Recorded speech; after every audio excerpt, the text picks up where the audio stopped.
Benjamin Franklin, Self-Revealed. By William Cabell Bruce. Volume I. How do you find this book? Any thoughts about the book or the author?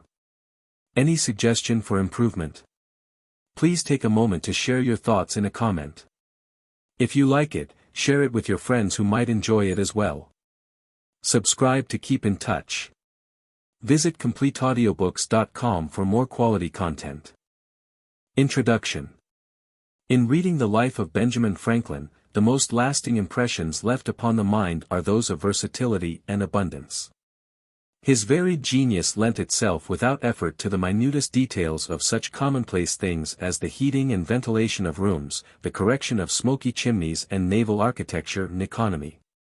His severely practical turn of mind was disclosed even in the devices with which he is pictured in his old age as relieving the irksomeness of physical effort, the rolling press with which he copied his letters, the fan which he worked with his foot in warm weather as he sat reading, the artificial hand with which he reached the books on the upper shelves of his library. But, sober as Franklin's genius on this side was, it proved itself equal to some of the most exacting demands of physical science. And above all to the sublime task, which created such a worldwide stir, of reducing the wild and mysterious lightning of the heavens to captivity, and bringing it down in fluttering helplessness to the earth. It was a rare mind indeed which could give happy expression to homely maxims of plodding thrift, and yet entertain noble visions of universal philanthropy. The stretch between Franklin's weighty observations on population, for instance, and the bright, graceful bagatelles, with which his pen occasionally trifled, was not a short one. But it was compassed by his intellect without the slightest evidence of halting facility. It is no exaggeration to say that this intellect was an organ lacking in no element of power except that which can be supplied by a profound spiritual insight and a kindling imagination alone. The Many-Sided Franklin, the title of the essay by Paul Lester Ford, is a felicitous touch of description. The life, the mind, the character of the man were all manifold, composite, marked by spacious breadth and freedom. It is astonishing into how many different provinces his career can be divided. Franklin, the man of business, Franklin, the philosopher, Franklin, the writer, Franklin, the statesman, Franklin, the diplomatist, have all been the subjects of separate literary treatment. As a man of business, he achieved enough, when the limitations of his time and environment are considered, to make him a notable precursor of the strong race of self-created men, bred by the later material expansion of America. As a scientist, his brilliant electrical discoveries gave him for a while, as contemporary literature so strikingly evinces, a position of extraordinary preeminence. As a writer, he can claim the distinction of having composed two productions, the Autobiography and The Way to Wealth, which are read the world over. Of his reputation as a statesman it is enough to remark that his signature is attached to the Declaration of Independence, the Treaty of Alliance between the United States and France, the Treaty of Peace between Great Britain and the United States, and the Federal Constitution. Of his labors as a diplomatist it may be said that, if it is true that, without the continuous assistance of France, our independence would not have been secured, it is perhaps equally true that, without his wisdom, tact and European prestige, we should never have retained this assistance, so often imperiled by the jealousy and vanity of his colleagues as well as by the usual accidents of international intercourse. His life was like a full 5-act play, prophetic prologue and stately epilogue, and swelling scene imposed upon swelling scene, until the tallow chandler's son, rising from the humblest levels of human fortune to the highest by uninterrupted gradations of invincible success, finally becomes the recipient of such a degree of impressive homage as has rarely been paid to anyone by the admiration and curiosity of mankind. To such a diversified career as this the element of mere longevity was, of course, indispensable. Renown so solid and enduring as that of Franklin and acquired in so many different fields was not a thing to be achieved by a few fortunate strokes. He did not awake one morning, as did Byron, to find himself famous, though his fame in the province of electrical science traveled fast when it once got under way. Such a full-orbed renown could be produced only by the long gestation of many years of physical vigor and untiring activity. With the meager opportunities afforded by colonial conditions for the accumulation of wealth, there had to be an extended period of unflagging attention to Poor Richard's saying, "Many a little makes a mickle." To this period belong some things that the self-revelation of the autobiography, unselfish as it is, cannot dignify, or even redeem from moral squalor. And other things which even the frankness itself of the autobiography is not frank enough to disclose. Then there is the unique story, imprinted upon the face of Philadelphia to this day, of his fruitful exertions as town oracle and city builder. Then there is the episode of scientific inquiry, all too brief, when the prosperous printer and tradesman, appraising wealth at its true value, turns away from his printing press and stock of merchandise to give himself up with enthusiastic ardor to the study of electrical phenomena. Then there is the long term of public employment, beginning with the clerkship of the Pennsylvania Assembly and not ending until, after many years of illustrious public service as legislator, administrator, diplomatic agent and foreign minister, Franklin complains in a letter to Dr. and Mrs. John Bard that the public, not content with eating his flesh, seems resolved to pick his bones. The amount of work that he did, the mass of results that he accomplished, during the long tract of time covered by his life, is simply prodigious. Primarily, Franklin was a man of action. The reputation that he coveted most was, as he declared, in a letter to Samuel Mather, that of a doer of good. Utility was the standard set by him for all his activities, and even his system of ethics did not escape the hard, griping pressure of this standard. What he aimed at from first to last, whether in the domain of science, literature or government, was practical results, and men, as they are known to experienced and shrewd, though kindly, observers of men, were the agencies with which he sought to accomplish such results. He never lost sight of the sound working principle, which the mere academician or closet philosopher is so prone to forget, that the game cannot be played except with the chessmen upon the board. But happily for the world few men of action have ever bequeathed to posterity such abundant written records of their lives. When Franklin desired to promote any project or to carry any point, he invariably, or all but invariably, invoked the aid of his pen to attain his end. To write for money, or for the mere pleasure of writing, or even for literary fame was totally alien to the purposes for which he wrote. A pen was to him merely another practical instrument for forwarding some private aim of his or some definite public or political object, to which his sympathies and powers were committed, or else but an aid to social amusement. As the result of this secondary kind of literary activity, he left behind him a body of writings of one kind or another which enables us to measure far more accurately than we should otherwise have been able to do the amount of thought and performance crowded into those eventful years of lusty and prolific existence. In the Library of Congress, in the Library of the American Philosophical Society, in the Library of the University of Pennsylvania. In numerous other collections in both hemispheres are found the outflowings of a brain to which exuberance of production was as natural as rank vegetation to a fat soil. Nor should it be forgotten that many of his papers have perished, which, if still extant, would furnish additional proofs of the fertility of his genius and swell the sum of pleasure and instruction which we derive from his works. With the sigh that we breathe over the lost productions of antiquity might well be mingled another over the papers and letters which were confided by Franklin, on the eve of his mission to France, to the care of Joseph Galloway, only to fall a prey to ruthless spoliation and dispersion. To look forward to a long winter evening enlivened by the missing letters that he wrote to his close friends, Jonathan Shipley, Bishop of St. Asaph's, the good bishop, as he called him, Sir Edward Newenham, of the Irish Parliament, and Jan Ingenhouse, physician to Maria Theresa, would alone, to one familiar with his correspondence, be as inviting a prospect as could be held out to any reader with a relish for the intimate letters of a wise, witty and humorous letter-writer. The length of time during which the subtle and powerful mind of Franklin was at work is, we repeat, a fact that must be duly taken into account in exploring the foundations of his celebrity. By living 12 years beyond David's period, he said in one of his letters to George Whately, I seem to have intruded myself into the company of posterity, when I ought to have been abed and asleep. He was born in Boston, Massachusetts, on January 6, Old Style, 1706, and died in the city of Philadelphia on April 17, 1790. At the time of his birth, and was in the 4th year of her reign as Queen of England, and Louis XIV was King of France. Only 85 years had elapsed since the landing at Plymouth. More than 3 years were to elapse before the Battle of Malplaquet, more than 5 years before the publication of the first Spectator, 20 years before the publication of Gulliver's Travels. Franklin's name was an honored one not only in his native land but beyond seas before any of the other great men who signed the Declaration of Independence had emerged from provincial obscurity. His birth preceded that of Washington by 26 years, that of John Adams by 30 years, that of Jefferson by 37 years.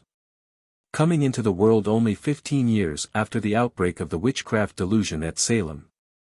He lived to be a member of the Federal Convention and to pass down to us as modern in spirit and purpose as the American House of Representatives or the American Patent Office. He, at least, is a standing refutation of the claim that all the energetic tasks of human life are performed by young men. He was 70 years of age when he arrived in France to enter upon the laborious diplomatic career which so signally increased the luster of his fame and so gloriously prospered our national fortunes. And he was 79 years of age when his mission ended. But even then, weighed down though he was by the strong hand of time and vexed by diseases which left him little peace, there was no danger that he would be classed by anyone with the old townsmen of whom Lord Bacon speaks, that will be still sitting at their street door though thereby they offer age to scorn. After his return from France, he lived long enough to be thrice elected President of the state of Pennsylvania and to be a useful member of the convention that framed the federal Constitution. And only 24 days before his death he wrote the speech of Sidi Mehemet Ibrahim on the petition of the Erica, or purists for the abolition of piracy and slavery, which is one of the happiest effusions of his satirical genius.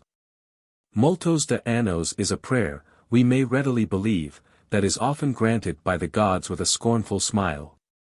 In the case of Franklin, even without such a protracted term of life as was his portion, he would still have enjoyed a distinguished place in the memory of men, but not that broad, branching, full-crowned fame which makes him one of the most conspicuous landmarks of the 18th century. And fully in keeping with the extent of this fame was the extent of his relationship to the social and intellectual world of his time. The main background of his life, of course, was American: Lake Champlain, the St. Lawrence, the Charles, the Connecticut, the Hudson, the Delaware and the Ohio rivers, the long western reaches of the Atlantic.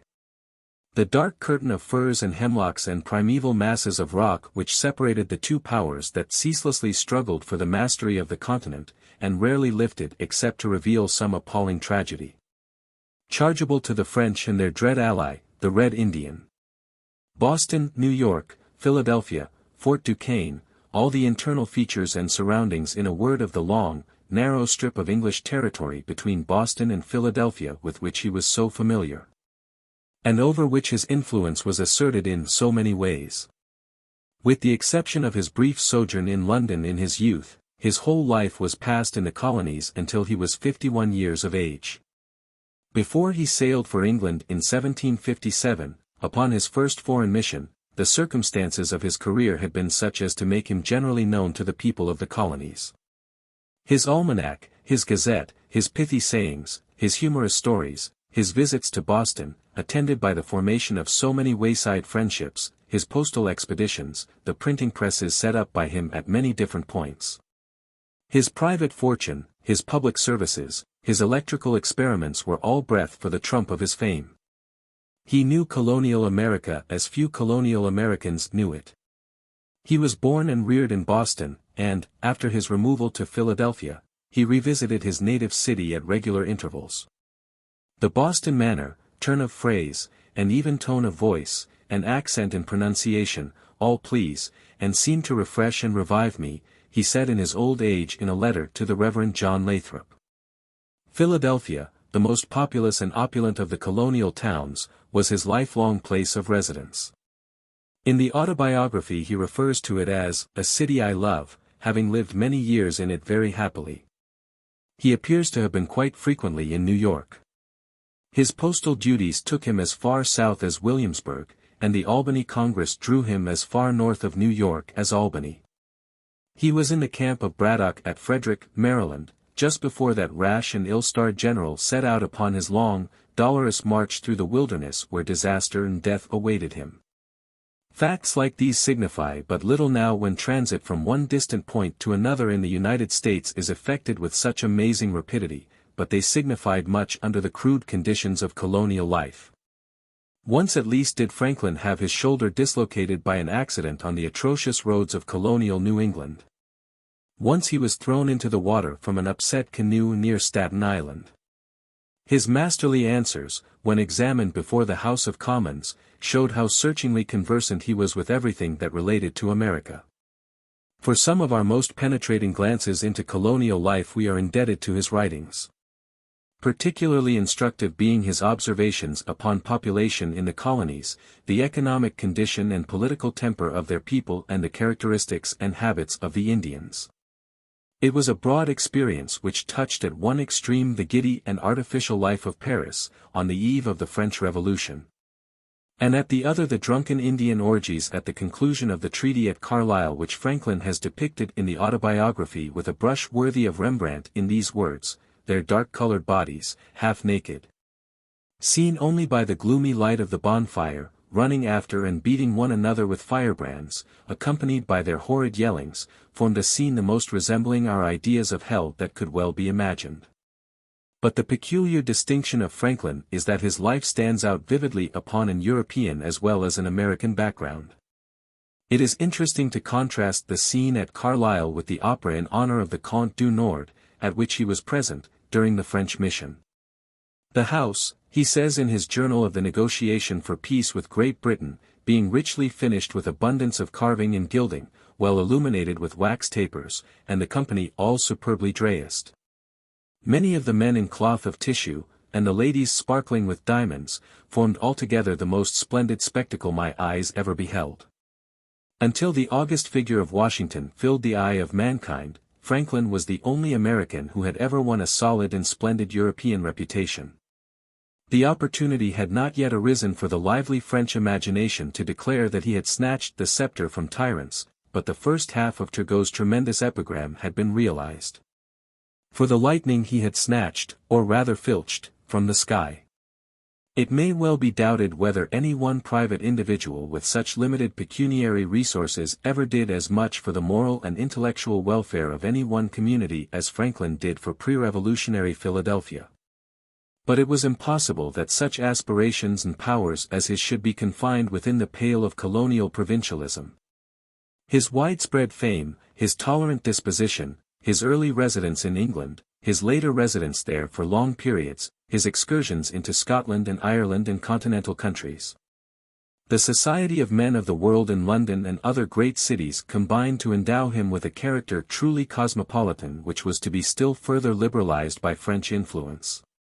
During his life, he crossed the Atlantic no less than 8 times. After 1757 the greater part of his life was spent abroad. Of the 84 years, of which his existence was made up, some 26 were passed in England and France. He was as much at home on the Strand as on Market Street in Philadelphia. The friendships that he formed in England and France were almost as close as those that he had formed in Pennsylvania with his cronies, Hugh Roberts and John Bartram. He became so thoroughly domesticated in England during his periods of sojourn in that country that he thought of remaining there for the rest of his life, and yet, if the Brillans had only been willing to confer the hand of their daughter upon his grandson, William Temple Franklin, he would contentedly have died in France. If there ever was an American, if there ever was a citizen of the world, if there ever was a true child of the 18th century, it was he. His humanitarian sympathies, his Catholic temper, his generous, unobstructed outlook enabled him without difficulty to adjust himself with ease to the genius of every people with whom he was brought into familiar contact. In America he was such a thorough American in every respect that Carlyle is said to have termed him on one occasion, the father of all the Yankees. In England he was English enough to feel the full glow of her greatness and to see her true interests far more clearly than she saw them herself. He had too many Anglo-Saxon traits to become wholly a Frenchman when he lived in France, but he became French enough to truly love France and her people and to be truly beloved by them. In the opinion of Sainte-Beuve, he is the most French of all Americans. Franklin's moral standing and system. Until a comparatively recent period, totally false conceptions in some respects of Franklin's character were not uncommon. To many he was merely the father of a penurious, cheese-paring philosophy, and to no little extent the idea prevailed that his own nature and conduct corresponded with its precepts. There could be no greater error. Of the whole science of prudential economy a master indeed he was. His observations upon human life, in its pecuniary relations, and upon the methods, by which affluence and ease are to be wrested from the reluctant grasp of poverty, are always sagacious in the highest degree. Poor Richard is quite as consummate a master of the science of rising in the world as Aristotle is of the science of politics or Mill of the science of political economy. Given health and strength, a man, who faithfully complied with his shrewd injunctions and yet did not prosper, would be as much a freak of nature as a man who thrust his hand into the fire and yet received no physical hurt.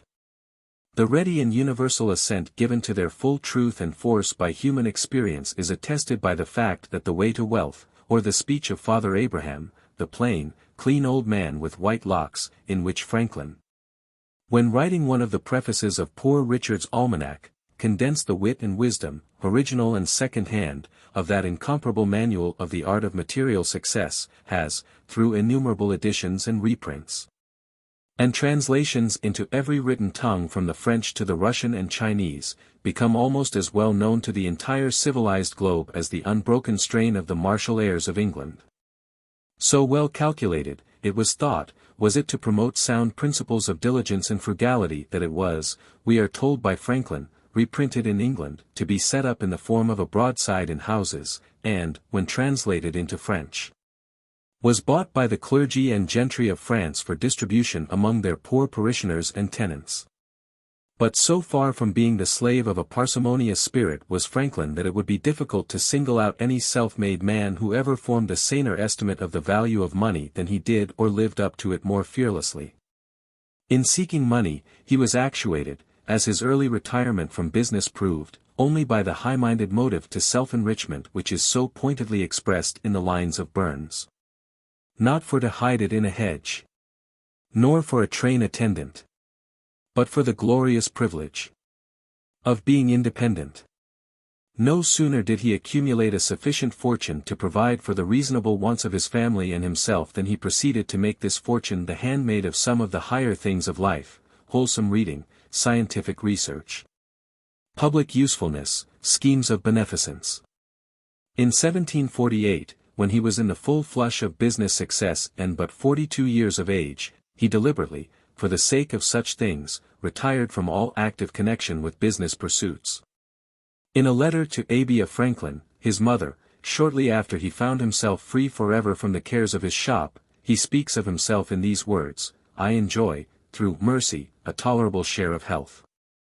I read a great deal, ride a little, do a little business for myself, more for others, retire when I can, and go into company when I please, so the years roll round, and the last will come, when I would rather have it said, he lived usefully, than he died rich. About the same time, he wrote to William Strahan, a business correspondent, that the very notion of dying worth a great sum was to him absurd, and just the same as if a man should run in debt for 1,000 superfluities, to the end that, when he should be stripped of all, and imprisoned by his creditors, it might be said, he broke worth a great sum. On more than one occasion, when there was a call upon his public zeal, his response was generous to the point of imprudence.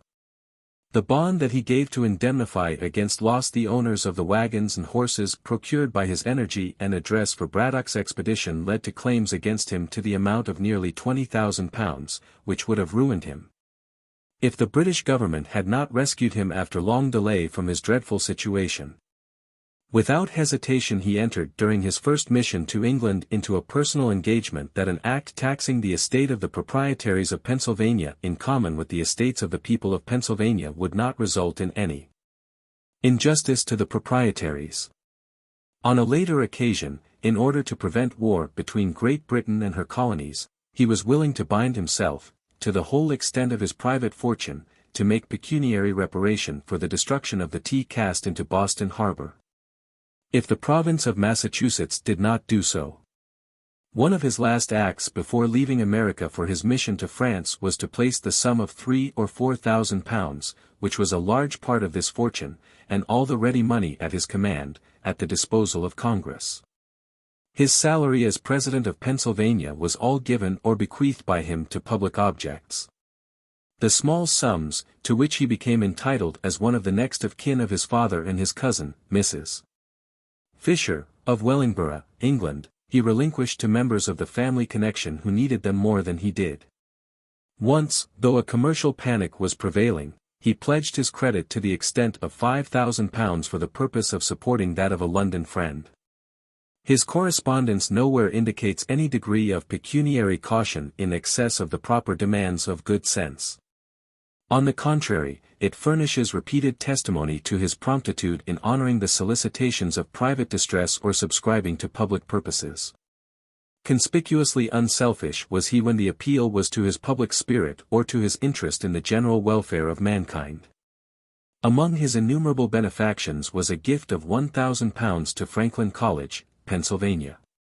When he invented his open stove for the better warming of rooms, he gave the model to his friend, Robert Grace, who found, Franklin tells us in the Autobiography, the casting of the plates for the stove at his furnace near Philadelphia a profitable thing.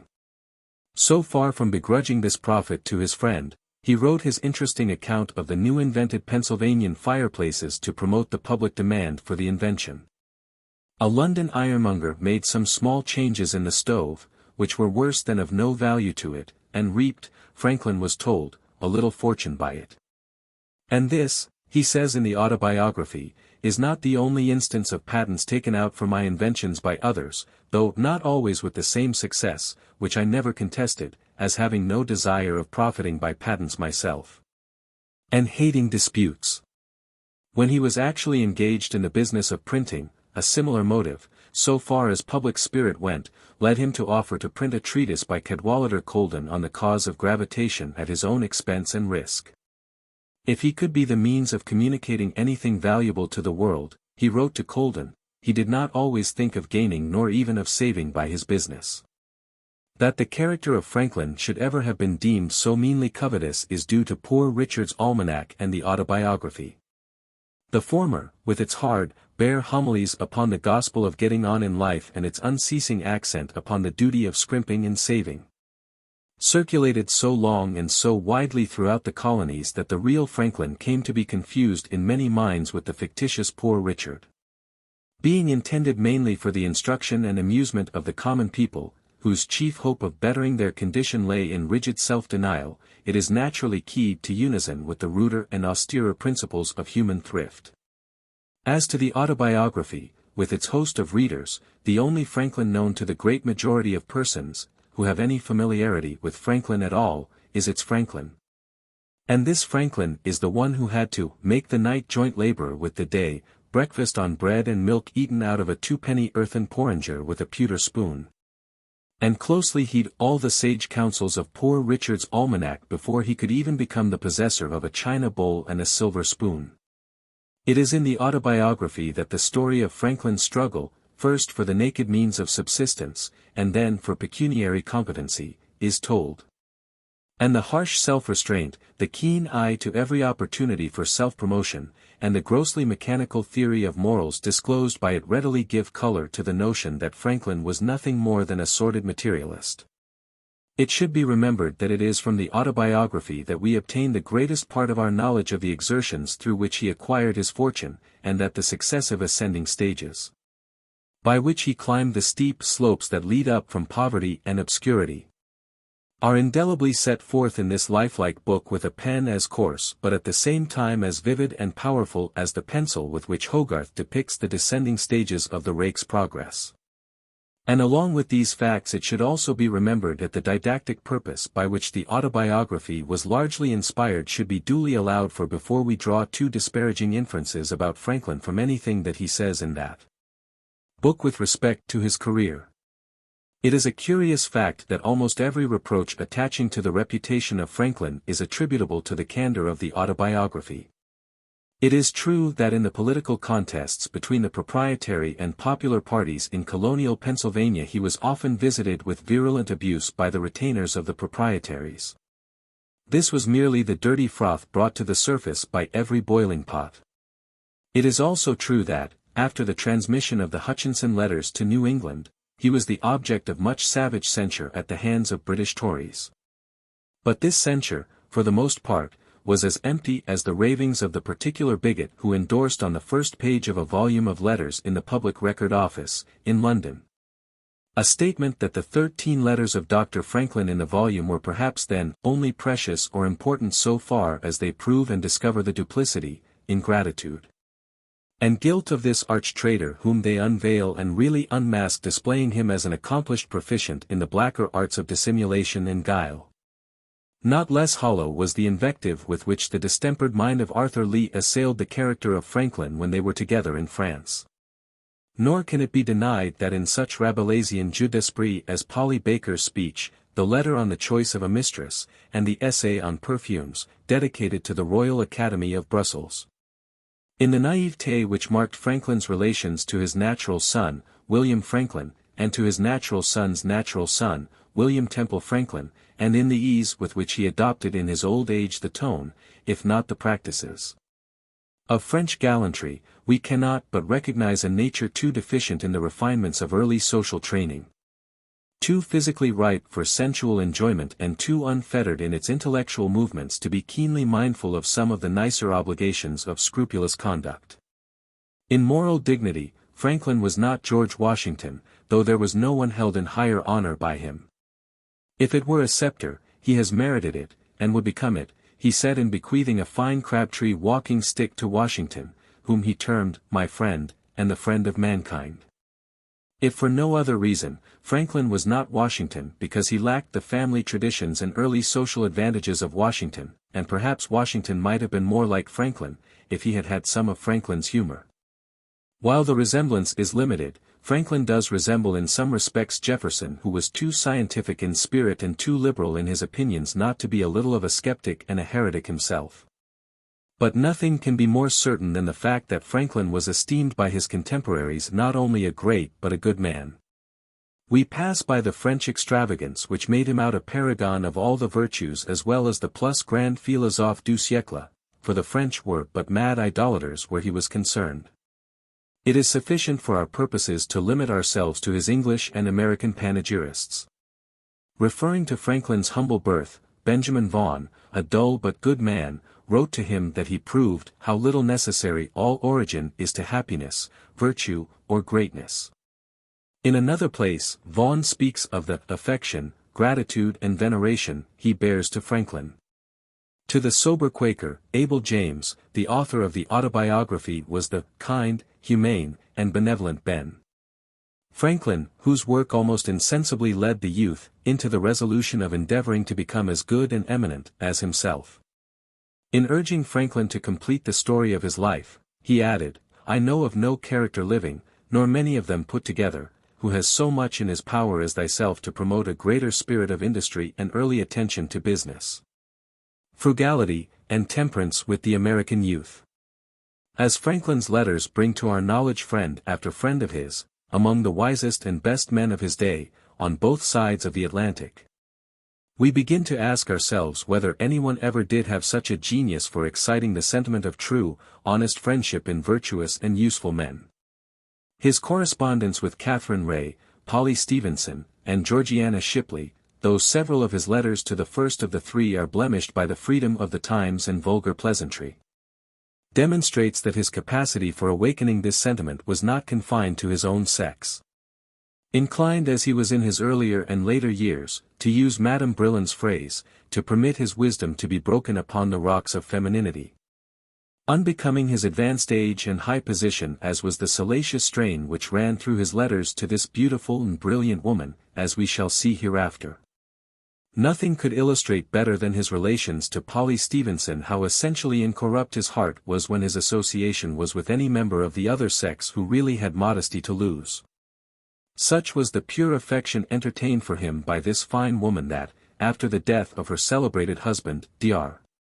William Hewson, she removed from London to Philadelphia with her children to be near the friend, little less than a father, who had lavished upon her all that was best in both his mind and heart. There is much in the life of Franklin to make us believe that his standards of sexual morality were entirely too lax, but there is everything in it, too, to make us believe that he would not only have been incapable of seducing female innocence but would have been slow to withhold in any regard the full meed of deferential respect due to a chaste girl or a virtuous matron. It is hard to repress a smile when we read under the head of humility, in his table of virtues, just below the words, in which, under the head of chastity, he deprecates the use of venery, to the injury of one's own or another's peace or reputation, the injunction for his own guidance, imitate Jesus and Socrates. All the same, it is a fact that one person, at any rate, Jane Meckham, his sister, even thought him not unworthy to be compared with our Saviour. "I think," she said, "it is not profanity to compare you to our blessed Saviour who employed much of his time while here on earth in doing good to the body as well as souls of men." Elizabeth Hubbard, the stepdaughter of his brother John, even warned him that, if he was not less zealous in doing good, he would find himself alone in heaven. Through all the observations of his contemporaries vibrates the note that he was too wise and benevolent to belong to anything less than the entire human race. Jonathan Shipley, the good bishop, suggested as a motto suitable to his character, his country's friend, but more of humankind. Burke called him, the lover of his species. By Sir Samuel Romilly he was pronounced, one of the best and most eminent men of the present age. Chatham eulogized him in the House of Lords as one, whom all Europe held in high estimation for his knowledge and wisdom, and ranked with our Boyles and Newtons, who was an honor, not to the English nation only, but to human nature. In one of his works, Lord Kames spoke of him as, a man who makes a great figure in the learned world, and who would make a still greater figure for benevolence and candor, were virtue as much regarded in this declining age as knowledge. Less formal was the heartfelt tribute of Dr. Samuel Cooper, of Massachusetts, after many years of intercourse, "Your friendship has united two things in my bosom that seldom meet, pride and consolation. It has been the honor and the balm of my life." And when towards the close of Franklin's life he wrote to George Washington, "In whatever state of existence I am placed hereafter, if I retain any memory of what has passed here, I shall with it retain the esteem, respect, and affection with which I have long been, my dear friend, yours most sincerely," he received a reply, which was not only a reply, but the stately, measured judgment of a man who never spoke any language except that of perfect sincerity. "If," said Washington, "to be venerated for benevolence, if to be admired for talents, if to be esteemed for patriotism, if to be beloved for philanthropy, can gratify the human mind, you must have the pleasing consolation to know that you have not lived in vain. And I flatter myself," he continued, "that it will not be ranked among the least grateful occurrences of your life to be assured that, so long as I retain my memory, you will be recollected with respect, veneration, and affection by your sincere friend." These were credentials indeed for the old printer to take with him on his journey to the bright orbs which it was a part of his early religious fantasies to believe were swayed by God's intermediate in the scale of intelligent existence between ourselves and the One Supreme, Most Perfect Being, Author and Father of the gods themselves. 1. It is, we repeat, the autobiography which is mainly responsible for the unfavorable impressions that have been formed about the character of Franklin. It is there that we learn what heady liquor his sprightly mind and free spirit quaffed from the cup of boyhood and what errata blurred the fair, fresh page of his early manhood. It is there that he has told us how, as the result of his written attacks upon the established order, Puritan Boston began to consider him in an unfavorable light as a young genius that had a turn for libeling and satire. How his indiscreet disputations about religion caused him to be pointed at with horror by good people in the same starched town as an infidel or atheist. How he availed himself of a fraud in the second indentures of apprenticeship between his brother and himself to claim his freedom before his time was up, how, in distant London, he forgot the troth that he had plighted to Deborah Read. How he attempted familiarities with the mistress of his friend Ralph which she repulsed with a proper resentment. How he broke into the money which Mr. Vernon had authorized him to collect. How he brought over Collins and Ralph to his own free-thinking ways, how he became involved in some foolish intrigues with low women which from the expense were rather more prejudicial to him than to them. It is in the Autobiography also that we learn from him how he thought that the daughter of Mrs. Godfrey's relation should bring him as his wife enough money to discharge the remainder of the debt on his printing house even if her parents had to mortgage their house in the loan office. How partly by sheer force and pinching economy and partly by dexterity and finesse, sometimes verging upon cunning, he pushed himself further and further along the road to fortune. And finally how he was so successful with the help of his art of virtue, despite occasional stumblings and slips, in realizing his dream of moral perfection as to be able to write complacently upon the margin of the Autobiography. Nothing so likely to make a man's fortune as virtue. It is things like these in the Autobiography that have tended to create in minds, which know Franklin only in this narrative, the idea that he was a niggard, a squalid utilitarian, and even a little of a rogue. Though the same Autobiography witnesses also that he was not so engrossed with his own selfish interests as not to find time for the enlarged projects of public utility which to this day render it almost impossible for us to think of Philadelphia without recalling the figure of Franklin. Si monumentum requiris circumspice, was the proud inscription placed over the grave of Sir Christopher Wren in the city where his genius had designed so many edifices. The same inscription might be aptly placed over the grave of Franklin in Christ Churchyard in the city where his public spirit and wisdom laid the foundations of so much that has proved enduring. There is unquestionably a shabby side to the Autobiography, despite the inspiring sacrifice of his physical wants which Franklin made in his boyhood to gratify his intellectual cravings. The high promptings which the appetites and unregulated impulses of his unguarded youth were powerless to stifle, the dauntless resolution and singleness of purpose with which he defied and conquered his adverse star. The wise moderation of his hour of victory, the disinterested and splendid forms of social service to which he devoted his sagacious and fruitful mind, his manly hatred of injustice and cruelty.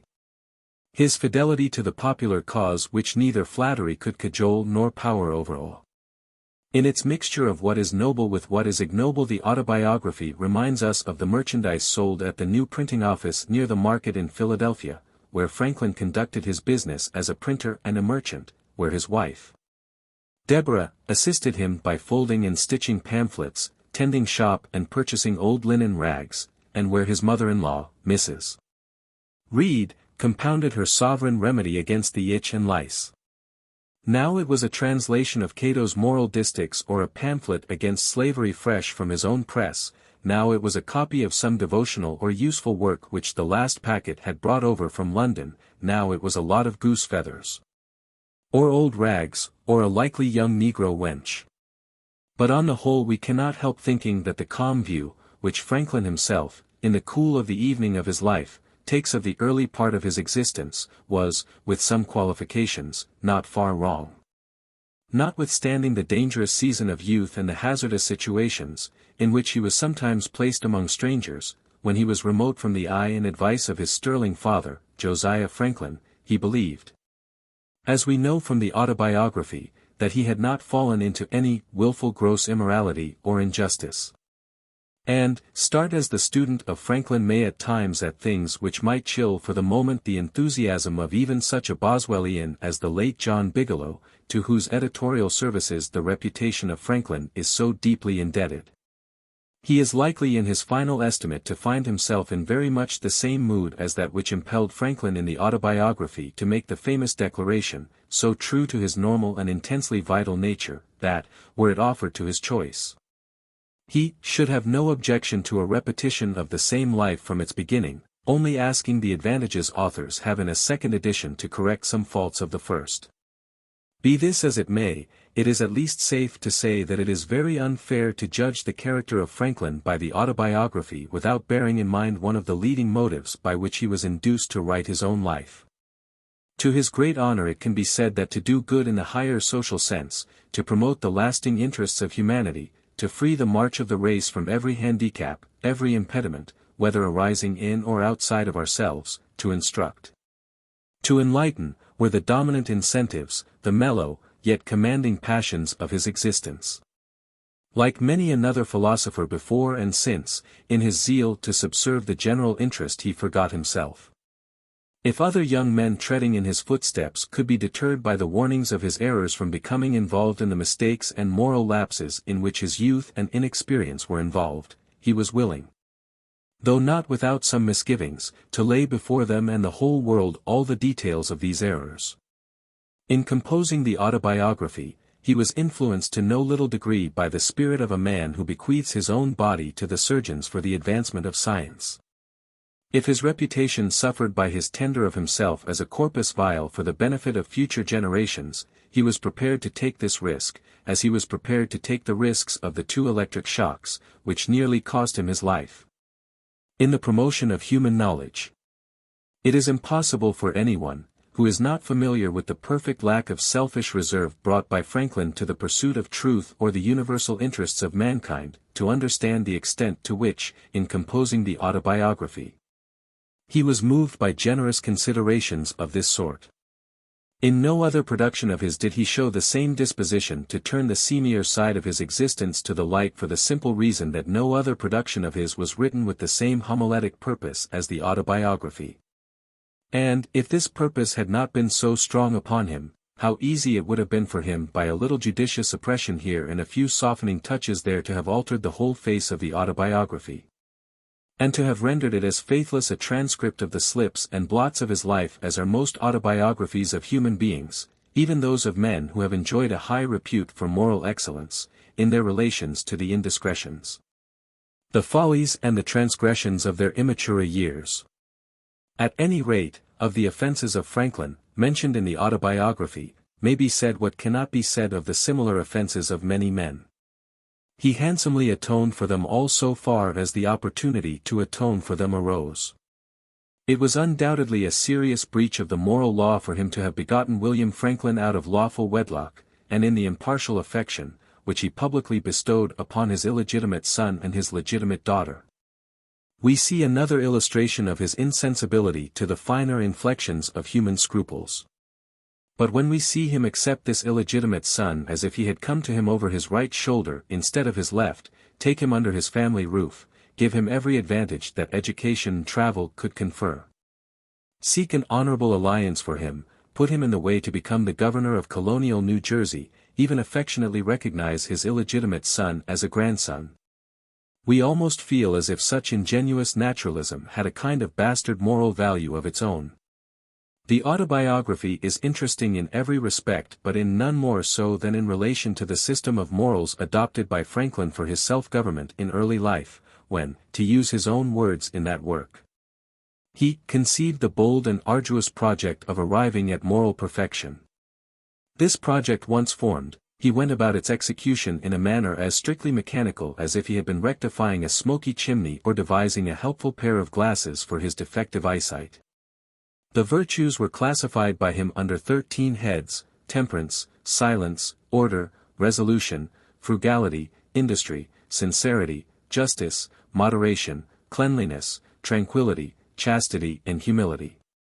These terms were all tabulated by him in a little pocketbook kept for that especial purpose, and to each virtue the close attention of a week was successively given by him.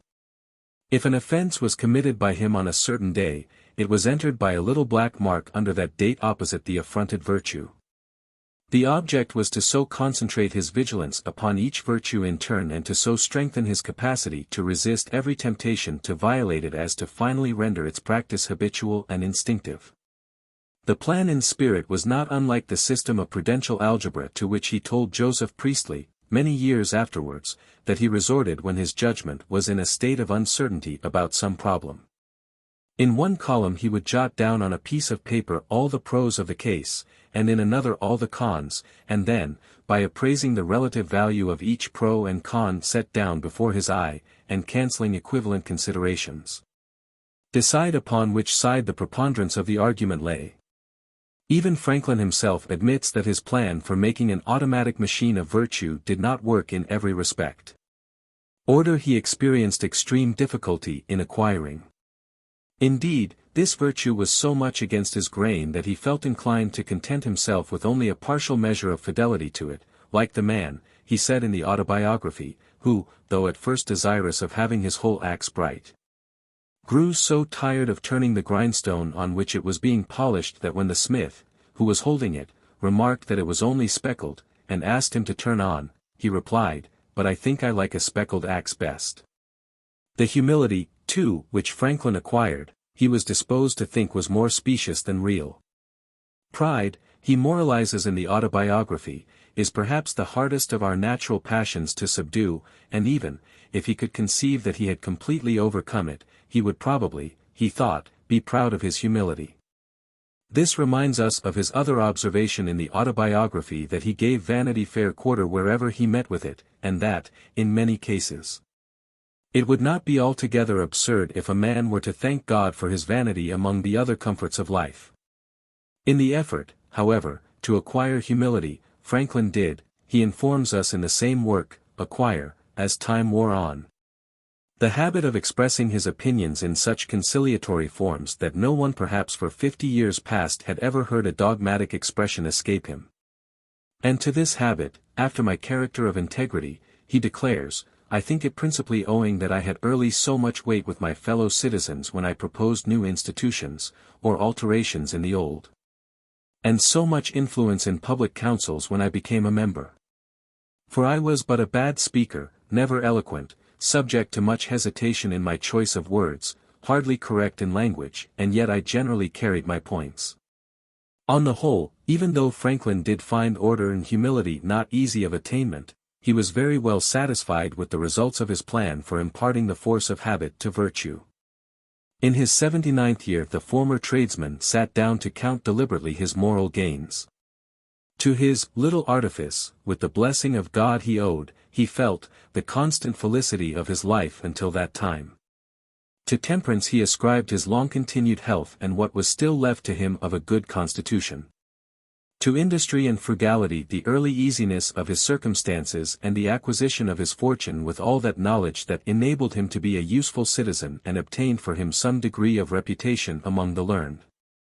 To sincerity and justice the confidence of his country and the honorable employs it conferred upon him. And to the joint influence of the whole mass of the virtues, even in the imperfect state that he was able to acquire them. All that evenness of temper and that cheerfulness in conversation which made his company still sought for and agreeable even to his younger acquaintance. From other expressions of his in the Autobiography we are left to infer that he believed that frugality and industry, by freeing him from the residue of the debt on his printing house and producing affluence and independence, had made more easy the practice of sincerity and justice and the like by him. So highly did Franklin esteem his method that he intended to follow it up with a treatise, to be known as The Art of Virtue, containing a practical commentary upon each of the virtues inserted in his little book, and showing just how anyone could make himself virtuous, if he only had a mind to. In this treatise, it was his desire, he says in the Autobiography, to expound the doctrine that vicious actions are not hurtful because they are forbidden but forbidden because they are hurtful, the nature of man alone considered. And that it is therefore to the interest of everyone to be virtuous who wishes to be happy even in this world. I should from this circumstance, he said, there being always in the world a number of rich merchants, nobility, states, and princes, who have need of honest instruments for the management of their affairs, and such being so rare, have endeavored to convince young persons that no qualities were so likely to make a poor man's fortune as those of probity and integrity. The thought was more fully developed in a letter to Lord Kames, dated May 3, 1760. I purpose likewise, he said, a little work for the benefit of youth, to be called The Art of Virtue. From the title I think you will hardly conjecture what the nature of such a book may be. I must therefore explain it a little. Many people lead bad lives that would gladly lead good ones, but know not how to make the change. They have frequently resolved and endeavored it, but in vain, because their endeavors have not been properly conducted.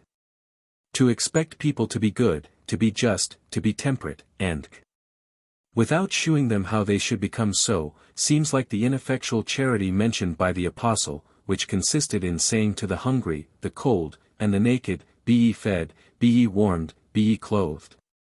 Without shewing them how they should get food, fire, or clothing.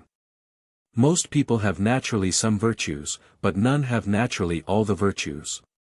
To acquire those that are wanting, and secure what we acquire, as well as those we have naturally, is the subject of an art. It is as properly an art as painting, navigation, or architecture. If a man would become a painter, navigator, or architect, it is not enough that he is advised to be one, that he is convinced by the arguments of his adviser, that it would be for his advantage to be one, and that he resolves to be one. But he must also be taught the principles of the art, be shown all the methods of working, and how to acquire the habits of using properly all the instruments. And thus regularly and gradually he arrives, by practice, at some perfection in the art. The virtue, which this new art was to fabricate, was obviously too much in keeping with the national tendency to turn over tasks of every sort to self-directed machinery. The art of virtue, however, was never actually penned, owing to the demands of private and public business upon Franklin's time, and the world was consequently left to get along as it best could with virtue of the old impulsive and untutored type. We are also apprised in the Autobiography that the art of virtue itself was to be but an incident of a great and extensive project which likewise never reached maturity for the same reasons that arrested the completion of that work. This project was the formation of a united party for virtue, to be composed of virtuous men of all nations under the government of suitable good and wise rules. The conditions of initiation into this body, which was to move on sin and debt throughout the world with embattled ranks and flying banners, were to be the acceptance of Franklin's final religious creed, of which we shall have something to say presently, and the continuous practice for 13 weeks of Franklin's moral regimen. And the members were to engage to afford their advice, assistance and support to each other in promoting one another's interests, business and advancement in life. For distinction, the association was to be called the Society of the Free and Easy, free, as being, by the general practice and habit of the virtues, free from the dominion of vice. And particularly by the practice of industry and frugality, free from debt, which exposes a man to confinement, and a species of slavery to his creditors. It is in the Autobiography also that Franklin states that he filled the spaces between the remarkable days in the calendar in his Poor Richard's Almanac with proverbial sentences, chiefly such as inculcated industry and frugality, as the means, he declared, of procuring wealth, and thereby securing virtue. It being more difficult for a man in want, to act always honestly, as, to use here one of those proverbs, it is hard for an empty sack to stand upright. 2. This prudential view of morality also found utterance in other forms in the writings of Franklin. In the first of the two graceful dialogues between Philocles, the man of reason and virtue, and Horatio, the man of pleasure, which appeared in the Pennsylvania Gazette. The former warns the latter in honeyed words that he would lose even as a man of pleasure, if, in the pursuit of pleasure, he did not practice self-denial, by taking as much care of his future as his present happiness, and not building one upon the ruins of the other. All of which, of course, was more epigrammatically embodied in that other injunction of Poor Richard, deny self for self's sake. No wonder that Horatio was so delighted with a theory of self-denial, which left him still such a comfortable margin for sensual enjoyment, that, when Philocles bids him good night, he replies, "Adieu, thou enchanting reasoner. Money makes men virtuous, virtue makes them happy." This is perhaps an unfair way of summarizing Franklin's moral precepts, but it is not remote from fairness. Truth and sincerity, he had written in his journal of a voyage from London to Philadelphia, when he was but 20 years of age, have a certain distinguishing native luster about them, which cannot be perfectly counterfeited. They are like fire and flame, that cannot be painted. It would have been well for the moralist of later years to have remembered this statement when he made up his mind to contract the habit of moral perfection. His Milton, from which he borrowed the hymn to the Creator that is a part of his articles of belief and acts of religion, might have told him, "Virtue could see to do what virtue would. By her own radiant light. Though sun and moon were in the flat sea sunk." Or in those other words from the same strains of supernal melody, "If virtue feeble were, heaven itself would stoop to her." In teaching and pursuing a system of morals, which was nothing but a scheme of enlightened selfishness, dependent for its aliment upon pecuniary ease and habit. He was simply faithful to a general conception of life and character entirely too earthbound and groveling to satisfy those higher intuitions and ideals which, be the hard laws of our material being what they may, not only never permit our grosser natures to be at peace, but reject with utter disdain the suggestion that they and our vices and infirmities are but offshoots of the same parent stock of selfishness. It cannot be denied that, as a general rule, a man with some money is less urgently solicited to commit certain breaches of the moral law than a man with none, or that we should be in a bad way, indeed, if we did not have the ply of habit as well as the whisper of conscience to assist us in the struggle between good and evil that is ever going on in our own breasts. But the limited freedom from temptation, secured by the possession of money, and the additional capacity for resisting temptation, bred by good habits, are, it is hardly necessary to say, foundations too frail to support alone the moral order of the universe. Beyond money, however conducive it may be in some respects to diminish temptation, there must be something to sweeten the corrupting influence of money. Beyond good habits, however desirable as aids to virtue, there must be something to create and sustain good habits. This thing no merely politic sense of moral necessity can ever be. Franklin's idea of supplying our languid moral energies with a system of moral practice as material as a go-kart or a swimming bladder is one, it is safe to say, upon which neither he nor anyone else could build a character that would, as Charles Townshend might have said, be anything but a habit of lute-string, a mere thing for summer wear. His art of virtue was a spurious, pinchbeck, shoddy substitute for the real virtue which has its home in our uninstructed as well as our instructed moral impulses. And for one man, who would be made virtuous by it, 10, we dare say, would be likely to be made shallow formalists or canting scamps. It is a pity that poor Richard did not make more of that other time-honored maxim, virtue is its own reward. Indeed, we shrewdly suspect that even Franklin's idea that he was such a debtor to his factitious system of moral practice was not much better than a conceit. The improvement in his moral character, after he first began to carry the virtues around in his pocket, is, we think, far more likely to have been due to the natural decline of youthful waywardness and dissent, the discipline of steady labor, the settling and sober effects of domestic life and the wider vision in every respect in our relations to the world which comes to us with our older years.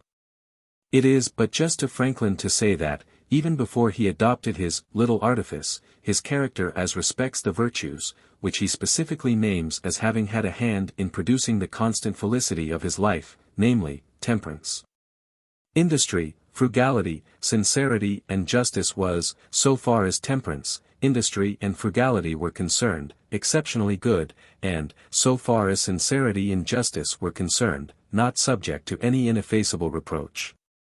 In truth, even he, we imagine, would have admitted with a laugh, accompanied perhaps by a humorous story, that the period of his life, before his dream of moral perfection was formed, when he was so temperate as to be known to his fellow printers in London as the Water American, and to be able to turn from the common diet to the vegetarian, and back again, without the slightest inconvenience, would compare quite favorably with the period of his life, after his dream of moral perfection had been formed, when he had to confess on one occasion to Polly Stevenson that he had drunk more at a venison feast than became a philosopher, and on another to his friend, John Bartram, that, if he could find in any Italian travels a recipe for making Parmesan cheese, it would give him more satisfaction than a transcript of any inscription from any old stone whatever. How far the effect of his moral regimen was to strengthen the virtues of silence, resolution, moderation, cleanliness and tranquility we lack sufficient materials for a judgment. These, assuming that cleanliness must have gone along with such an eager propensity for swimming as his, were all native virtues of his anyhow we should say. But as to chastity, the invigorating quality of the regimen is certainly open to the most serious doubt. There is only too much in the correspondence which has survived him to give color to the statement of John Adams that even at the age of 70-odd he had neither lost his love of beauty nor his taste for it. When we bear this in mind and recall what he had to say in the Autobiography about the hard-to-be-governed passion of youth, which frequently hurried him into intrigues with low women that fell in his way before he resolved to acquire the habit of chastity with the aid of his book, we realize that the artificial scaffolding, which he proposed to build up around his character, reasonably enough broke down at just the point where the natural vigor of his character was the weakest. In point of sexual morality, Franklin was no better than the Europe of the 18th century, distinctly worse than the America of that century.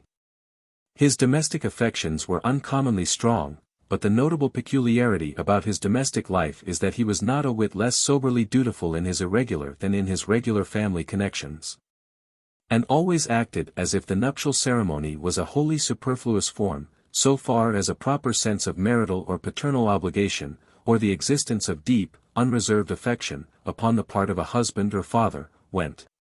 His lack of scruples in this respect almost reminds us of the question put by his own Polly Baker, when she was prosecuted the 5th time for giving birth to a bastard: can it be a crime, in the nature of things?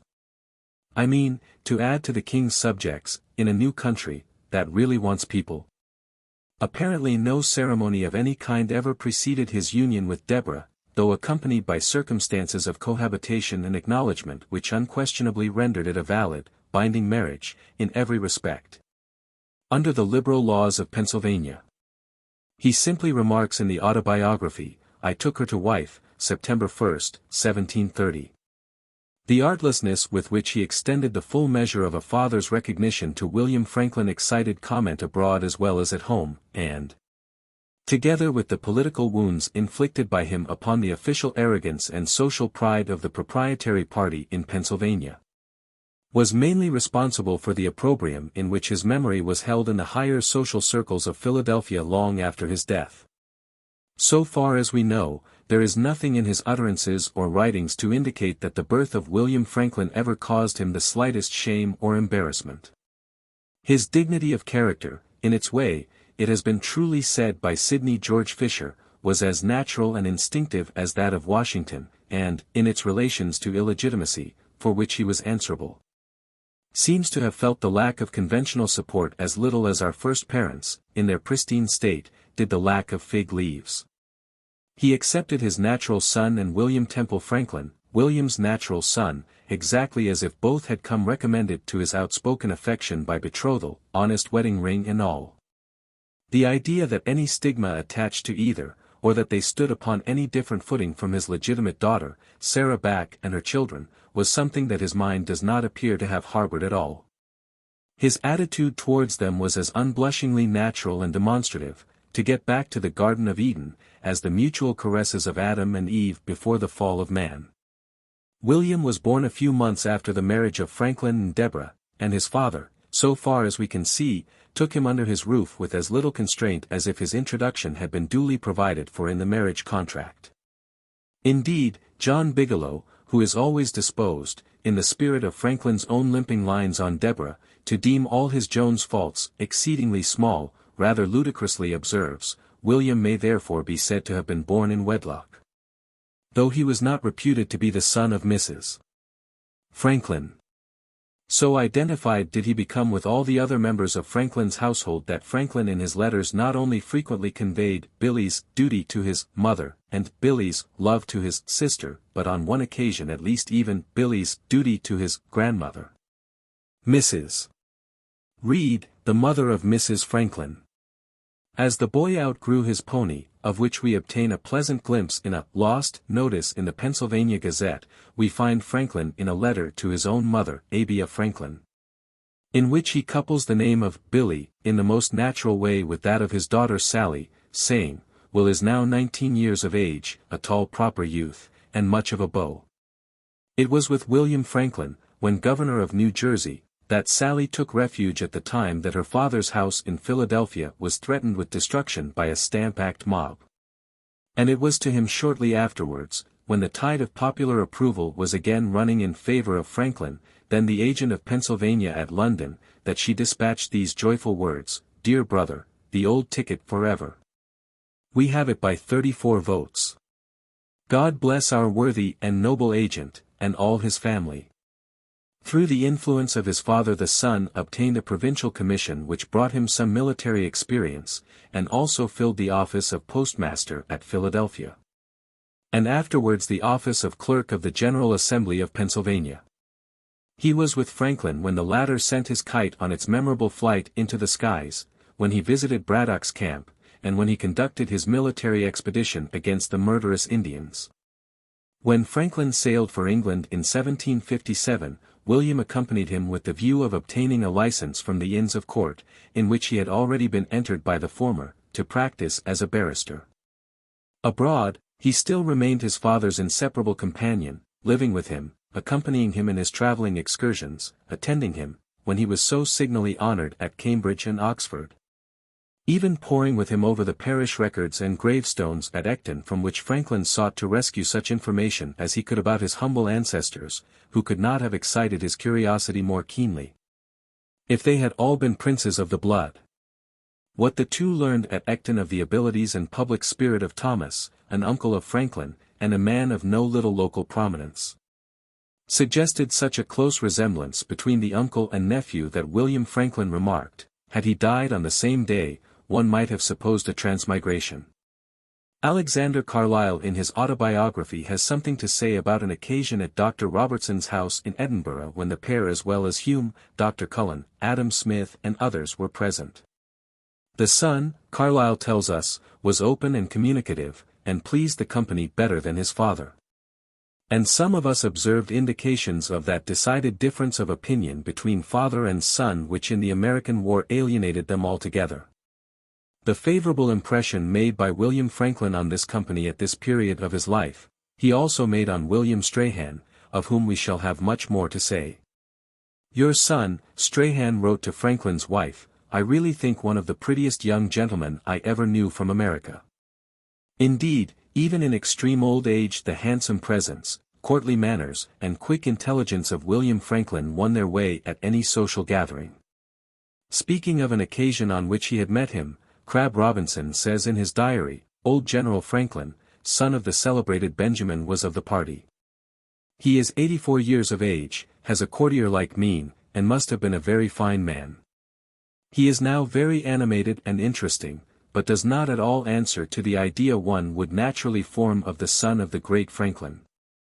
A few days after the departure of Franklin from England in August, 1762, the son was married to Miss Elizabeth Downes, of St. James Street, a very agreeable West India lady, if her father-in-law may be believed.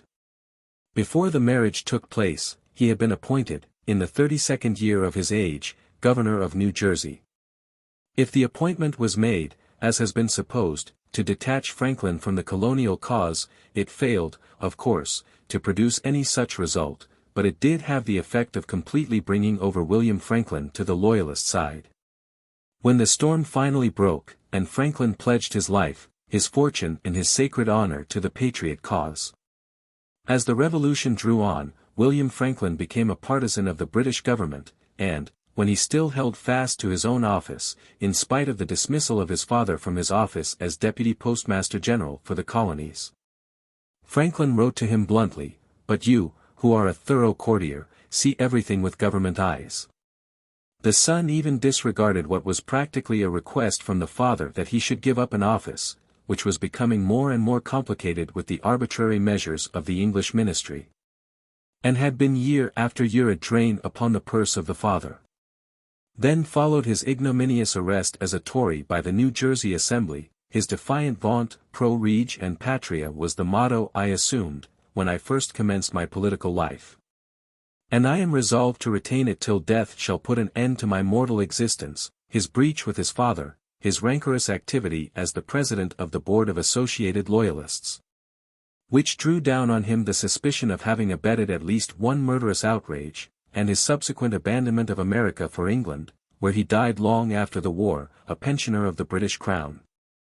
With the breach between father and son, ended forever the visits that the members of the Franklin family in Philadelphia had been in the habit of paying from time to time to the colonial governor, the personal intercourse between the two, which, upon the part of the father, we are told by William Strahan, was at once that of a friend, a brother and an intimate and easy companion, and such filial letters as the one, for example, in which William Franklin wrote to Franklin that he was extremely obliged to him for his care in supplying him with money, and should ever have a grateful sense of that with the other numberless indulgences that he had received from his parental affection.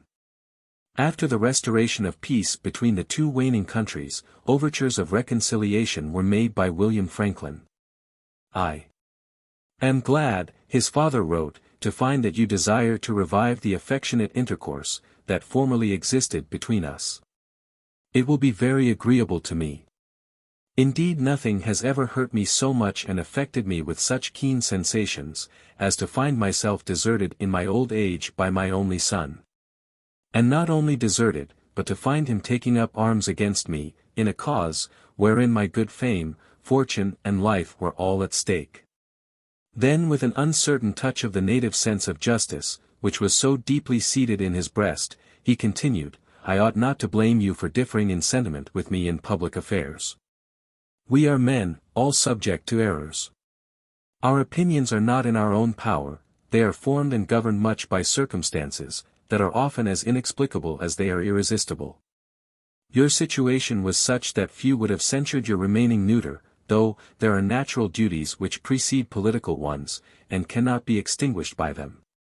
Responding to a statement in this same letter that the writer would be glad to see him when convenient, but would not have him come to Paris at that time, William Franklin had a brief interview with his father at Southampton. When the latter was returning, after the restoration of peace between Great Britain and the United States, full of gratified patriotism, as well as of years and infirmities, to the land from which the son was an outcast. That immedicable wound, however, was not to be healed by one or even by many interviews, and, while Franklin did subsequently devise his lands in Nova Scotia to William Franklin and release him from certain debts, he could not refrain from a bitter fling in doing so. "The part he acted against me in the late war, which is of public notoriety," the will ran, "will account for my leaving him no more of an estate he endeavored to deprive me of." Again, that remorseless moral system, in comparison with which the flimsy moral system of the Autobiography is, to use Bismarck's figure, but a lath painted to look like iron, had reminded one, who had had the temerity to violate its ordinances, that what is now as luscious as locusts may shortly be as bitter as coloquintida. Surely there are few things in history more pathetic than that the relationship, for which the father had set aside the world and the world's law, and to which the incalculable workings of human love had almost communicated the genuineness and dignity of moral legitimacy, should have been the one thing to turn to ashes upon the lips of a life blessed with prosperity and happiness almost beyond the measure of any that the past has brought home to us. 4. It has been suggested that Franklin had another natural child in the wife of John Foxcroft. In a letter to the former, Foxcroft acquaints him that his daughter had been safely brought to bed, and had presented the writer with a sweet little girl, and in several letters to Foxcroft Franklin speaks of Mrs. Foxcroft as "my daughter." "God send my daughter a good time, and you a good boy," are the words of one of them. The suggestion has been rejected by Albert Henry Smith, the accomplished editor of Franklin's writings, on chronological grounds which, it seems to us, are by no means conclusive. The term daughter, however, standing alone, would certainly, under any circumstances, be largely deprived of its significance by the fact that Franklin, in his intercourse with other women than Mrs. Foxcroft, seems in the course of his life to have been addressed, in both English and French, by every paternal appellation from pappy to trace cher papa known to the language of endearment. 5. Moreover, so singularly free from self-consciousness was he in relation to his own sexual vagaries, so urgent were his affectionate impulses, that it is hard to believe that he could have been the father of such an illegitimate daughter when there is no evidence to show that, aside from a little concession to the jealousy of Mrs. Franklin, he treated her exactly as he did his acknowledged daughter, Sally. The unsophisticated relations of Franklin to William Franklin were also his relations to William Temple Franklin, who was born in England, when his father was in that country with Franklin during the latter's first mission abroad. The mother of his father is unknown, and so is his own. Silence was one of the virtues enjoined on Franklin by his little book, and was an innate attribute of his strong character besides. The case was certainly one, in which, if he had been reproached by his father, William Franklin could have found an extenuating example very near at hand, even if not very readily available for the purposes of recrimination. But there is nothing to lead us to believe that Franklin was more concerned about the second bar sinister in his coat of arms than the first. On the contrary, his affection appropriated his little grandson with a promptitude which reminds us of the story told in one of his letters to his wife about the boy who asked another boy. When the latter was crying over a pennyworth of spilt vinegar, for fear that his mother would whip him, "Have you then got ne'er a grandmother?" Almost, if not, from the very beginning, Franklin, and not William, was Temple's real father, and, after William became estranged from Franklin, the grandson thenceforth occupied the place in the heart of the latter which the son had previously occupied, or one, if anything, even warmer. When William was appointed governor of New Jersey, and sailed away with his bride to his province, Temple, then about 2 years old, was left in London. As he grew older, he was placed by his grandfather, after the return of the grandfather to England in 1764, in a school near London from which he often came to visit the latter at Mrs. Stevenson's house at No. 7 Craven Street. After one of these visits, Franklin writes to William, "Temple has been at home with us during the Christmas vacation from school. He improves continually, and more engages the regard of all that are acquainted with him, by his pleasing, sensible, manly behavior." On another occasion, in settling an account with William Franklin, he says proudly, after referring to outlays required by the maintenance and education of Temple, "but that his friends will not grudge when they see him." For a time, Temple was an inmate of the Craven Street house. When Franklin returned to Philadelphia in 1775, he took him with him, and turned him over to William Franklin, whose family name the youth, until then known as William Temple, assumed for the future. Temple, however, after spending some happy months in New Jersey, was soon again with his grandfather at Philadelphia for the purpose of attending the College of Philadelphia. And here he was when Franklin was on the point of setting out on his mission to France. When he did sail, Temple, then 16 or 17 years of age, and Benjamin Franklin back, the oldest son of Franklin's daughter, Sally, a boy of 7, accompanied him.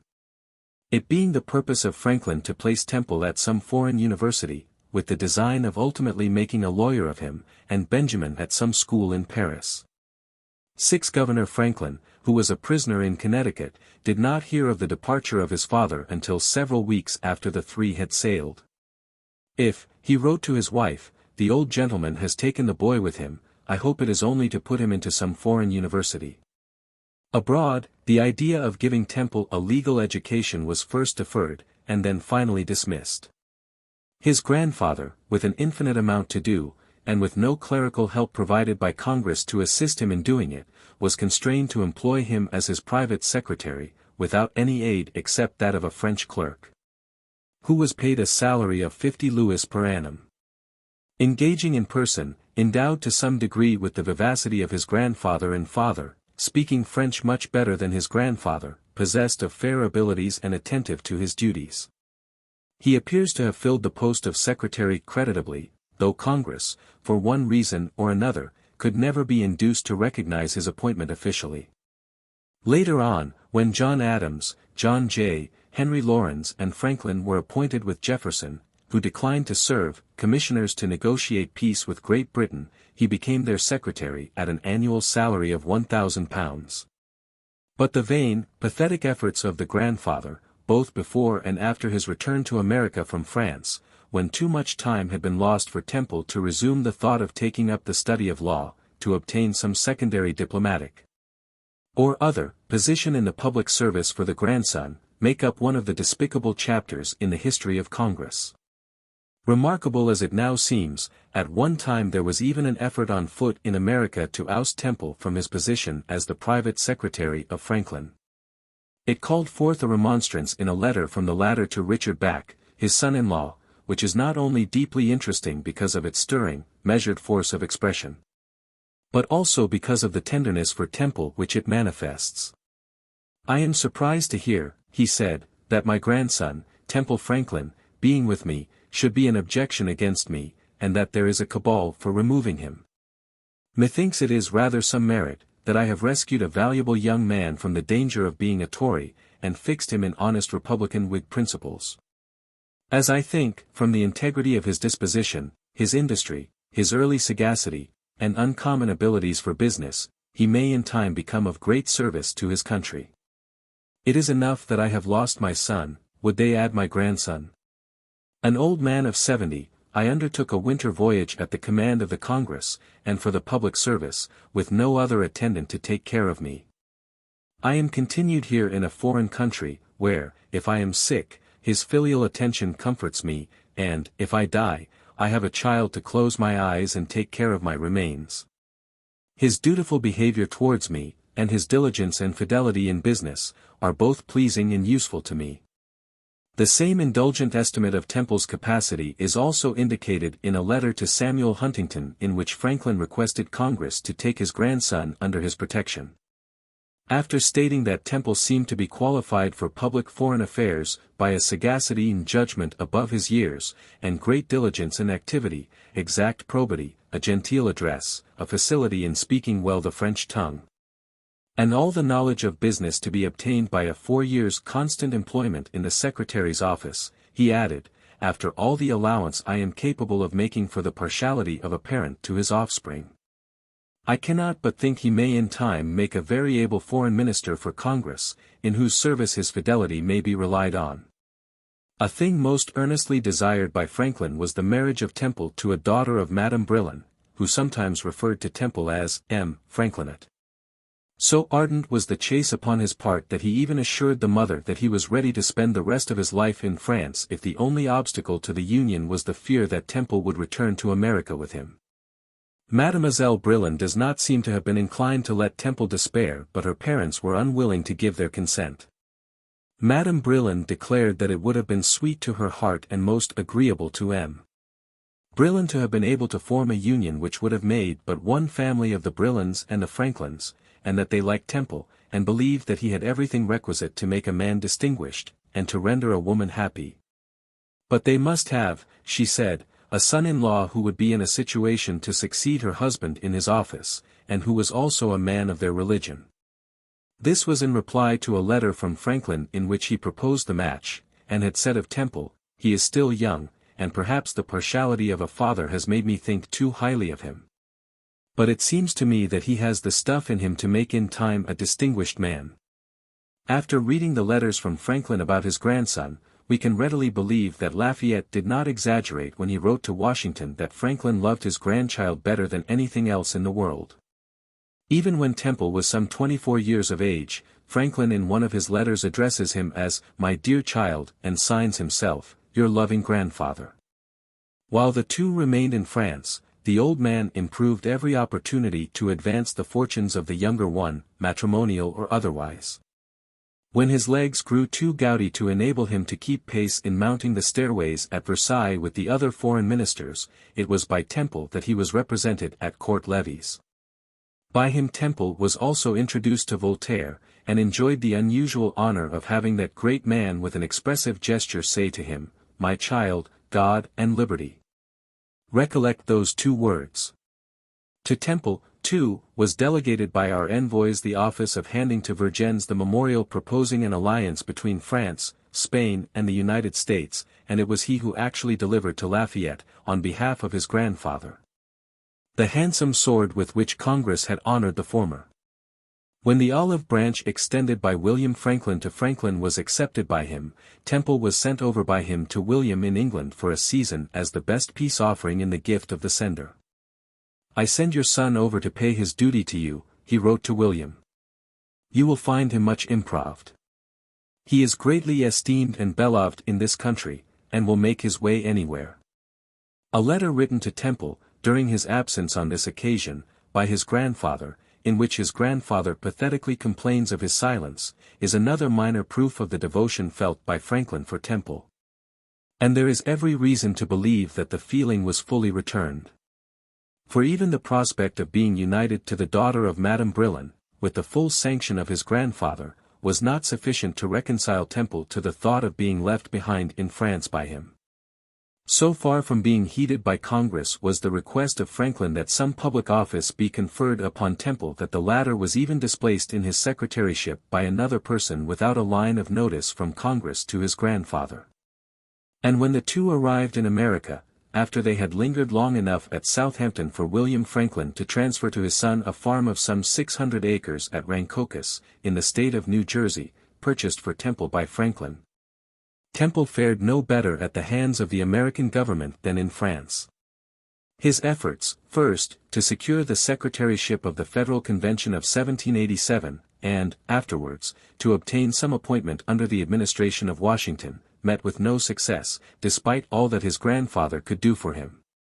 For a while he lived on his terra, as Franklin called it, at Rancocas, but, after the death of Franklin, who did not forget him in his will, he became restless, and wandered back to the Old World, where he delayed so long the publication of his grandfather's writings, bequeathed to him by the latter, that he was strongly but unjustly suspected for a time of having been bribed by the British government to suppress them. His slender literary qualifications for giving the proper perspective to such a mass of material had simply stood appalled at the magnitude of their task. 2. Franklin's religious beliefs. Closely akin to Franklin's system of morals were his views about religion.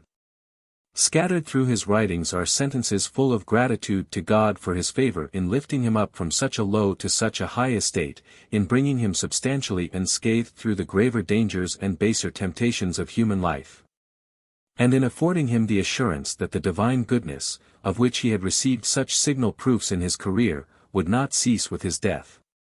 In the Autobiography, after alluding in modest terms to the poverty and obscurity, in which he was born and bred, and the affluence and reputation subsequently won by him, he says, "And now I speak of thanking God. I desire with all humility to acknowledge that I owe the mentioned happiness of my past life to his kind providence, which lead me to the means I used and gave them success.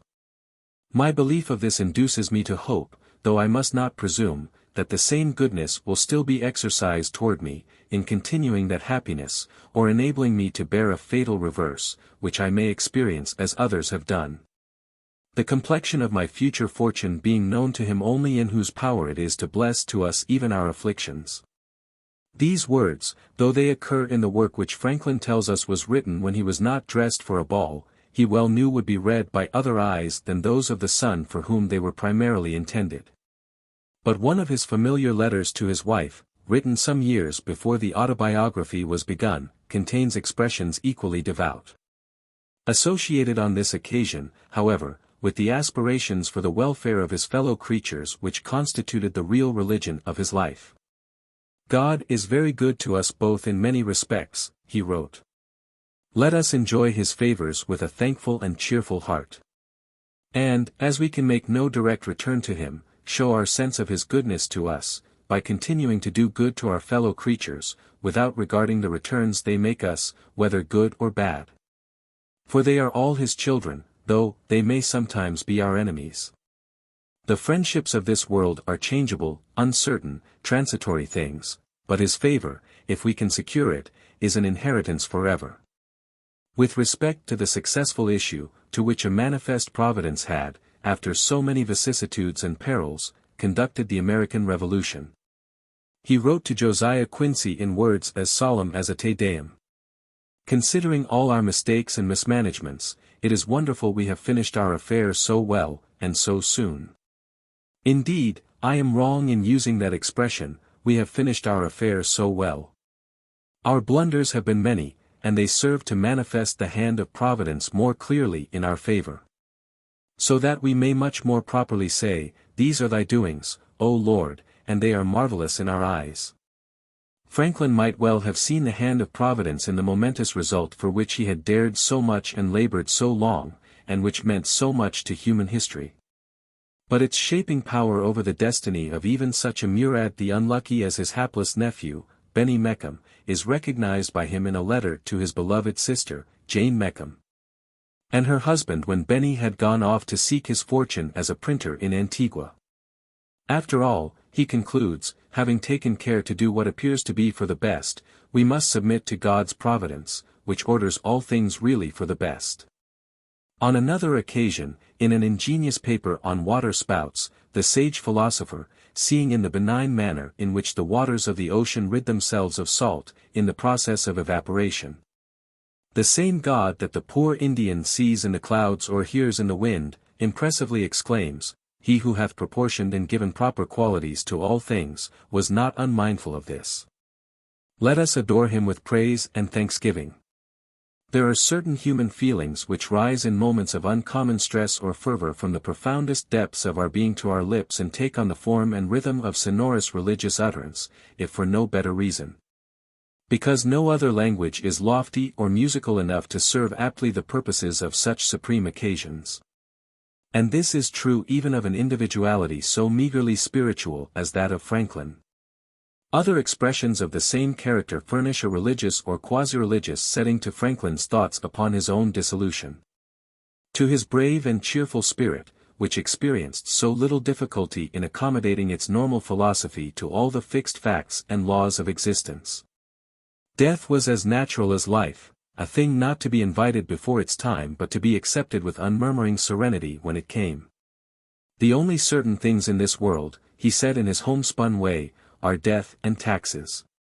It is the will of God and nature, he wrote in his 51st year to Elizabeth Hubbard, after the death of his brother John, that these mortal bodies be laid aside, when the soul is to enter into real life. This is rather an embryo state, a preparation for living. A man is not completely born until he be dead. Why then should we grieve, that a new child is born among the immortals, a new member added to their happy society? We are spirits. That bodies should be lent us, while they can afford us pleasure, assist us in acquiring knowledge, or in doing good to our fellow creatures, is a kind and benevolent act of God.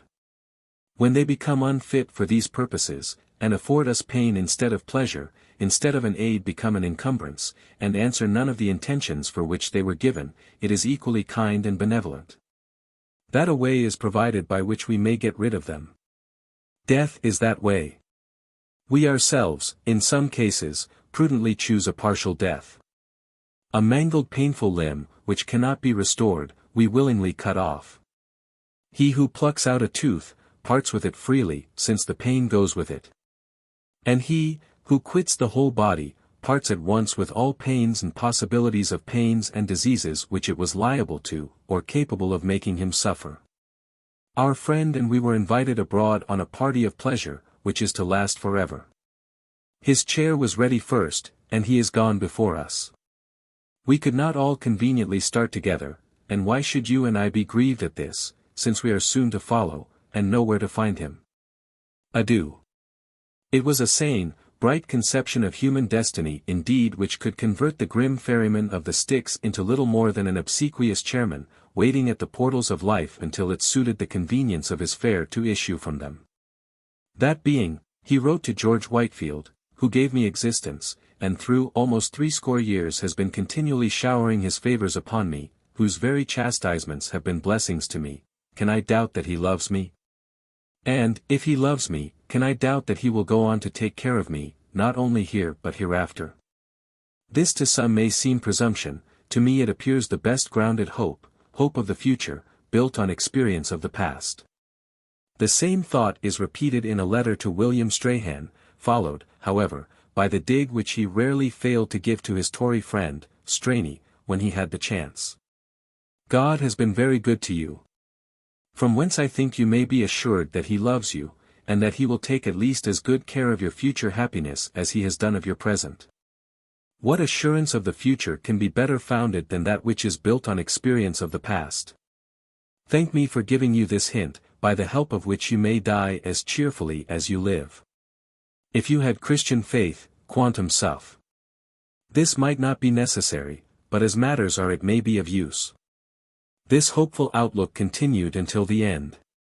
In a letter to his dear old friend, George Whately, which was written about 5 years before the writer's death, he adds a resource borrowed from his scientific knowledge to the other resources of his tranquil optimism.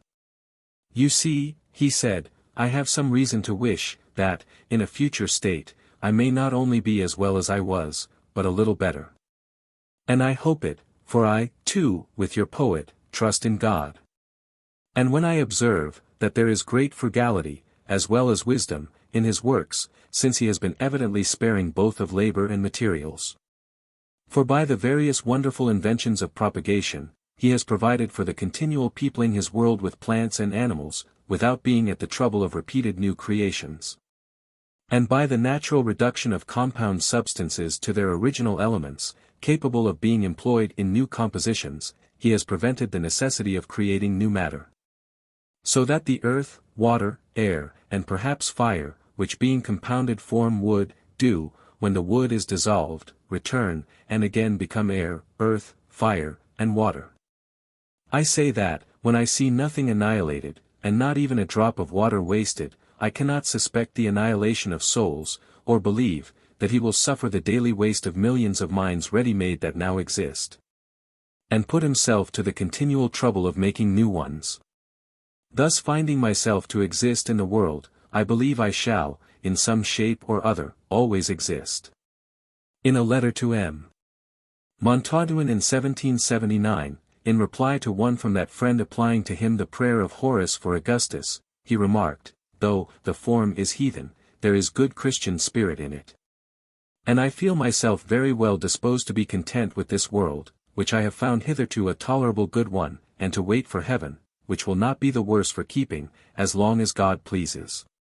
But later on, when 7 more years of waning strength had passed, he wrote to his friend Jonathan Shipley, the Bishop of St. Asaph's.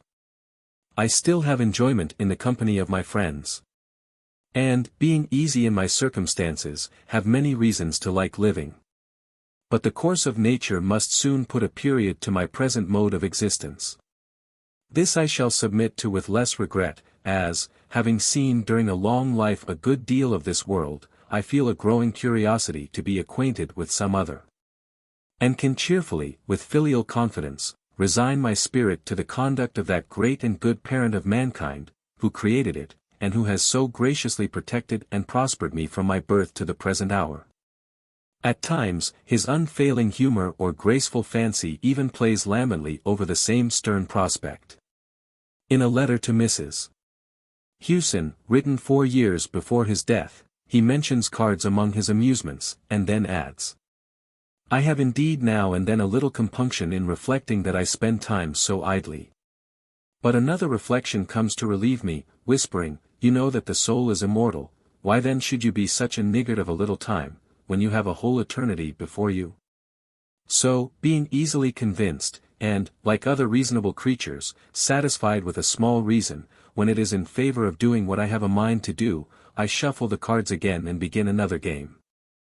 We were long fellow laborers in the best of all works, the work of peace, he wrote to David Hartley, when the writer was on the point of returning to America from France. I leave you still in the field, but having finished my day's task, I am going home to go to bed.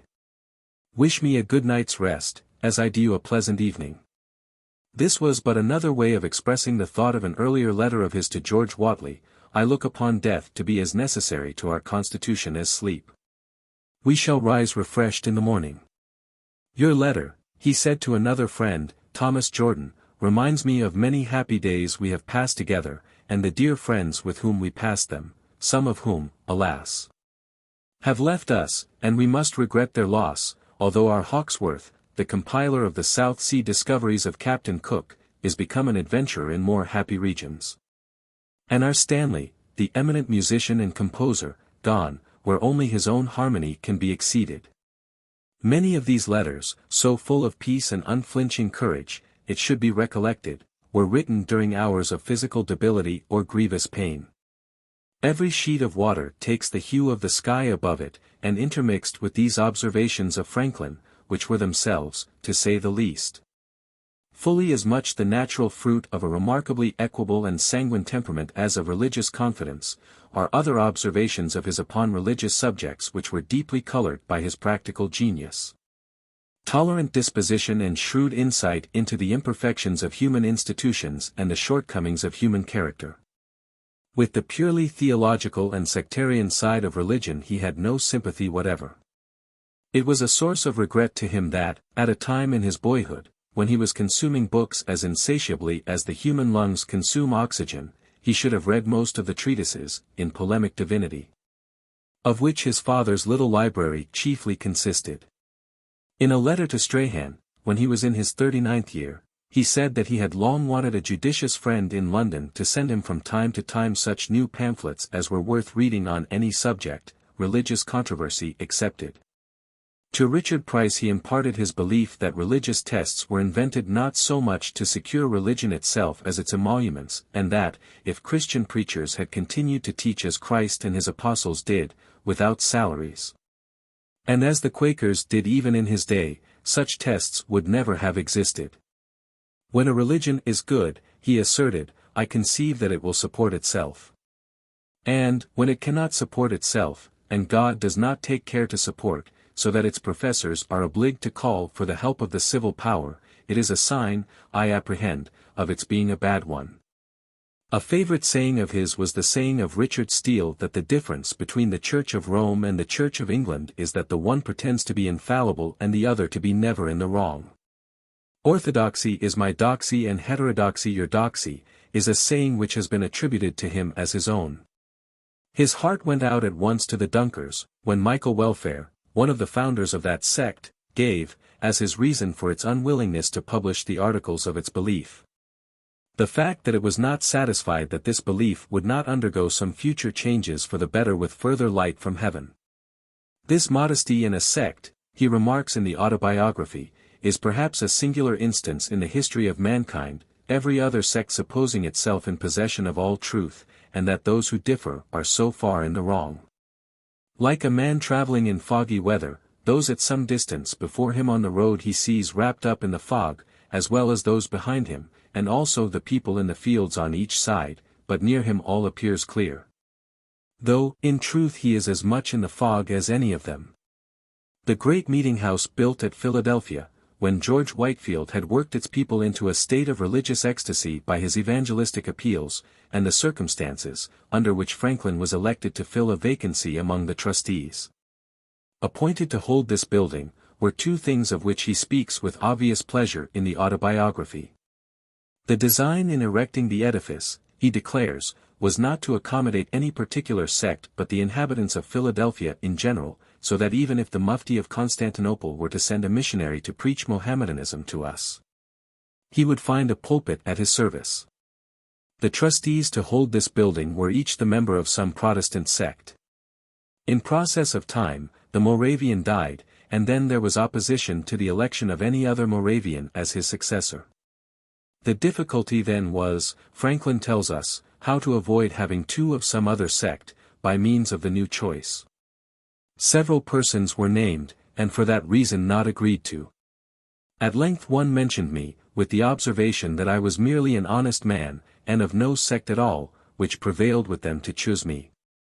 The manner in which Franklin came to occupy this position of sectarian detachment is also set forth in the Autobiography. On his father's side, he was descended from sturdy pietists, to whom the difference between one sect and another did not mean merely polemical warmth, as in Franklin's time, but the heat of the stake. In the reign of Bloody Mary, Franklin's great-great-grandfather kept his English Bible open and suspended by tapes, under the concealing cover of a joint stool, and, when he inverted the stool to read from the pages of the book to his family, one of his children stood at the door to give timely warning of the approach of the dreaded apparitor.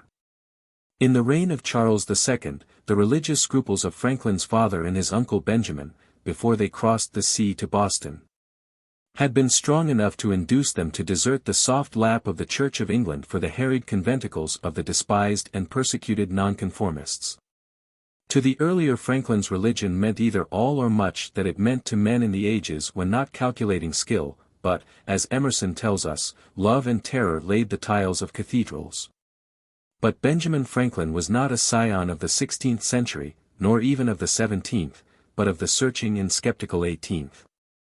Some of the dogmas of the Creed, in which he was religiously educated by his father, such as the eternal decrees of God, election, reprobation and the like appeared to him unintelligible, others doubtful, he declares in the Autobiography. The consequence was that he early absented himself from the public assemblies of the Presbyterian sect in Philadelphia, Sunday being his studying day, though he never was, he says, without some religious principles. I never doubted, for instance, the existence of the deity, that he made the world, and governed it by his providence, that the most acceptable service of God was the doing good to man, that our souls are immortal, and that all crime will be punished and virtue rewarded either here or hereafter. These I esteemed the essentials of every religion. And, being to be found in all the religions we had in our country, I respected them all, though, with different degrees of respect, as I found them more or less mixed with other articles, which, without any tendency to inspire, promote, or confirm morality, served principally to divide us, and make us unfriendly to one another. And then he goes on to inform us that, as Pennsylvania increased in people, and new places of worship were continually wanted, and were generally erected by voluntary contributions, his might for such purposes, whatever might be the sect, was never refused. This impartial attitude towards the different religious sects he maintained in every particular throughout his life, and from his point of view he had no reason to be dissatisfied with the result, if we may believe John Adams, who tells us, the Catholics thought him almost a Catholic. The Church of England claimed him as one of them. The Presbyterians thought him half a Presbyterian, and the Friends believed him a wet Quaker. Mr. Franklin was as far as Adams himself got in stating his own personal opinion about Franklin's religious views. To have been regarded as an adherent of every sect was a compliment that Franklin would have esteemed as second only to the declaration that he was merely an honest man and of no sect at all.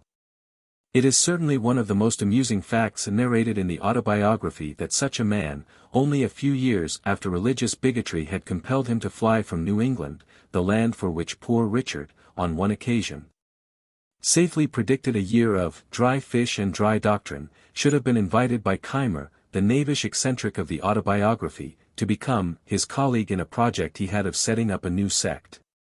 George Whitefield appears to have come nearer than anyone else to the honor of reducing Franklin to a definite religious status. For this celebrated man he seems to have felt an even warmer regard than that which he usually entertained for every clergyman who was a faithful exponent of sound morals.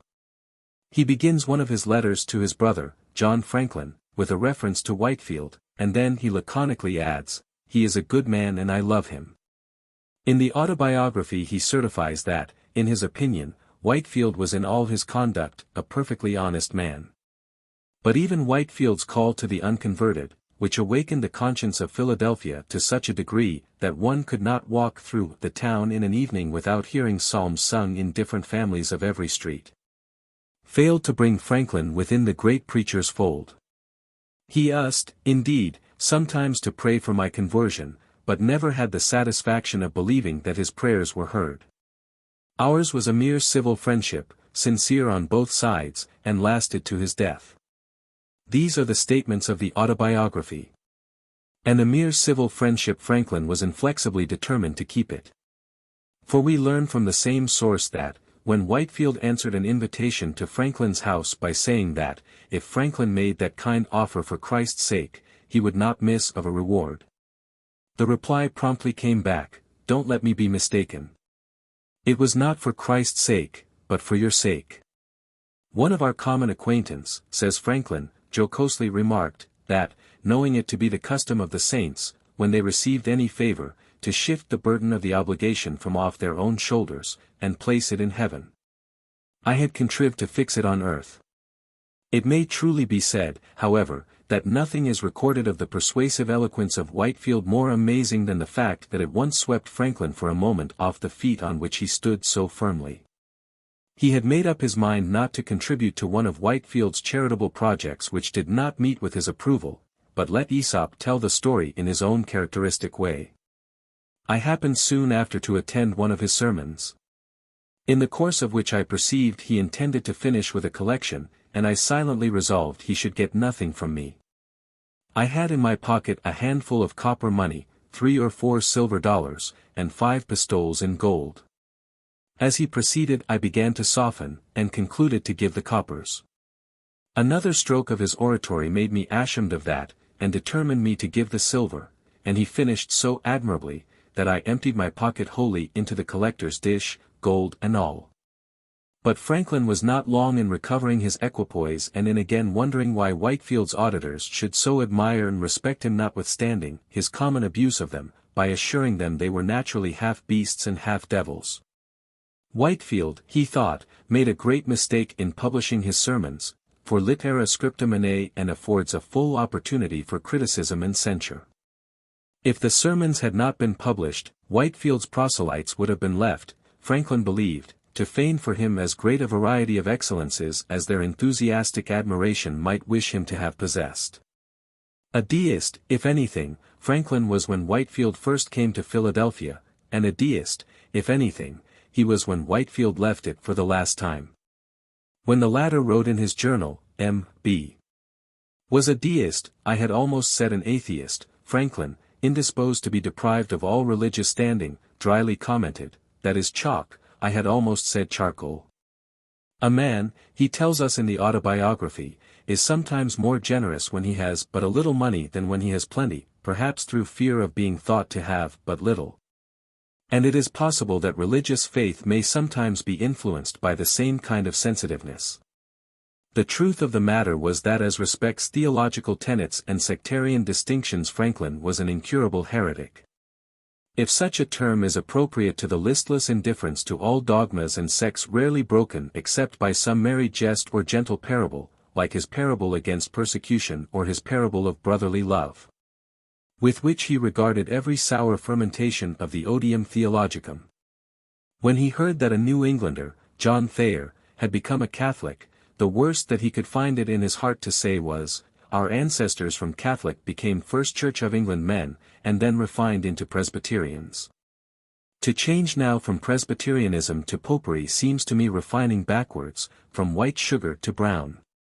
In commenting in a letter to Elizabeth Partridge, formerly Hubbard, a year or so before his own death on the death of a friend of theirs, he uses these words. "You tell me our poor friend Ben Kent is gone. I hope to the regions of the blessed, or at least to some place where souls are prepared for those regions. I found my hope on this, that though not so orthodox as you and I, he was an honest man, and had his virtues. If he had any hypocrisy it was of that inverted kind, with which a man is not so bad as he seems to be. And with regard to future bliss I cannot help imagining, that multitudes of the zealously orthodox of different sects, who at the last day may flock together, in hopes of seeing, mutilated, damned, will be disappointed, and obliged to rest content with their own salvation." Franklin's kingdom of heaven was one into which there was such an abundant entrance that even his poor friend, Ben Kent, could hope to arrive there thoroughly disinfected after a brief quarantine on the road. 7. But it is in his Conti that the spirit of religious charity, by which this letter is animated, is given the sparkling, graceful form with which his fancy readily clothed its creations when form and finish were what the workmanship of the occasion required. Montresor, who is very sick, tells his cure that he has had a vision during the night which has set his mind entirely at rest as to his future. "What was your vision?" said the good priest. "I was," replied Montresor, "at the gate of paradise, with a crowd of people who wished to enter. And St. Peter asked each one what his religion was. One answered, 'I am a Roman Catholic.' 'Ah, well,' said St. Peter, 'enter, and take your place there among the Catholics.' Another said, that he belonged to the Anglican Church. 'Ah, well,' said St. Peter, 'enter and take your place there among the Anglicans.' Another said that he was a Quaker. 'Enter,' said St. Peter, 'and take your place among the Quakers.' Finally, my turn being come, he asked me what my religion was. 'Alas,' replied I, 'unfortunately poor Jacques Montresor has none.' 'That is a pity,' said the saint, 'I do not know where to place you, but enter all the same, and place yourself where you can.'"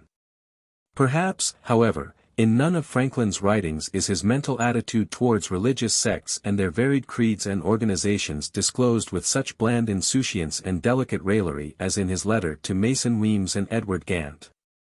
Weems was the famous Parson Weems whose legendary story of the cherry tree and the hatchet made for many years such a sublime enfant terrible of Washington. And Gant was a native of Maryland who was destined in the course of time to become a chaplain of the United States Senate. In this letter, after acknowledging a letter from Weems and Gant telling him that the Archbishop of Canterbury would not permit them to be ordained, unless they took the oath of allegiance. He says that he had obtained an opinion from a clergyman of his acquaintance in Paris that they could not be ordained there, or that, if they were, they would be required to vow obedience to the Archbishop of Paris.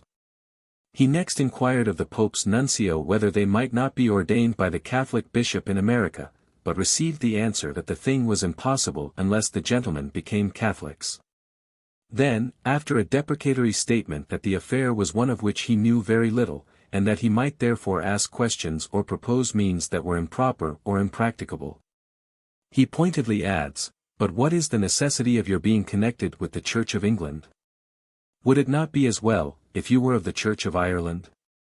The religion was the same, though there was a different set of bishops and archbishops, and perhaps the Bishop of Derry, who was a man of liberal sentiments, might give them orders as of the Irish Church.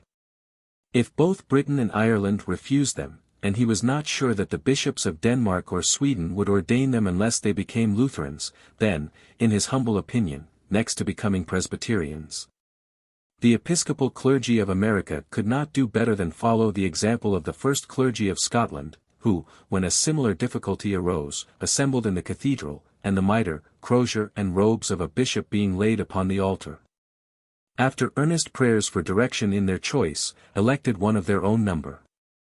When the king said to him, "Arise, go to the altar, and receive your office at the hand of God."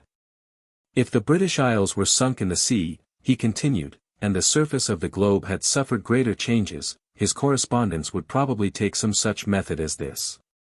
And persistence in the denial of ordination to them by the English Church came to the same thing. 100 years later, when people were more enlightened, it would be wondered at that men in America, qualified by their learning and piety to pray for, and instruct, their neighbors, should not be permitted to do it until they had made a voyage of 6,000 miles out and home to ask leave of a cross old gentleman at Canterbury who seemed, by the account of his correspondence, to have as little regard for the souls of the people of Maryland as King William's Attorney General Seymour had for those of the people of Virginia, when, in reply to the reminder of the Reverend Commissary Blair of William and Mary College that the latter had souls to be saved as well as the people of England, he exclaimed, "Souls! Damn your souls! Make tobacco!" Here we have Franklin absolutely in purus naturalibus as respects the sacerdotal side of religion, lavishing upon his correspondence in a single letter a series of half-serious, half-mocking sentiments flavored with some of his best intellectual qualities, and doubtless leaving them in a teasing state of uncertainty as to whether he intended to ridicule them or not.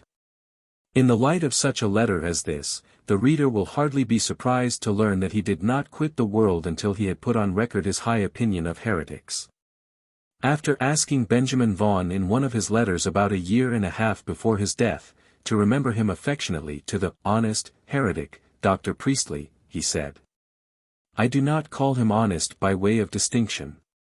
For I think all the heretics I have known have been virtuous men. They have the virtue of fortitude, or they would not venture to own their heresy. And they cannot afford to be deficient in any of the other virtues, as that would give advantage to their many enemies, and they have not, like orthodox sinners, such a number of friends to excuse or justify them." Holding these views about heretics, it is natural that Franklin should at times have stigmatized religious bigotry as it deserved. In his remarks on a late protest, when he was being assailed for one of the most creditable acts of his life, his unsparing denunciation of the murder of hapless Indians by the Paxton Boys, he had a fearless word to say about those religious bigots, who are of all savages the most brutish. And it would be difficult to find a terser or more graphic picture of religious discord than this in one of his letters to Jane Meckham. Each party abuses the other, the profane and the infidel believe both sides, and enjoy the fray. The reputation of religion in general suffers, and its enemies are ready to say, not what was said in the primitive times, "Behold how these Christians love one another," but, "Mark how these Christians hate one another." Indeed, when religious people quarrel about religion or hungry people about their victuals, it looks as if they had not much of either among them. Not only did Franklin have no sympathy with sects and their jarring pretensions, but he had little patience with either doctrinal theology or ecclesiastical rites and forms of any sort. Even after he decided to keep away from public worship on Sundays, he still retained, he said, a sense of its utility, when rightly conducted, and continued to pay regularly his annual subscription to the Presbyterian Church in Philadelphia which he had attended. Later, he was induced by its pastor to sit now and then under his ministrations. Once he states, as if with a slight elevation of the eyebrows, for 5 Sundays successively, but it all proved unedifying, since not a single moral principle was inculcated or enforced. The aim of the preacher seeming to be rather to make them good Presbyterians than good citizens. At length the devout man took for his text the following verse from the 4th chapter of the Philippians, finally, brethren, whatsoever things are true, honest, just, pure, lovely or of good report, if there be any virtue, or any praise, think on these things. Now, thought Franklin, in a sermon on such a text we cannot miss of having some of the morality, which was to him the entire meat of religion. But the text, promising as it was, had been subjected to such merciless desiccation that it resolved itself into 5 points only, as meant by the apostle, viz. 1. Keeping holy the Sabbath day. 2. Being diligent in reading the Holy Scriptures. 3. Attending duly the public worship. 4. Partaking of the sacrament. 5. Paying a due respect to God's ministers. Franklin was disgusted, gave this preacher up entirely, and returned to the use of the articles of belief and acts of religion which he had previously composed for his own private devotions.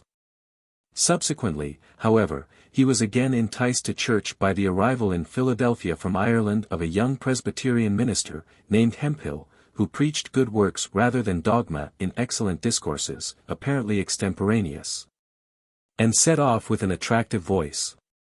This minister was soon formally arraigned for heterodoxy by the old Orthodox clergy who were in the habit of paying more attention to Presbyterian doctrine than Franklin was, and found a powerful champion in Franklin, seeing that Hemphill, while an elegant preacher, was, for reasons that afterwards became only too patent, a poor writer, wrote several pamphlets and an article in the Pennsylvania Gazette in his behalf. Unfortunately, when the war of words was at its height, Hemphill, who afterwards confessed to Franklin that none of the sermons that he preached were of his own composition, was proved to have purloined a part, at any rate, of one of his sermons from Dr. Foster, of whom Pope had written, "Let modest Foster, if he will excel 10 metropolitans in preaching well." The synod found against him, but so agreeable to Franklin was the all too brief taste that he had enjoyed of good works that he adhered to Hemphill to the last. I stuck by him, however, he says, as I rather approved his giving us good sermons compassed by others, than bad ones of his own manufacture, though the latter was the practice of our common teachers, among whom he doubtless included the dreary shepherd who had made so little out of the verse in the 4th chapter of Philippians. Everything found its practical level in that mind at last. It might be added that Franklin's stand on this occasion was but in keeping with a final word of counsel which he wrote many years afterwards to his daughter Sally, when he was descending the Delaware on his way to England.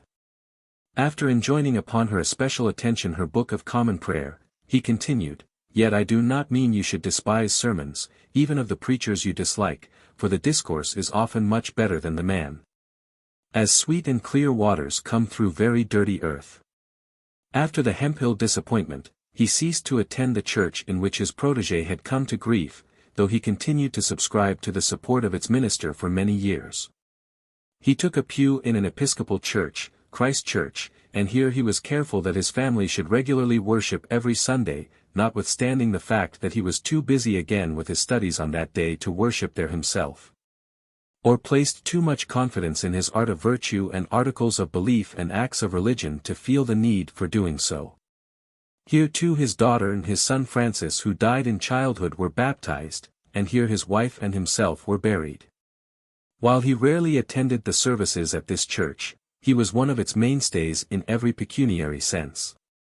In more than one particular, Franklin was lax in France where he was only liberal in America. At any rate, he was even less of a Sabbatarian in the former country than he was in the latter.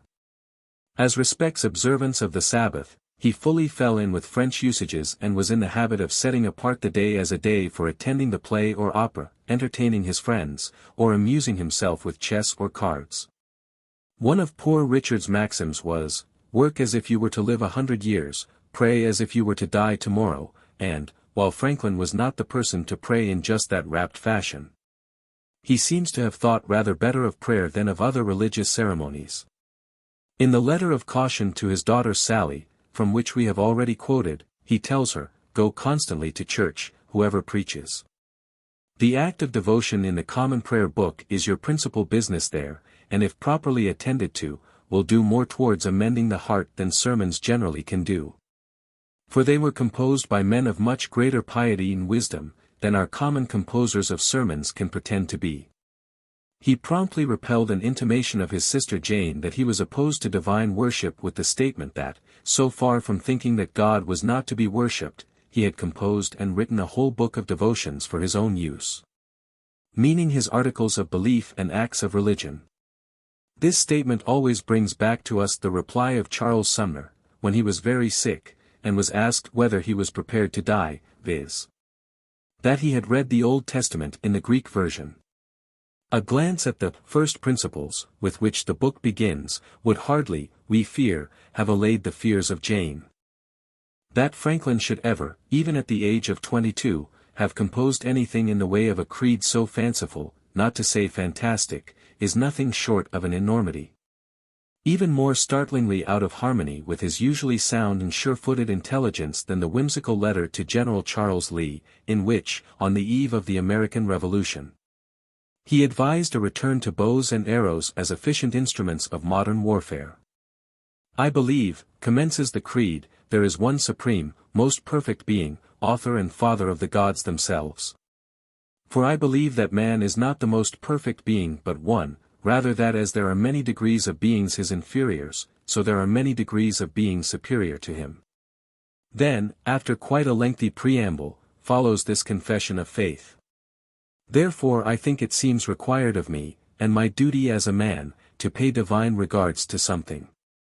I conceive then, that the Infinite has created many beings or gods, vastly superior to man, who can better conceive his perfections than we, and return him a more rational and glorious praise. As, among men, the praise of the ignorant or of children, is not regarded by the ingenious painter or architect, who is rather honored and pleased with the approbation of wise men and artists. It may be that these created gods are immortal. Or it may be that after many ages, they are changed, and others supply their places. Howbeit, I conceive that each of these is exceeding wise and good, and very powerful. And that each has made for himself one glorious sun, attended with a beautiful and admirable system of planets. It is that particular wise and good God, who is the author and owner of our system, that I propose for the object of my praise and adoration." Under the same head of First Principles, there is a slight flavor of the art of virtue, since without virtue man can have no happiness in this world. I firmly believe he delights to see me virtuous, because he is pleased when he sees me happy.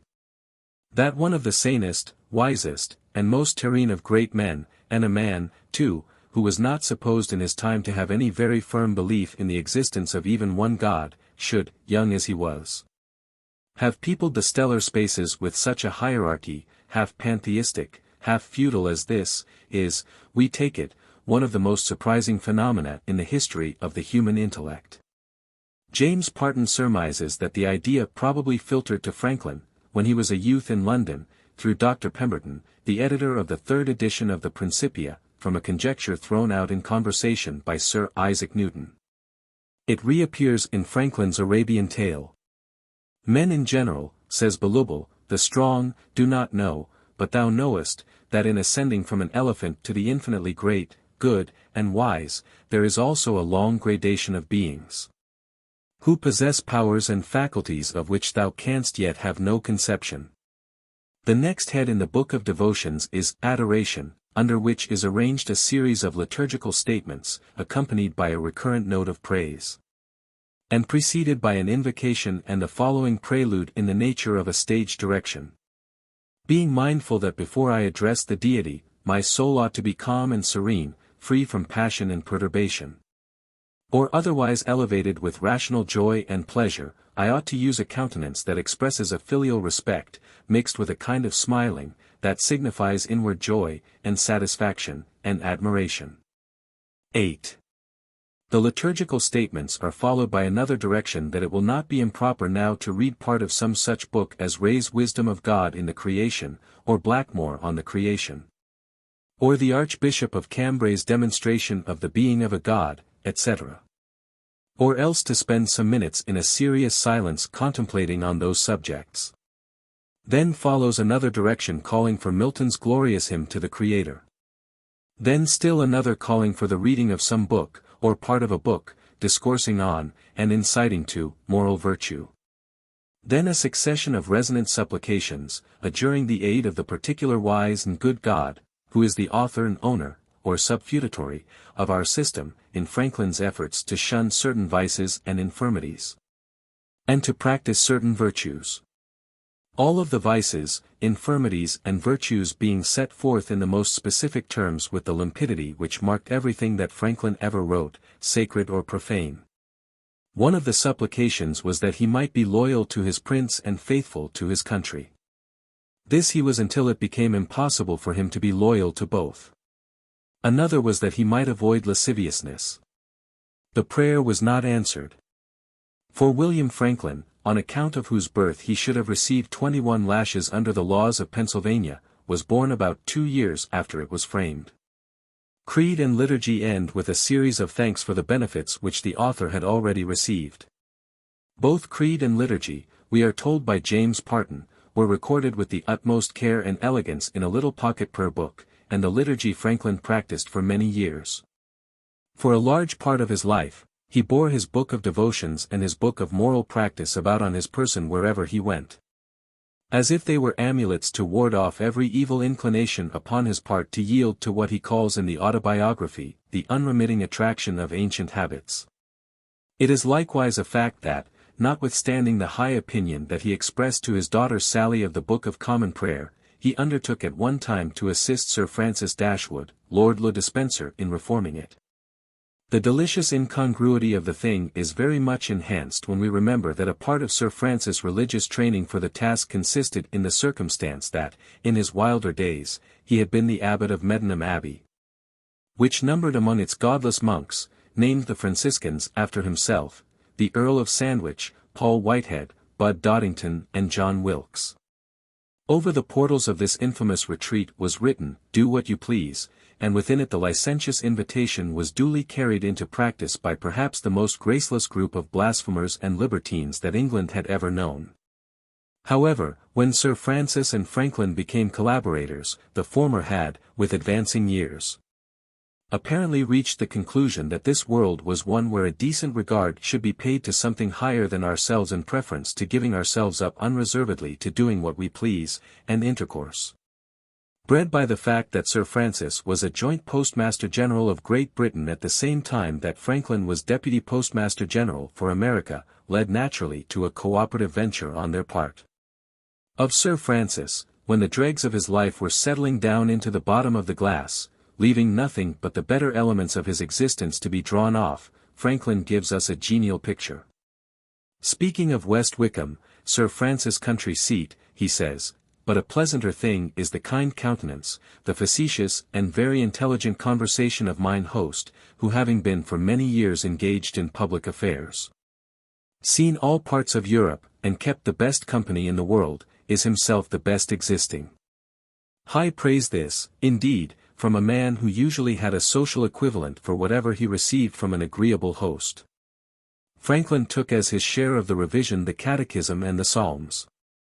Of the Catechism, he retained only 2 questions, with the answers, "What is your duty to God?" and "What is your duty to your neighbor?" The Psalms he very much shortened by omitting the repetitions, of which he found, he said, in a letter to Granville Sharp, more than he could have imagined, and the imprecations, which appeared, he said, in the same letter, not to suit well the Christian doctrine of forgiveness of injuries and doing good to enemies. As revised by the two friends, the book was shorn of all references to the sacraments and to the divinity of our Lord, and the commandments in the Catechism, the Nicene and the Athanasian creeds, and even the Canticle, all ye works of the Lord, so close to the heart of nature, were ruthlessly deleted. All of the Apostles' Creed, too, went, except, to use Franklin's words, the parts that are most intelligible and most essential. The Te Deum and the Venite were also pared down to very small proportions. Some of the other changes assumed the form of abridgments of the services provided for communion, infant baptism, confirmation, the visitation of the sick and the burial of the dead. Franklin loved his species too much, we may be sure, not to approve unqualifiedly the resolution of Sir Francis to omit wholly the commination, and all cursing of mankind. Nor was a man, whose own happy marriage had begun with such little ceremony, likely to object strongly to the abbreviation of the service for the solemnization of matrimony upon which Sir Francis also decided. In fine, the whole of the Book of Common Prayer was reduced to nearly one-half its original compass. The preface was written by Franklin. Judging from its terms, the principal motive of the new version was to do away with the physical inconvenience and discomfort caused in one way or another by long services.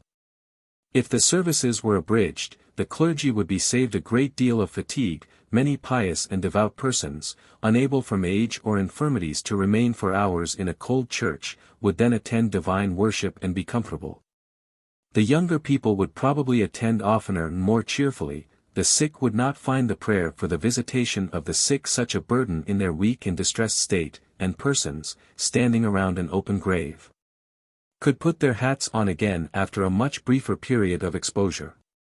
Other reasons are given for the revision, but the idea of holding out brevity as a kind of bait to worship is the dominant one that runs through the preface.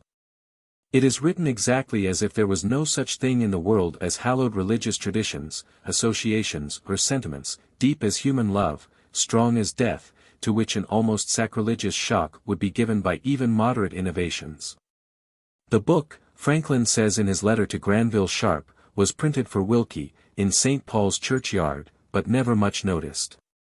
Some were given away, very few sold, and I suppose the bulk became waste paper. In the prayers so much was retrenched that approbation could hardly be expected. In America, the abridgment was known as Franklin's Prayer Book, and, worthless as it is, in a religious sense, since it became rare. Franklin's fame has been known to give a single copy of it a pecuniary value of not less than $1,000. The literary relations of Franklin to devotion began with a creed as eccentric as the Oriental notion that the whole world is upheld by a cow with blue horns, and ended with partial responsibility for a prayer book almost as devoid of a true religious spirit as one of his dissertations on chimneys. He was slow, however, to renounce a practical aim, when once formed. The abridged prayer book was printed in 1773, and some 14 years afterwards in a letter to Alexander Small he expressed his pleasure at hearing that it had met with the approbation of Small and good Mrs. Baldwin. "It is not yet, that I know of," he said, "received in public practice anywhere, but, as it is said that good motions never die, perhaps in time it may be found useful." Another incident in the relations of Franklin to prayer was the suggestion made by him in the Federal Convention of 1787 that thenceforth prayers, imploring the assistance of heaven and its blessing on the deliberations of the convention, should be held every morning before the convention proceeded to business. In this situation of this assembly, groping, as it were, in the dark to find political truth, and scarce able to distinguish it when presented to us, "How has it happened, sir," he asked, "that we have not hitherto once thought of humbly applying to the Father of lights to illuminate our understandings?" The question was a timely one, and was part of an eloquent and impressive speech, but resulted in nothing more fruitful than an exclamatory memorandum of Franklin, indignant or humorous we do not know which. The convention, except 3 or 4 persons, thought prayers unnecessary. It is only when insisting upon the charitable and fruitful side of religion that Franklin has any wholesome or winning message to deliver touching it, but, when doing this, his utterances are often edifying in the highest degree. In an early letter to his father, who believed that the son had imbibed some erroneous opinions with regard to religion, after respectfully reminding his father that it is no more in a man's power to think than to look like another.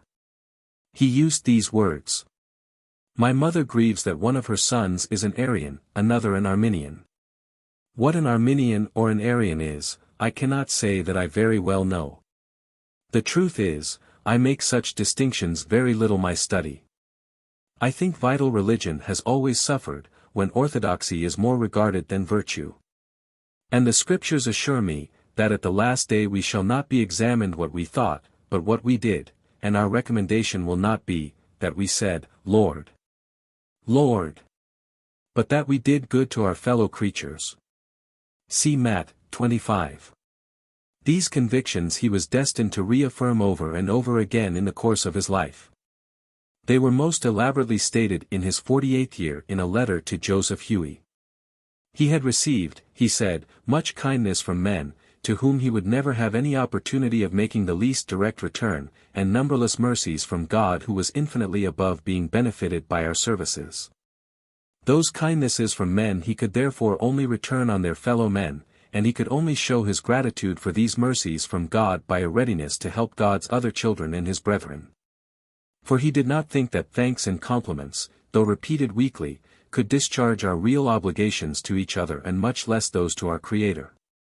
He that for giving a draught of water to a thirsty person should expect to be paid with a good plantation, would be modest in his demands compared with those who think they deserve heaven for the little good they do on earth.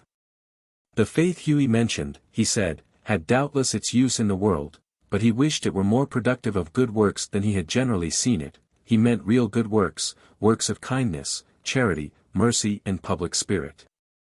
Not holiday keeping, sermon reading or hearing, performing church ceremonies, or making long prayers, filled with flatteries and compliments, despised even by wise men and much less capable of pleasing the Deity. The worship of God was a duty. The reading of sermons might be useful, but if men rested in hearing and praying, as too many did, it was as if a tree should value itself on being watered and putting forth leaves though it never produced any fruit. Your great master, he continued, thought much less of these outward appearances and professions than many of his modern disciples. He preferred the doers of the word, to the mere hearers. The son that seemingly refused to obey his father, and yet performed his commands, to him that professed his readiness, but neglected the work, the heretical but charitable Samaritan, to the uncharitable though orthodox priest and sanctified Levite. And those who gave food to the hungry, drink to the thirsty, raiment to the naked, entertainment to the stranger, and relief to the sick, though they never heard of his name, he declares shall in the last day be accepted, when those who cry Lord, Lord, who value themselves on their faith, though great enough to perform miracles, but have neglected good works, shall be rejected. And then, after a word about the modesty of Christ, he breaks out into something as much like a puff of anger as anything that his perfect mental balance would allow. But nowadays we have scarce a little parson, that does not think it the duty of every man within his reach to sit under his petty ministrations. Altogether, the Reverend Mr. Hemphill never stole, and few clergymen ever composed, a more striking sermon on good works than this letter.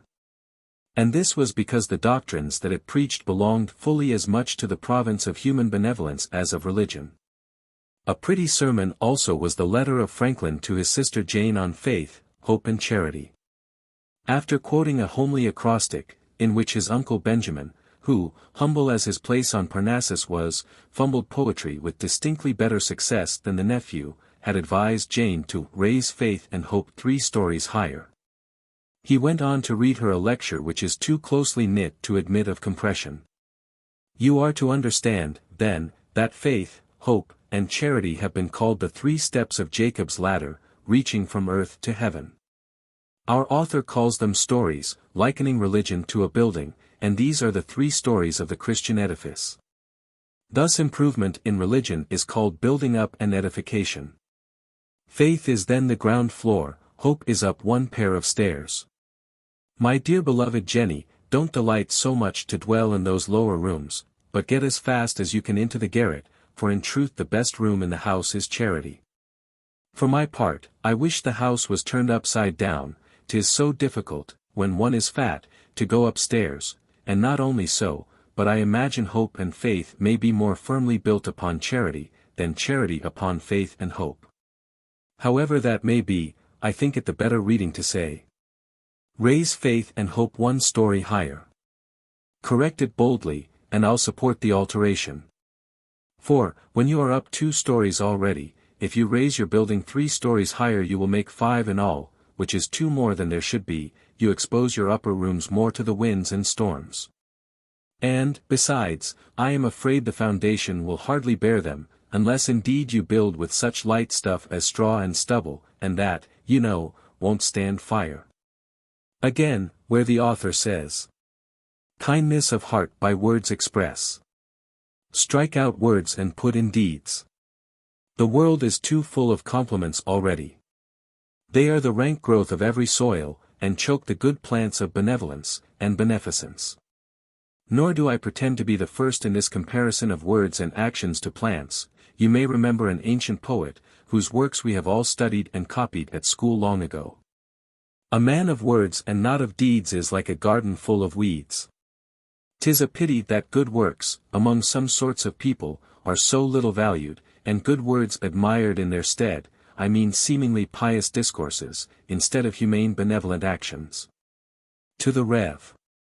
Thomas Combe Franklin expressed the opinion that, unless pulpit eloquence turned men to righteousness, the preacher or the priest was not merely sounding brass or a tinkling cymbal, which were innocent things, but rather like the cunning man in the Old Bailey who conjured and told fools their fortunes to cheat them out of their money.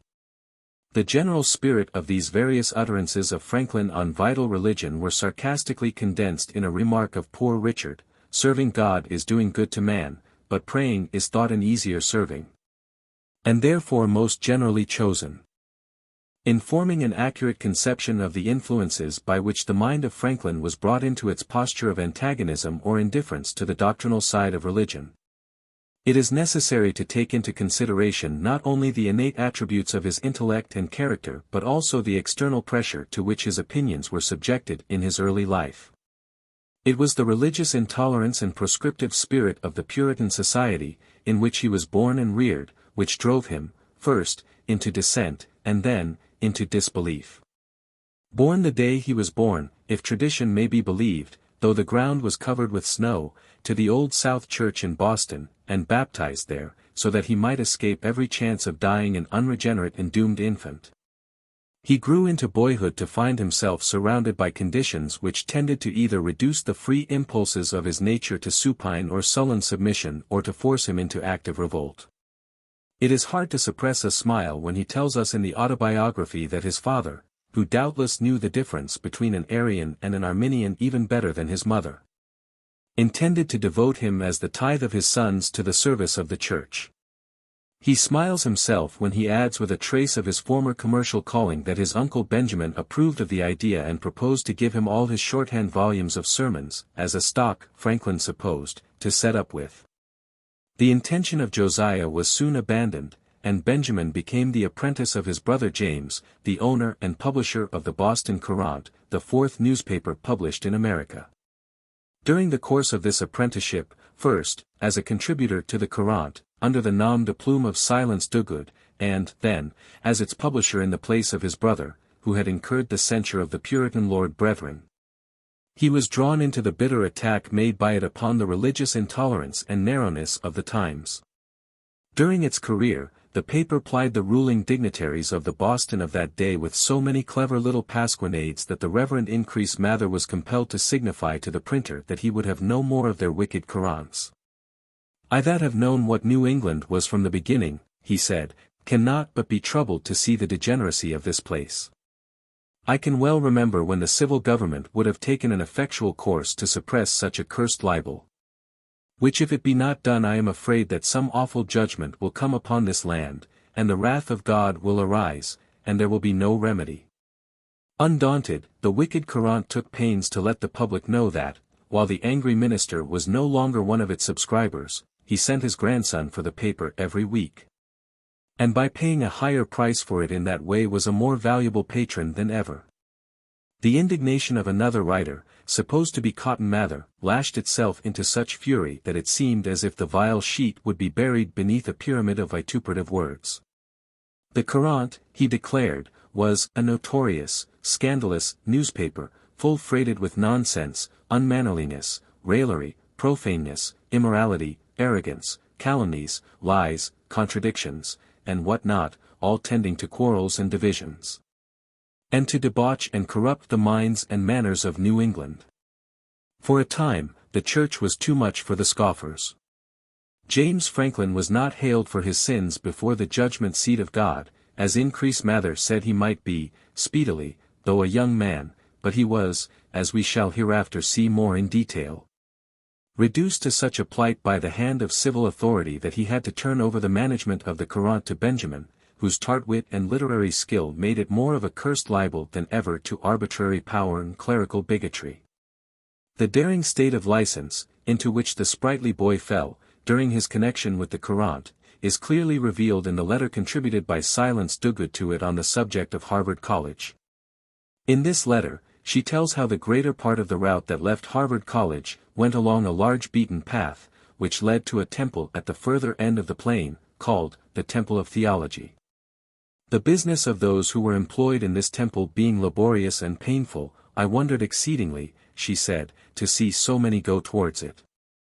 But while I was pondering this matter in my mind, I spied Pecunia behind a curtain, beckoning to them with her hand, which sight immediately satisfied me for whose sake it was, that a great part of them, I will not say all, travelled that road. While the Courant was running its lively course, young Franklin was shunning church on Sundays, reading Shaftesbury and Anthony Collins, and drifting further and further away from all the fixed shorelights of religious faith. Then came the Hegira, which ended, as all the world knows, at Philadelphia. The first place, curiously enough, in which the fugitive slept after reaching that city, was the great Quaker meeting house, whither he had been swept by the concourse of clean-dressed people, that he had seen walking towards it. When he was sauntering aimlessly about the streets of his new home, shortly after his arrival, I sat down among them, he says in the Autobiography, and, after looking round a while and hearing nothing said, being very drowsy through labor and want of rest the preceding night, I fell fast asleep and continued so till the meeting broke up, when one was kind enough to rouse me. The halcyon calm of this meeting offers a strange enough contrast to the disputatious turn, which had been engendered in him as he tells us by his father's books of dispute about religion, before he left Boston. The state of mind with respect to religion that he brought with him to Philadelphia is thus described by him in the Autobiography. My parents had early given me religious impressions, and brought me through my childhood piously in the dissenting way. But I was scarce 15, when, after doubting by turns of several points, as I found them disputed in the different books I read, I began to doubt of revelation itself. Some books against deism fell into my hands.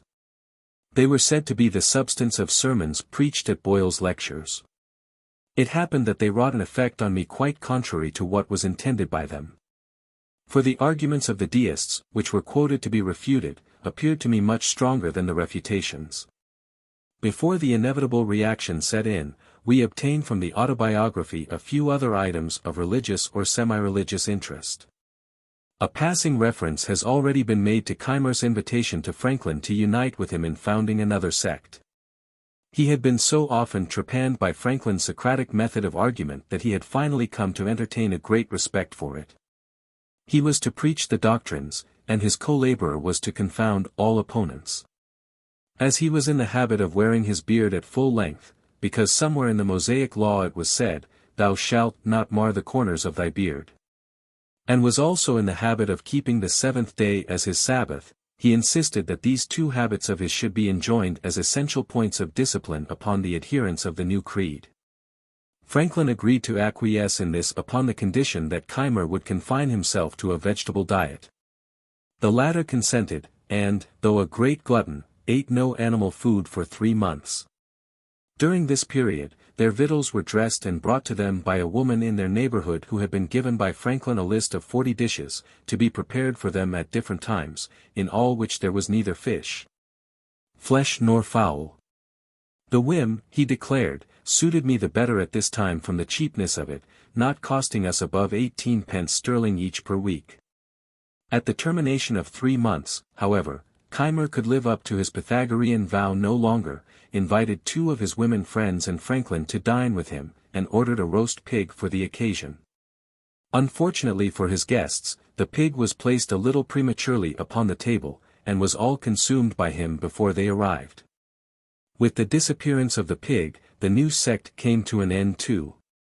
As sharp as the contrast between Franklin's spirit and the dove-like peace that brooded over the great Quaker meeting house, was the contrast between it and that of the self-devoted nun, whom he was once permitted to visit in the garret, in which she had immured herself, of his lodging-house in Duke Street, London, opposite the Romish chapel.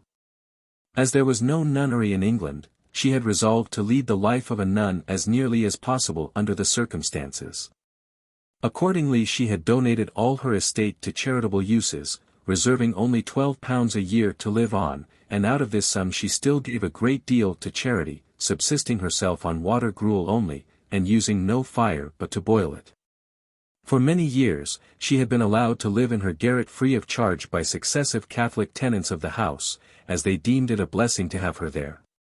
A priest visited her to confess her every day.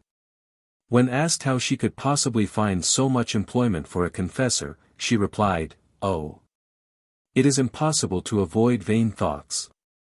Franklin found her cheerful and polite and of pleasant conversation. Her room was clean, but had no other furniture than a mattress, a table with a crucifix and book, a stool, which she gave him to sit on, and a picture over the chimney of Saint Veronica, displaying her handkerchief, with the miraculous figure of Christ's bleeding face on it, which she explained to Franklin, of all the persons in the world, with great seriousness. She looked pale, but was never sick. I give it, says Franklin in the Autobiography, as another instance on how small an income, life and health may be supported. At no period of his existence, was he less likely to be in sympathy with the ascetic side of religion than at this. Indeed, while in London at this time, believing that some of the reasonings of Wollaston's Religion of Nature, which he was engaged in composing at Palmer's printing house in Bartholomew Close, where he was employed as a printer, were not well founded, he wrote a dissertation on liberty in necessity, pleasure and pain, and dedicated it to his rapscallion friend, James Ralph, whose own ideas about liberty may be inferred from the fact that he had deserted his family in Philadelphia to seek his fortune in England. This pamphlet Franklin afterwards came to regard as one of the errata of his life, and, of the 100 copies of it that were printed, he then burnt all that he could lay his hands on except one with marginal notes by Lyons, the author of The Infallibility of Human Judgment. The argument of the pamphlet, as Franklin states it in the Autobiography, was that, as both virtue and vice owed their origin to an infinitely wise, good and powerful God, nothing could possibly be wrong in the world, and vice and virtue were empty distinctions. Franklin's efforts to suppress the peace were, naturally enough, ineffectual, for there was an inextinguishable spark of vitality in almost everything that he ever wrote. These utterances make it apparent enough that the religious character of Franklin was subject to too many serious limitations to justify even early American patriotism in holding him up as an exemplar of religious orthodoxy. Although our incredulity is not necessarily overtaxed by the statement of Parson Weems that, when Franklin was on his deathbed, he had a picture of Christ on the cross placed in such a situation that he could conveniently rest his eyes upon it, and declared, "That's the picture of him who came into the world to teach men to love one another." This kind of a teacher, divine or human, could not fail to awaken in him something as nearly akin to religious reverence as his nature was capable of entertaining. But his mental and moral constitution was one to which it was impossible that the supernatural or miraculous element in religion could address a persuasive appeal. In the affairs of this world, men are saved, not by faith, but by want of it, said Poor Richard, and it was with the affairs of this world that Franklin was exclusively concerned. When he visited the recluse in her Duke Street garret, it was not the crucifix and book, nor the picture over the chimney of Saint Veronica and her handkerchief that arrested his attention. Nor was it the self-sacrificing fidelity of the lonely figure under harsh restrictions to a pure and unselfish purpose. It was rather the small income, with its salutary lesson of frugality for the struggling world outside, on which she contrived to support life and health. If he deemed a set of sectarian principles to be whimsical, as he did some of those professed by the Quakers, he humored them in the spirit of his wife who, he reminded his daughter in one of his letters, was in the habit of saying, "If people can be pleased with small matters, it is a pity but they should have them." Few men have ever been more familiar with the Scriptures than he. Some of his happiest illustrations were derived from its pictured narratives and rich imagery, but the idea that God had revealed his purposes to his children in its pages was one not congenial with his sober and inquisitive mental outlook. And equally uncongenial was the idea, which of all others has exercised the profoundest degree of religious influence upon the human heart, that Christ, the only begotten Son of our Lord, was sent into the world to redeem us from our sins with his most precious blood. Even his belief in the existence of a superintending providence and a system of rewards and punishments here or hereafter for our moral conduct was a more or less vague, floating belief, such as few thoroughly wise, well-balanced and fair-minded men, who have given any real thought to the universe, in which they lived, have ever failed to form to a greater or less degree. In a word, of that real, vital religion, which vivifies even the common, dull details of our daily lives, and irradiates with cheerful hope even the dark abyss, to which our feet are hourly tending, which purifies our hearts, refines our natures, quickens our sympathies, exalts our ideals, and is capable unassisted of inspiring even the humblest life with a subdued but noble enthusiasm, equal to all the shocks of existence. Of this religion Franklin had none, or next to none. He went about the alteration of the Book of Common Prayer exactly as if he were framing a constitution for the Albany Congress or for the Commonwealth of Pennsylvania. That the alterations were to be shaped by any but purely practical considerations, that deep religious feeling has unreasoning reservations which intuitively resent the mere suggestion of change, he does not seem to have realized at all. Religion to him was like any other apparatus, essential to the well-being of organized society, a thing to be fashioned and adapted to its uses without reference to anything but the ordinary principles of utility. If men are so wicked as we now see them with religion, what would they be if without it? Was a question addressed by him in his old age to a correspondent whom he was advising to burn a skeptical manuscript written by the former. At the age of 20, Franklin came back from London to Philadelphia, and it was then that the reaction in his infidel tendencies took place. From extreme dissent he was brought by a process of reasoning, as purely inductive as any that he ever pursued as a philosopher, to believe that he had wandered off into the paths of error, and should make his way back to the narrow but safer road. Under his perverting influence, his friend Collins had become a freethinker, and Collins had soon acquired a habit of sodding with brandy, and had never repaid to him the portion of Mr. Vernon's money which he had borrowed from him. Under the same influence, his friend, Ralph had become a freethinker, and Ralph had been equally faithless in the discharge of his pecuniary obligations to him. Sir William Keith, the colonial governor of Pennsylvania, whose fair promises, as we shall see, had led him on a fool's errand to London, was a freethinker, and Sir William had proved an unprincipled cozener. Benjamin Franklin himself was a freethinker, and Benjamin Franklin had forgotten the faith that he plighted to Deborah Read, and had converted Mr. Vernon's money to his own use. The final result, Franklin tells us, was that his pamphlet on Liberty and Necessity appeared now not so clever a performance as he once thought it, and he doubted whether some error had not insinuated itself unperceived into his argument, so as to infect all that followed, as was common with metaphysical reasonings. From this point, the drift to the articles of belief and acts of religion, the little book of moral practice, the art of virtue, the Reverend Mr. Hemphill and Christ Church was natural enough. We might add that the views upon which Franklin's mind finally settled down after its recoil from his pamphlet on Liberty and Necessity persisted until his last day. In a letter to Ezra Stiles, written but a little over a month before his death, he made the following statement of his faith. "You desire to know something of my religion. It is the first time I have been questioned upon it. But I cannot take your curiosity amiss, and shall endeavor in a few words to gratify it. Here is my creed. I believe in one God, creator of the universe. That he governs it by his providence. That he ought to be worshipped. That the most acceptable service we render to him is doing good to his other children. That the soul of man is immortal, and will be treated with justice in another life respecting its conduct in this. These I take to be the fundamental principles of all sound religion, and I regard them as you do in whatever sect I meet with them. As to Jesus of Nazareth, my opinion of whom you particularly desire, I think the system of morals in his religion, as he left them to us, the best the world ever saw or is likely to see. But I apprehend it has received various corrupting changes, and I have, with most of the present dissenters in England, some doubts as to his divinity. Though, it is a question I do not dogmatize upon, having never studied it, and think it needless to busy myself with it now, when I expect soon an opportunity of knowing the truth with less trouble. I see no harm, however, in its being believed, if that belief has the good consequence, as probably it has, of making his doctrines more respected and better observed.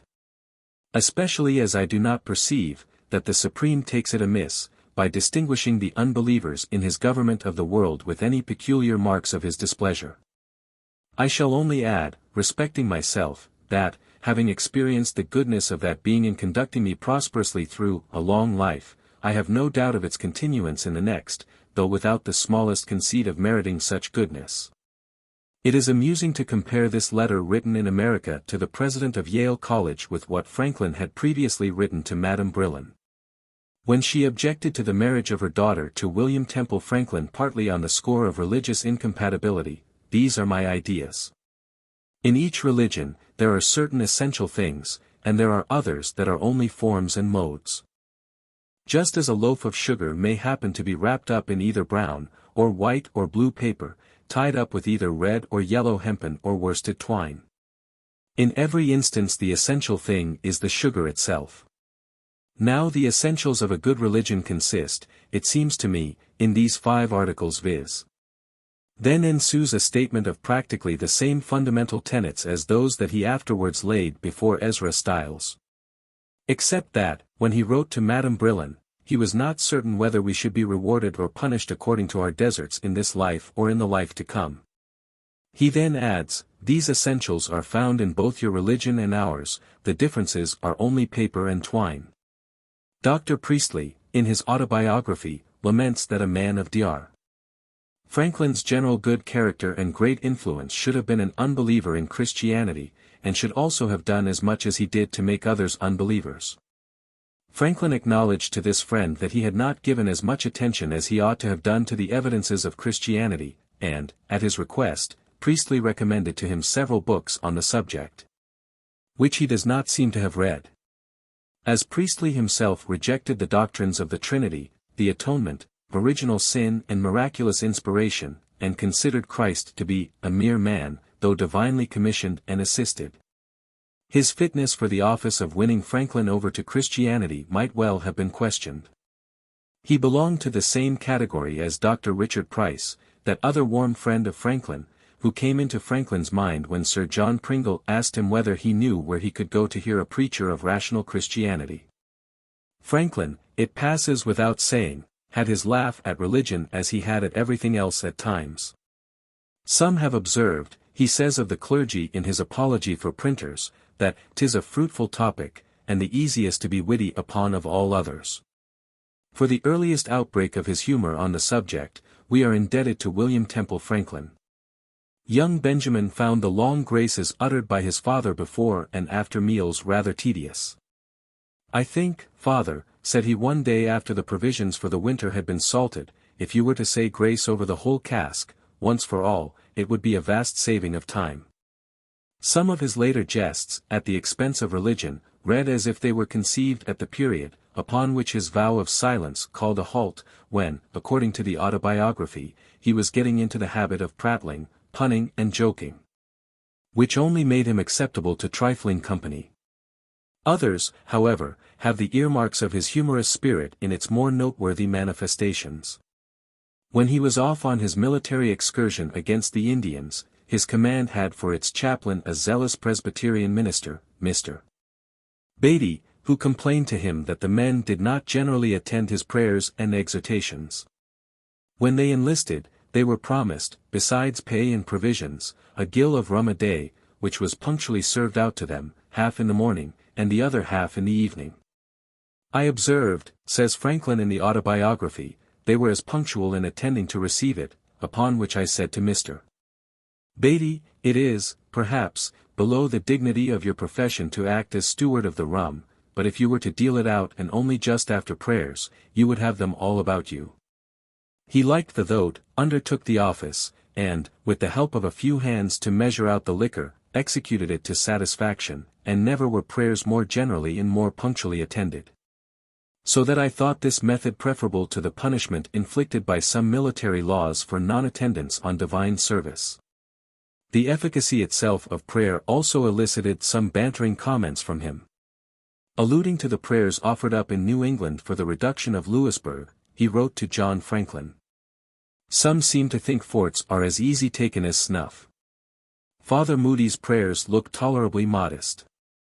You have a fast and prayer day for that purpose, in which I compute 500,000 petitions were offered up to the same effect in New England, which added to the petitions of every family morning and evening, multiplied by the number of days since January 25th. Make 45 millions of prayers, which, set against the prayers of a few priests in the garrison, to the Virgin Mary, give a vast balance in your favor. If you do not succeed, I fear I shall have but an indifferent opinion of Presbyterian prayers in such cases, as long as I live.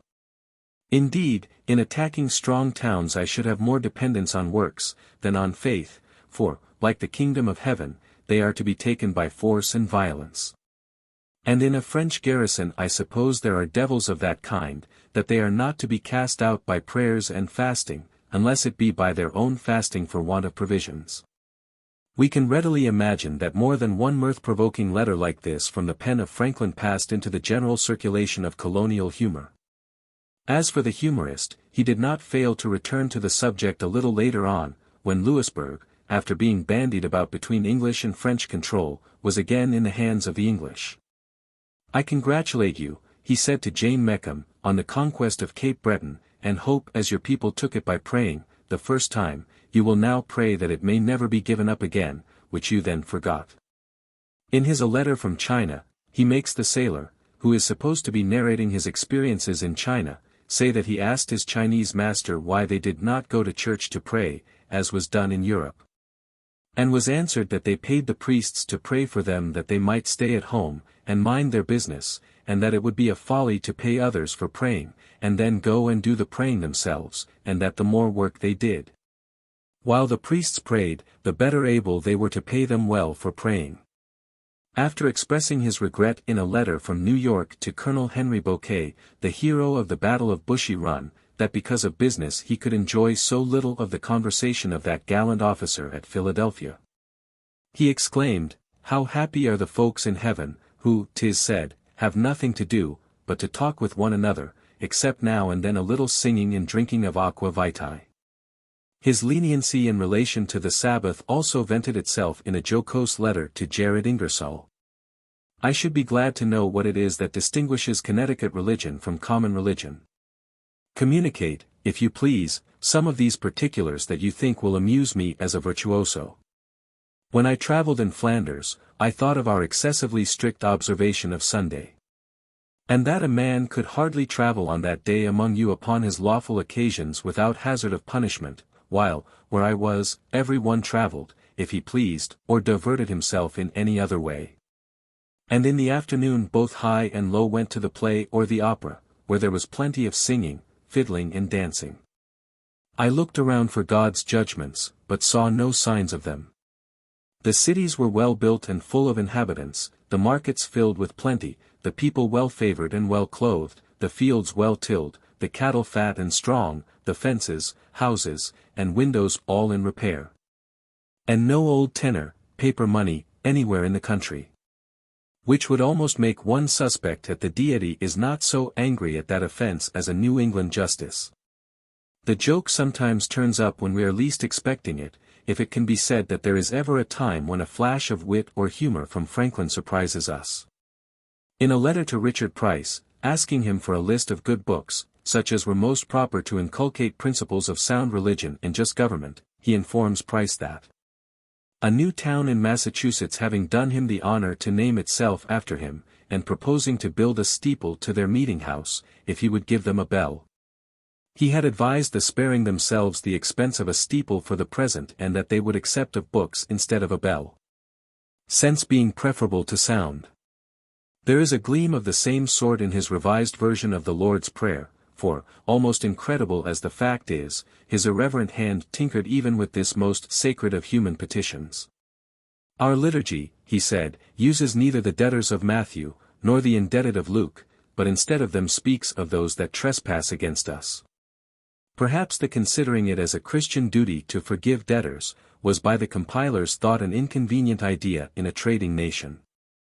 Sometimes his humor is so delicate and subtle that even acute intellects, without a keen sense of the ludicrous, mistake it all for labored gravity. This is true of his modernized version of part of the first chapter of Job, where, for illustration, for the words, "But put forth thine hand now, and touch all that he hath, and he will curse thee to thy face," he suggests the following: try him.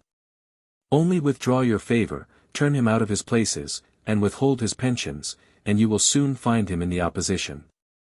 It is a remarkable fact that more than one celebrated man of letters has accepted this exquisite parody as a serious intrusion by Franklin into a reformatory field for which he was unfitted.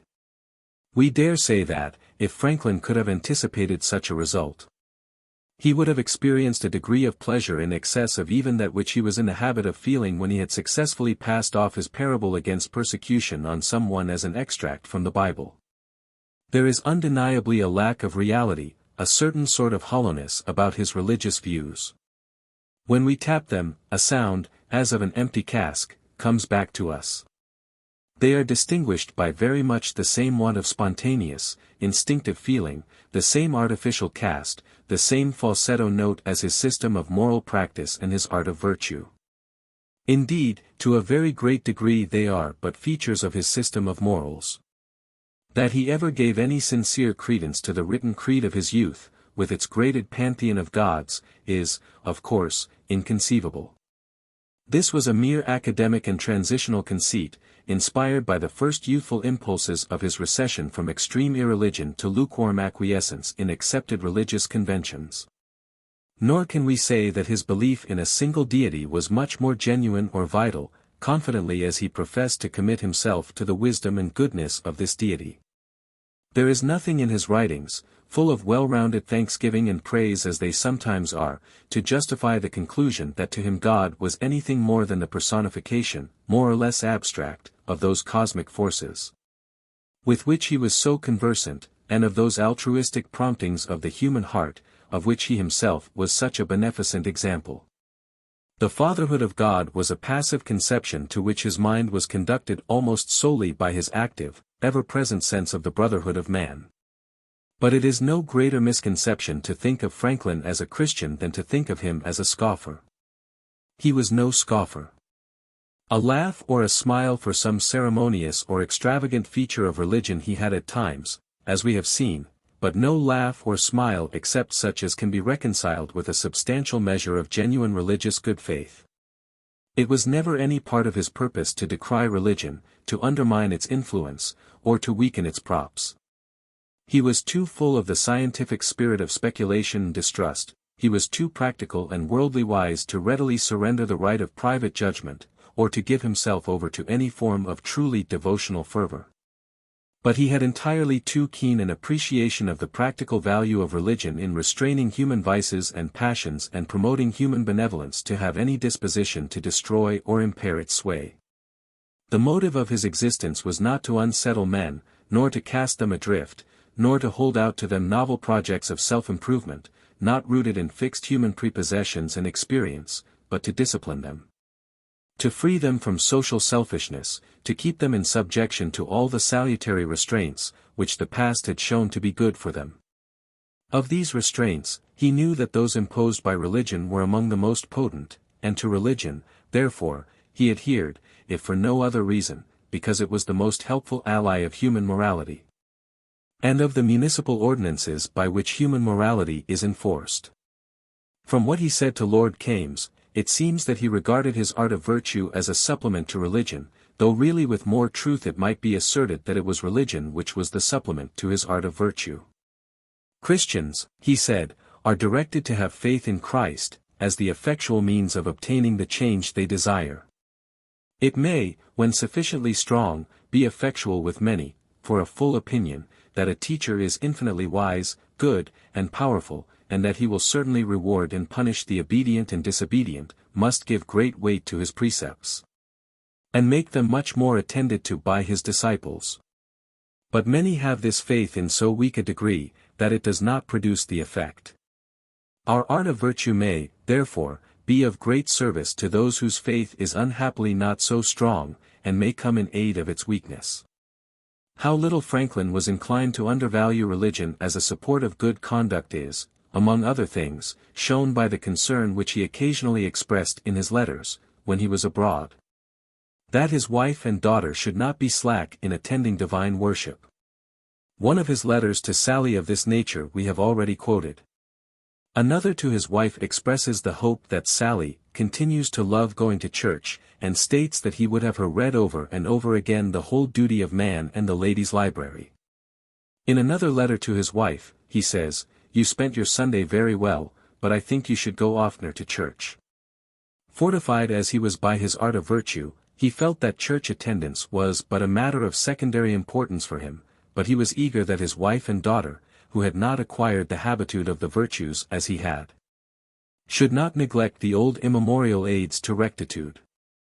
Even to the levity, with which religious topics might be handled, he set distinct limits. He had no objection to a good-humored joke at the expense of their superficial aspects even if it was a little broad, but with malignant or derisive attacks upon religion he had no sympathy whatever. In the Autobiography, he denounces with manifest sincerity, as a wicked travesty, the doggerel version of the Bible, composed by Dr. Brown, who kept the inn, 8 or 10 miles from Burlington, at which he lodged overnight, on his first journey from Boston to Philadelphia.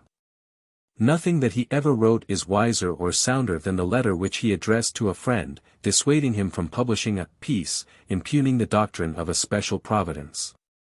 In its utilitarian conceptions of religion and virtue, in the emphasis placed by it upon habit as the best security for righteous conduct, in the cautious respect that it manifests for the general sentiments of mankind on religious subjects, we have a concise revelation of his whole attitude towards religion, when he was turning his face seriously towards it. By the argument it contains against the doctrines of a particular providence, he said, "Though you allow a general providence, you strike at the foundation of all religion. For without the belief of a providence, that takes cognizance of, guards, and guides, and may favor particular persons, there is no motive to worship a deity, to fear its displeasure, or to pray for its protection. I will not enter into any discussion of your principles, though you seem to desire it.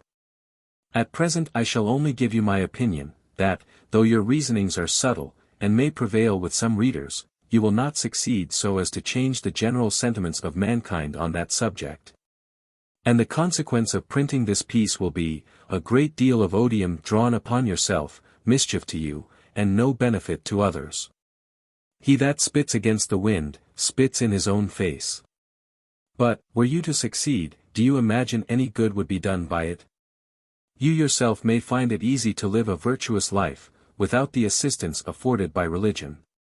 You having a clear perception of the advantages of virtue, and the disadvantages of vice, and possessing a strength of resolution sufficient to enable you to resist common temptations.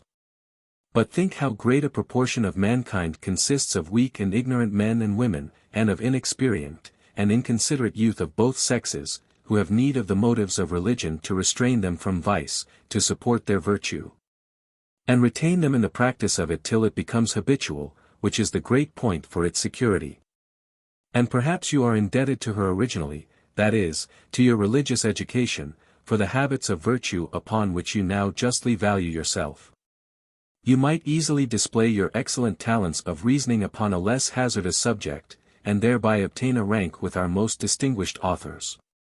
For among us it is not necessary, as among the Hottentots, that a youth, to be received into the company of men, should prove his manhood by beating his mother.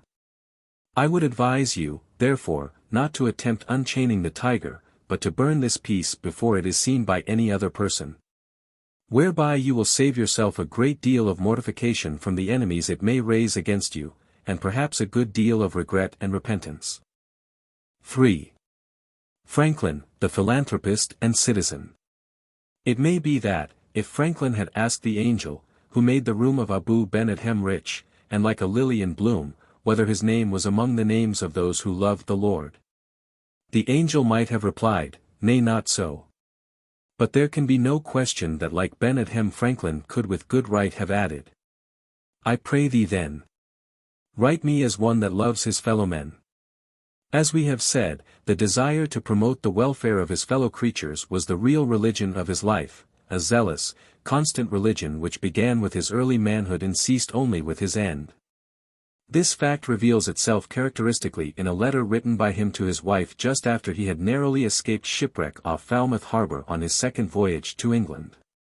Were I a Roman Catholic, he said, perhaps I should on this occasion vow to build a chapel to some saint, but as I am not, if I were to vow at all, it should be to build a lighthouse.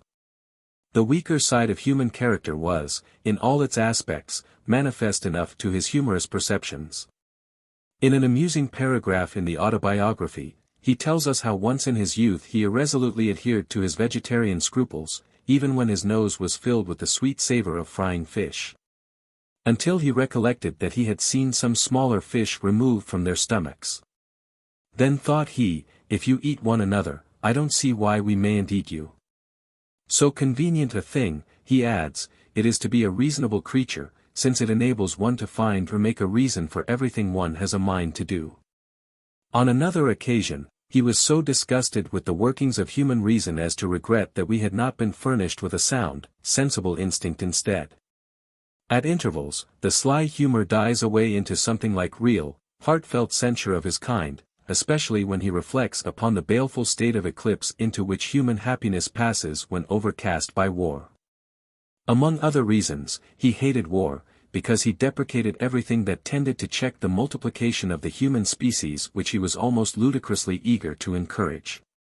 No writer, not even Malthus, who was very deeply indebted to him, has ever had a keener insight into the philosophy of population. And no man has ever been a more enthusiastic advocate of the social arrangements which furnish the results for the application of this philosophy. In one of her letters to him, we find his daughter, Sally, saying, as I know my dear papa likes to hear of weddings, I will give him a list of my acquaintance that has entered the matrimonial state since his departure. And in one of his letters to his wife, when he was in England on his first mission, he wrote, the accounts you give me of the marriages of our friends are very agreeable. I love to hear of everything that tends to increase the number of good people. 9. The one thing in French customs that appears to have met with his disapproval was the inclination of French mothers to escape the burdens of maternity. In a letter to George Whately, he ventured the conjecture that in the year 1785 only 1 out of every 2 infants born in Paris was being nursed by its own mother. Is it right, he asked, to encourage this monstrous deficiency of natural affection? A surgeon I met with here excused the women of Paris, by saying, seriously, that they could not give suck, car, did ils en point de tetons.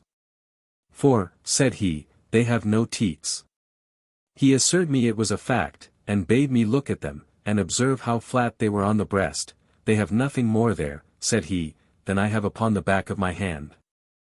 I have since thought that there might be some truth in his observation, and that, possibly, nature, finding they made no use of bubbies, has left off giving them any.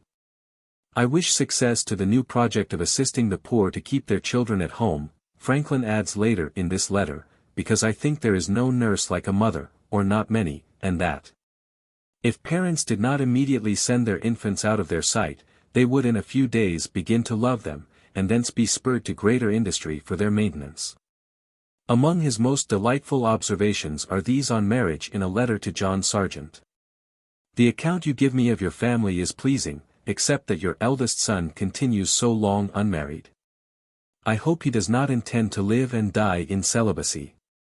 The wheel of life, that has rolled down to him from Adam without interruption, should not stop with him. I would not have one dead unbearing branch in the genealogical tree of the sergeants. The married state is, after all our jokes, the happiest, being conformable to our natures.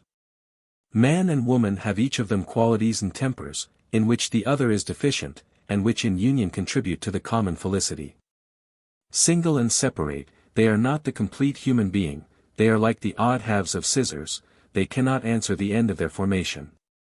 Equally delightful are his observations upon the same subject in a letter to John Alleyne after Alleyne's marriage. Had you consulted me, as a friend, on the occasion, youth on both sides, I should not have thought any objection. Indeed, from the matches that have fallen under my observation, I am rather inclined to think, that early ones stand the best chance for happiness. The tempers and habits of young people are not yet become so stiff and uncomplying, as when more advanced in life, they form more easily to each other, and hence many occasions of disgust are removed. And if youth has less of that prudence, that is necessary to conduct a family, yet the parents and elder friends of young married persons are generally at hand to afford their advice, which amply supplies that defect. And, by early marriage, youth is sooner formed to regular and useful life, and possibly some of those accidents, habits or connections, that might have injured either the constitution, or the reputation, or both, are thereby happily prevented.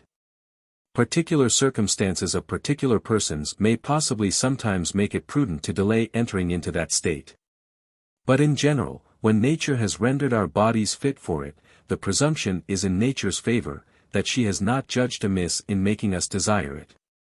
Late marriages are often attended, too, with this further inconvenience, that there is not the same chance the parents shall live to see their offspring educated. Late children, says the Spanish proverb, are early orphans. A melancholy reflection to those, whose case it may be. With us in America, marriages are generally in the morning of life. Our children are therefore educated and settled in the world by noon, and thus, our business being done, we have an afternoon and evening of cheerful leisure to ourselves, such as your friend at present enjoys. By these early marriages we are blessed with more children, and from the mode among us, founded in nature, of every mother suckling and nursing her own child, more of them are raised. Thence the swift progress of population among us, unparalleled in Europe. Then, after speaking of the fate of many in England who, having deferred marriage too long, find at length that it is too late to think of it, and so live all their lives in a situation that greatly lessens a man's value. He comes back to what seems to have been a favorite course of illustration of his in relation to marriage. An odd volume of a set of books you know is not worth its proportion of the set, and what think you of the usefulness of an odd half of a pair of scissors? It cannot well cut anything. It may possibly serve to scrape a trencher. With these views about marriage, it is not surprising to find Franklin employing in a letter to Joseph Priestley such language about war as this. Men I find to be a sort of beings very badly constructed. As they are generally more easily provoked than reconciled, more disposed to do mischief to each other than to make reparation, much more easily deceived than undeceived. And having more pride and even pleasure in killing than in begetting one another. For without a blush they assemble in great armies at noonday to destroy, and when they have killed as many as they can, they exaggerate the number to augment the fancied glory. But they creep into corners, or cover themselves with the darkness of night, when they mean to beget, as being ashamed of a virtuous action. A virtuous action it would be, and a vicious one the killing of them, if the species were really worth producing or preserving, but of this I begin to doubt. In the same letter, he suggests to the celebrated clergyman and philosopher to whom he was writing that perhaps as the latter grew older he might look upon the saving of souls as a hopeless project or an idle amusement. Repent of having murdered in mephitic air so many honest, harmless mice, and wish that to prevent mischief he had used boys and girls instead of them. 10. Nor are these by any means the only sentences in Franklin's writings in which he expressed his disgust for the human passions which breed war. A frequently repeated saying of his was that there hardly ever existed such a thing as a bad peace or a good war. All wars, he declared to Mrs. Mary Hewson, after the establishment of peace between Great Britain and her revolted colonies, are follies, very expensive, and very mischievous ones. When will mankind be convinced of this, and agree to settle their differences by arbitration? Were they to do it, even by the cast of a die, it would be better than by fighting and destroying each other. I join with you most cordially, he wrote 6 months later to Sir Joseph Banks, in rejoicing at the return of peace. I hope it will be lasting, and that mankind will at length, as they call themselves reasonable creatures, have reason and sense enough to settle their differences without cutting throats. For, in my opinion, there never was a good war, or a bad peace. What vast additions to the conveniences and comforts of living might mankind have acquired, if the money spent in wars had been employed in works of public utility? What an extension of agriculture, even to the tops of our mountains, what rivers rendered navigable, or joined by canals, what bridges, aqueducts, new roads, and other public works, edifices, and improvements, rendering England a complete paradise, might have been obtained by spending those millions in doing good, which in the last war have been spent in doing mischief. In bringing misery into thousands of families, and destroying the lives of so many thousands of working people, who might have performed the useful labor. The same sentiments are repeated in a letter to David Hartley. What would you think of a proposition, if I make it, of a family compact between England, France and America? America would be as happy as the Sabine girls, if she be the means of uniting in perpetual peace her father and her husband. What repeated follies are these repeated wars? You do not want to conquer and govern one another. Why then do you continually be employed in injuring and destroying one another? How many excellent things might have been done to promote the internal welfare of each country? What bridges, roads, canals and other useful public works and institutions, tending to the common felicity, might have been made and established with the money and men foolishly spent during the last 7 centuries by our mad wars in doing one another mischief. You are near neighbors, and each have very respectable qualities. Learn to be quiet and to respect each other's rights. You are all Christians. One is the most Christian king, and the other defender of the faith. Manifest the propriety of these titles by your future conduct. By this, says Christ, shall all men know that ye are my disciples, if ye love one another. Seek peace, and ensue it. We make daily great improvements in natural, there is one I wish to see in moral philosophy, he wrote to Richard Price, the discovery of a plan that would induce and oblige nations to settle their disputes without first cutting one another's throats. When will human reason be sufficiently improved to see the advantage of this? The aspiration is again voiced in a letter to Joseph Priestley. The rapid progress true science now makes, occasions my regretting sometimes that I was born so soon. It is impossible to imagine the height to which may be carried, in 1,000 years, the power of man over matter. We may perhaps learn to deprive large masses of their gravity, and give them absolute levity, for the sake of easy transport. Agriculture may diminish its labor and double its produce. All diseases may by sure means be prevented or cured, not excepting even that of old age, and our lives lengthened at pleasure even beyond the antediluvian standard. Oh, that moral science were in as fair a way of improvement, that men would cease to be wolves to one another, and that human beings would at length learn what they now improperly call humanity. Mixed with Franklin's other feelings about war, as we have seen, was a profound sense of its pecuniary wastefulness. It was the greediest of all rat holes, an agency of impoverishment worse even than the 4 specified in Poor Richard's couplet.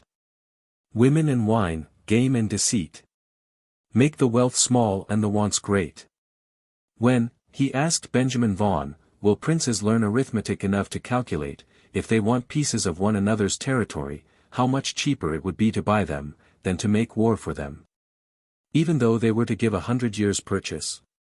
But, if glory cannot be valued, and therefore the wars for it cannot be subject to arithmetical calculation so as to show their advantage or disadvantage, at least wars for trade, which have gain for their object, may be proper subjects for such computation.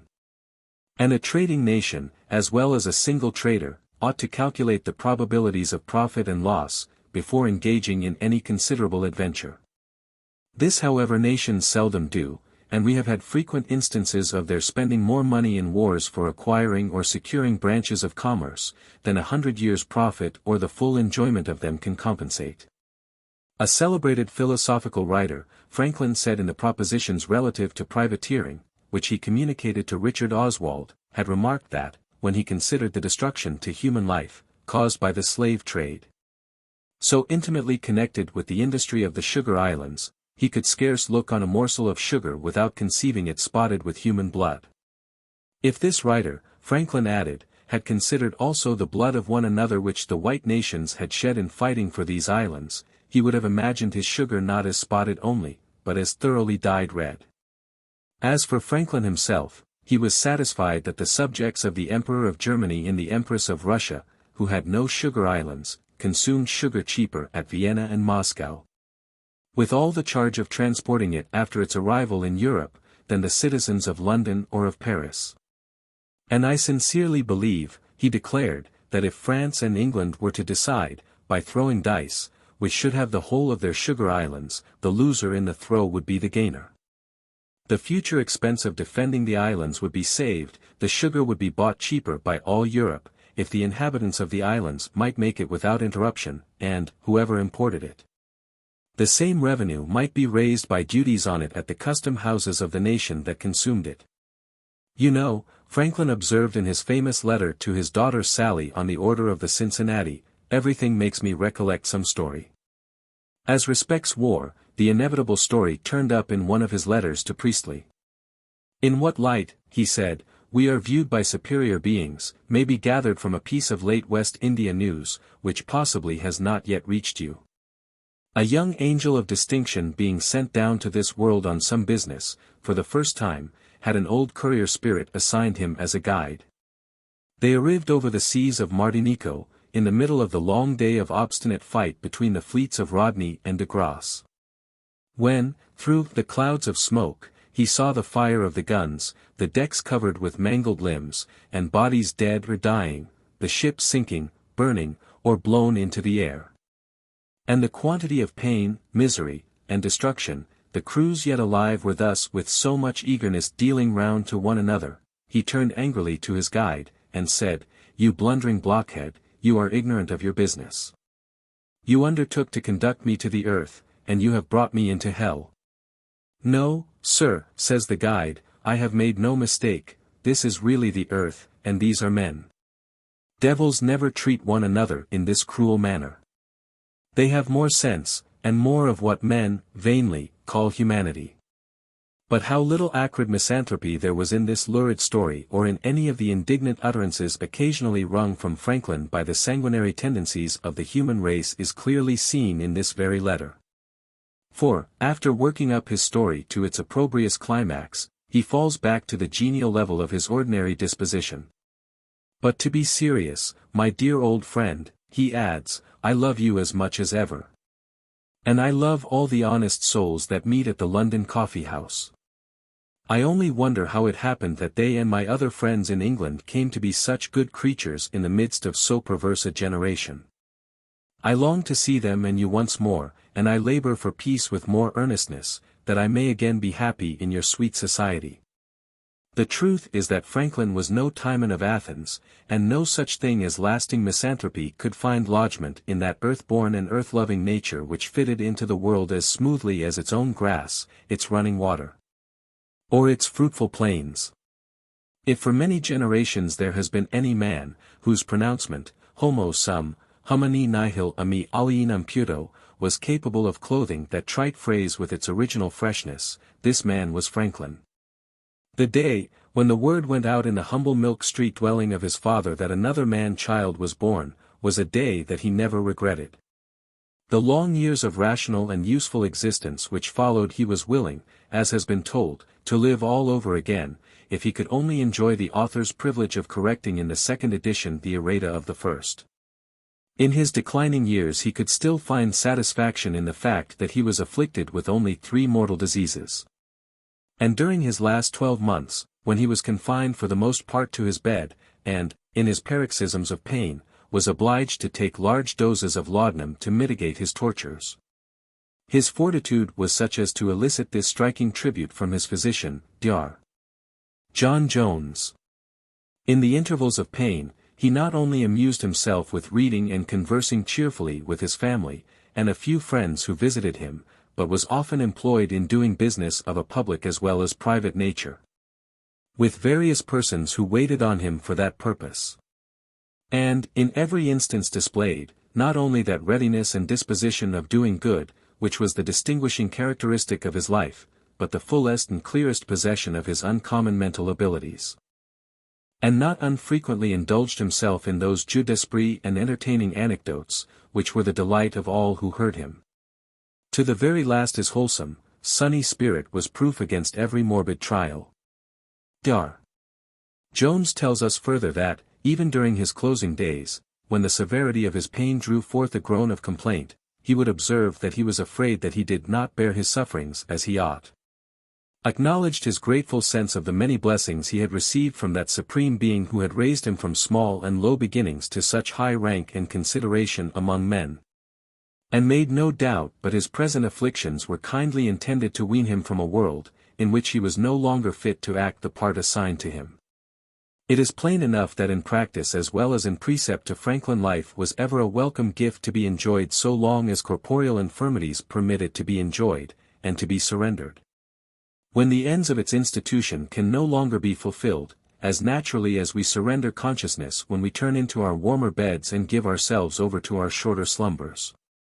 The spirit in which he lived is reflected in the concluding paragraph of his Articles of Belief, in which, with the refrain, "Good God, I thank Thee," at the end of every paragraph except the last, and, with the words, "My good God, I thank Thee," at the end of the last, he expresses his gratitude to this God for peace and liberty, for food and raiment, for corn and wine and milk and every kind of healthful nourishment, for the common benefits of air and light, for useful fire and delicious water, for knowledge and literature and every useful art, for his friends and their prosperity, and for the fewness of his enemies, for all the innumerable benefits conferred on him by the Deity, for life and reason and the use of speech, for health and joy and every pleasant hour.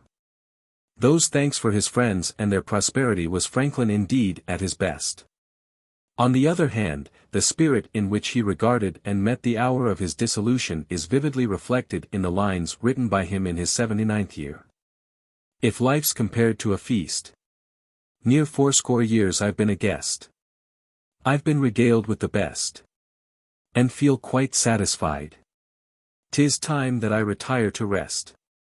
Landlord, I thank ye, friends, good night. These lines, unsteady upon their poetic feet as they are like all of Franklin's lines, may perhaps be pronounced the best that he ever wrote.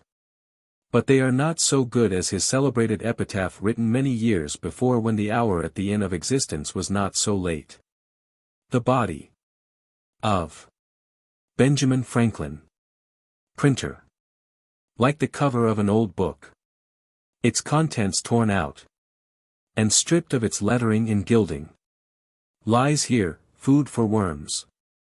Yet the work itself shall not be lost, for it will, as he believed, appear once more, in a new and more beautiful edition, corrected and amended by the author. So far as we can see, the only quarrel that Franklin had with existence was that he was born too soon to witness many important human achievements, which the future had in store. He was prepared to quit the world quietly when he was duly summoned to do so. The artist who was to paint his portrait for Yale College, he said a few days before his death to Ezra Stiles, must not delay about it, as his subject might slip through his fingers. But it was impossible for such an inquisitive man to repress the wish that, after his decease, he might be permitted to revisit the globe for the purpose of enjoying the inventions and improvements which had come into existence during his absence, the locomotive, the steamship, the Morse and Marconi telegraphs, the telephone, the autocar, the aeroplane, the abolition of American slavery, 20th century London, Paris and New York. I have been long impressed, he said in his 83rd year to the Rev.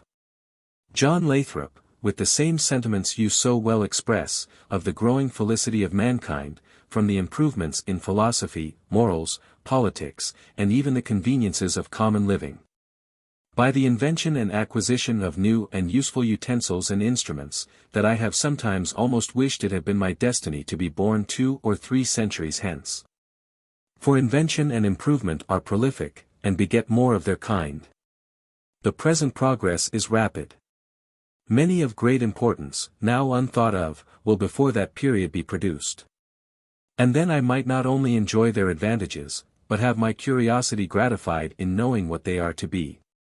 I see a little absurdity in what I have just written, but it is to a friend, who will wink and let it pass, while I mention one reason more for such a wish, which is, that, if the art of physic shall be improved in proportion with other arts, we may then be able to avoid diseases, and live as long as the patriarchs in Genesis. To which I suppose we should make little objection.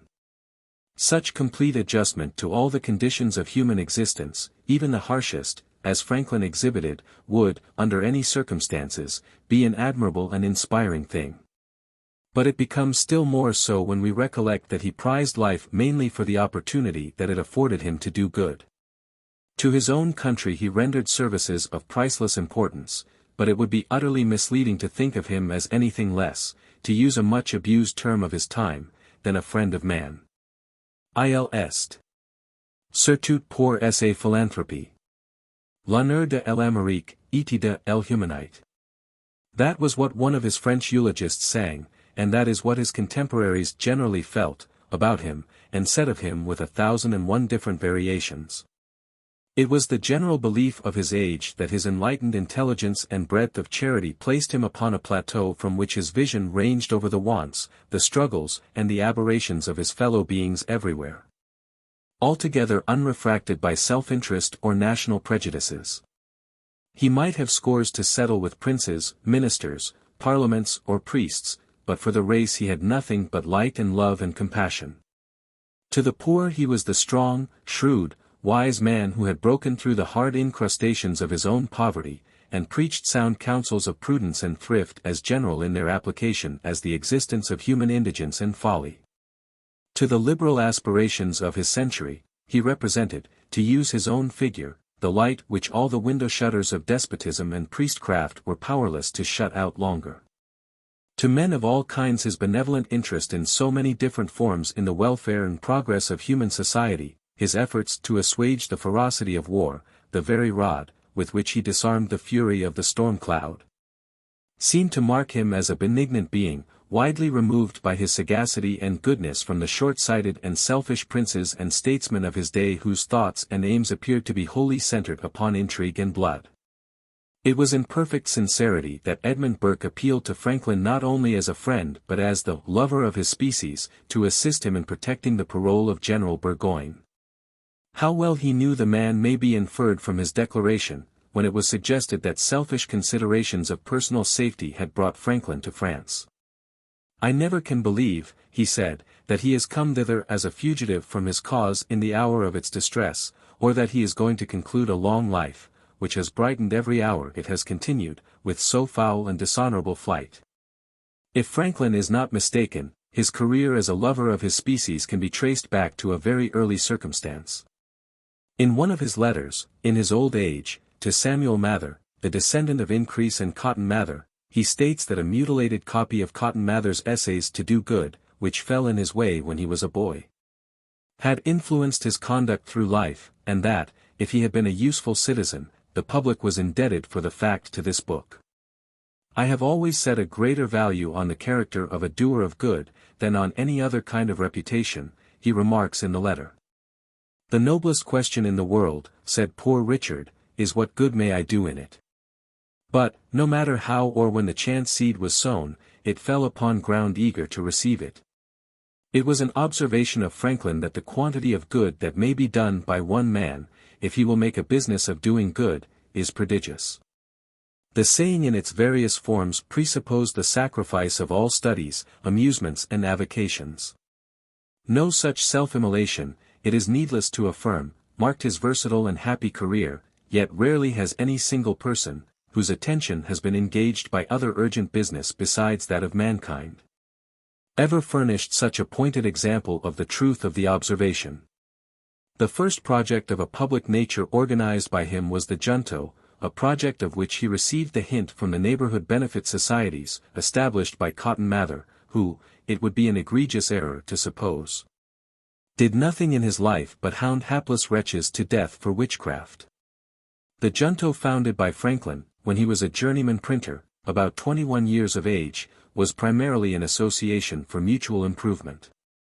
It met every Friday evening, and its rules, which were drafted by him, required every member in turn to produce one or more queries on some point of morals, politics, or natural philosophy, to be discussed by its members, and once every 3 months to produce and read an essay of his own writing on any subject he pleased. Under the regulations, the debates were to be conducted with a presiding officer in the chair, and in the sincere spirit of inquiry after truth without fondness for dispute or desire for victory. Dogmatism and direct contradiction were made contraband, and prohibited under small pecuniary penalties. With a few rough strokes Franklin etches to the life in the Autobiography all the first members of the association. We linger just now only on his portrait of Thomas Godfrey, a self-taught mathematician, great in his way, and afterward inventor of what is now called Hadley's quadrant. But he knew little out of his way, and was not a pleasing companion. As, like most great mathematicians I have met with, he expected universal precision in everything said, or was forever denying or distinguishing upon trifles, to the disturbance of all conversation. He soon left us. All of the first members except Robert Grace, a young gentleman of some fortune, derived their livelihood from the simple pursuits of a small provincial town, but all in one way or another were under the spell exerted by a love of reading, or something else outside of the dull treadmill of daily necessity. From the number of journeyman mechanics in it the Junto came to be known in Philadelphia as the Leathern Apron Club. An applicant for initiation had to stand up and declare, with one hand laid upon his breast, that he had no particular disrespect for any member of the Junto, that he loved mankind in general, of whatsoever profession or religion, that he thought no person ought to be harmed in his body, name or goods for mere speculative opinion, or for his external way of worship, that he loved the truth for the truth's sake, and would endeavor impartially to find and receive it, and communicate it to others. In all this the spirit of Franklin is manifest enough. Quite as manifest, too, is the spirit of Franklin in the 24 standing queries which were read at every weekly meeting with a pause between each while one might fill and drink a glass of wine, and which propounded the following interrogatories. Have you read over these queries this morning, in order to consider what you might have to offer the Junto touching any one of them, viz. 1. Have you met with anything in the author you last read, remarkable, or suitable to be communicated to the Junto, particularly in history, morality, poetry, physic, travels, mechanic arts, or other parts of knowledge? 2. What new story have you lately heard agreeable for telling in conversation? 3. Hath any citizen in your knowledge failed in his business lately, and what have you heard of the cause? 4. Have you lately heard of any citizens thriving well, and by what means? 5. Have you lately heard how any present rich man, here or elsewhere, got his estate? 6. Do you know of a fellow citizen, who has lately done a worthy action, deserving praise and imitation, or who has lately committed an error, proper for us to be warned against and avoid? 7.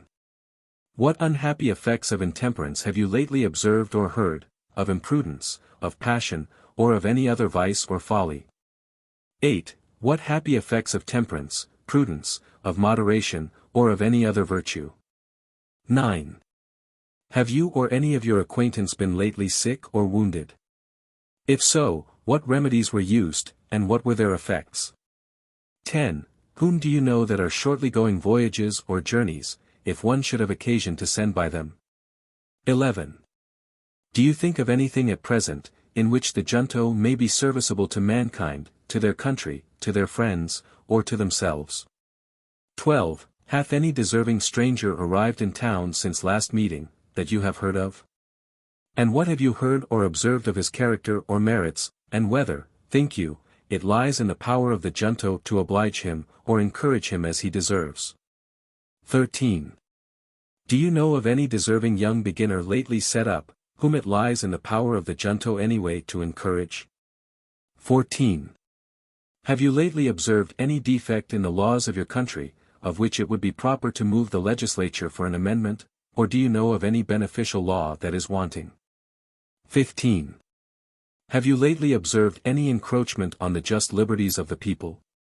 16. Hath anybody attacked your reputation lately, and what can the junto do toward securing it? 17. Is there any man whose friendship you want, and which the junto, or any of them, can procure for you? 18. Have you lately heard any member's character attacked, and how have you defended it? 19. Hath any man injured you, from whom it is in the power of the junto to procure redress? 20. In what manner can the junto or any of them assist you in any of your honorable designs? 21. Have you any weighty affair on hand in which you think the advice of the junto may be of service? 22. What benefits have you lately received from any man not present? 23. Is there any difficulty in matters of opinion, of justice, and injustice, which you would gladly have discussed at this time? 24. Do you see anything amiss in the present customs or proceedings of the junto, which might be amended? These queries render it obvious that the junto in actual operation far transcended the scope of a mere association for mutual improvement. Such a strong desire was entertained by its members to bring their friends into it that Franklin finally suggested that each member should organize a separate club, secretly subordinate to the parent body, and in this way help to extend the sphere of the junto's usefulness. And this suggestion was followed by the formation of 5 or 6 such clubs with such names as the Vine, the Union and the Band, which, as time went on, became centers of agitation for the promotion of public aims. Cotton Mather would scarcely have regarded a club with such liberal principles as the junto as an improvement upon its prototype, the Neighborhood Benefit Society. But, between the answers to the standing queries of the junto, its essays, its debates, the declamations, which were also features of its exercises, the jolly songs sung at its annual meeting, and its monthly meetings during mild weather, across the river for bodily exercise, it must have been an agreeable and instructive club indeed. It lasted nearly 40 years, and was, Franklin claims in the Autobiography, the best school of philosophy, morality, and politics that then existed in the province. A book, in which he entered memoranda of various kinds in regard to it, shows that he followed its proceedings with the keenest interest. Is self-interest the rudder that steers mankind? Can a man arrive at perfection in this life?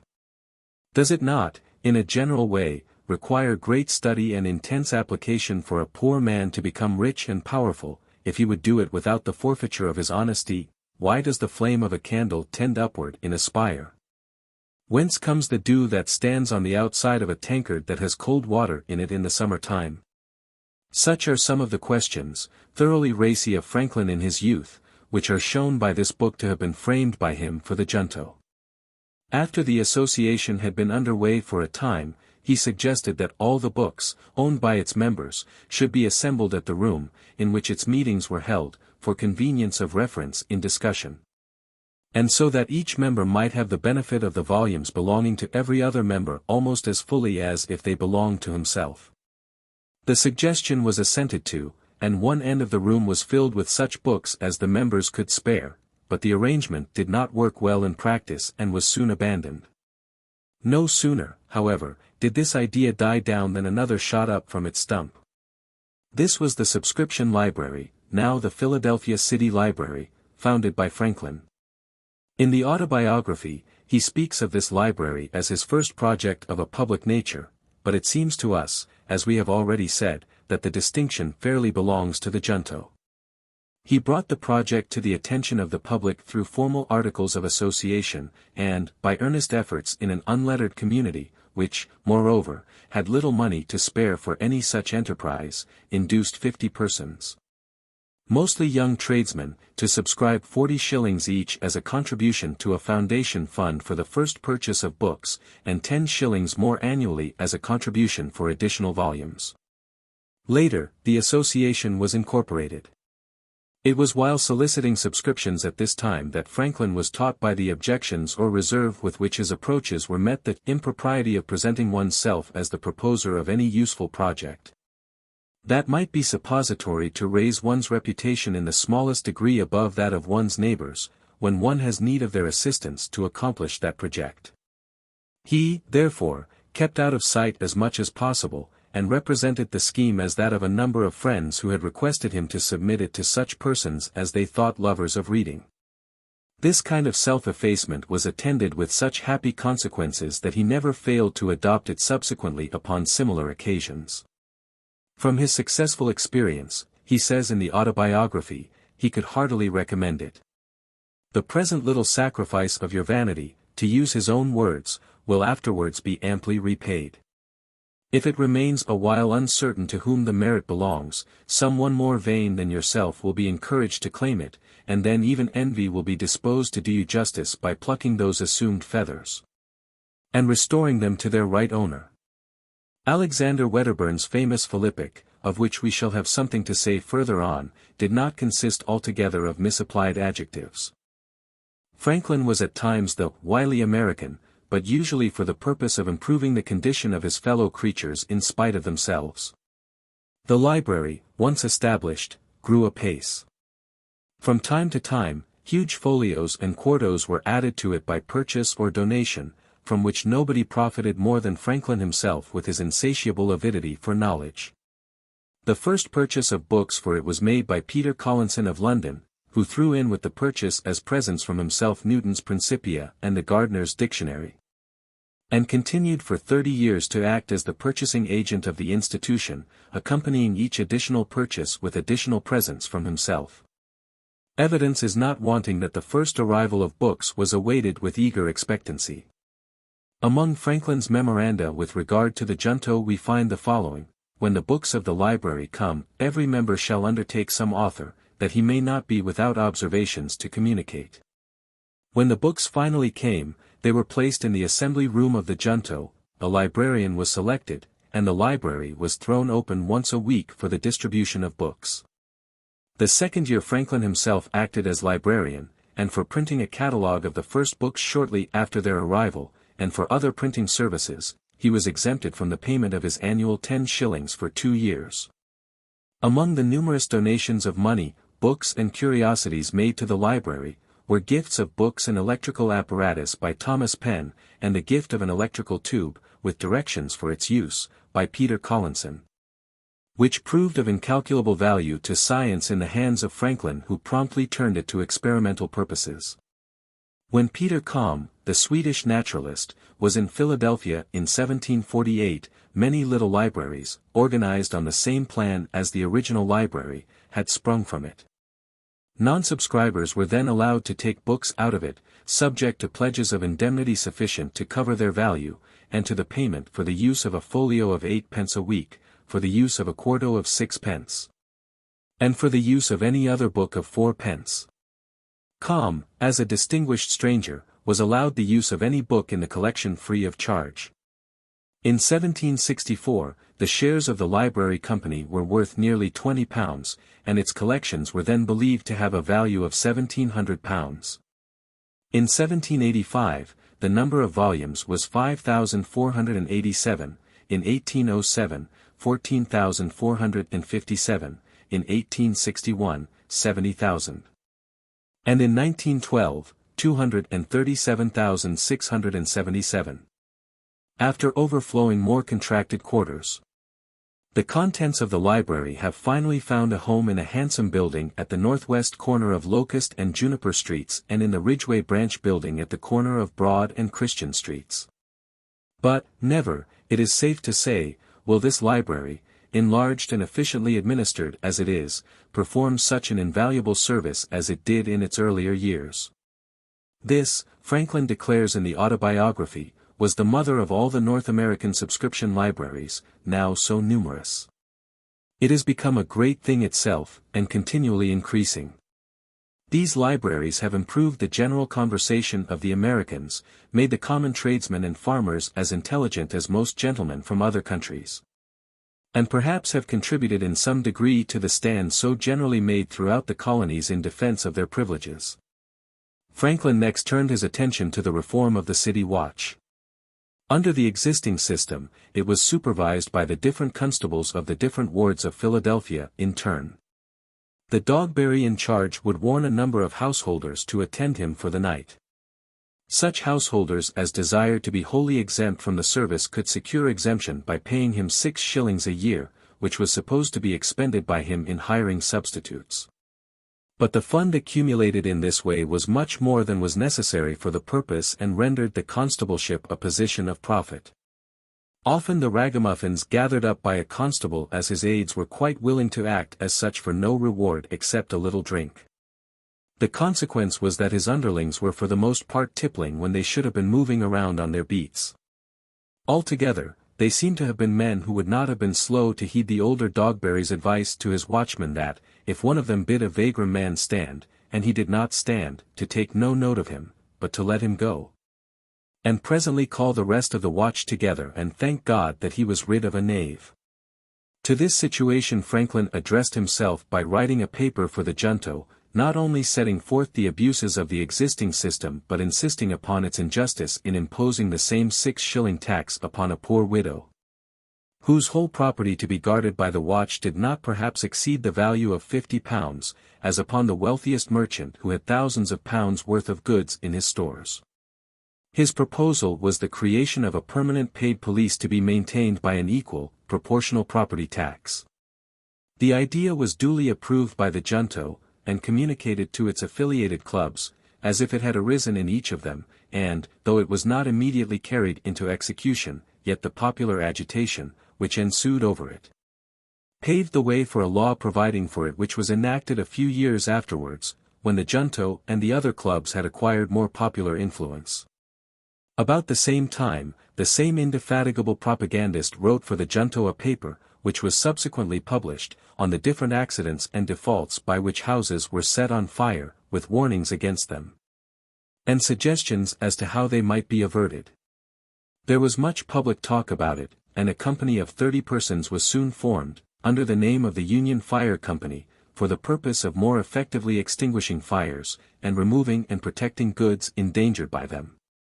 Under its articles of agreement, every member was obliged to keep always in good order, and fit for use, a certain number of leather buckets, with strong bags and baskets for transporting goods, which were to be brought to every fire.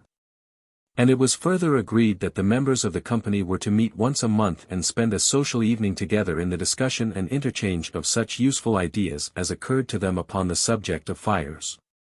The formation of this company led to the formation of one company after another until the associations became so numerous as to include most of the inhabitants of Philadelphia who were men of property. It was still flourishing more than 50 years after its establishment, when its history was narrated in the Autobiography, and Franklin and one other person, a year older than himself, were the only survivors of its original members. The small fines, paid by its members as penalties for absence from its monthly meetings, had been used to such advantage in the purchase of fire engines, ladders, fire hooks and other useful implements for the different companies that Franklin then questioned whether there was a city in the world better provided than Philadelphia with the means for repressing incipient conflagrations. Indeed, he said, since the establishment of these companies, the city had never lost by fire more than 1 or 2 houses at a time, and often flames were extinguished before the house they threatened had been half consumed. Ideas will string themselves like ropes of onions, Franklin once declared. This was certainly true of the plans which his public spirit devised for the improvement of Philadelphia. The next thing to which his hand was turned was the creation of an academy. In 1743, he drew up a proposal for one, but, being disappointed in his efforts to persuade the Reverend Mr. Peters to act as its head, he let the project lie dormant for a time.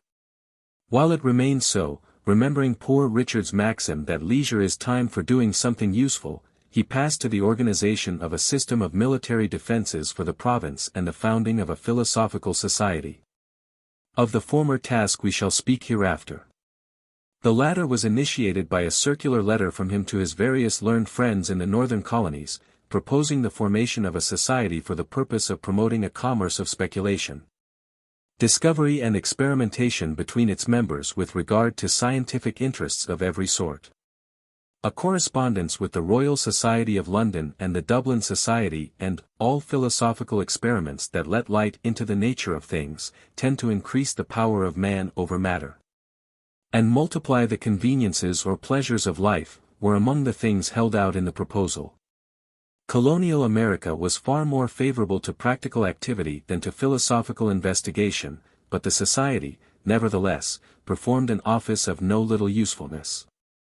When Franklin built a new wing to his residence in Philadelphia, after his return from Paris, he provided a large apartment on the first floor of this edition for the accommodation of the American Philosophical Society into which this society had been merged. When he made his will, he was the president of the new society, and he bequeathed to it his History of the Academy of Sciences, in 60 or 70 volumes quarto, and, when he died, one of its members, Dr. William Smith, pronounced an eulogy upon his character and services. The wing of his house, in which space was set apart for the society, was itself, in its precautions against fire, one worthy of a vigilant and enlightened philosopher. None of the woodwork of one room, for instance, communicated with the woodwork of any other. Franklin thought, however, that the staircases should have been of stone, and the floors tiled as in Paris, and that the roof should have been either tiled or slated. 11. When the Philosophical Society of his early life had been founded, and the restoration of peace between Great Britain and her enemies had diverted his mind from his plans for the military protection of Philadelphia, he turned again to the slumbering academy. His first step was to secure the assistance of a considerable number of active friends, of whom the junto furnished a good part, and his next to write and publish a pamphlet entitled Proposals Relating to the Education of Youth in Pennsylvania. In this pamphlet he was careful, as usual, to bring his aim forward rather as that of a group of public-spirited gentlemen than of himself.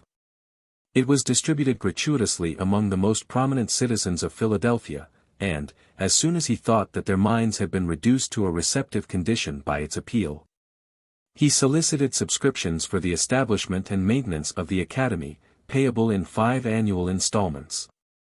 £4,000 were subscribed, and Franklin and Tench Francis, the Attorney General of the province, and the uncle of Sir Philip Francis, of Junius fame, were appointed by the subscribers to draw up a constitution for the government of the foundation.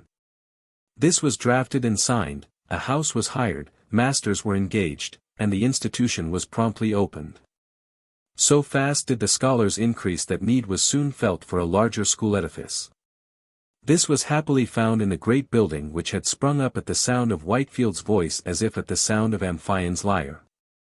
By an arrangement between the trustees for the building, of whom Franklin was one, and the trustees for the Academy, of whom Franklin was also one, the building was deeded to the latter trustees, upon the condition that they would discharge the indebtedness with which it was burdened, keep forever open in it a large hall for occasional preachers, according to the original intent of its builders, and maintain a free school for the instruction of poor children. With some internal changes, and the purchase of an addition to its site, the edifice was soon, under the superintendence of Franklin, made ready for the use of the Academy. Afterwards, the trustees for the Academy were incorporated, and the institution received various donations from British friends, the proprietaries and the Provincial Assembly, and, finally, grew into the University of Pennsylvania.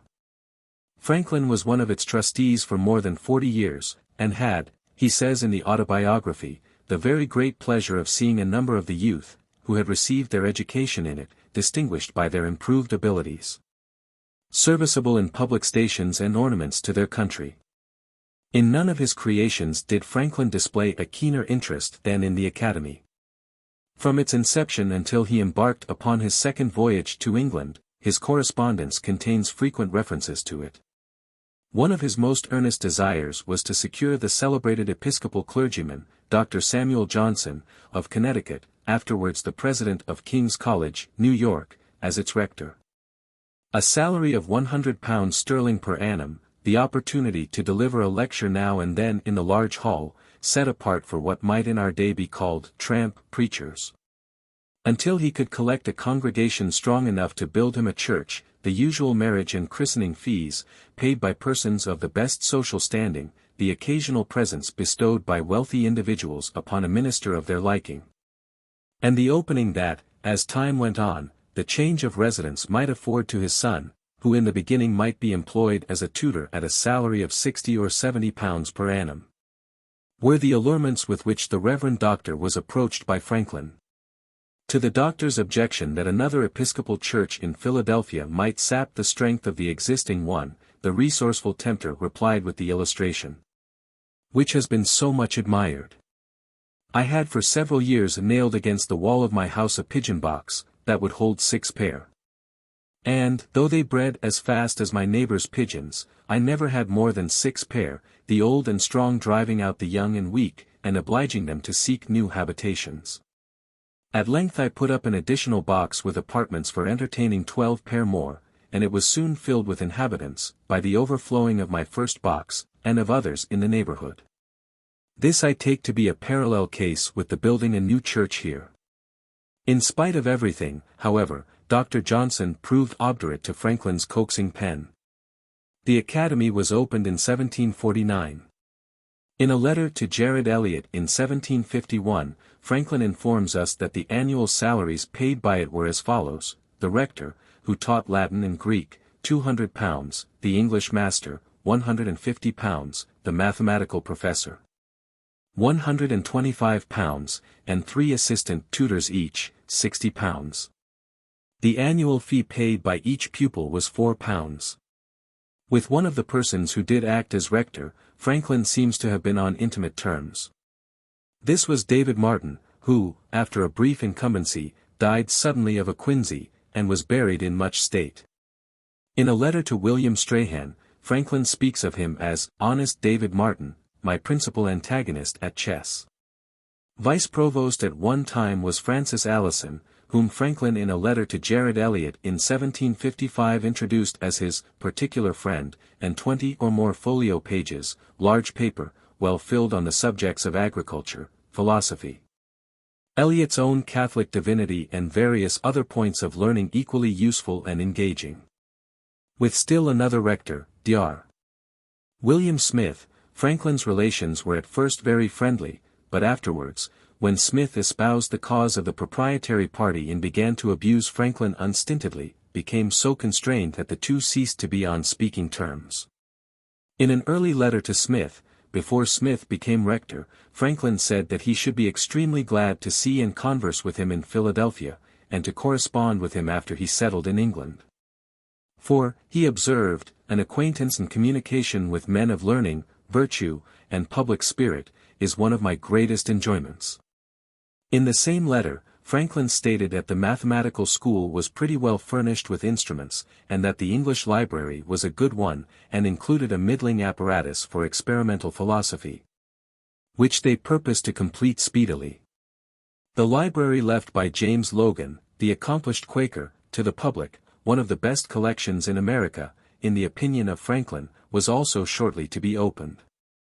Indeed, Franklin was in hopes, he further declared, that in a few years they would see a perfect institution. In another letter to Smith, written a few days later, he said in reference to a paper on the ideal college of Myrania written by Smith, "For my part, I know not when I have read a piece that has more affected me. So noble and just are the sentiments, so warm and animated the language." He was too frank a man, however, not to express the wish that the author had omitted from this performance certain reflections upon the discipline and government of Oxford and Cambridge universities and certain outbreaks of resentment against the author's adversaries. In such cases, he remarked, the noblest victory is obtained by neglect, and by shining on. He little knew how soon he would be called upon to wreck his own reed. A few years later, Franklin thanks Whitefield for a generous benefaction to the German school. They go on pretty well, he writes, and will do better, he adds dryly, in terms which make it apparent enough that the honeymoon of early prepossession was over, when Mr. Smith, who has at present the principal care of them, shall learn to mind party writing and party politics less, and his proper business more, which I hope time will bring about. In the succeeding November he was not even on speaking terms with Smith. This fact was communicated by him to Peter Collinson in a letter with this statement about Smith: "He has scribbled himself into universal dislike here. The proprietary faction alone countenances him a little, but the Academy dwindles, and will come to nothing if he is continued." A few weeks later in another letter to Collinson the case against Smith is stated more specifically: "Smith continues still in the Academy.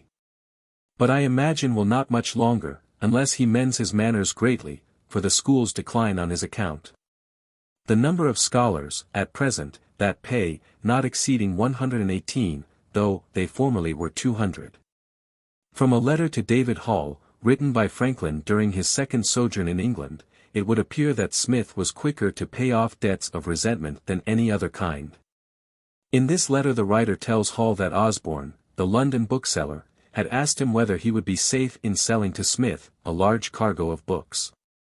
And that he had told Osborne that he believed that his townsmen who were Smith's creditors would be glad to see him come back with a cargo of any kind, as they might have some chance of being paid out of it. Smith on his part did not fail to do all in his power to keep Franklin from shining on. In a letter to Caleb Whiteford shortly after his second return from England in 1762, Franklin borrowed a phrase from a line in the Newfoundling Hospital for Wit. "The piece from your own pencil," he said, "is acknowledged to bear a strong and striking likeness, but it is otherwise such a picture of your friend, as Dr. Smith would have drawn, black, and all black." But when it comes to what Franklin in the Autobiography calls negrifying, he, though he had very little inclination for that kind of competition, was no mean artist himself. If it was an antagonist like Smith upon whose face the pigment was to be laid. "I do not wonder at the behavior you mention of Dr. Smith towards me," he wrote to Polly Stevenson, "for I have long since known him thoroughly. I made that man my enemy by doing him too much kindness. 'Tis the honestest way of acquiring an enemy. And, since 'tis convenient to have at least one enemy, who by his readiness to revile one on all occasions, may make one careful of one's conduct, I shall keep him an enemy for that purpose. And shall observe your good mother's advice, never again to receive him as a friend. She once admired the benevolent spirit breathed in his sermons. She will now see the justness of the lines your laureate Whitehead addresses to his poets, and which I now address to her. Full many a peevish, envious, slanderous elf is, in his works, benevolence itself. For all mankind, unknown, his bosom heaves. He only injures those, with whom he lives. Read then the man, does truth his actions guide? Exempt from petulance, exempt from pride? To social duties does his heart attend? As son, as father, husband, brother, friend? Do those, who know him, love him? If they do, you've my permission, you may love him too. Several months later some observations upon the character of Dr. Smith, equally emphatic, found their way into a letter from Franklin to William Strahan. Dr. Kelly in his letter, he said in regard to a letter to Strahan in which Dr. Kelly, a Fellow of the Royal Society, had indicated very plainly what he thought of Dr. Smith, appears the same sensible, worthy, friendly man I ever found him, and Smith, as usual, just his reverse. I have done with him, for I believe nobody here, Philadelphia, will prevail with me to give him another meeting.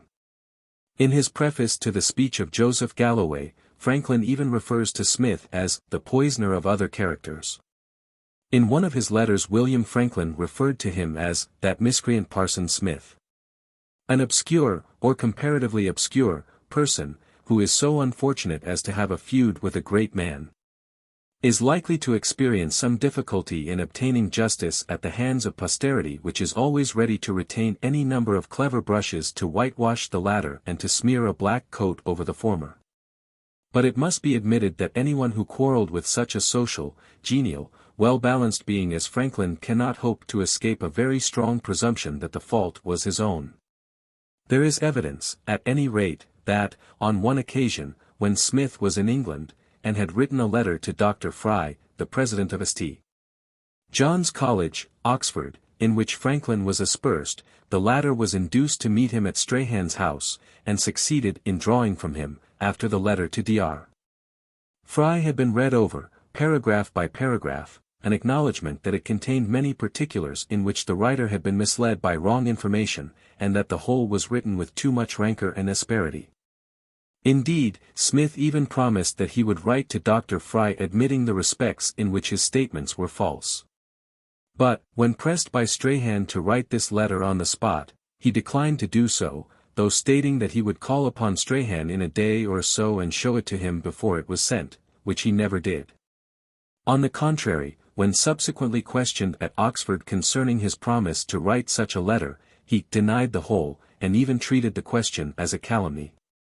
So wrote Dr. Kelly to Strahan in the letter already mentioned by us. "I make no other comment on this behavior," said Dr. Kelly further, "than in considering him, Smith, extremely unworthy of the honor he has received from our university. The fact that, despite all this, at Franklin's death, Dr.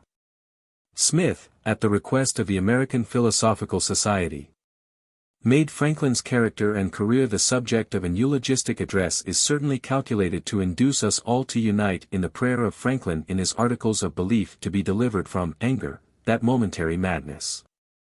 Dr. Smith proved to be one fly in the Academy gallipot. The other was the extent to which the Latin school was pampered at the expense of the English school, which was very close to the heart of Franklin. Its insidious encroachments steadily went on until finally the English school scarcely had a foothold in the institution at all. The result was that in 1769 it had been reduced from its first flourishing condition, when, if Franklin may be believed, the Academy was attended by some little boys under 7, who could deliver an oration with more propriety than most preachers, to a state of bare sufferance. The exercises in English reading and speaking, once the delight of the trustees and of the parents and other relations of the boys, when these boys were trained by Mr. Dove, the English master, with all the different modulations of voice required by sense and subject, languished after his resignation on account of his meagre salary, and at length, under the blighting neglect of the trustees, were wholly discontinued. The English school, to use Franklin's forcible expression, was simply starved. All this was set forth in a long, dignified and able remonstrance which he wrote in nearly his best manner some 10 months before his death, when his body was racked at times by excruciating pains. In this paper, he narrated with uncommon clearness and skill the gradual succession of influences and events by which the English school had been reduced to a condition of atrophy, and contended that the intentions of the founders of the Academy had been ruthlessly and unconscionably abused. When we recall the circular letter in which he proposed the establishment of the Academy and the fact that it is by no means lacking in deference to the dead languages, which still held the human mind in bondage so firmly, we cannot but feel that the founders of the Academy were not quite so alive to the supreme importance of the English school as Franklin would make out. The truth was that a long time was yet to elapse before the minds of educated men could become emancipated enough to see that a living language, which they are using every day, is quite as worthy of consideration, to say the least, as one which fulfills its highest function in perfecting that use with its own rare discipline, strength and beauty. Franklin saw this before most men of his time, first, because his own lack of academic training saved him from many of the narrowing effects of tradition and routine, and, secondly, because it was idle to expect any but a severely practical view of the relative importance of the dead languages and English from a man who did not shrink from even testing the readiness of the public mind to give its assent to radical alterations in the Lord's Prayer and the Episcopal Prayer Book. Be this as it may, Franklin did not hesitate in this paper to express in the strongest terms his sense of the inutility of Latin and Greek as parts of the course of instruction at the Academy, and, of course, a picturesque illustration of his proposition was duly forthcoming. At what time, he said, hats were first introduced we know not, but in the last century they were universally worn throughout Europe. Gradually, however, as the wearing of wigs, and hair nicely dressed prevailed, the putting on of hats was disused by genteel people, lest the curious arrangements of the curls and powdering should be disordered, and umbrellas began to supply their place. Yet still our considering the hat as a part of dress continues so far to prevail, that a man of fashion is not thought dressed without having one, or something like one, about him, which he carries under his arm. So that there are a multitude of the politer people in all the courts and capital cities of Europe, who have never, nor their fathers before them, worn a hat otherwise than as a chapeau bras. Though the utility of such a mode of wearing it is by no means apparent, and it is attended not only with some expense, but with a degree of constant trouble. The still prevailing custom of having schools for teaching generally our children in these days, the Latin and Greek languages, I consider therefore, in no other light than as the chapeau bras of modern literature. Poor Richard had his word to say about the man who was so learned, that he could name a horse in 9 languages, so ignorant that he bought a cow to ride on. This, however, was not the spirit in which Franklin sought to recruit the deficiencies of his own education, an effort which proved so extraordinarily successful that we are inclined to think that in the pedagogic insight as well as extensive knowledge disclosed in the circular letter proposing the establishment of the Academy, the idea of the English school sketched out for the consideration of the trustees of the Philadelphia Academy, and the observations relative to the intentions of the original founders of the Academy in Philadelphia, we have the most striking proofs after all of the natural power and assimilative capacity of a mind which, be it recollected, never had any teacher but itself after its possessor became 10 years of age. In the Autobiography we are told by Franklin that he was unable to remember when he could not read, that he was sent to the grammar school in Boston when he was 8 years of age, that, after he had been at this school for not quite 1 year, though in that time he had become the head of his class, and had even been advanced to the next class above it, 12 he was shifted by his father to a school for writing and arithmetic in Boston, kept by a then famous man, Mr. George Brownell, that under Brownell he acquired fair writing pretty soon, but made no progress in arithmetic, and that, at 10 years of age, he was taken home to assist his father in his business as a tallow chandler and soap boiler. Such was all the education except what was self-imparted that the founder of the University of Pennsylvania had to draw upon when he outlined the future courses of instruction of the Academy. But this self-imparted education was no mean one. Putting altogether out of sight the general reading to which during a large part of his youth Franklin devoted every moment left him by his duties, when he was about 16 years of age. Having been made ashamed on some occasion of his ignorance of figures, he went through the whole of Cocker's arithmetic by himself with the greatest ease, and followed the feat up by acquainting himself with such little geometry as was contained in Sellers and Shermy's books on navigation. Some 10 or 11 years later, he renewed the study of languages, for, short as was his connection with the Boston Grammar School, he had obtained from it some knowledge of Latin. He quickly mastered French, so far as to be able to read French books with facility. Italian he learned by refusing to play chess with a friend who was also learning it, except upon the condition that the victor in every game was to have the right to impose upon his defeated adversary tasks in Italian which the latter was to be bound in point of honor to perform before the next bout. As we played pretty equally, says Franklin, we thus beat one another into that language. With a little painstaking, he afterwards acquired enough Spanish to read Spanish books too. Then it was that, after acquiring this knowledge of French, Italian and Spanish, he was surprised to find on looking over a Latin Testament that he had so much more familiarity with Latin than he imagined. This encouraged him to apply himself to that language again, which he did with the more success, now that the 3 modern languages had smoothed his way. From these circumstances, he observes in the Autobiography, I have thought that there is some inconsistency in our common mode of teaching languages. We are told that it is proper to begin first with the Latin, and, having acquired that, it will be more easy to attain those modern languages which are derived from it. And yet we do not begin with the Greek, in order more easily to acquire the Latin. It is true that, if you can clamber and get to the top of a staircase without using the steps, you will more easily gain them in descending. But certainly, if you begin with the lowest you will with more ease ascend to the top. And I would, therefore offer it to the consideration of those who superintend the education of our youth, whether since many of those who begin with the Latin quit the same after spending some years without having made any great proficiency, And what they have learnt becomes almost useless, so that their time has been lost. It would not have been better to have begun with the French, proceeding to the Italian, etc. For, though, after spending the same time, they should quit the study of languages and never arrive at the Latin, they would, however, have acquired another tongue or two, that, being in modern use, might be serviceable to them in common life. Even if some design for the benefit of the public did not originate with Franklin, it was likely to fall back ultimately upon him for success. When Dr. Thomas Bond undertook to establish a hospital in Philadelphia, he was compelled by the shariness with which his requests for subscriptions were received, before it was known how Franklin felt about the project.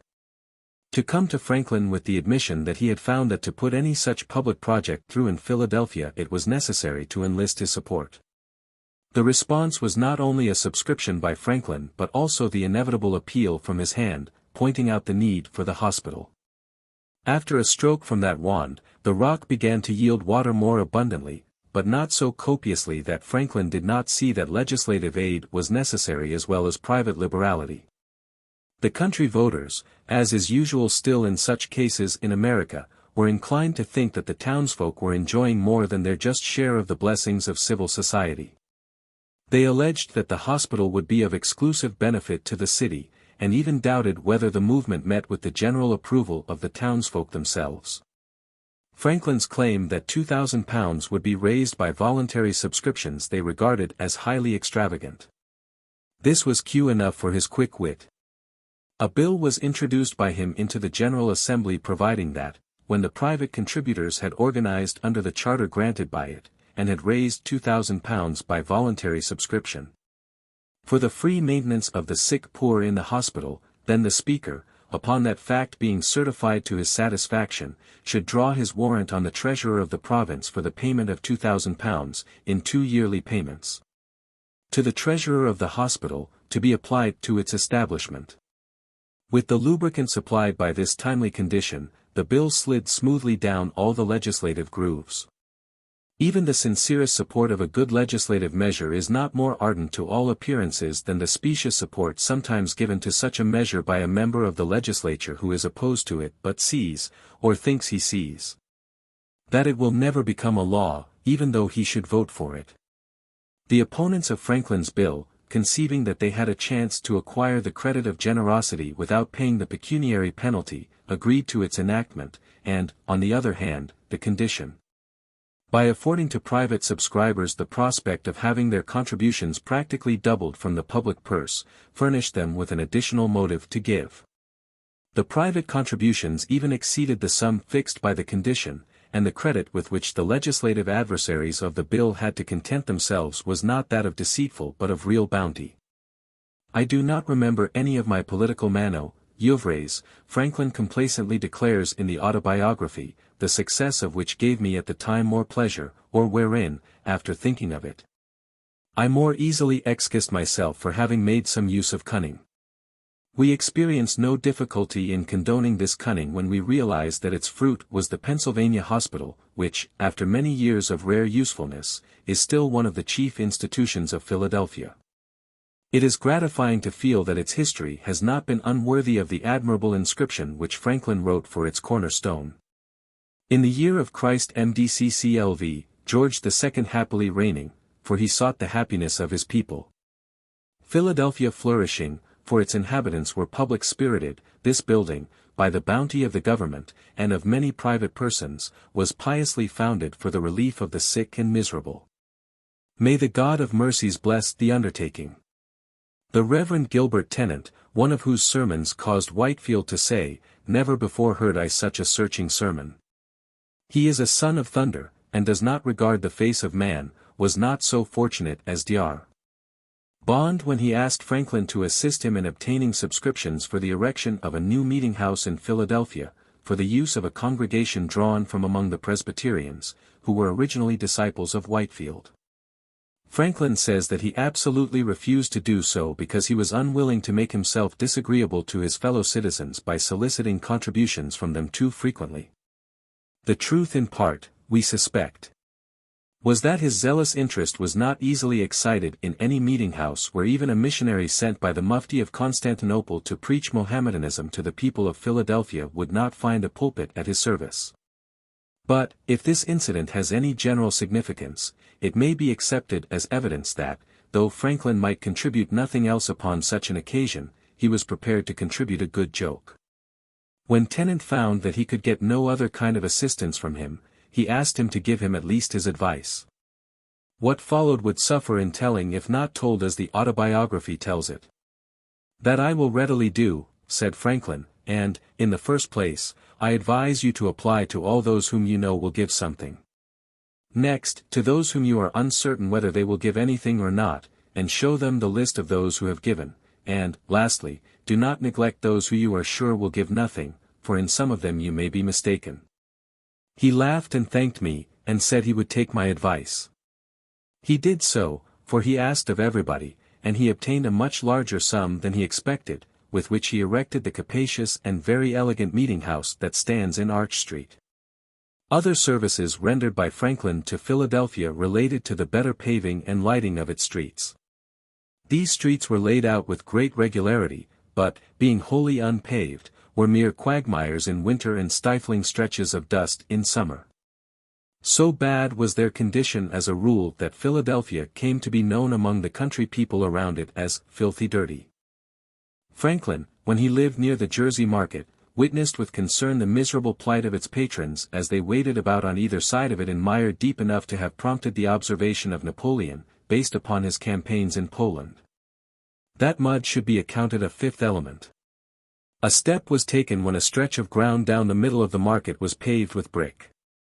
This offered a firm footing, when once attained, but, before a pedestrian could attain it, he might be overshoes in wet clay. By tongue and pen, Franklin at length succeeded in having the spaces between the market and the foot pavements of the streets flanking it laid with stone. The result was that for a season a market woman could reach the market dry shod, but, in the course of time, the pavements became loaded with mud shaken off the wheels of passing vehicles, and this mud, after being thus deposited, was allowed, for lack of street cleaners, to remain where it fell.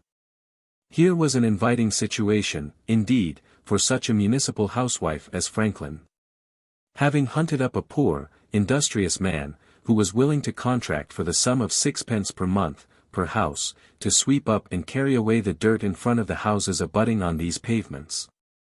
He wrote and published a paper setting forth the marked advantages to the neighborhood that would result from such a small expenditure, the reduced amount of mud that people would carry around on their shoes, the readier access that customers would have to the shops near the market, freedom from wind-borne dust and other kindred benefits not likely to escape the attention of a man to whom even the dust of unpaved streets suggested the following reflections in the Autobiography.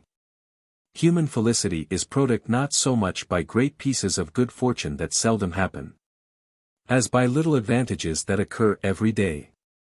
Thus, if you teach a poor young man to shave himself, and keep his razor in order, you may contribute more to the happiness of his life than in giving him 1,000 guineas.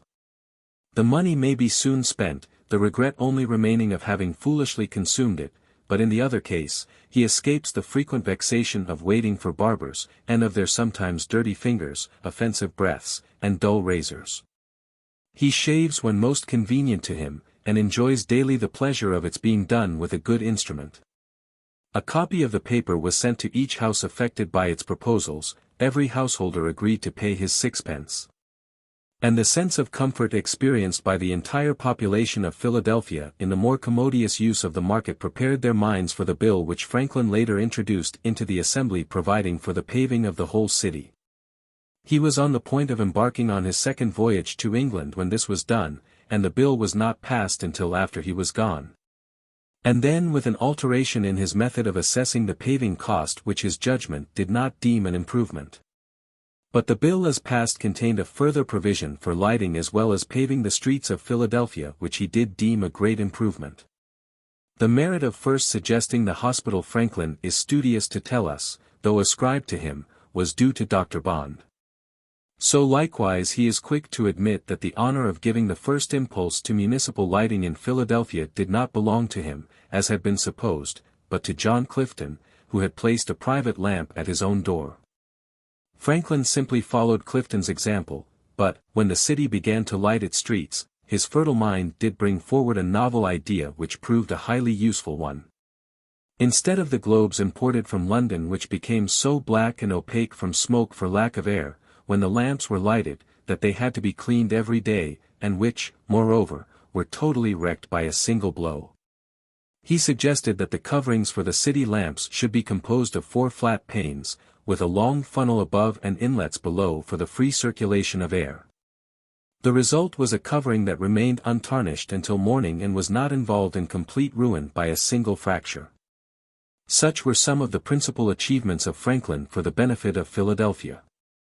It is not easy to magnify unduly their significance when we bear in mind that they were all crowded into a period of some 30 years during the greater part of which he was faithfully heeding Poor Richard's maxim, "Keep thy shop and thy shop will keep thee."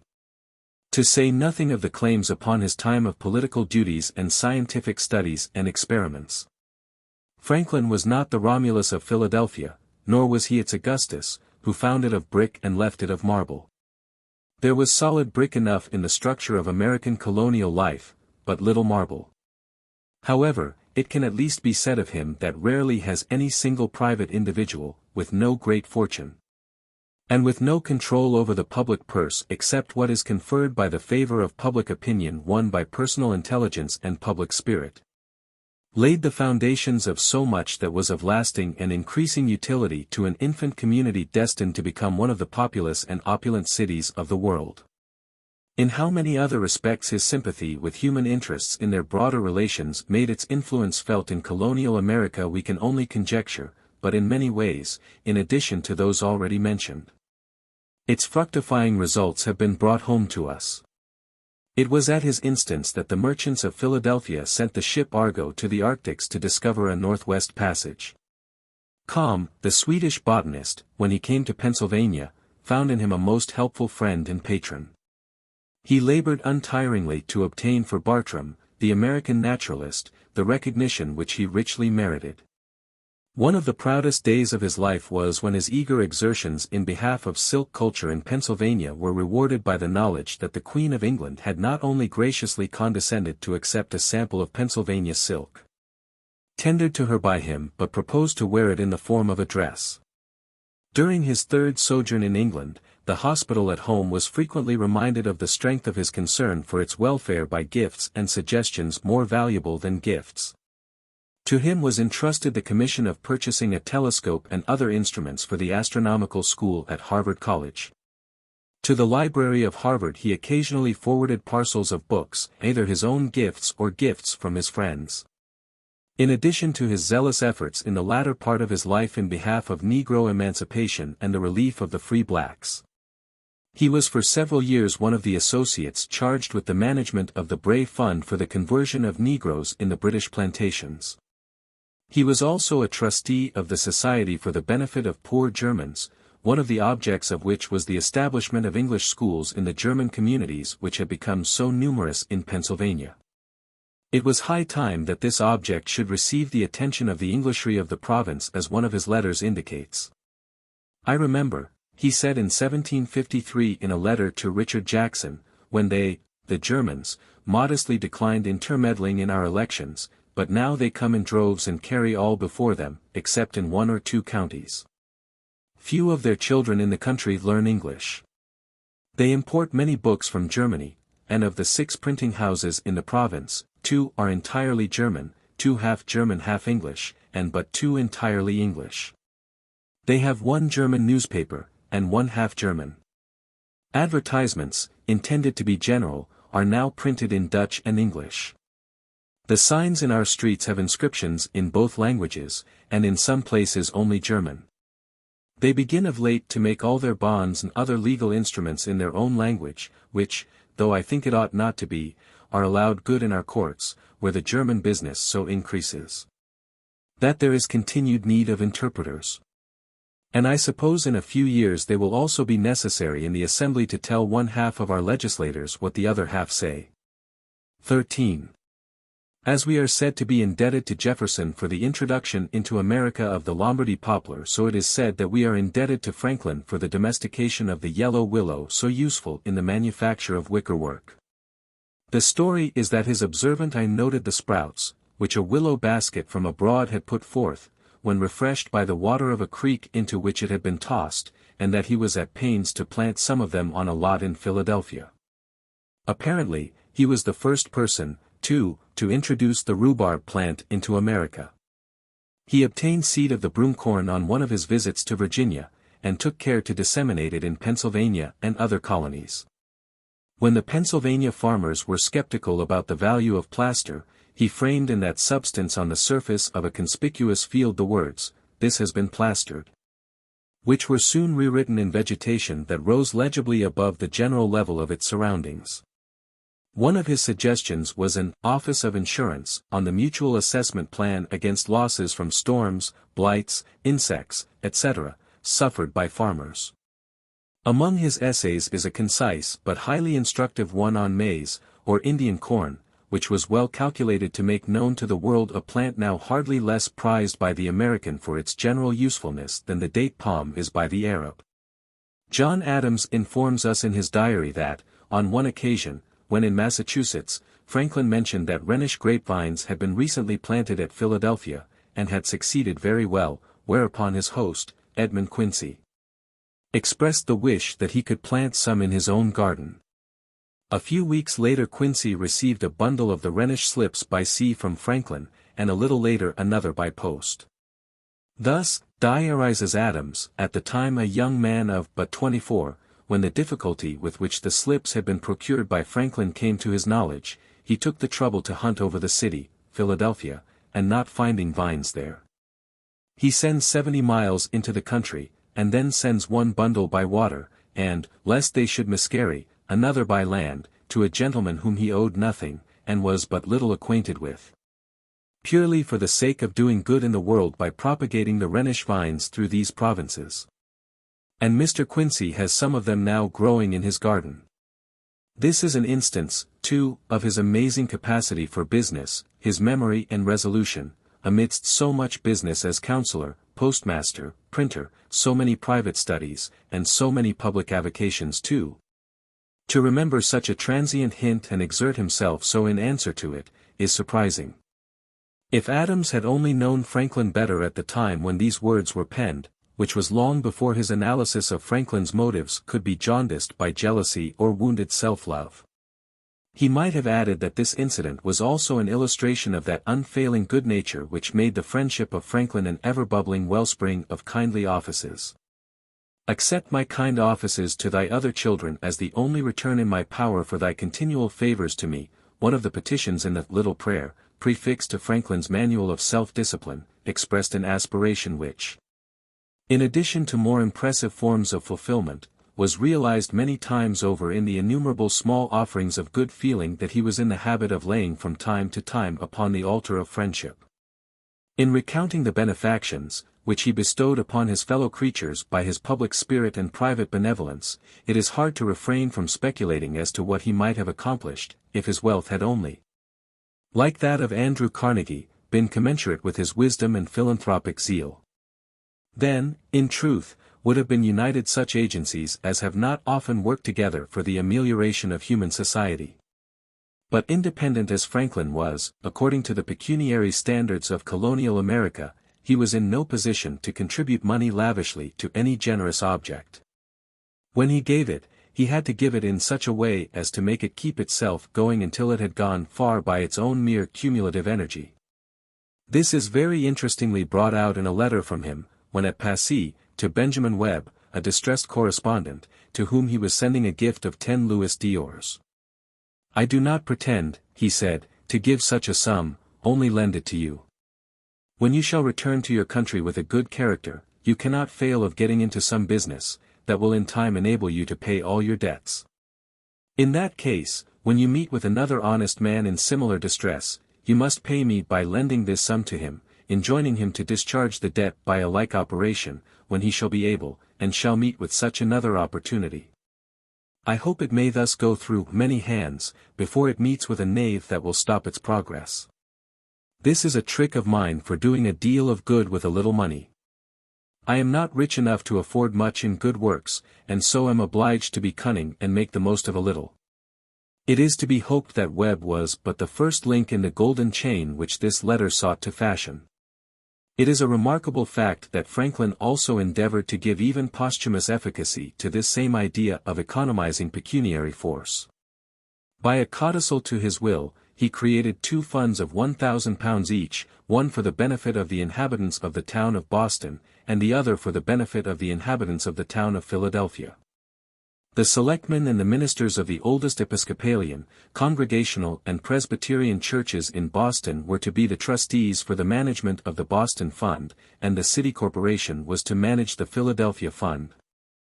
The amounts were to be respectively lent in sums not exceeding £60 sterling, nor less than £15, for any one person, in the discretion of the respective managers, to such young married artificers under the age of 25 years, as should have served an apprenticeship in the respective towns and have faithfully fulfilled the duties stipulated for in their indentures. Upon their producing certificates to their good moral character from at least 2 respectable citizens, and bonds executed by themselves and these citizens, as sureties, for the repayment of the loans in 10 equal annual installments, with interest at the rate of 5% per annum. If there were more applicants than money, the proportions, in which the sums would otherwise have been allotted, were to be ratably diminished in such a way that some assistance would be given to every applicant. As fast as the sums lent were repaid, they were again to be lent out to fresh borrowers. If the plan was faithfully carried out for 100 years, the fond projector calculated that, at the end of that time, the Boston, as well as the Philadelphia, Fund, would amount to £131,000. Of which he would have the managers of the Boston Fund lay out in their discretion £100,000 in public improvements. The remaining £31,000 to be lent out as the original £1,000 was for another 100 years. At the end of the second term, Franklin calculated that, mishaps aside, the sum would be £4,061,000 sterling, of which he bequeathed £1,061,000 to the inhabitants of Boston absolutely, and £3 million to the Commonwealth of Massachusetts absolutely. Not presuming, he said, to carry his views further. At the end of the first 100 years, if the purpose was not already executed, the city corporation was to use a part of the fund accumulated for the benefit of the inhabitants of Philadelphia in piping the water of Wissahickon Creek into that city. And the testator also recommended that the Schuylkill should be made completely navigable. In other respects the conditions of the two gifts were the same. An English lawyer characterized the famous will by which Peter Thelison tried to circumvent the legal rule against perpetuities as posthumous avarice. If Franklin, too, kept his hand clenched after he left the world, it was not in the vainglory of family pride or from the mere sordid, uncalculating love of treasured wealth, but only that he might open it as bounty's instrument, when overflowingly full, for the purpose of conferring upon men a far richer largesse of beneficence than it had been capable of conferring in life. Changes in industrial conditions defeated his intentions with respect to artificers, and the Philadelphia Fund proved far less crescent than the Boston one. But both have proved enough so to illustrate the procreative quality of money upon which Franklin was so fond of dilating. The Boston Fund, including the sum applied at the end of the first 100 years to the use of Franklin Union, amounted on January 1, 1913, to $546,811.39, and the Philadelphia Fund, including the amount applied to the use of Franklin Institute, amounted on January 1, 1913, to $186,807.06. Poor Richard certainly selected a most effective way this time for renewing the reminder with which he ended his hints for those that would be rich. A penny saved is twopence clear. A pin a day is a groat a year. With the expanding horizon, which came to Franklin in 1757, when he was drawn off into the world currents of his time, came also larger opportunities for promoting the welfare of the race. There was a double reason why he should not be tardy in availing himself of these opportunities. He was both by nature and training at once a philosopher and a philanthropist. God grant, he fervently exclaimed in a letter to David Hartley in 1789, that not only the love of liberty, but a thorough knowledge of the rights of man, may pervade all the nations of the earth. So that a philosopher may set his foot anywhere on its surface, and say, "This is my country," to Joseph Huey he wrote in the letter, from which we have already freely quoted. That the only thanks he desired for a kindness which he had shown the former was that he should always be equally ready to serve any other person who might need his assistance, and so let good offices go round. For mankind, Franklin added, are all of a family.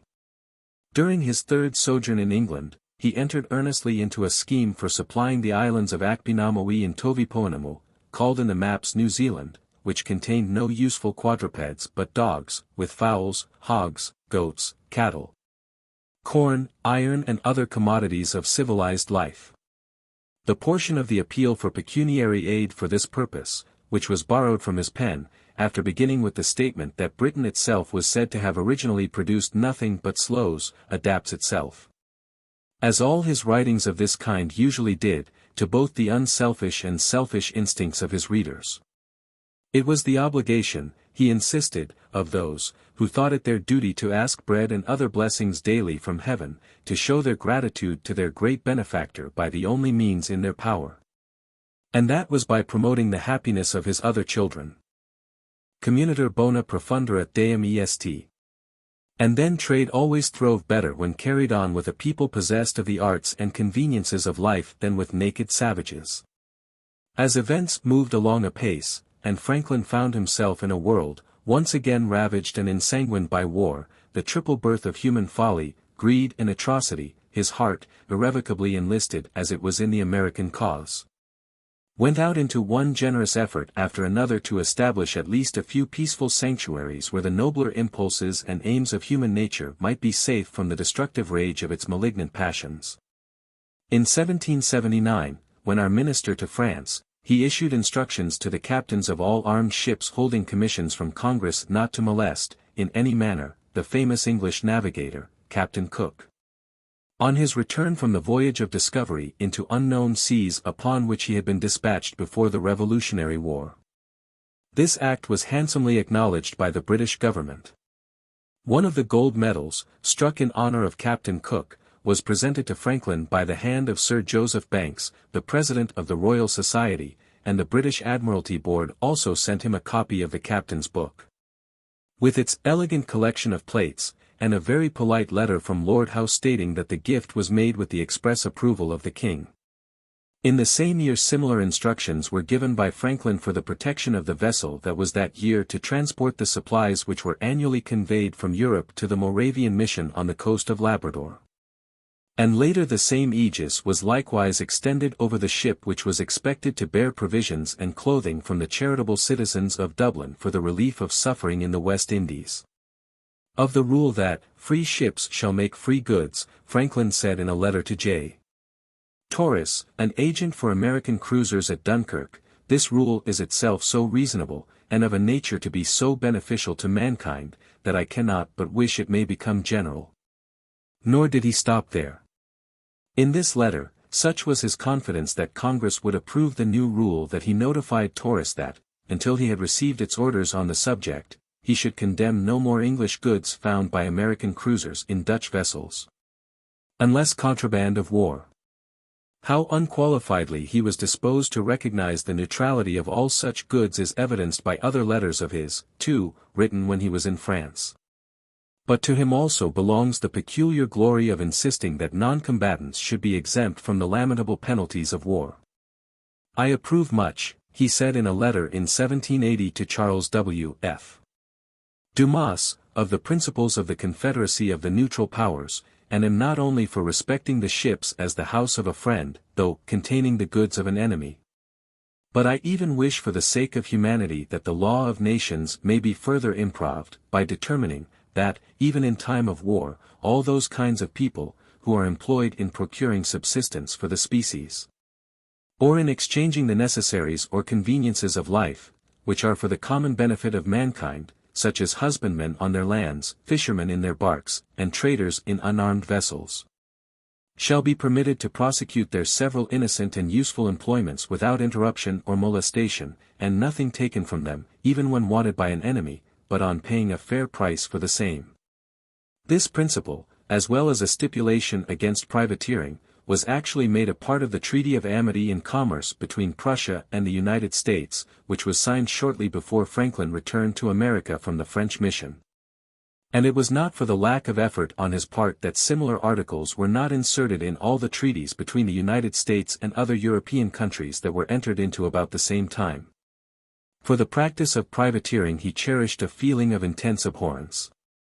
It behoved merchants, he wrote to Benjamin Vaughan, to consider well of the justice of a war, before they voluntarily engage a gang of ruffians to attack their fellow merchants of a neighboring nation, to plunder them of their property, and perhaps ruin them and their families, if they yield it, or to wound, maim, or murder them, if they endeavor to defend it.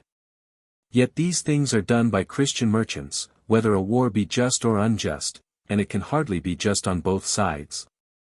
They are done by English and American merchants, who, nevertheless, complain of private thefts, and hang by dozens the thieves they have taught by their own example. Rarely have the injurious results of privateering been presented with more force than they were by Franklin in his propositions relative to privateering.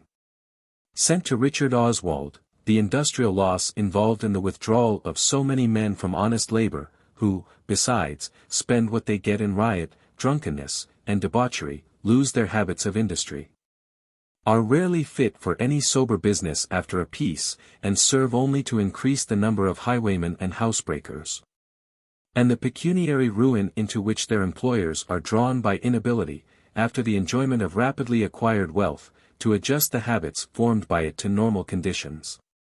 A just punishment, Franklin adds, for their having wantonly and unfeelingly ruined many honest, innocent traders and their families, whose subsistence was employed in serving the common interests of mankind.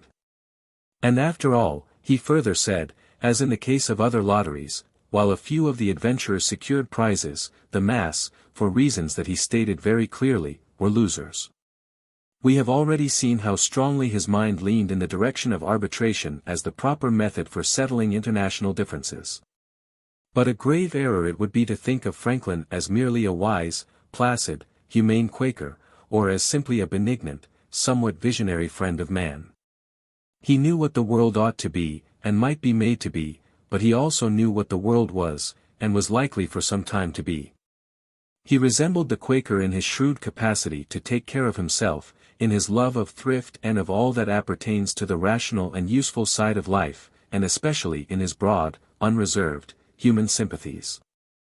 It was for this reason that, though not a Quaker himself, he could usually count with more or less certainty upon the support of Quakers in his public undertakings and political struggles. But rigid, dogged scruples like those which made an effort in Franklin's time to coerce a Pennsylvania Quaker into taking up arms as impotent, as a rule, as blows upon an unresisting punch-bag were wholly out of keeping with such a character as Franklin's. For all that was best in the enthusiastic philanthropy of the French, too, he had no little affinity. But what Lecky has called his pedestrian intellect saved him from inane dreams of patriarchal innocence and simplicity in a world from which Roland was to hurry himself because it was too polluted with crime. It was a good story that Franklin's Quaker friend, James Logan, told of William Penn. He was coming over to Pennsylvania as the secretary of Penn, when their ship was chased by an armed vessel. Their captain made ready for an engagement, but said to Penn that he did not expect his aid or that of his Quaker companions, and that they might retire to the cabin, which they all did except Logan, who remained on deck, and was quartered to a gun. The supposed enemy proved to be a friend, and, when this fact was announced by Logan to Penn and the other refugees below, Penn rebuked him for violating the Quaker principle of non-resistance. Nettled by being reproved before so many persons, Logan replied, "I being thy servant, why did thee not order me to come down? But thee was willing enough that I should stay and help to fight the ship when thee thought there was danger." Franklin abhorred the Medusa locks of war, and loved the fair, smiling face of peace as much as any Quaker, but, when there was peril to be braved, he could always be relied upon to incur his share. Both in point of physique and manliness of spirit he was well fitted for leadership and conflict. Josiah, the father of Franklin, we are told in the Autobiography, had an excellent constitution of body, was of middle stature, but well set and very strong. The description was true to Franklin himself. He is supposed to have been about 5 feet and 10 inches high, was robustly built, and, when a printer at Watt's printing house in London, could carry up and down stairs in each hand a large form of types which one of his fellow printers could carry only with both hands. In his boyhood he was as eager as most healthy-minded boys are to go off to sea, but his father already had one runagate son, Josiah the younger, at sea, and had no mind to have another. However, living as he did near the water, Benjamin was much in and about it, and learnt early to swim well and to manage boats. When in a boat or canoe with other boys, he says in the Autobiography, I was commonly allowed to govern, especially in any case of difficulty. And upon other occasions I was generally a leader among the boys, and sometimes led them into scrapes, of which I will mention one instance, as it shows an early projecting public spirit, though not then justly conducted. He then tells us how, under his direction, a band of his comrades, late in the afternoon, when no one was about, like so many emmets, abstracted all the stones collected for the foundation of a new building and constructed with them a wharf on a quagmire for the convenience of the marauders when fishing. The authors of the mischief were discovered. Several of us, says Franklin, were corrected by our fathers, and, though I pleaded the usefulness of the work, mine convinced me that nothing was useful which was not honest. 14. Another incident in Franklin's youth, indicative of the way in which leadership was apt to be conceded in moments of perplexity to his hardihood, is narrated in the journal of his first voyage from England to America. And arose when he and 2 companions, after wandering about the Isle of Wight until dark, were anxiously endeavoring to make their way back across an intercepting creek to their ship, the Berkshire, which was only awaiting the first favoring breeze to be up and away. On this occasion, he stripped to his shirt, and waded through the waters of the creek, and at one time, through mud as well up to his middle, to a boat staked nearly 50 yards offshore, the wind all the while blowing very cold and very hard. When he reached the boat, it was only to find after an hour's exertions that he could not release it from its fastenings, and that there was nothing for him to do but to return as he came.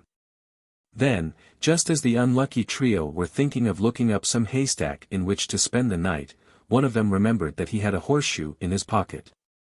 Again the indomitable Franklin waded back to the boat, and this time, by wrenching out with the shoe the staple by which it was chained to the stake, secured it, and brought it ashore to his friends. On its way to the other shore, it grounded in shoal water, and stuck so fast that one of its oars was broken in an effort to get it off.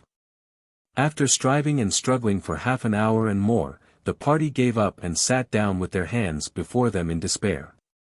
It looked as if after being exposed all night to wind and weather, which was bad, they would be exposed the next morning to the taunts of the owner of the boat and the amusement of the whole town of Yarmouth, which was worse. However, when their plight seemed utterly hopeless, a happy thought occurred to them, and Franklin and one of his companions, having got out into the creek and thus lightened the craft, contrived to draw it into deeper water. Still another incident brings into clear relief the resolute will of the youthful Franklin. It is told in the Autobiography.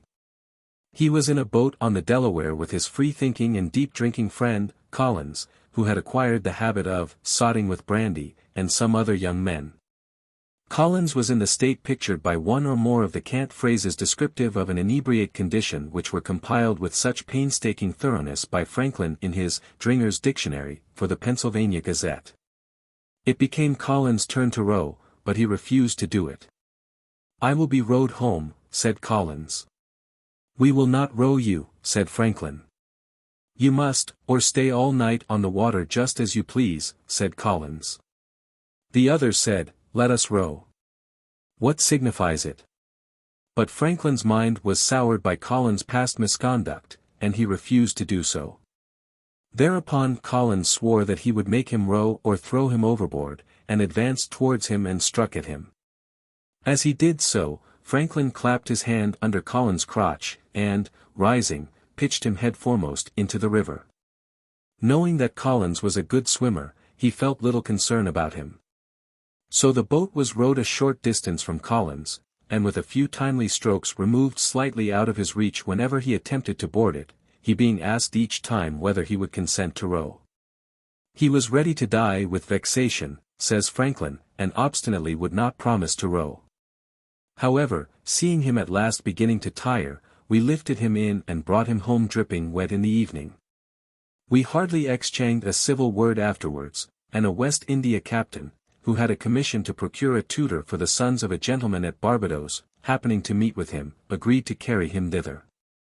He left me then, promising to remit me the first money he should receive in order to discharge the debt, but I never heard of him after. The debt was for money that Franklin had lent to Collins, when in straits produced by his dissipated habits, out of the vexatious sum collected by Franklin for Mr. Vernon, which cost him so much self-reproach until remitted to that gentleman. The firmness exhibited by Franklin on this occasion he never failed to exhibit in his later life whenever it was necessary for him to do so. Even John Adams, in 1778, though he had worked himself up to the point of charging Franklin with downright indolence and with the constant policy never to say yes or no decidedly but when he could not avoid it, admitted in the same breath that Franklin had as determined a soul as any man.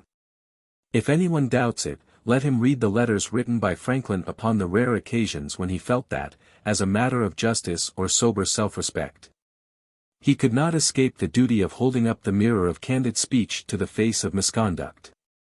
On these occasions, his rebuke was like a bitter draught administered in a measuring glass, not a drop too much, not a drop too little. Witness his letter of March 12, 1780, to Captain Peter Landais in reply to the demand of that captain that he should be again placed in command of the Alliance. The demand, however, Franklin wrote, may perhaps be made chiefly for the sake of obtaining a refusal, of which you seem the more earnestly desirous as the having it to produce may be of service to you in America. I will not therefore deny it to you, and it shall be as positive and clear as you require it. No one has ever learnt from me the opinion I formed of you from the inquiry made into your conduct. I kept it entirely to myself. I have not even hinted it in my letters to America, because I would not hazard giving to any one a bias to your prejudice. By communicating a part of that opinion privately to you it can do you no harm, for you may burn it. I should not give you the pain of reading it if your demand did not make it necessary. I think you, then, so imprudent, so litigious and quarrelsome a man, even with your best friends, that peace and good order and, consequently, the quiet and regular subordination so necessary to success, are, where you preside, impossible. These are matters within my observation and comprehension, your military operations I leave to more capable judges. If therefore I had 20 ships of war in my disposition, should not give one of them to Captain Landais. All the higher forms of intellectual or moral power suggest the idea of reserve force, and of nothing is this truer than the self-controlled indignation of a really strong man like Franklin or Washington. What Franklin did for Philadelphia, when peace prevailed, we have already seen. What he did for it, when threatened by war, remains to be told. In 1747, England was involved in a struggle with France and Spain, and the city lay at the mercy of French and Spanish privateers. All the efforts of Governor Thomas to induce the Quaker majority in the Assembly to pass a militia law and to make other provision for the security of the province having proved wholly futile. Under these circumstances, Franklin wrote and published a pamphlet, entitled Plain Truth, for the purpose of arousing the people of the province to a true sense of their perilous predicament. The pamphlet, Franklin tells us in the Autobiography, had a sudden and surprising effect, and we can readily believe it, for rarely has an alarum been more artfully sounded. In its pages is to be found every artifice of persuasion that could be skillfully used by an adroit pamphleteer for the purpose of playing upon the fears of his readers and inciting them to determined measures of self-defense. It began by pointing out the causes which had brought about an entire change in the former happy situation of the province, namely its increased wealth, its defenseless condition, the familiarity acquired by its enemies with its bay and river through prisoners, bearers of flags of truce, spies, and, perhaps, traitors, the ease with which pilots could be employed by these enemies and the known absence of ships of war. during the greatest part of the year, ever since the war began, from both Virginia and New York. That the enemies of the province might even then have some of their spies in the province could not be seriously doubted, it declared, for to maintain such spies had been the practice of all nations in all ages. As for example the 5 men sent by the children of Dan to spy out the land of the Zidonians, and search it. Book of Judges, chapter 18, v. 2. These men, while engaged in their enterprise, met with a certain idolatrous priest of their own persuasion. Would to God no such priests were to be found among the Pennsylvanians. And, when they questioned him as to whether their way would be prosperous, he among other things said unto them, Go in peace, before the Lord is your way wherein you go. It was well known that there were many priests in the province of the same religion as those who, of late, encouraged the French to invade the mother country. And they came, verse 7, to Laish, and saw the people that were therein, how they dwelt careless, after the manner of the Zidonians, quiet and secure. They thought themselves secure no doubt. And, as they never had been disturbed, vainly imagined they never should. It was not unlikely that some saw the danger they were exposed to by living in that careless manner. But it was not unlikely, too, that if these publicly expressed their apprehensions, the rest reproached them as timorous persons, wanting courage or confidence in their gods, who, they perhaps said, had hitherto protected them. But the spies, verse 8, returned, and among other things said to their countrymen, verse 9, Arise that we may go up against them, for we have seen the land and behold it is very good. When ye go, ye shall come unto a people secure, that is a people that apprehend no danger, and therefore have made no provision against it, great encouragement this, and to a large land, and a place where there is no want of anything. What could they desire more? Accordingly we find, continued plain truth, in the succeeding verses that 600 men only, appointed with weapons of war, undertook the conquest of this large land. Knowing that 600 men, armed and disciplined, would be an overmatch, perhaps, for 60,000 unarmed, undisciplined, and off their guard.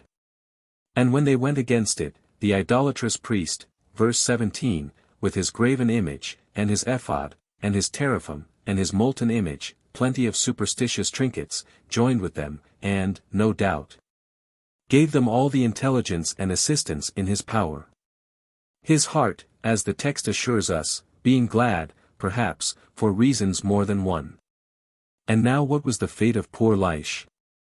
The 600 men, being arrived, found, as the spies had reported, a people quiet and secure. Verses 20, 21. And they smote them with the edge of the sword, and burnt the city with fire, and there was no deliverer, because it was far from Zidon, not so far from Zidon, however, as Pennsylvania was from Britain.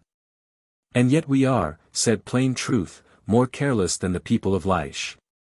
Having awakened in this clever fashion the slumbering strings of sectarian hatred and religious association, the author of Plain Truth brings the same sure and compelling touch to the other points of his theme, the danger that the Iroquois might, from considerations set forth in the pamphlet with telling force, be wholly gained over by the French. Which meant deserted plantations, ruin, bloodshed and confusion, the folly and selfishness of the view that rural Pennsylvania and the city of Philadelphia did not owe each other mutual obligations of assistance. The ruin in which commerce, trade and industry were certain to be involved by the occlusion of the Delaware. The probability that the enemy, finding that he could come higher and higher up the river, seize vessels, land and plunder plantations and villages, and return with his booty unmolested, might finally be led to believe that all Pennsylvanians were Quakers, against all defense, from a principle of conscience, and thus be induced to strike one bold stroke for the city and for the whole plunder of the river.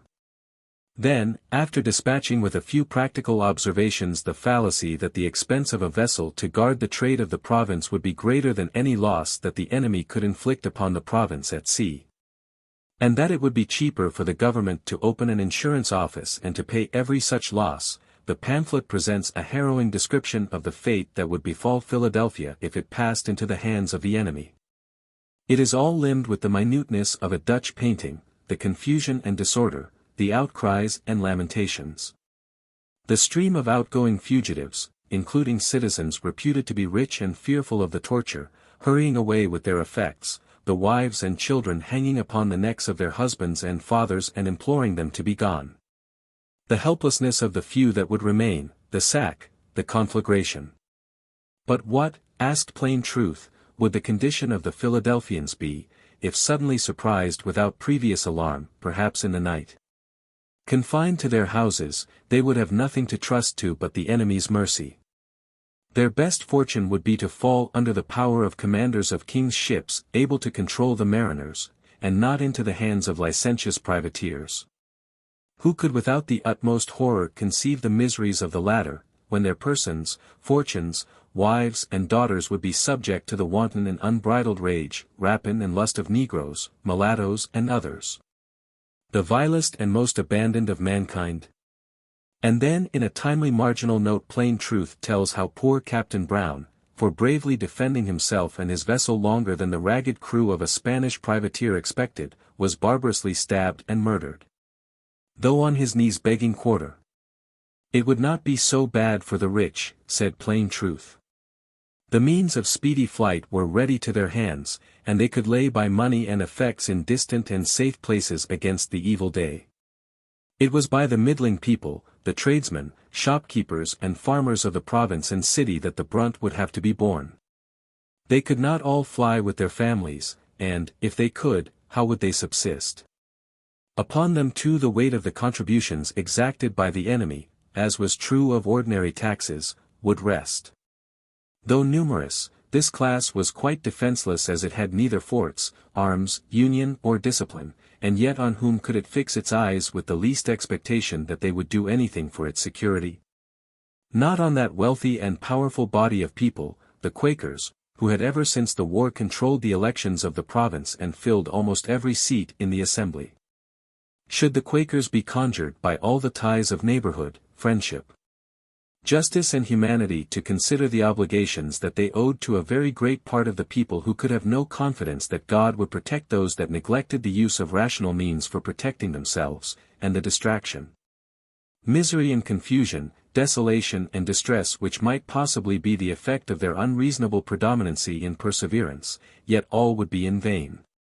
For the Quakers had already been by great numbers of the people petitioned in vain. The late governor of the province did for years solicit, request and even threaten them in vain. The council had twice remonstrated with them in vain. Their religious prepossessions were unchangeable, their obstinacy invincible. The manner in which Franklin makes his strictures on the Quakers in this pamphlet keen enough to shame them into letting the other elements of the population of the province have the use of enough of the public money to enable them to protect both themselves and the Quakers, and yet not keen enough to make the Quakers thoroughly incensed as well as obstinate, is one of the notable features of Plain Truth. The prospect of the middling people of the province, the pamphlet continues, was no better, if they turned their eyes to those great and rich men, merchants and others, who were ever railing at the Quakers, but took no one step themselves for the public safety. With their wealth and influence, they might easily promote military ardor and discipline in the province and effect everything under God for its protection.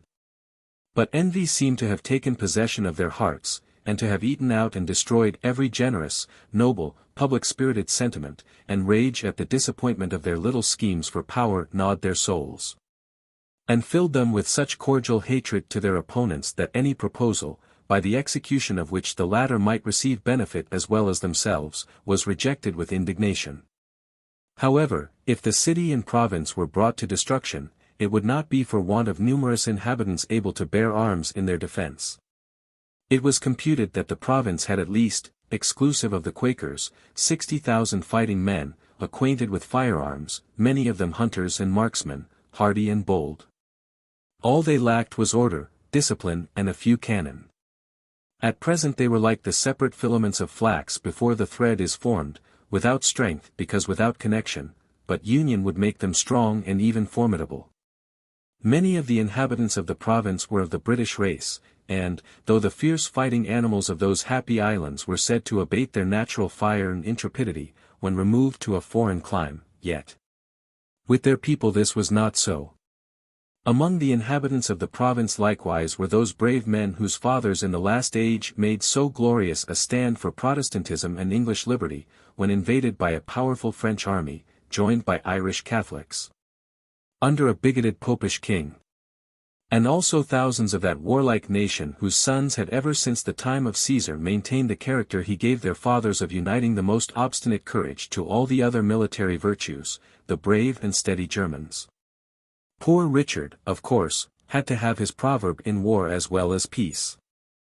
Were the Union formed, and the fighting men of the province once united, thoroughly armed and disciplined, the very fame of strength and readiness, plain truth thought, would be a means of discouraging the enemy, for, said Franklin, "'tis a wise and true saying, that one sword often keeps another in the scabbard.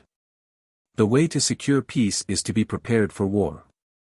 After these weighty maxims, this remarkable pamphlet ends with the statement that, if its hints were so happy as to meet with a suitable disposition of mind from the countrymen and fellow citizens of the writer, he would, in a few days, lay before them a form of association for the purposes mentioned in the pamphlet, together with a practical scheme for raising the money necessary for the crisis without laying a burthen on any man.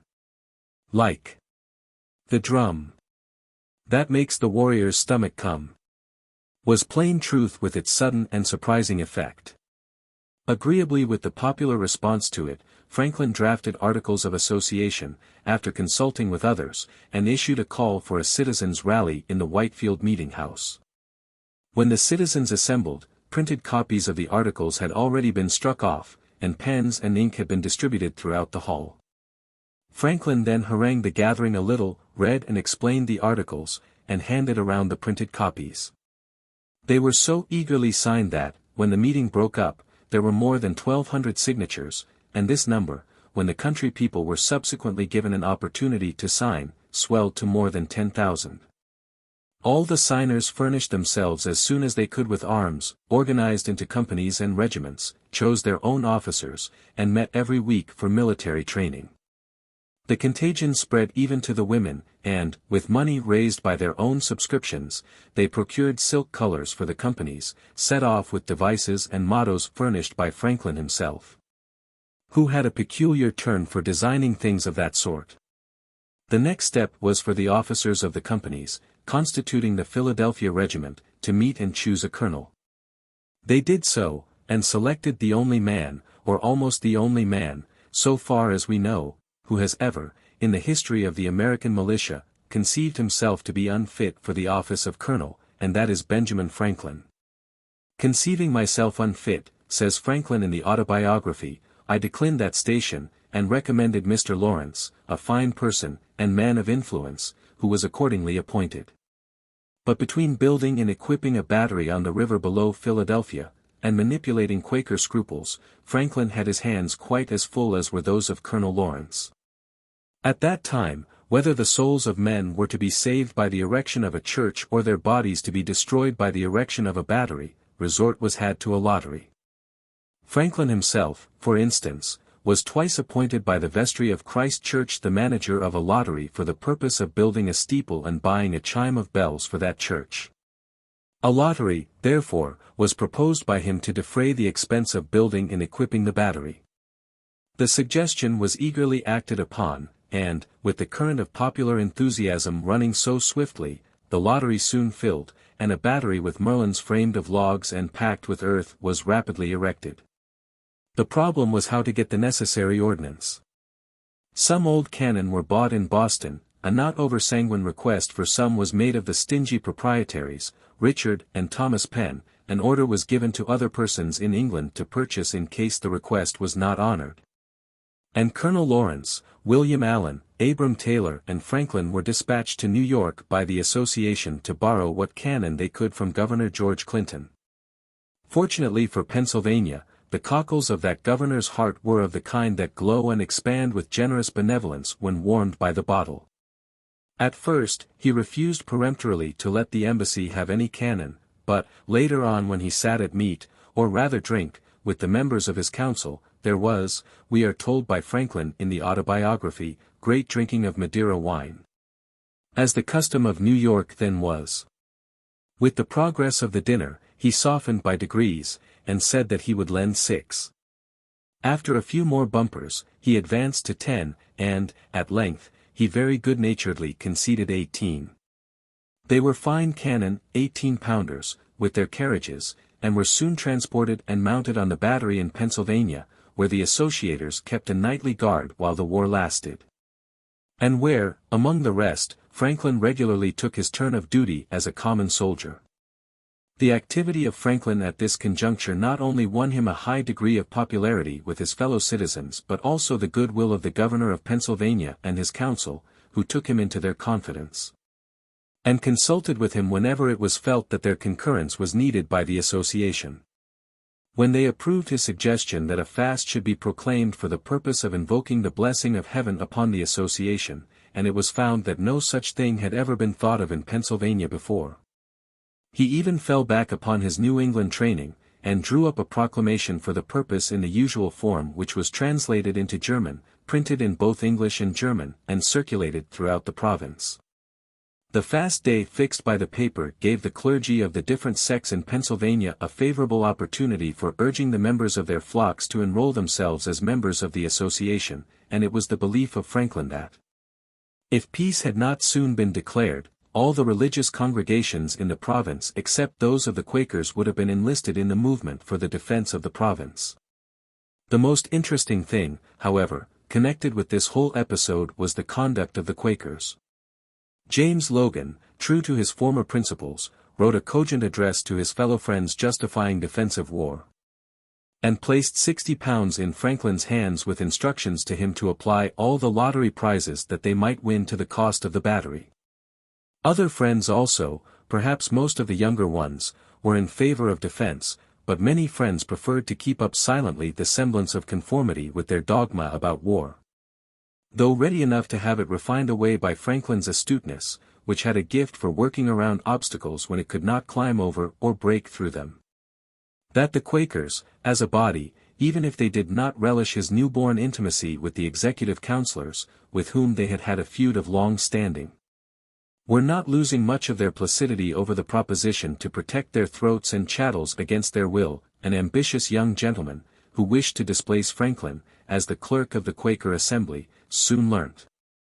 Like the generous Maori of New Zealand, who refrained from descending upon their English invaders until they had duly communicated to them the hour of their proposed onset. He advised Franklin, from goodwill he said, to resign as more consistent with his honor than being turned out. He little realized apparently that he was attempting to intimidate one of the grimmest antagonists that ever entertained the robuster American ideas about public office, the manner in which it is to be sought, and the prehensile tenacity with which it is to be clung to, when secured. But for the fact that Franklin was always a highly faithful and efficient officeholder, and the further fact that he gave his entire salary, as President of Pennsylvania, to public objects, he would not fall far short of being a typical American officeholder of the better class, as that class was before the era of civil service reform.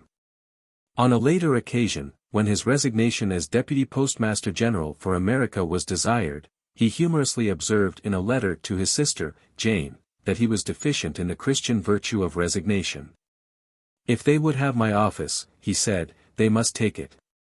And, on another later occasion, he strongly advised his son not to resign his office, as governor of New Jersey, because, while much might be made of a removal, nothing could be made of a resignation. As long as there was a son, or a grandson of his own, with no fear of the inclination of political competitors to pry into skeleton closets, or a relative of any sort to enjoy the sweets of public office. Franklin appears to have acted consistently upon the principle that the persons whose qualifications we know best, through the accident of family intimacy, are the persons that are likely to confer the highest degree of credit upon us when we appoint them to public positions. With this general outlook upon the part of Franklin in regard to public office, the young man, who wished to be his successor, as clerk, soon found that there was nothing left for him to do except to go off sorrowfully like the young man in the Scriptures. "My answer to him," says Franklin in the Autobiography, "was, that I had read or heard of some public man who made it a rule never to ask for an office, and never to refuse one when offered to him. I approve," says I, "of his rule, and will practice it with a small addition: I shall never ask, never refuse, nor ever resign an office. If they will have my office of clerk to dispose of to another, they shall take it from me. I will not, by giving it up, lose my right of some time or other making reprisals on my adversaries. Franklin never actually refused an office except when its duties could be discharged only from what was virtually his deathbed, and he never resigned an office. Though he was removed from one under circumstances which furnished a fine illustration, indeed, of how much can be made of a removal. On the other hand, he did not keep his vow of never asking for an office, for melancholy to relate, like a raven eyeing a sick horse, we find him forehanded enough, when it was manifest that Mr. Elliot Benger, the Deputy Postmaster General of America, was about to pay his last debt to nature, to apply for the reversion of his office before the debt was actually paid, and to offer, through Chief Justice Allen of Pennsylvania, the sum of £300 in perquisites and contingent fees and charges for it.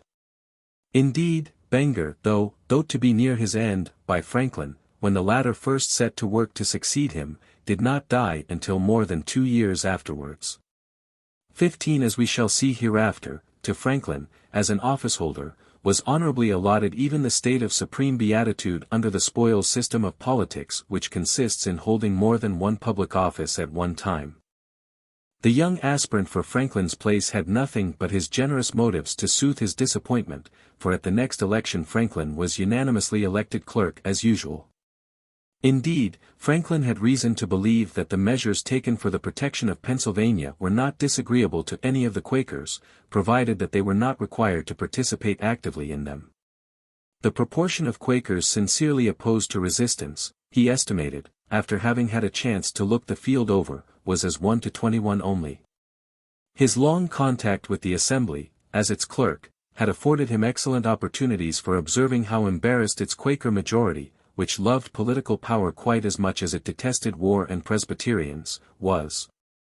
Whenever applications were made to the Assembly for military grants by order of the Crown, and to what subtle shifts this majority was compelled to resort on such occasions to save its face, ending finally in its voting money simply for the King's use, and never inquiring how it was spent. Sometimes the demand was not directly from the Crown, and then the conflict, that is being perpetually renewed between eccentric human opinions and the inexorable order of the universe, became acute, indeed, as, for instance, when this majority was urged by Governor Thomas to appropriate a sum of money with which to buy powder for the military needs of New England.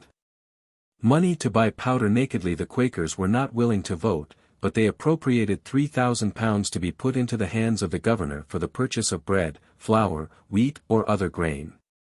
Some members of the governor's council, desirous of still further embarrassing the Assembly, advised him not to accept provisions instead of powder, but he replied, I shall take the money, for I understand very well their meaning.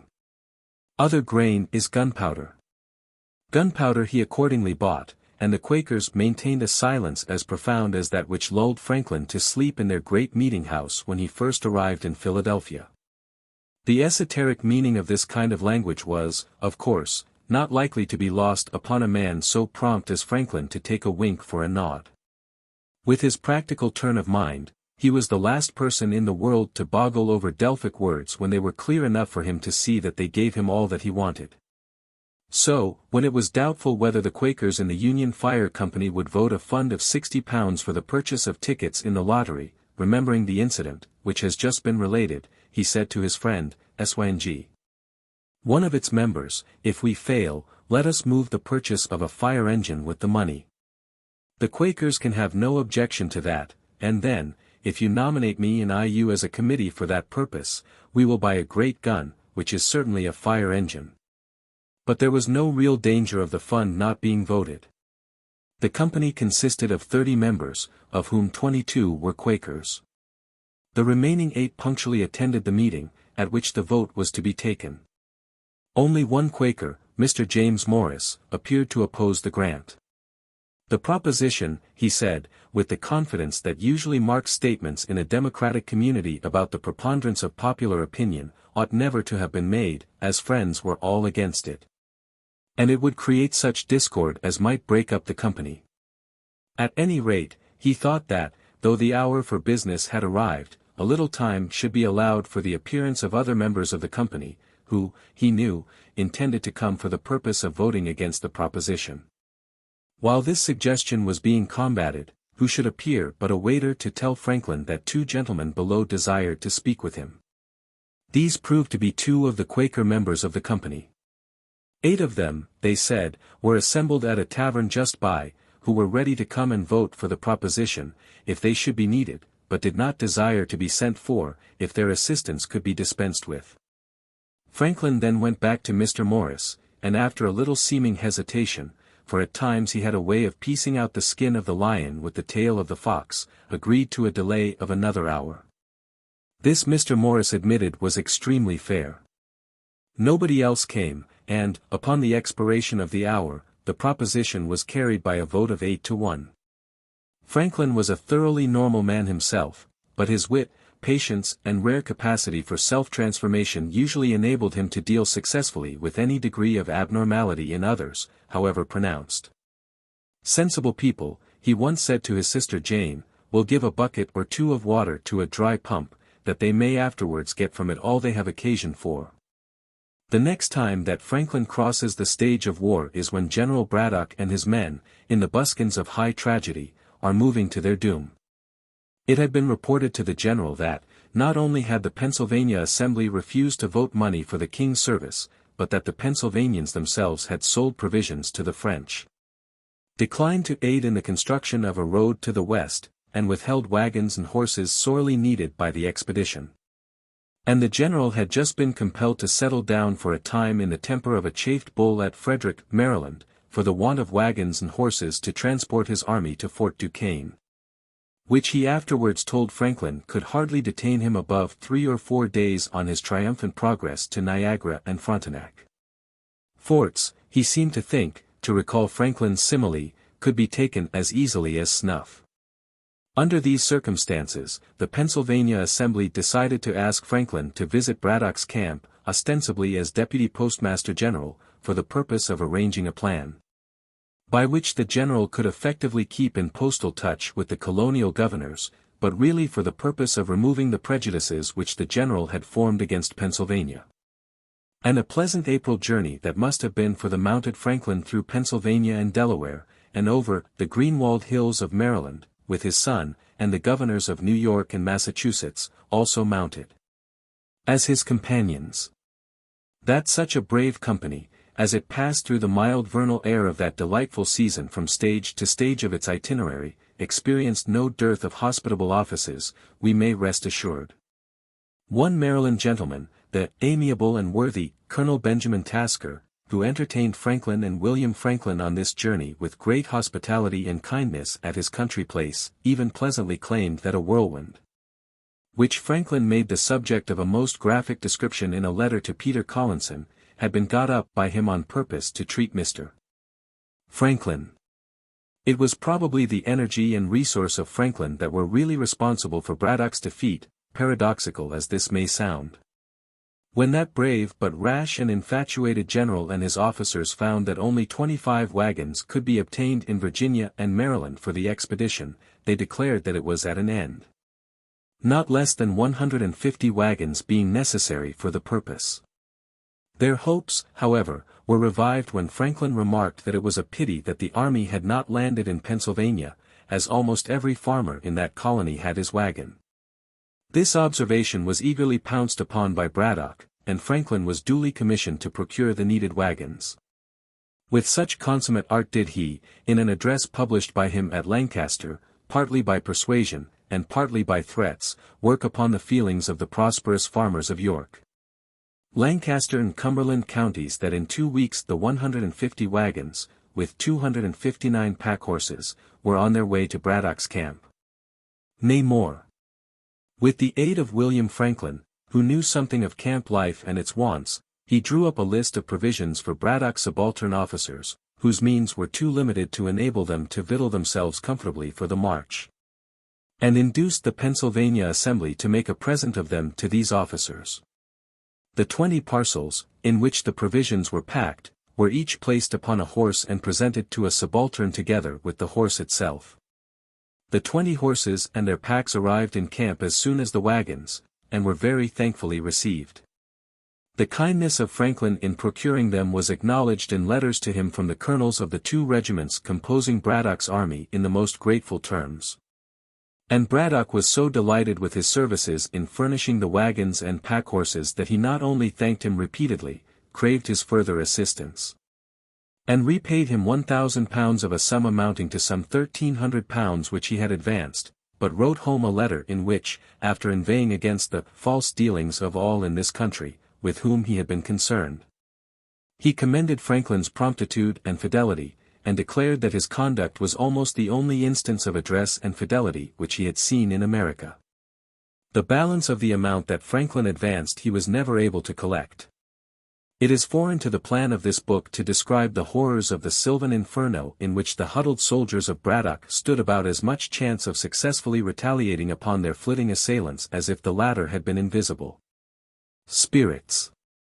It is enough for our purpose to say that, as soon as the wagoners, whom Franklin had gathered together, saw how things were going, they each took a horse from his wagon, and scampered away as fast as his steed could carry him, leaving too many wagons, provisions, pieces of artillery, stores and scalps behind them to make it worth the while of the victors to pursue them. Franklin states in the Autobiography that, when Braddock, with whom he dined daily at Frederick, spoke of passing from Fort Duquesne to Niagara, and from Niagara to Frontenac, as lightly as a traveler might speak of the successive inns at which he was to bait on a peaceful journey, he conceived some doubts and fears as to the event of the campaign. He might well have done so, for he knew, if Braddock did not, what a nimble, painted and befeathered Indian in the crepuscular shades of the primeval American forest was. We also learn from the Autobiography that when the doctor's bond came to Franklin to ask him to subscribe to fireworks, to be set off upon the fall of Fort Duquesne, he looked grave, and said that it would be time enough to prepare for the rejoicing when they knew that they had occasion to rejoice. All this was natural enough in a man whose temper was cautious, and who had dined daily for some time with Braddock. The general presumed too much, and was too secure. This the event proves, but it was my opinion from the time I saw him and conversed with him. These were the words of Franklin in a letter to Peter Collinson shortly after the catastrophe. But, when we remember his written assurance in his Lancaster address to the Pennsylvania farmers that the service, to which their wagons and horses would be put, would be light and easy, and above all the individual promises of indemnity, tantamount to the pledge of his entire fortune, which he gave to these farmers, we cannot help feeling that Franklin's doubts and fears were not quite so strong as he afterwards honestly believed them to be. And that his second sight in this instance was, perhaps, somewhat like that of the clairvoyant, mentioned in the letter, contributed by his friend, Joseph Braintnell to one of his busybody essays, who was only able to discern transactions about the time, and for the most part after their happening. Apart from the evidence afforded by the expedition that, if Braddock had been as able a general as Franklin was a commissary, its result would have been different.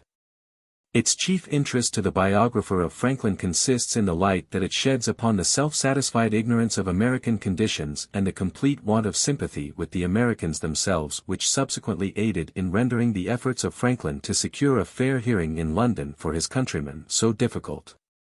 When Franklin ventured to express apprehension that the slender line of Braddock's army, nearly 4 miles long, might be ambushed by the Indians, while winding its way through the woods, and be cut like a thread into several pieces, Braddock smiled at his simplicity and replied, "These savages may, indeed, be a formidable enemy to your raw American militia, but upon the King's regular and disciplined troops, sir, it is impossible they should make any impression."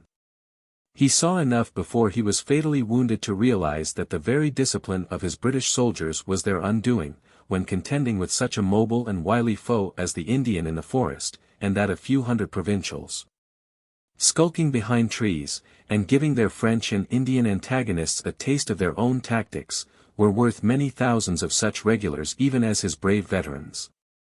That he came to some conclusion of this kind before the close of his life we may infer from what Captain Orme told Franklin and what Franklin tells us in the Autobiography.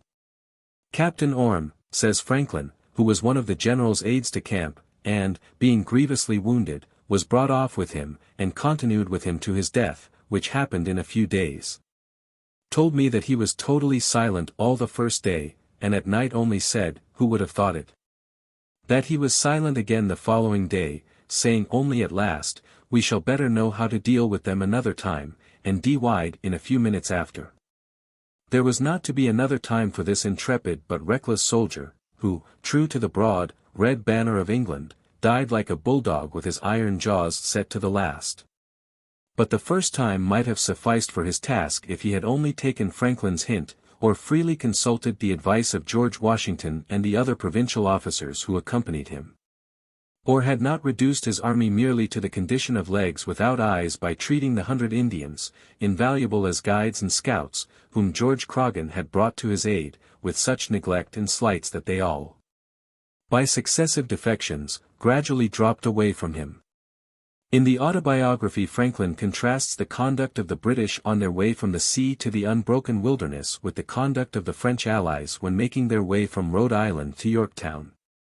The former, he says, from their landing till they got beyond the settlements, plundered and stripped the inhabitants, totally ruining some poor families, besides insulting, abusing and confining such persons as remonstrated.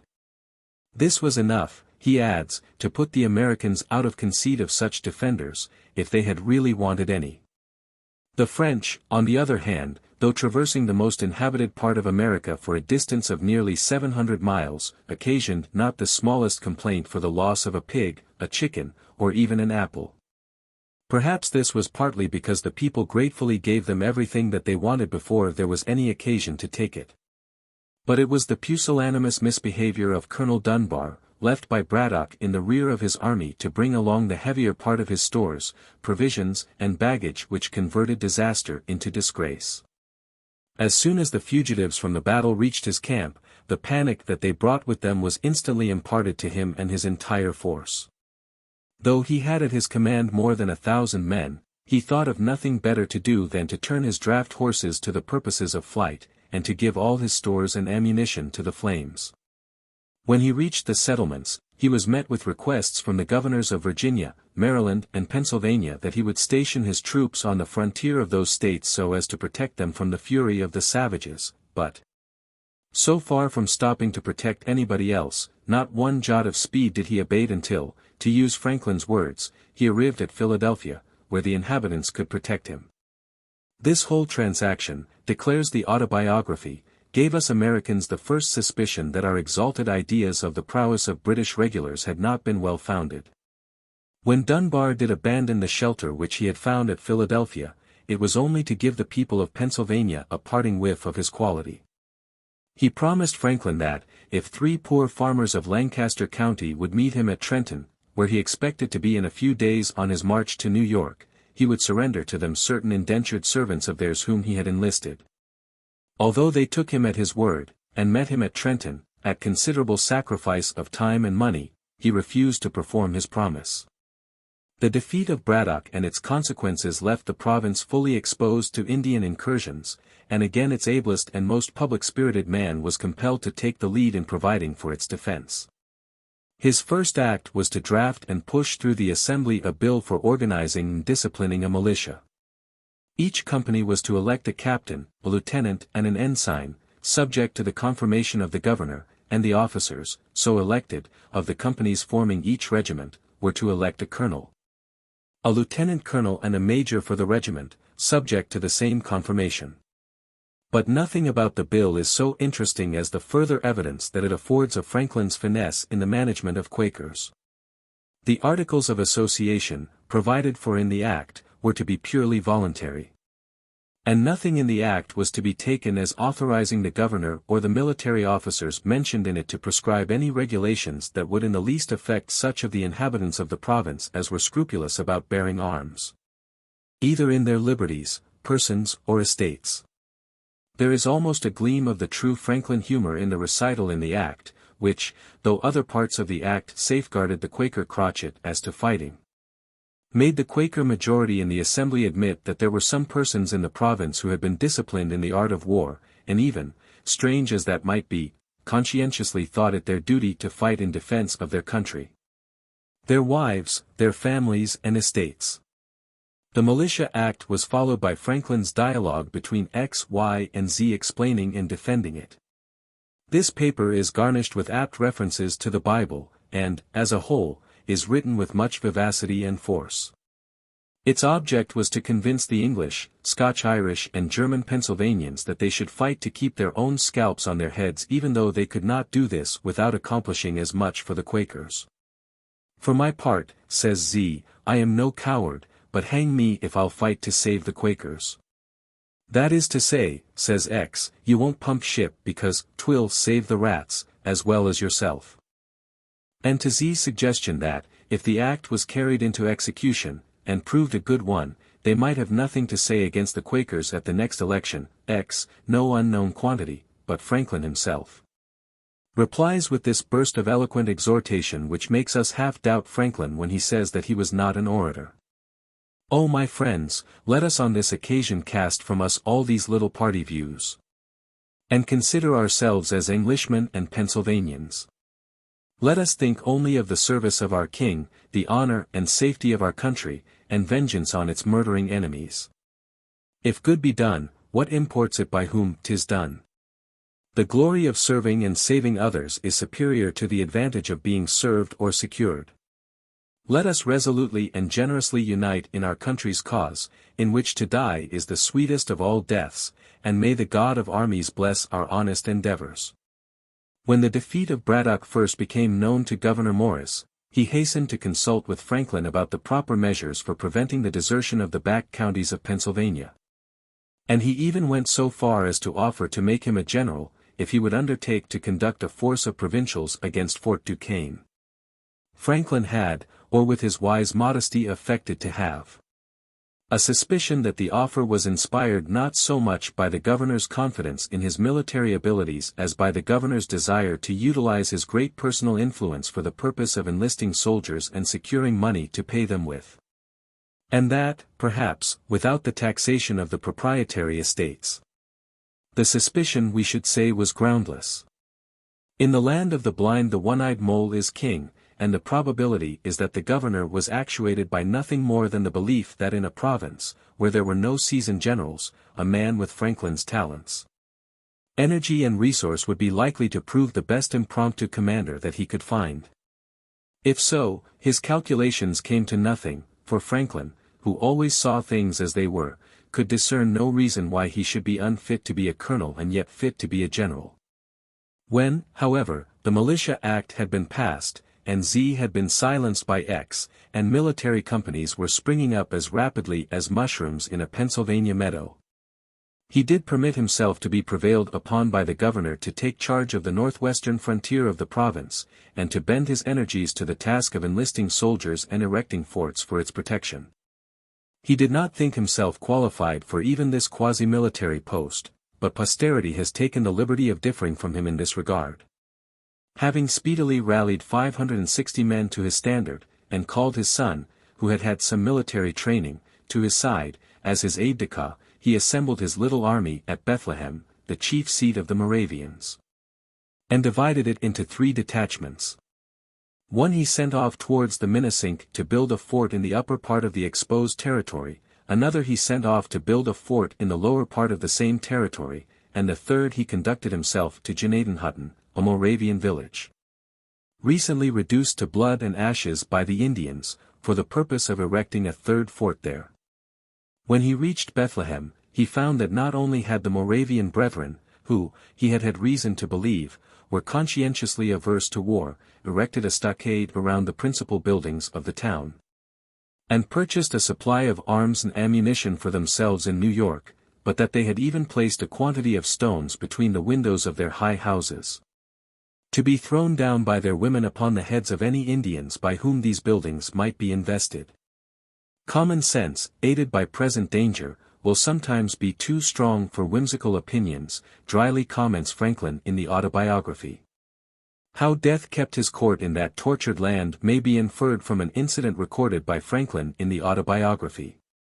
Just before he left Bethlehem for Gnadenhutten, 11 farmers who had been driven from their plantations by the Indians obtained from him each a gun with a suitable supply of ammunition, and returned to their homes to fetch away their cattle. 10 of the 11 were killed by the Indians. The one who escaped reported that they could not discharge their guns because the priming had become wet with rain, a mishap which the Indians were too dexterous to allow to befall their pieces. The same rain descended upon Franklin and his men on their march from Bethlehem to Gnadenhutten, and disabled their guns too, but fortunately. Though at one point they had to pass through a gap in the mountains which their foes might well have turned to deadly account, they were not attacked on the march. Once arrived at Gnadenhutten, as soon as the detachment had sheltered itself under rude huts, and interred with more decent completeness the massacred victims, who had been only half buried by their demoralized neighbors, it proceeded to fell trees and to erect a fort, or rather stockade, with a circumference of 455 feet. How bowed the woods beneath their sturdy stroke, was not more aptly written of the peasants whom Gray's elegy has immortalized, than it might have been of the 70 brawny axemen in Franklin's camp. 2 of whom could by Franklin's watch in 6 minutes cut down a pine 14 inches in diameter. In a week, in spite of drenching rains, a stockade had been constructed of sufficient strength, flimsy as it was, to fend off cannonless Indians. It consisted of palisades 18 feet long, planted in a trench 3 feet deep, loopholes, and a gallery, at an elevation of 6 feet around its interior, for its defenders to stand on and take aim through the loopholes. When it had been finished, a swivel gun was mounted at one of its angles and discharged to let the Indians know that the garrison was supplied with such pieces. They were not far off.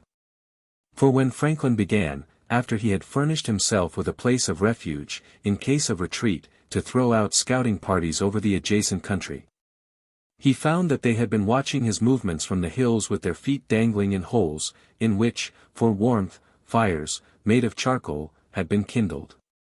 With their fires going in this way, there was neither light, flame, sparks, nor even smoke, to betray their presence, but it would seem that they were too few in numbers to feel that they could hazard an attack upon the stockade builders.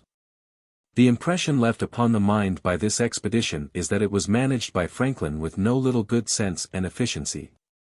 Though it does seem to us that a man who never lacked the capacity to invent any mechanical device called for by his immediate needs ought to have been too provident to find himself in a narrow defile with guns as impotent as those of the 10 poor farmers who had perished that very day. It was inexcusable in poor Richard at any rate to forget his own saying, for want of a nail the shoe was lost, for want of a shoe the horse was lost, and for want of a horse the rider was lost, being overtaken and slain by the enemy. All for want of care about a horseshoe nail. In his instructions, before he left Bethlehem, to Captain Vanetta, in relation to certain operations, which the latter was to undertake with a separate force against the Indians, Franklin, though he said nothing about trusting in God, took care to warn the captain to keep his powder dry. The expedition was cut short by a letter from the governor and letters from Franklin's friends in the assembly urging him to attend the sessions about to be held by that body. There was no reason why he should not do so. For the 3 forts were completed, and the country people, relying upon the protection afforded by them, were content to remain on their farms. And especially too as Colonel Clapham, a New England officer, conversant with Indian warfare, had accepted the command in the place of Franklin, and had been introduced by the latter to his men as a soldier much better fitted to lead them than himself. But Franklin, though he had never been engaged in battle, found on his return to Philadelphia that he had won a military prestige upon which he could not easily turn his back. He was elected colonel of the Philadelphia regiment under such circumstances that he was unable to again decline the honor of a colonelcy on the score of unfitness. His regiment consisted of about 1,200 presentable men, with an artillery company, furnished with 6 brass field pieces, which the company had become expert enough to fire off 12 times in a minute. The first time, says Franklin in the Autobiography, I reviewed my regiment they accompanied me to my house, and would salute me with some rounds fired before my door, which shook down and broke several glasses of my electrical apparatus. And my new honor proved not much less brittle, for all our commissions were soon after broken by a repeal of the law in England. If, however, his colonelcy had not been marked by any considerable effusion of blood, he had acquired fame enough to arouse the intense jealousy of Thomas Penn, the proprietary. When Franklin was on the point of setting out on a journey to Virginia, the officers of his regiment took it into their heads to escort him out of town as far as the lower ferry. This ceremonious proceeding was unexpectedly sprung upon him. Otherwise, he says, he would have prevented it, being naturally averse to all flourishes of that sort. As it was, just as he was getting on horseback, the officers, 30 or 40 in number, came to his door, all mounted, and in their uniforms, and, as soon as the cavalcade commenced to move, made things worse by drawing their swords and riding with them naked the entire distance to the lower ferry. The proprietary, when he heard of the incident, was deeply affronted. No such honor, forsooth, he declared, had ever been paid to him, when in the province, nor to any of his governors, and was only proper when due homage was being paid to princes of the blood royal. All of which Franklin innocently tells us might be so for aught such a novice in matters of this kind as he knew. So aroused indeed was the proprietary by the affair, coming as it did on the heels of the grudge that he already owed Franklin for his part in insisting that the proprietary estates should sustain their just share of the common burden of taxation, that he even denounced Franklin to the British ministry as the arch-obstructionist of measures for the king's service, citing the pomp of this occasion as evidence of the fact that Franklin harbored the intention of taking the government of the province out of his hands by force. His malice, in fact, did not stop short even of an effort to deprive Franklin of his office as Deputy Postmaster General for the colonies. With no effect, however, except that of eliciting a gentle admonition to Franklin from Sir Everard Falconer, the British Postmaster General. Thus ended for a time the military career of Franklin amid the crash of his electrical apparatus and the gleam of unfleshed swords. Susceptible of subdivision as his life is, it would hardly justify a separate chapter on Franklin the soldier. But, all the same, by the splendidly efficient service rendered by him to Braddock, by his pamphlet, Plain Truth, by his articles of association in his battery, by his XYZ Dialogue and Militia Act, by his tact in conciliating and circumventing the awkward Quaker conviction that peace unweaponed conquers every wrong, and by the energy and sound judgment brought by him to the expedition to Gnadenhutten, he had established his right to be considered in war as well as in peace the man whose existence could be less easily spared than that of any other Pennsylvanian. There is a pleasure in speculating on the turn that his future might have taken if the terms in which Braddock recommended him to the favor of the crown had been followed by the fall of Fort Duquesne instead of the Battle of the Monongahela. While in his relations to Braddock's expedition he was influenced, as he always was in every such case, mainly by generous public spirit, yet it is manifest, too, that he was fully alive to the significance that his first helpful contact with such a British commander as Braddock might have for his own self-advancement. The sterner stuff in the character of Franklin, however, was to be still further tried. During the year succeeding his second return from England in 1762, the minds of the people in the western counties of Pennsylvania, and especially of the Scotch-Irish Presbyterians, whose passions were easily deflected into channels of religious fanaticism, were inflamed almost to madness by Indian atrocities, and this mental condition resulted in an act of abominable butchery, such as has rarely blackened even the history of the American Indian himself. Living not far from the town of Lancaster, on the manor of Conestoga, was the remnant of what had once been a considerable tribe of the Six Nations. The members of this tribe sent messengers to welcome the first English settlers of Pennsylvania with presents of venison, corn and furs, and entered into a treaty of friendship with William Penn which, in the figurative language of the savage, was to last, as long as the sun should shine, or the waters run in the rivers, and which in point of fact was faithfully observed by both parties. In the course of time, as the whites purchased land from them, and hemmed them in more and more closely, they settled down upon a part of the manor assigned to them by William Penn which they were not allowed by the provincial government to alienate, and here they lived on terms of unbroken amity with their white neighbors. In the further course of time, the tribe dwindled to such an extent that there were only 20 survivors, 7 men, 5 women, and 8 children of both sexes, whose means of subsistence were supplied to some extent by mendicancy and the chase, but mainly by the sale to the whites of the brooms, baskets, and wooden ladles made by the women. The oldest of the band, a man named Shehaz, was old enough to have been present when the original chain of friendship between the tribe and William Penn was brightened by a second treaty between the same contracting parties.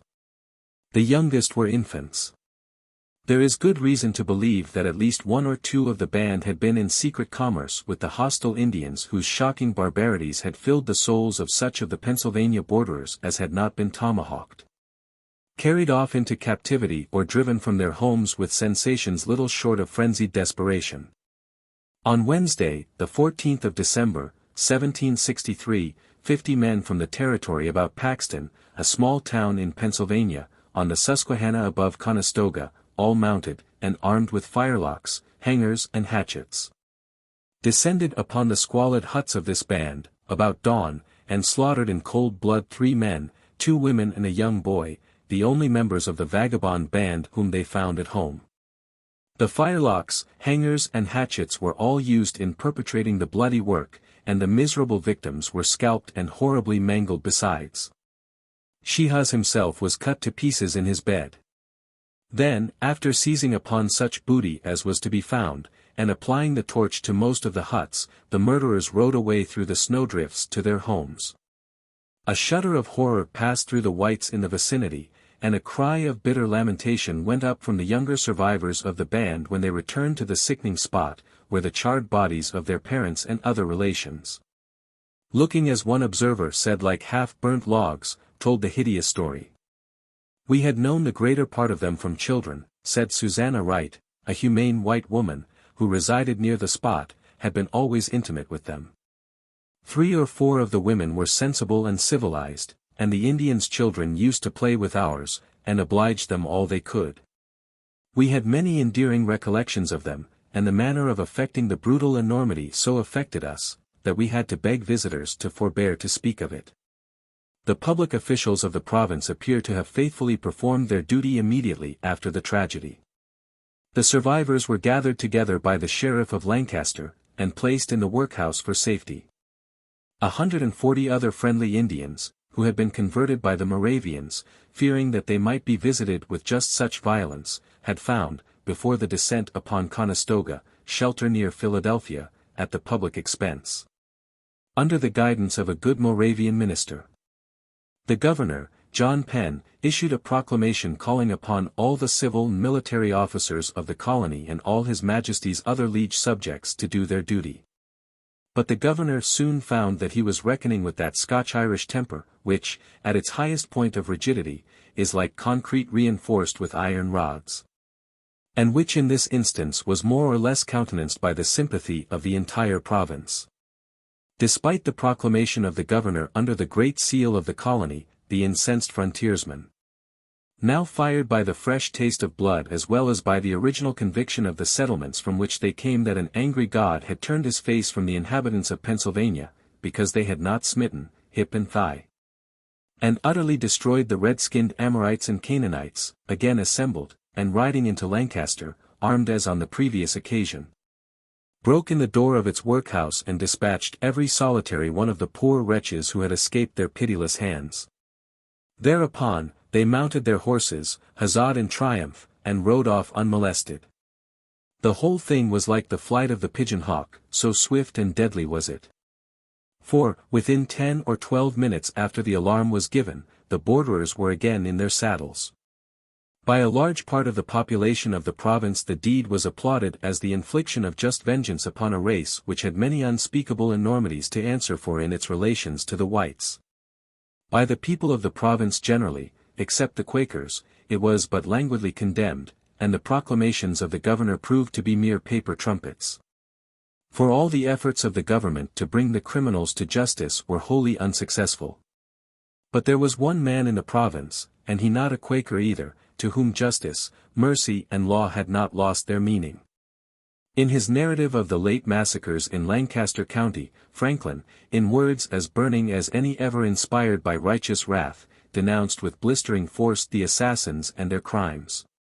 Anger, Lord Bacon tells us, makes even dull men witty.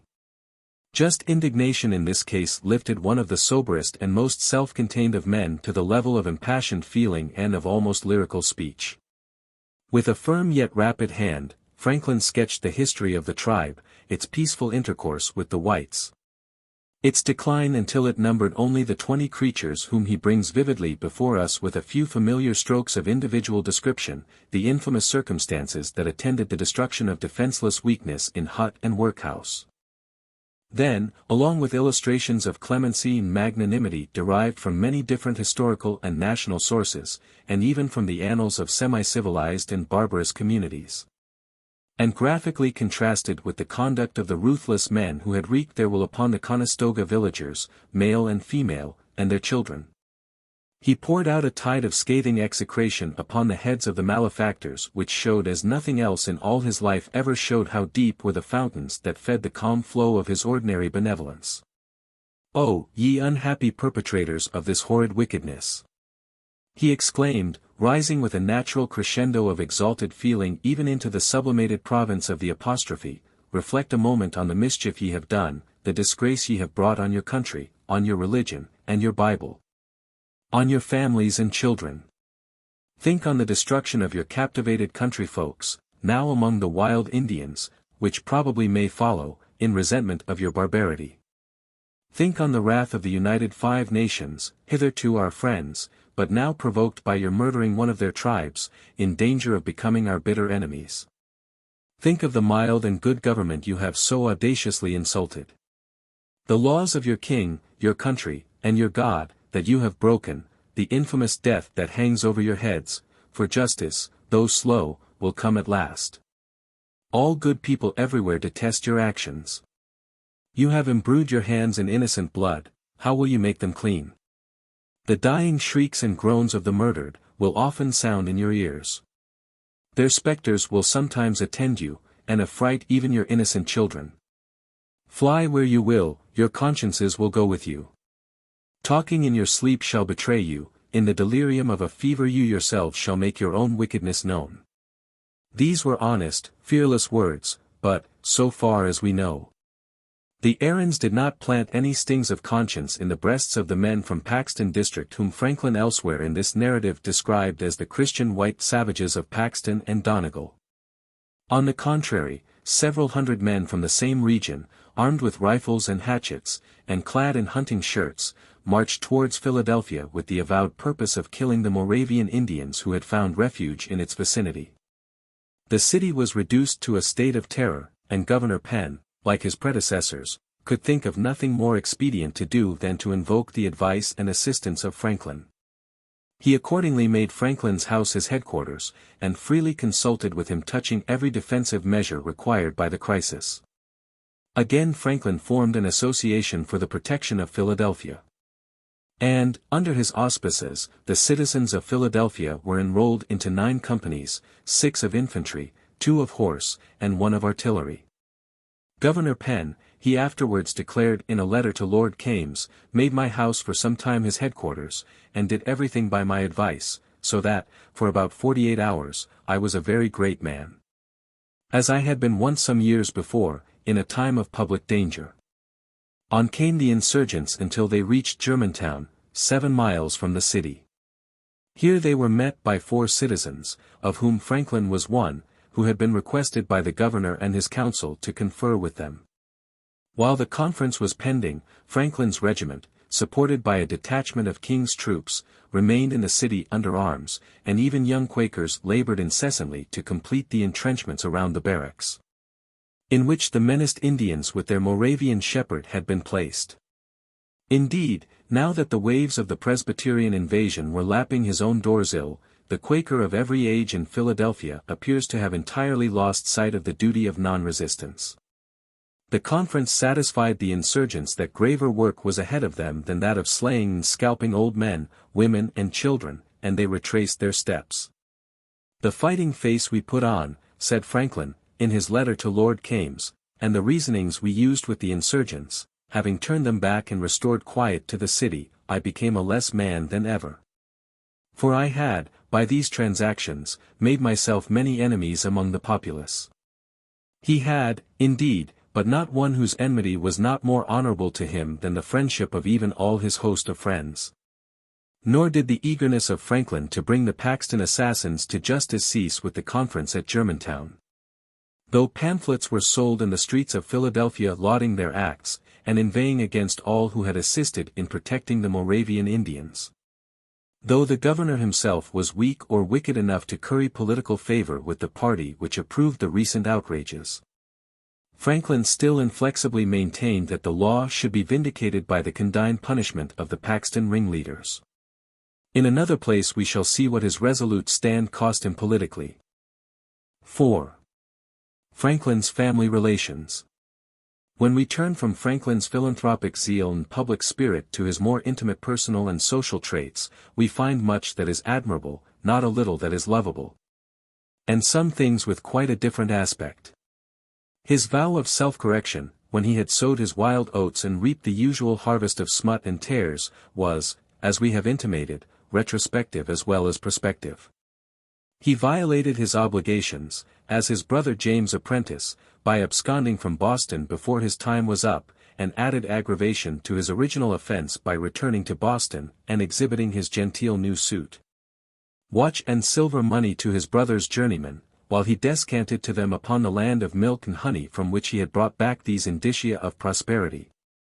His brother all the time standing by grum and sullen, and struggling with the emotions which afterwards caused him to say to his stepmother, when she expressed her wish that the brothers might become reconciled, that Benjamin had insulted him in such a manner before his people that he could never forget or forgive it. In this, however, he was mistaken, as Franklin tersely observes in the Autobiography. Some 10 years subsequently, on his return from one of his decennial visits to Boston, Franklin stopped over at Newport, to see this brother, who had removed thither, and he found him in a state of rapid physical decline. The former differences were forgotten, the meeting was very cordial and affectionate, and, in compliance with a request, then made of him by James, Franklin took James' son, a boy of 10, as an apprentice, into his own printing house at Philadelphia.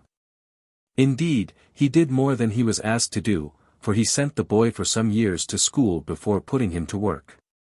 Afterwards, when the nephew became old enough to launch out into business on his own account, Franklin helped him to establish himself as a printer in New England with gifts of printing materials and a loan of more than £200. Thus was the first deleter of pricking conscience duly heeded by Franklin, the printer, the first erratum revised. And it is but just to him to say that the erratum, if the whole truth were told, was probably more venial than his forgiving spirit allowed him to fully disclose. Under the indentures of apprenticeship, it was as incumbent upon the older brother to abstain from excessive punishment as it was upon the younger not to abscond. Franklin, in the Autobiography, while stating that James was passionate and often beat him, also states that James was otherwise not an ill-natured man, and finds extenuation for his brother's violence in the fear of the latter that the success of the Silence Dogood letters might make the young apprentice vain, and in the fact that the young apprentice himself was perhaps too saucy and provoking. Franklin almost always had a word of generous palliation for anyone who had wronged him. The chances, we think, distinctly are that the real nature of the relations between James and Benjamin are to be found not in the text of the Autobiography but in the note to it in which its author declares that the harsh and tyrannical treatment of his brother might have been a means of impressing him with that aversion to arbitrary power which had stuck to him through his whole life. Nor should it be forgotten that the younger brother did not bring the Canaan south of the Delaware, nor the watch and other evidences of the good fortune that he had found there, to the attention of James' journeymen until James, whom he had called to see at the printing house, where these journeymen were employed, had received him coldly, looked him all over, and turned to his work again. There is the fact besides, if Franklin is to be permitted to testify in his own behalf, that, when the disputes between the two brothers were submitted to their father, whose good sense and fairness frequently led him to be chosen as an arbitrator between contending parties, the judgment was generally in Benjamin's favor. Either, he says, because he was usually in the right, he fancied, or else was a better pleader. Another erratum was revised when, after plighting his troth to Deborah read on the eve of his first voyage to London, and then forgetting it in the distractions of the English capital, he subsequently married her. Still another was revised when he discharged the debt to Mr. Vernon, which occasioned him so much mental distress. The debt arose in this manner: on his return journey to Philadelphia, after his first visit to Boston, he was asked by Mr. Vernon, a friend of his brother, John, who resided at Newport, to collect the sum of £35 currency due to Mr. Vernon in Pennsylvania, and to keep it until Mr. Vernon gave him instructions about its remittance. The money was duly collected by Franklin on his way to Philadelphia, but unfortunately for him his youthful friend Collins, before his departure from Boston, had decided to remove to Pennsylvania too. And proceeding from Boston to New York in advance of him, was his companion from New York to Philadelphia. While awaiting Franklin's arrival at New York, Collins drank up and gambled away all his own money. The consequence was that Franklin had to pay his lodging for him at New York and defray all his subsequent expenses. The journey to Philadelphia could be completed only with the aid of the Vernon debt, and, after the two reached Philadelphia, Collins, being unable to obtain any employment because of his bad habits, and knowing that Franklin had the balance of the Vernon collection in his hands, repeatedly borrowed sums from him, promising to repay them as soon as he was earning something himself. By these loans the amount collected for Mr. Vernon was finally reduced to such an extent that Franklin was at a painful loss to know what he should do in case Mr. Vernon demanded payment. The thought of his situation haunted him for some years to come, but happily for him Mr. Vernon was an exception to the saying of Poor Richard that creditors are a superstitious sect, great observers of set days and times. He kindly made no demand upon Franklin for quite a long period, and in the end merely put him in mind of the debt, though not pressing him to pay it. Whereupon Franklin wrote to him, we are told by the Autobiography, an ingenuous letter of acknowledgment, craved his forbearance a little longer, which was granted, and later on, as soon as he was able to do so, paid the principal with interest and many thanks. Just why Mr. Vernon was such an indulgent creditor the Autobiography does not reveal. If, as Franklin subsequently wrote to Strahan, the New England people were artful to get into debt and but poor pay, Mr. Vernon at any rate furnishes evidence that they could be generous lenders. Perhaps Mr. Vernon simply had his favorable prepossessions like many other men who knew Franklin in his early life, or perhaps he had some of Franklin's own quick sympathy with the trials and struggles of youth, and was not averse to lending him the use, even though compulsory, of a little capital, or, perhaps, he was restrained from dunning Franklin by his friendship for Franklin's brother. The erratum into which Franklin fell in writing and publishing his free-thinking dissertation on Liberty and Necessity, Pleasure and Pain, which was dedicated to his friend Ralph, he revised, as we have seen, by destroying all the copies upon which he could lay his hands, and also, we might add, by a counter-pamphlet in which he recanted and combated his own reasonings. In his unreflecting hours he mixed the poison, in his more reflective hours he compounded the antidote. Franklin was guilty of another erratum when Ralph found that it was one thing to have an essay on liberty dedicated to him by a friend and another thing to have the friend taking liberties with his mistress.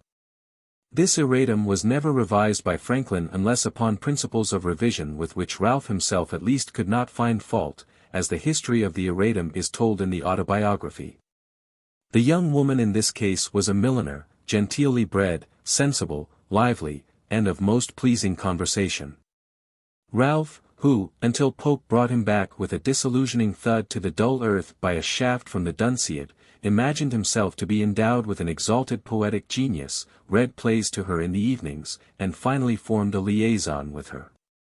They lived together for a time, but, finding that her income was not sufficient to sustain them both and the child that was the fruit of the connection, he took charge of a country school where he taught 10 or a dozen boys how to read and write at 6 pence each a week, assumed Franklin's name because he did not wish the world to know that he had ever been so meanly employed, recommended his mistress to Franklin's protection, and, in spite of every dissuasive that Franklin could bring to bear upon him, including a copy of a great part of one of Young's satires, which set forth in a strong light the folly of courting the muses, sent to Franklin from time to time profuse specimens of the magnum opus over which he was toiling. In the meantime, the milliner, having suffered on Ralph's account in both reputation and estate, was occasionally compelled to obtain pecuniary assistance from Franklin. The result was that he grew fond of her society, and, presuming upon his importance to her, attempted familiarities with her which she repelled with a proper resentment, and communicated to Ralph, who, on his next return to London, let Franklin know that he considered all his obligations to him cancelled.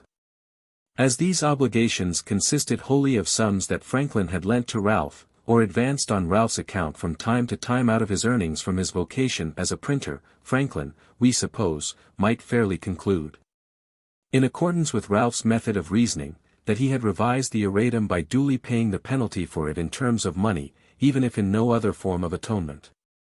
At the time, he consoled himself with the reflection that Ralph's cancellation of obligations, which he had no means of paying, was not very material, and that Ralph's withdrawal of his friendship at least meant relief from further pecuniary loans.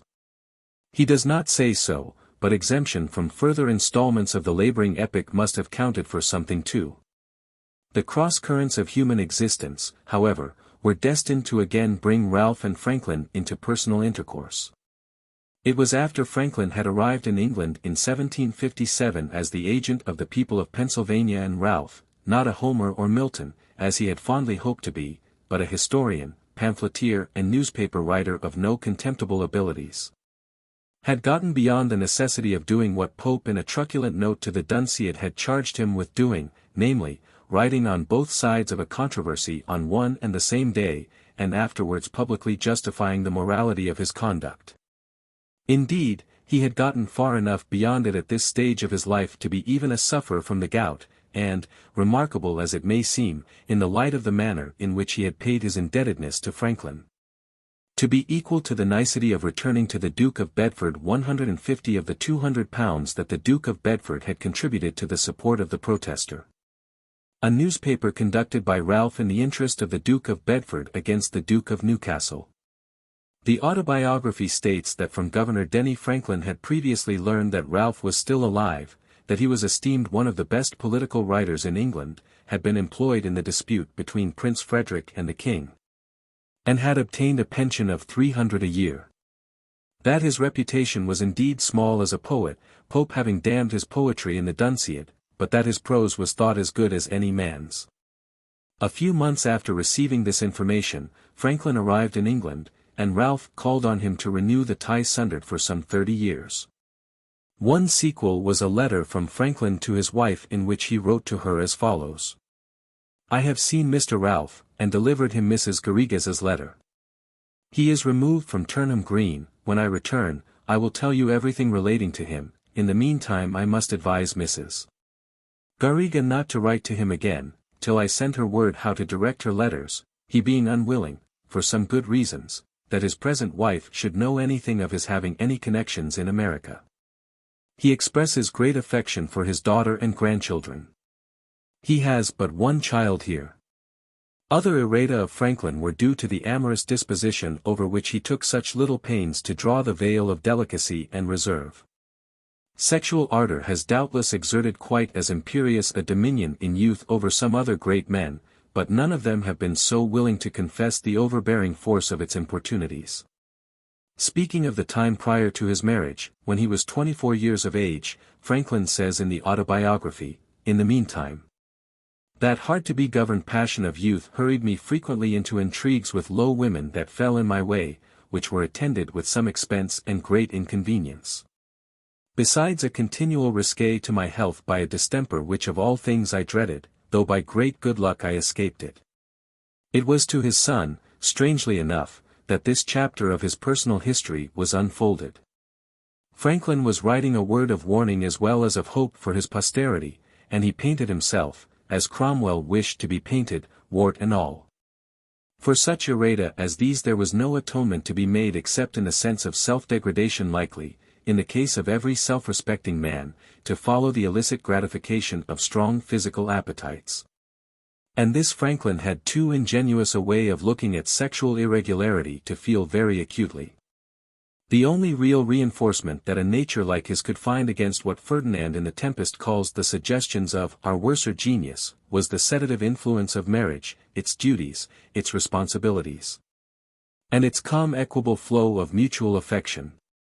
And Franklin was early married and found in marriage and the human interests that cluster about it an uncommon measure of satisfaction and happiness. It is an old, old story, that story of Benjamin and Deborah told in the Autobiography. It began on the memorable Sunday morning, when the runaway apprentice, shortly after landing at the Market Street wharf in Philadelphia, hungry, dirty from his journey, dressed in his working clothes, and with his great flap pockets stuffed with shirts and stockings, passed up Market Street before the eyes of his future wife, which were alit with merriment as he passed, clasping a great puffy Philadelphia roll under each arm and eating a third.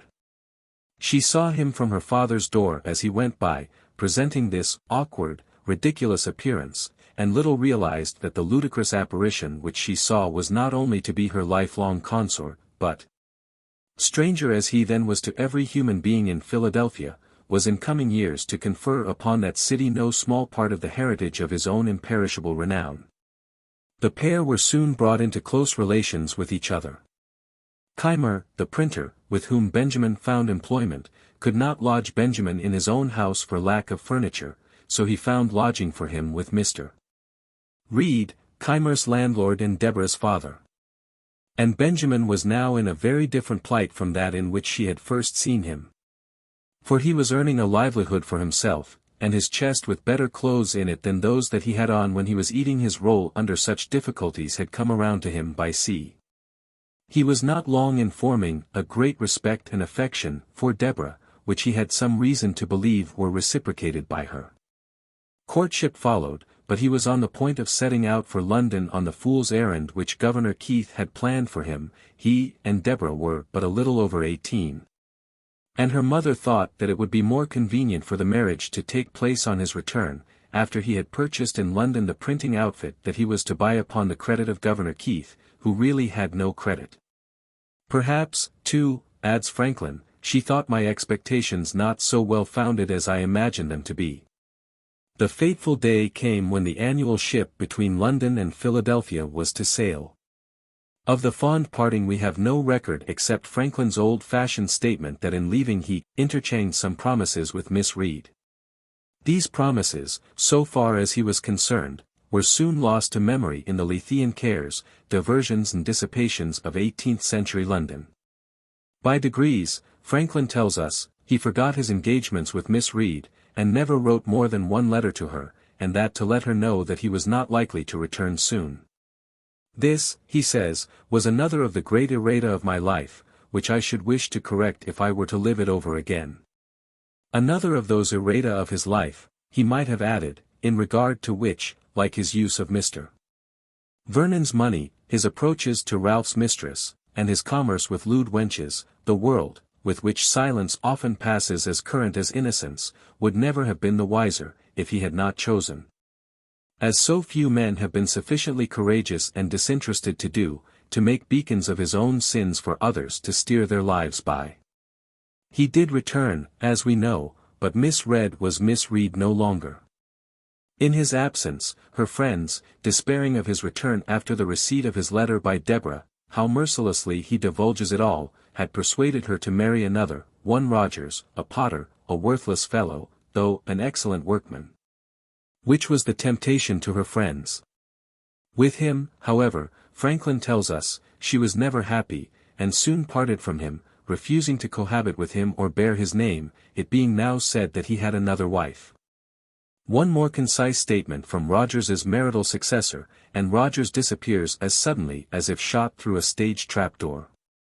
He got into debt, ran away in 1727 or 1728, went to the West Indies, and died there.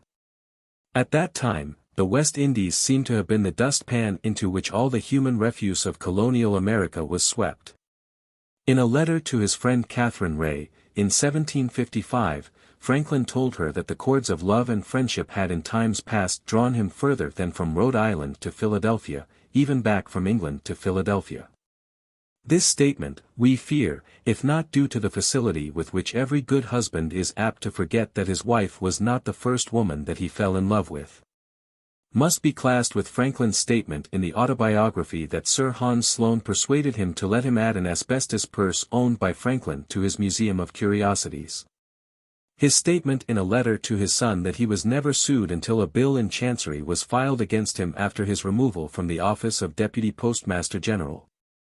And his statement made at different times that he never asked for a public office. We know from Franklin's own pen that it was he who solicited from Sir Hans Sloane the purchase, and not Sir Hans Sloane who solicited from him the sale, of the asbestos purse. We know from the Autobiography that he was sued by some of the farmers to whom he gave his bond of indemnity at the time of Braddock's expedition long before his removal from the office of Deputy Postmaster General, and we know, too, as the reader has already been told, that he sought Benger's office, as Deputy Postmaster General of the Colonies, before death had done more than cast the shadow of his approach over Benger's face. There is a vast difference between the situation of a man, who relies upon his memory for the scattered incidents of his past life, and that of a biographer whose field of vision takes them all in at one glance. It is true that Franklin did not know, before he left London, that Deborah had married, but the reasons he gives in the Autobiography for desiring to return to Philadelphia are only that he had grown tired of London. Remembered with pleasure the happy months that he had spent in Pennsylvania, and wished again to see it. The fact is that he did not renew his courtship of Deborah until the worthless Rogers had left the coast clear by fleeing to the West Indies, and he himself had in a measure been thrown back upon her by rebuffs in other directions. His circuitous proposal after his return to a young relative of Mrs. Godfrey, who with her husband and children occupied a part of his house, was, as described in the Autobiography, more like a negotiation for a printing outfit than ordinary wooing. If the love that he brought to this affair had been the only kind of which he was capable, his most ardent biographer, and every biographer seems to adore him more or less in spite of occasional sharp shocks to adoration, might well ask whether his love was not as painfully repellent as his system of morals. The incident would lose some of its hard, homely outlines if clothed in any but the coarse, drab vesture of plain-spoken words with which Franklin clothes it. Mrs. Godfrey, he says in the Autobiography, projected a match for me with a relation's daughter, took opportunities of bringing us often together, till a serious courtship on my part ensued, the girl being in herself very deserving. The old folks encouraged me by continual invitations to supper, and by leaving us together, till at length it was time to explain. Mrs. Godfrey managed our little treaty. I let her know that I expected as much money with their daughter as would pay off my remaining debt for the printing house, which I believe was not then above £100. She brought me word they had no such sum to spare. I said they might mortgage their house in the loan office. The answer to this, after some days, was, that they did not approve the match, that, on inquiry of Bradford, they had been informed the printing business was not a profitable one. The types would soon be worn out, and more wanted, that S. Keimer and D. Harry had failed one after the other, and I should probably soon follow them, and, therefore, I was forbidden the house, and the daughter shut up. Whether this was a real change of sentiment or only artifice, on a supposition of our being too far engaged in affection to retract, and therefore that we should steal a marriage, which would leave them at liberty to give or withhold what they pleased, I know not. But I suspected the latter, resented it, and went no more. Mrs. Godfrey brought me afterward some more favorable accounts of their disposition, and would have drawn me on again. But I declared absolutely my resolution to have nothing more to do with that family. This was resented by the Godfreys, we differed, and they removed, leaving me the whole house. This affair, however, Franklin tells us, turned his thoughts to marriage. He accordingly looked the matrimonial field, or rather market, over, and, to use his own euphemism, made overtures of acquaintance in other places. But he soon found, he further tells us, that, the business of a printer being generally thought a poor one, he was not to expect money with a wife unless with such a one as he should not otherwise think agreeable. Then it was that his heart came back to Deborah, sitting forlorn in the weeds of separation, though not unquestionably in the weeds of widowhood, for it was not entirely certain that Rogers was dead. A friendly intercourse had been maintained all along between Franklin and the members of her family ever since he had first lodged under their roof, and he had often been invited to their home, and had given them sound practical advice. It was natural enough, therefore, that he should pity Miss Reed's unfortunate situation. He never calls her Mrs. Rogers, dejected and averse to society as she was, that he should reproach himself with his inconstancy as the cause of her unhappiness. Though her mother was good enough to take the whole blame on herself because she had prevented their marriage before he went off to London, and was responsible for the other match. And that compassion and self-accusation should have been gradually succeeded by tenderness and rekindled affection. The result was a marriage as little attended by prudential considerations as any that we could readily imagine. And the words in which Franklin chronicles the event are worthy of exact reproduction. Our mutual affection was revived, but there were now great objections to our union. The match was indeed looked upon as invalid, a preceding wife being said to be living in England, but this could not easily be proved, because of the distance, and, though there was a report of his death, it was not certain. Then, though it should be true, he had left many debts, which his successor might be called upon to pay. We ventured, however, over all these difficulties, and I took her to wife, September 1, 1730. None of the inconveniences happened that we had apprehended. She proved a good and faithful helpmate, assisted me much by attending the shop, we throve together, and have ever mutually endeavored to make each other happy. This paragraph from the Autobiography does not contain the only tribute paid by Franklin to his wife as a faithful helpmeet. Elsewhere in that work we find this tribute too. We have an English proverb that says, "He that would thrive, must ask his wife." It was lucky for me that I had one as much disposed to industry and frugality as myself. She assisted me cheerfully in my business, folding and stitching pamphlets, tending shop, purchasing old linen rags for the papermakers, etc., etc. His letters are of the same tenor. In one to her after the repeal of the Stamp Act, he wrote, "Had the trade between the two countries totally ceased, it was a comfort to me to recollect, that I had once been clothed from head to foot in woolen and linen of my wife's manufacture." Many years after Deborah's death, he used these words in a letter to Miss Alexander: "Frugality is an enriching virtue, a virtue I never could acquire in myself, but I was once lucky enough to find it in a wife, who thereby became a fortune to me. Do you possess it? If you do, and I were 20 years younger, I would give your father 1,000 guineas for you." And then he adds with the playful humor which came to him as naturally as a carol to the throat of a blithe bird, "I know you would be worth more to me as a manager, but I am covetous, and love good bargains." Win an industrious and prudent wife, he declared on another occasion, and, if she does not bring a fortune, she will help to make one. And when his daughter Sally married Richard Back, he wrote to her that she could be as serviceable to her husband in keeping a store, if it was where she dwelt, as your mother was to me, for you are not deficient in capacity. And I hope are not too proud. 16 years after his marriage, in a rhyming preface to Poor Richard's Almanac, he even penned this grateful jingle. "Thanks to kind readers and a careful wife. With plenty blessed, I lead an easy life."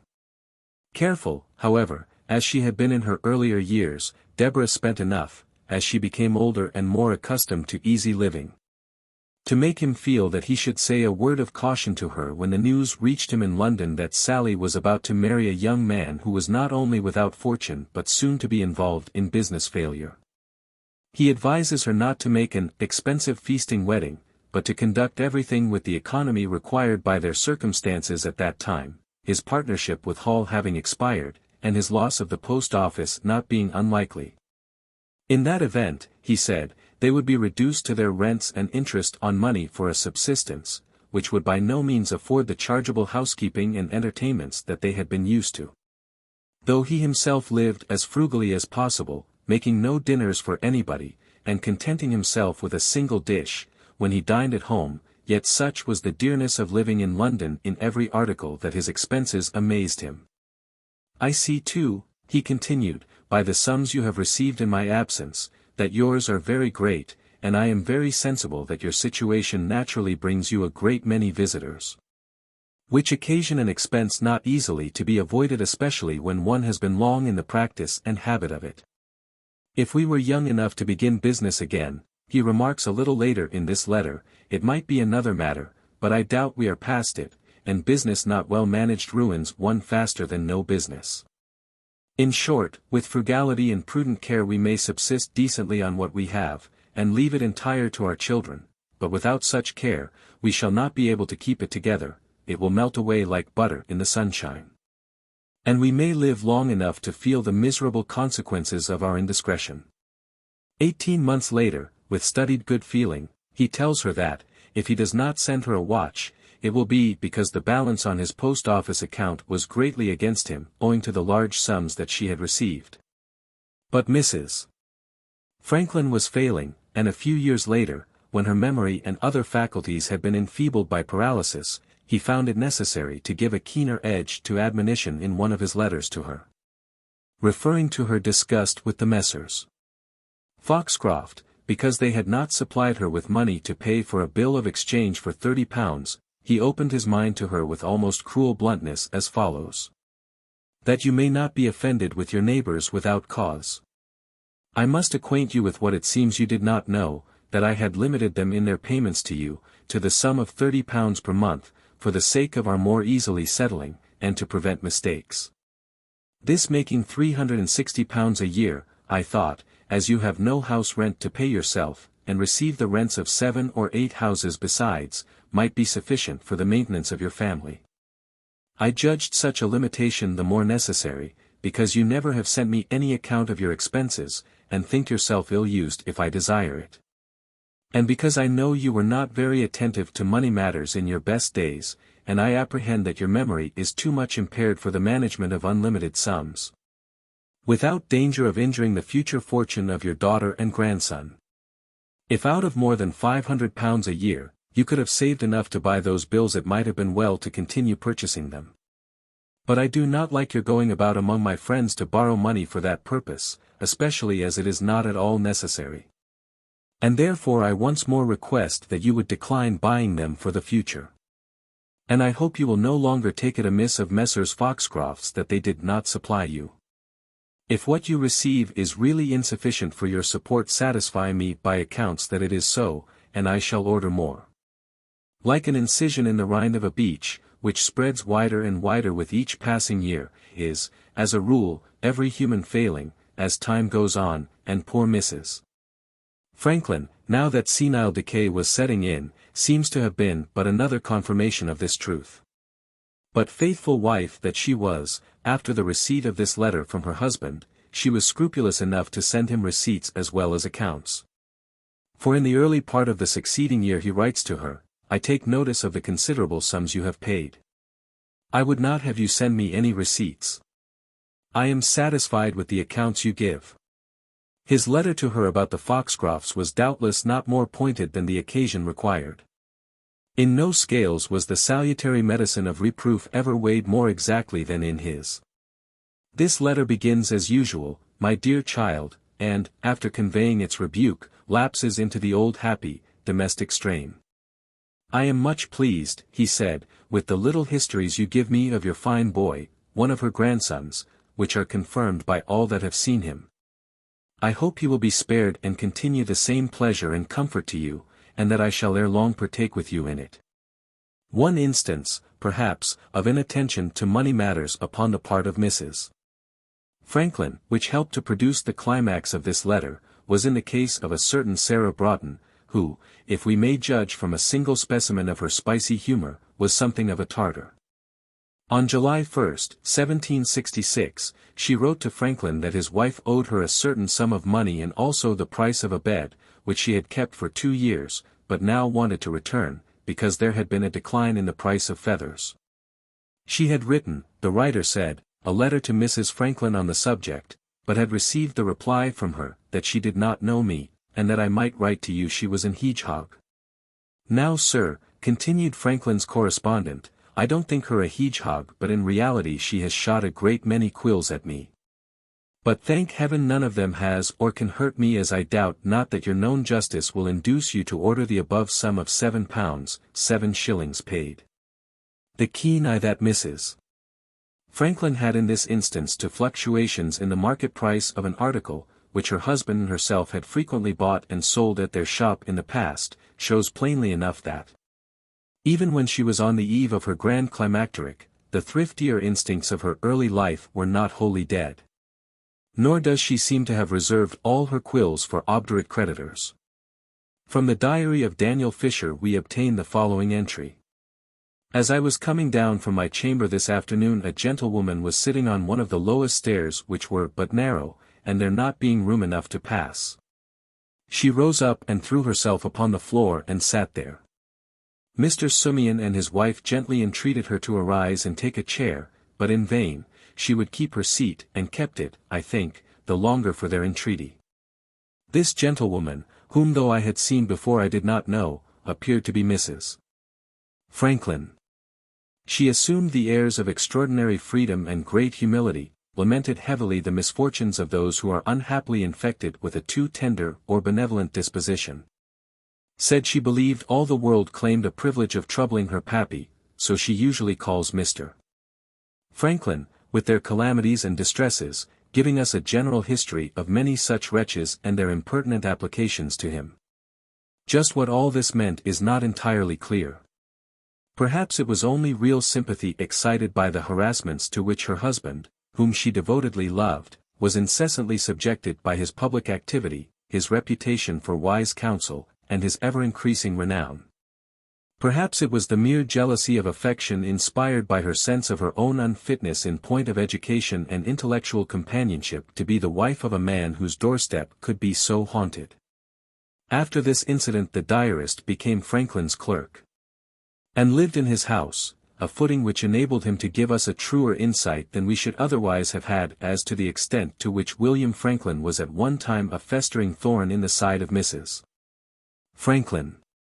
Mr. Sumian, Fisher diarizes, had often informed me of great uneasiness and dissatisfaction in Mr. Franklin's family in a manner no way pleasing to me, and which in truth I was unwilling to credit, but as Mrs.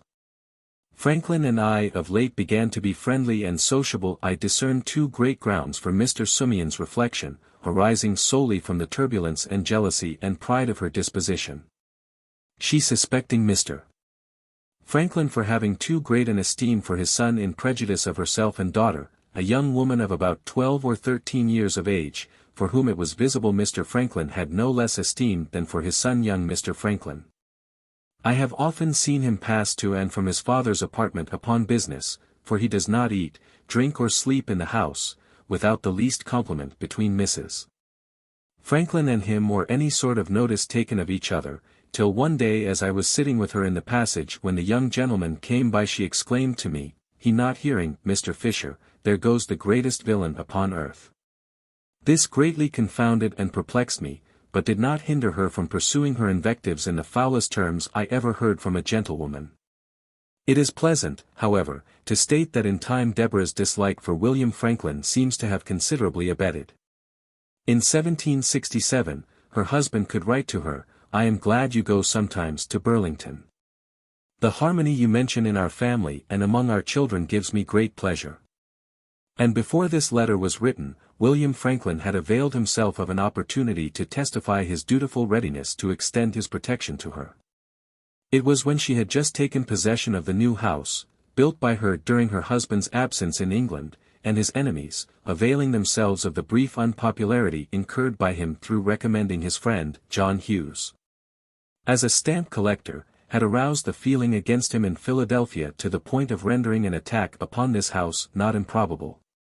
As soon as William Franklin, then governor of New Jersey, heard of the danger, to which his father's wife and daughter were exposed, he hastened to Philadelphia to offer them a refuge under his own roof at Burlington. Mrs. Franklin permitted her daughter to accept the offer, but undauntedly refused to accept it herself. This is her own account of the matter to her husband divested of its illiteracy. I was for 9 days, she said, kept in a continual hurry by people to remove, and Sally was persuaded to go to Burlington for safety. Cousin Davenport came and told me that more than 20 people had told him it was his duty to be with me. I said I was pleased to receive civility from anybody, so he stayed with me some time. Towards night I said he should fetch a gun or two, as we had none. I sent to ask my brother to come and bring his gun also, so we turned one room into a magazine.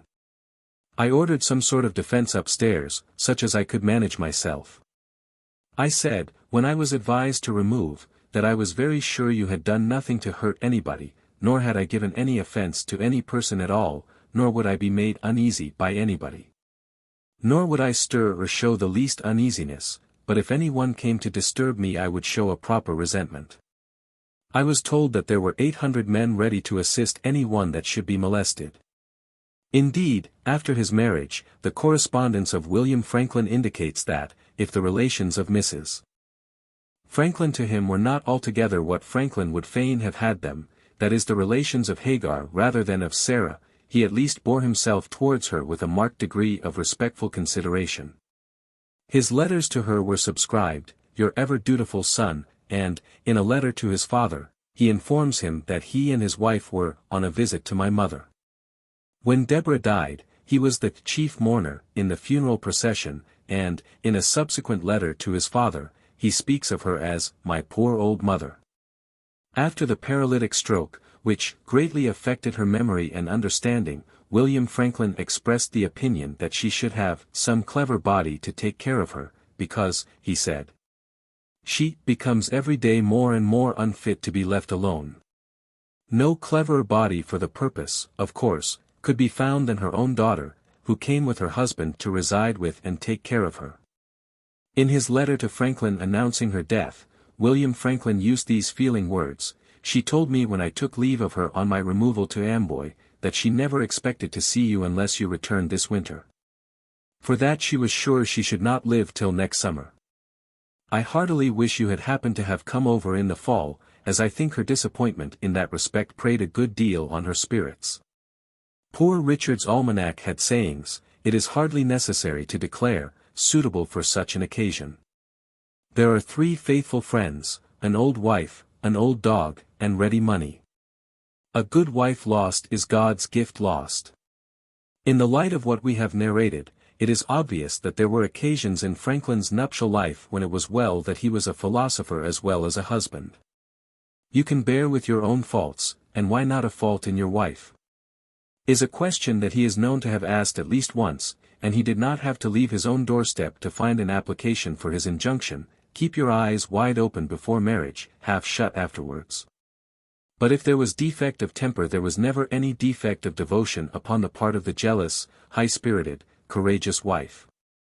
It is true that she had no place in the wider sphere of her husband's existence. She did not concern herself even about such a political controversy as that over the stamp tax, except to say like the leal wife she was that she was sure that her husband had not done anything to hurt anybody.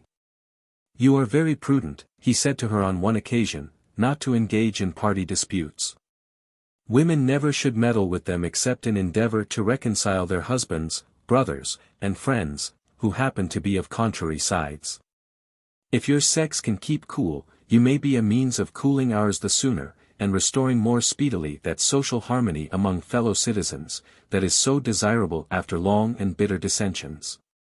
Her interest in her husband's electrical studies probably ceased when he wrote to her as follows with reference to the 2 bells that he had placed in his house in such a position as to ring when an iron rod with which they were connected was electrified by a storm cloud: "If the ringing of the bells frightens you, tie a piece of wire from one bell to the other, and that will conduct the lightning without ringing or snapping, but silently." She never became equal even to such social standing as her husband acquired for himself by his talents and usefulness in Philadelphia. And she would have been a serious clog upon him in the social circles to which he was admitted in Great Britain and on the continent, if her aversion to crossing the ocean had not been insurmountable. Her letters are marked by a degree of illiteracy that make the task of reading them almost like the task of reading an unfamiliar foreign tongue. But it should be recollected that in the 18th century in America it was entirely possible for a person to be at once illiterate and a lady.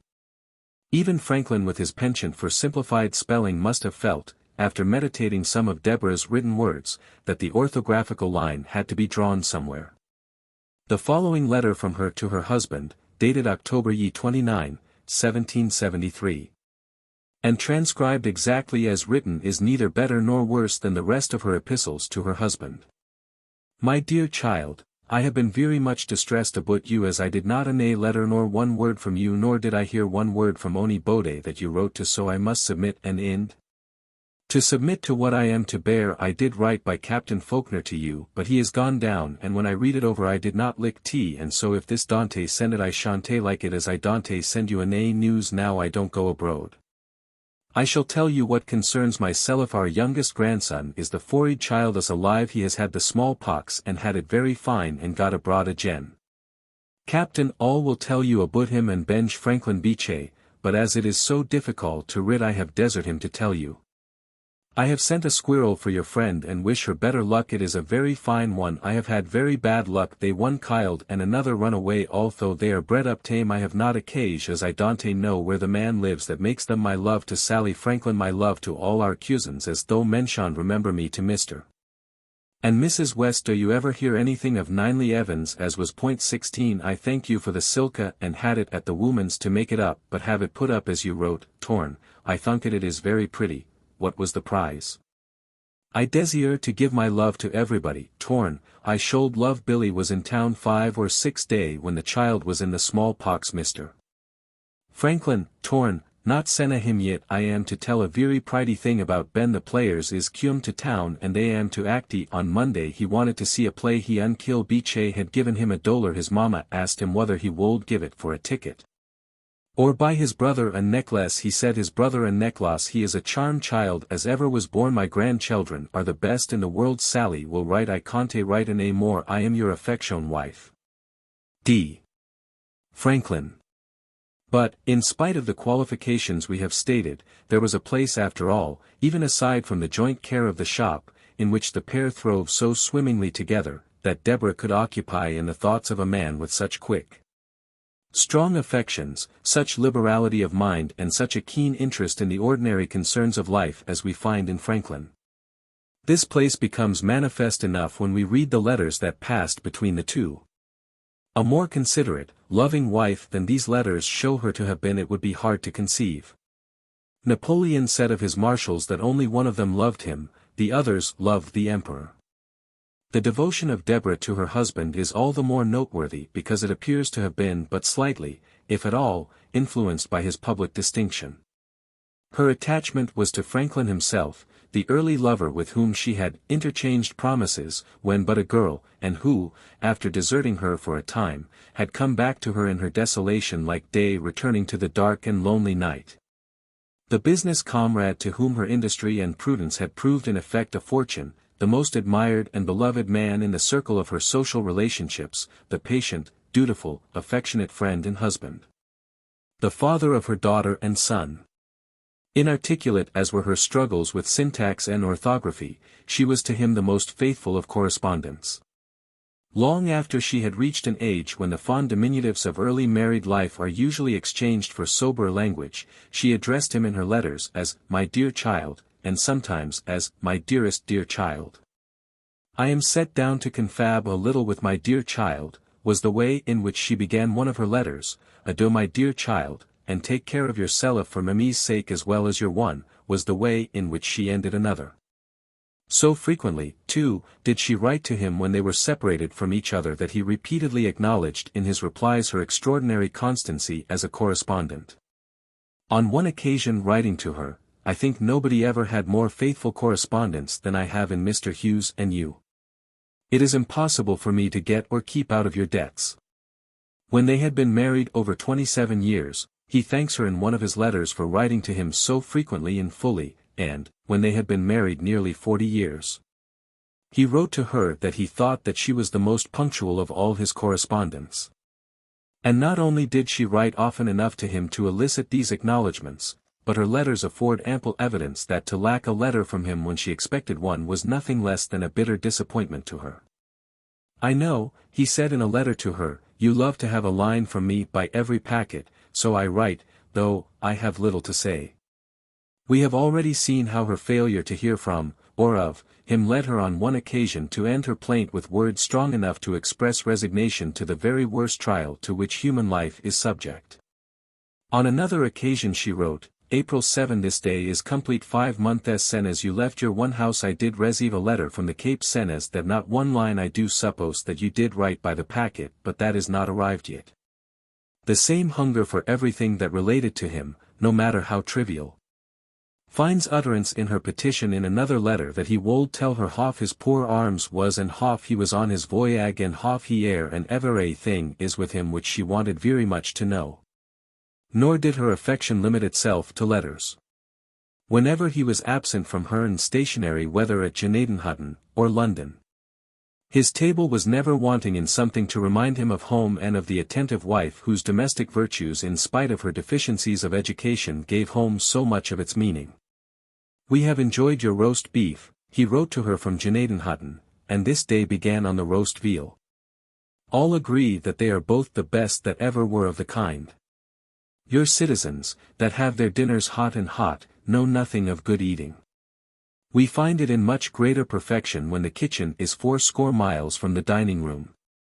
The apples are extremely welcome, and do bravely to eat after our salt pork.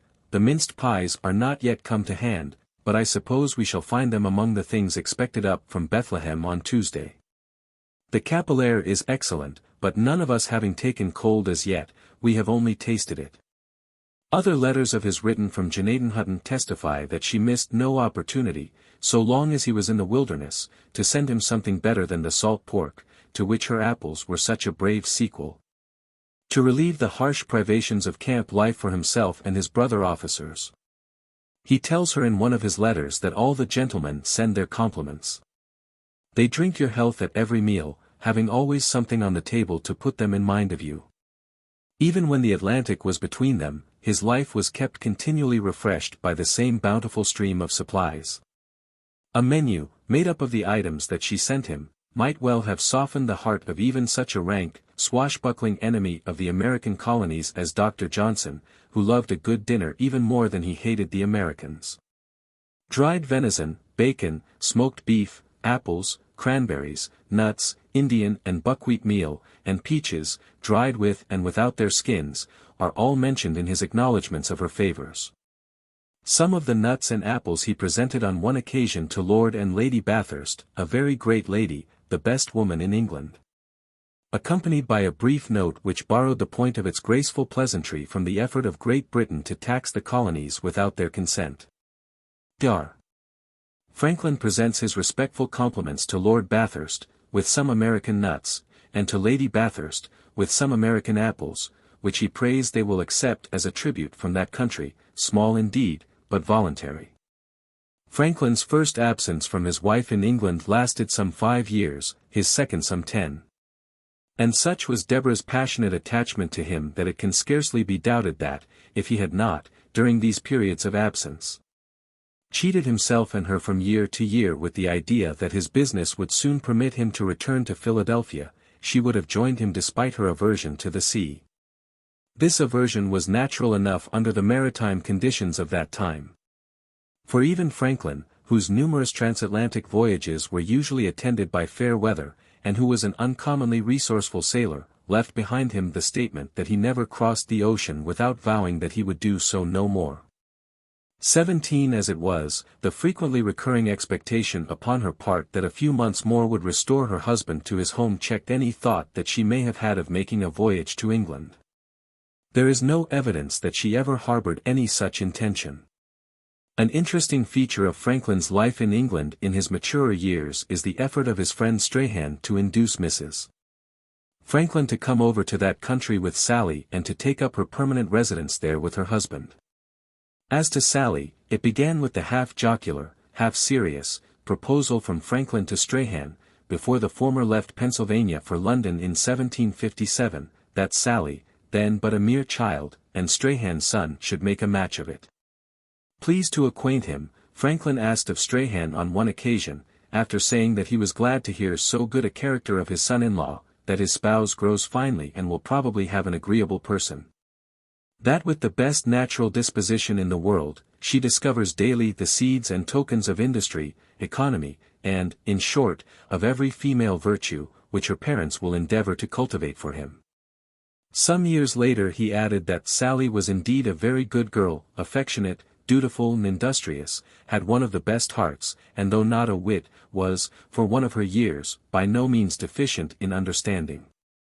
Many years later, after time and the cares of motherhood had told on her, a keen observer, Manasseh Cutler, is so ungallant as to speak of this daughter as a very gross and rather homely lady, but there is evidence that, even if she was never the superbly handsome woman that James Parton says she was, yet in the soft bloom of her young womanhood the prediction of her father that she would have an agreeable person was unquestionably fulfilled. When Franklin passed over to England as the agent of the people of Pennsylvania, Strahan became so fond of him that an earnest effort to fix the whole family in England as a permanent place of residence followed almost as a matter of course. And he not only formally opened up his feelings on the subject to Franklin but indited a letter to Mrs. Franklin which he appears to have believed would prove an irresistible masterpiece of persuasive eloquence. This letter is one of the topics upon which Franklin repeatedly touches in his correspondence with Deborah. In a letter to her of January 14, 1758, he tells her that their friend Strahan had offered to lay him a considerable wager that a letter that Strahan had written would bring her immediately over to England. But that he had told Strahan that he would not pick his pocket, for he was sure that there was no inducement strong enough to prevail with her to cross the seas. Later he wrote to her, "Your answer to Mr. Strahan was just what it should be. I was much pleased with it. He fancied his rhetoric and art would certainly bring you over." Finding that he was unable himself to persuade Mrs. Franklin to settle down in England, Strahan urged Franklin to try his hand, and the letter in which Franklin reports this fact to his wife makes it apparent enough that Strahan had the matter deeply at heart. "He was very urgent with me," says Franklin, "to stay in England and prevail with you to remove hither with Sally. He proposed several advantageous schemes to me, which appeared reasonably founded. His family is a very agreeable one, Mrs. Strahan a sensible and good woman, the children of amiable characters, and particularly the young man, who is sober, ingenious and industrious, and a desirable person. In point of circumstances there can be no objection, Mr. Strahan being, now, living in a way as to lay up £1,000 every year from the profits of his business, after maintaining his family and paying all charges. I gave him, however, 2 reasons why I could not think of removing hither: 1, my affection to Pennsylvania and long-established friendships and other connections there; the other, your invincible aversion to crossing the seas. And without removing hither, I could not think of parting with my daughter to such a distance." I thanked him for the regard shown us in the proposal, but gave him no expectation that I should forward the letters. So you are at liberty to answer or not, as you think proper. Let me however know your sentiments. You need not deliver the letter to Sally, if you do not think it proper. She did answer, but we are left to infer from a subsequent letter from Franklin to her, in which he alludes to this letter of hers, that, if Strahan was disappointed by his failure to bring about the migration of the Franklins, his disappointment was largely swallowed up in the shock experienced by his literary vanity in finding that his elaborate appeal had not drawn her over. We cannot share his disappointment, whatever it was. When we recollect that to Sally's marriage to Richard Back we are indebted for more than one descendant of Franklin whose talents and public services have won an honorable place in the history of the nation, it is gratifying to state that no one can read either Franklin's letters to Deborah or to other persons without feeling unqualifiedly assured that he entertained a sincere and profound affection for the good wife whose heart was for nearly 50 years fastened upon him and his every want with such solicitous tenderness. His married life was distinguished to such an eminent degree by the calm, pure flow of domestic happiness that for that reason, if for no other, we find it impossible to reconcile ourselves to the protean facility with which, in his old age, he yielded to the seductions of French love-making. The interval, to say the least, is long between the honest apples, which his own good American wife sent him from time to time, when he was in London, and the meretricious apples which Madame Brillon thought that King John I.E.M. Brillon might be decent enough to offer to some extent to his neighbors when they were all together in paradise where we shall want for nothing. If one wishes fully to realize how little fettered was the mind of Franklin by local ideals and conventions and how quick it was, like the changeful face of the sea, to mirror all its external relations, one has but to read first Franklin's letters to his wife, as thoroughly Anglo-Saxon as any ever penned in an English manse, and then his letters to Madame Brillon, and the exquisite Bagatelle, as thoroughly French as the Abbé Morellet's humble petition presented to Madame Helvetius by her cats, in which he told Madame Helvetius of the new connection formed by Deborah with M. Helvetius in the Elysian Fields. There is every reason to believe that Franklin's marriage vow was never dishonored during Deborah's life, lax as his conduct was before his marriage and lax as his diction at least was after her death. In the diary from which we have already quoted quite liberally, Fisher, after narrating the extraordinary manner in which Deborah bewailed the troubles of her pappy, observes, Mr. Franklin's moral character is good, and he and Mrs. Franklin live irreproachably as man and wife. Franklin's loyalty to his wife is also evidenced by a letter from Strahan to Deborah in which he uses these words. For my own part, I never saw a man who was, in every respect, so perfectly agreeable to me. Some are amiable in one view, some in another, he in all. Now madam, as I know the ladies here consider him in exactly the same light I do, upon my word I think you should come over, with all convenient speed, to look after your interest. Not but that I think him as faithful to his Joan as any man breathing, but who knows what repeated and strong temptation may in time, and while he is at so great a distance from you, accomplish. This interrogatory was, perhaps, the rhetorical stroke upon which Strahan relied to give the coup de grace to Mrs. Franklin's abhorrence of the sea. It was certainly calculated to set a jealous-minded wife to thinking. But it seems to have had as little effect upon Deborah as the other artifices of this masterly letter. The terms, his Joan, in it were doubtless suggested by Franklin's song, My Plain Country Joan, one verse of which, as good, or rather as bad, as the rest, was as follows. Some faults we have all, and so has my Joan. But then they're exceedingly small. And, now I am used, they are like my own. I scarcely can see em at all. My dear friends. I scarcely can see em at all. Another indication of the marital fidelity of which Strahan speaks is found in a letter from Franklin to Deborah after his second return from England in which he said, I approve of your opening all my English letters.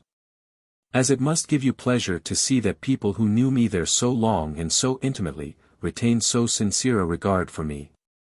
But it would be grossly unjust to Franklin to measure the degree of his attachment to his Joan by the fact merely that he preserved inviolate the nuptial pledge which a man of honor can fairly be expected as a matter of course to observe scrupulously.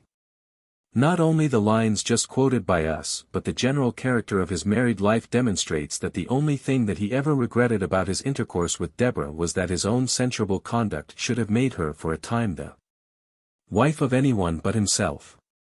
In his correspondence with his friend Catherine Ray, there are two pleasing references to Deborah. Mrs. Franklin, one reads, was very proud, that a young lady should have so much regard for her old husband, as to send him such a present, a cheese. We talk of you every time it comes to table. She is sure you are a sensible girl, and a notable housewife, and talks of bequeathing me to you as a legacy, but I ought to wish you a better, and hope she will live these 100 years. For we are grown old together, and if she has any faults, I am so used to em that I don't perceive em, as the song says, and then, after quoting from his Plain Country Joan the stanza which we have quoted, he adds, Indeed, I begin to think she has none, as I think of you. And since she is willing I should love you, as much as you are willing to be loved by me, let us join in wishing the old lady a long life and a happy. The other reference to Deborah occurs in a letter to Miss Ray, written after Franklin's return from a recent visit to New England, in which he describes his feelings before reaching Philadelphia. As I drew nearer, he said, I found the attraction stronger and stronger. My diligence and speed increased with my impatience. I drove on violently, and made such long stretches, that a very few days brought me to my own house, and to the arms of my good old wife and children. It is to Franklin's own letters to his wife, however, that we must resort to appreciate how fully he reciprocated her affection. Illiterate as her letters were, they were so full of interest to him that he seems to have reread as well as read them. In one letter to her, for example, after his arrival in England in 1757, he tells her, I have now gone through all your agreeable letters, which give me fresh pleasure every time I read them. And that he was quick to feel the dearth of such letters we have testimony in the form of a playful postscript to one of his letters to her of the preceding year when he was at Easton, Pennsylvania. The special messenger, he said, that had been dispatched to Philadelphia with a letter from him to her, as well as letters from other persons to their wives and sweethearts, had returned without a scrap for poor us. The messenger says, he continues, he left the letters at your house, and saw you afterwards at Mr. Duchess, and told you when he would go, and that he lodged at Honey's, next door to you, and yet you did not write. So let Goody Smith, a favourite servant of theirs, give one more just judgment, and say what should be done to you.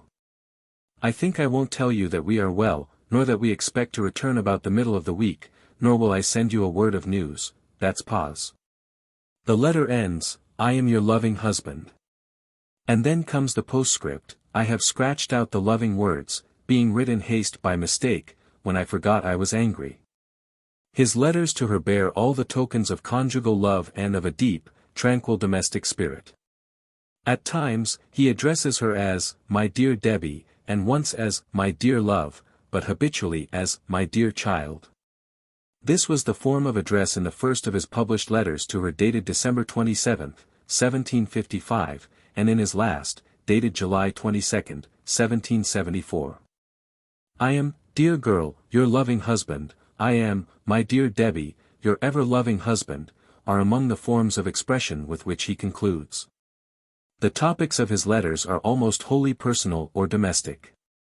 They illustrate very strikingly how little dependent upon intellectual congeniality married happiness is, provided that there is a mutual sense of duty, mutual respect and a real community of domestic interests. In one of his London letters, he informs her that another French translation of his book had just been published, with a print of himself prefixed, which, though a copy of that by Chamberlain, had so French a countenance that she would take him for one of that lively nation. I think you do not mind such things, he added, or I would send you one.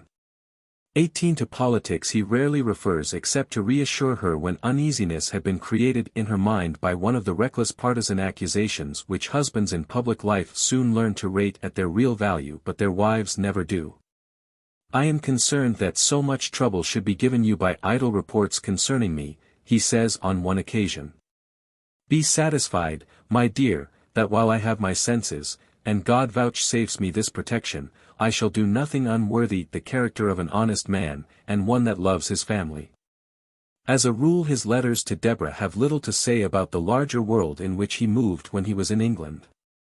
If he refers to the royal family, it is only to mention that the Queen had just been delivered of another prince, the 8th child, and that there were now 6 princes and 2 princesses, all lovely children. After the repeal of the Stamp Act lifted the embargo laid by patriotic Americans on importations of clothing from England, he wrote to Deborah that he was willing that she should have a new gown. And that he had sent her 14 yards of pompadour satin. He had told Parliament, he stated, that, before the old clothes of the Americans were worn out, they might have new ones of their own making. And, indeed, he added, if they had all as many old clothes as your old man has, that would not be very unlikely, for I think you and George reckoned when I was last at home at least 20 pair of old breeches. To his own fame and the social attentions which he received from distinguished men abroad he makes only the most meagre allusion. The agreeable conversation I meet with among men of learning, and the notice taken of me by persons of distinction, are the principal things that soothe me for the present, under this painful absence from my family and friends. Yet those would not keep me here another week, if I had not other inducements, duty to my country, and hopes of being able to do it service. Thus he wrote to his wife about 4 months after he arrived in England in 1757. A few weeks later, he said, I begin to think I shall hardly be able to return before this time 12 months. I am for doing effectually what I came about, and I find it requires both time and patience. You may think, perhaps, that I can find many amusements here to pass the time agreeable. 'Tis true, the regard and friendship I meet with from persons of worth, and the conversation of ingenious men, give me no small pleasure. But at this time of life, domestic comforts afford the most solid satisfaction, and my uneasiness at being absent from my family, and longing desire to be with them, make me often sigh in the midst of cheerful company. 19. The real interest of Franklin's correspondence with his wife consists in the insight that it gives us into his private, as contrasted with his public, relations. His genius, high as it rose into the upper air of human endeavor, rested upon a solid substructure of ordinary stone and cement, firmly planted in the earth, and this is manifest in his family history as in everything else. The topics, with which he deals in his letters to Deborah, are the usual topics with which a kind, sensible, practical husband and householder, without any elevated aspirations of any kind, deals in his letters to his wife. There was no lack of common ground on which she and he could meet in correspondence after the last fond words addressed by him to her just before he left New York for England in 1757 had been spoken, "God preserve, guard and guide you." First of all, there was his daughter Sally, to whom he was lovingly attached. In a letter to his wife, shortly before he used the valedictory words just quoted, he said, "I leave home, and undertake this long voyage more cheerfully, as I can rely on your prudence in the management of my affairs and education of my dear child. And yet I cannot forbear once more recommending her to you with a father's tenderest concern." From this time on, during his 2 absences in England, Sally seems to have ever been in his thoughts. There are several references to her in one of his earliest letters to Deborah after he reached England in 1757. "I should have read Sally's French letter with more pleasure," he said, "but that I thought the French rather too good to be all her own composing. I send her a French Pamela. I hear," he further said, "there has a miniature painter gone over to Philadelphia, a relation to John Reynolds.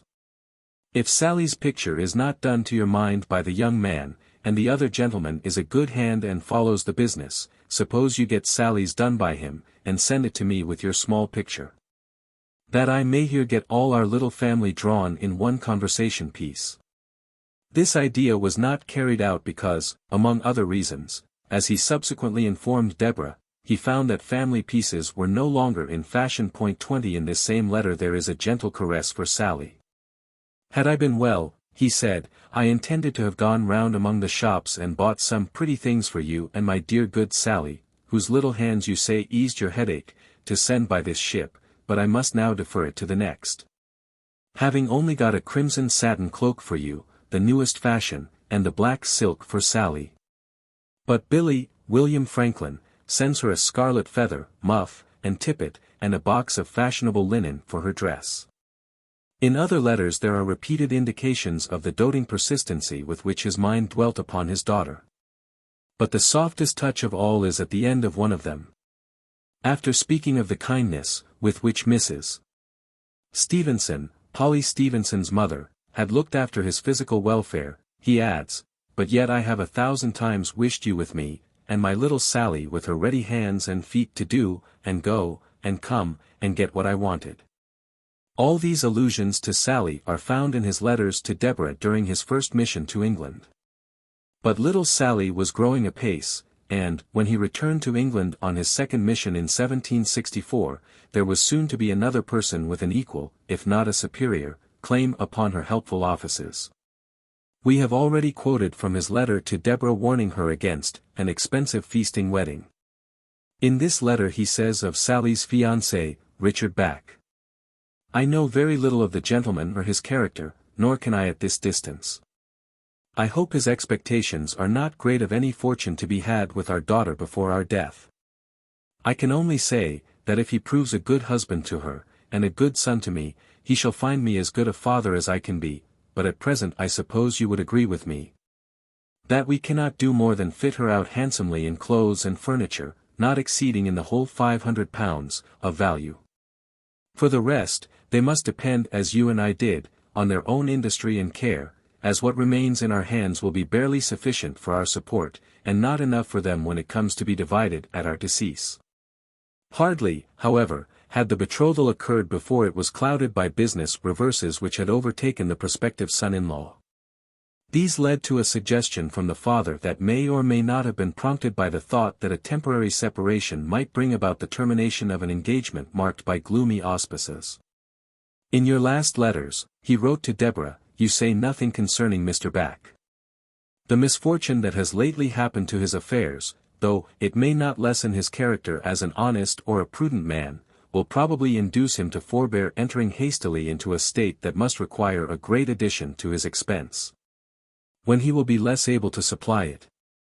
If you think that in the meantime it will be some amusement to Sally to visit her friends here, in London, and return with me, I should have no objection to her coming over with Captain Falconer, provided Mrs. Falconer comes at the same time as is talked of.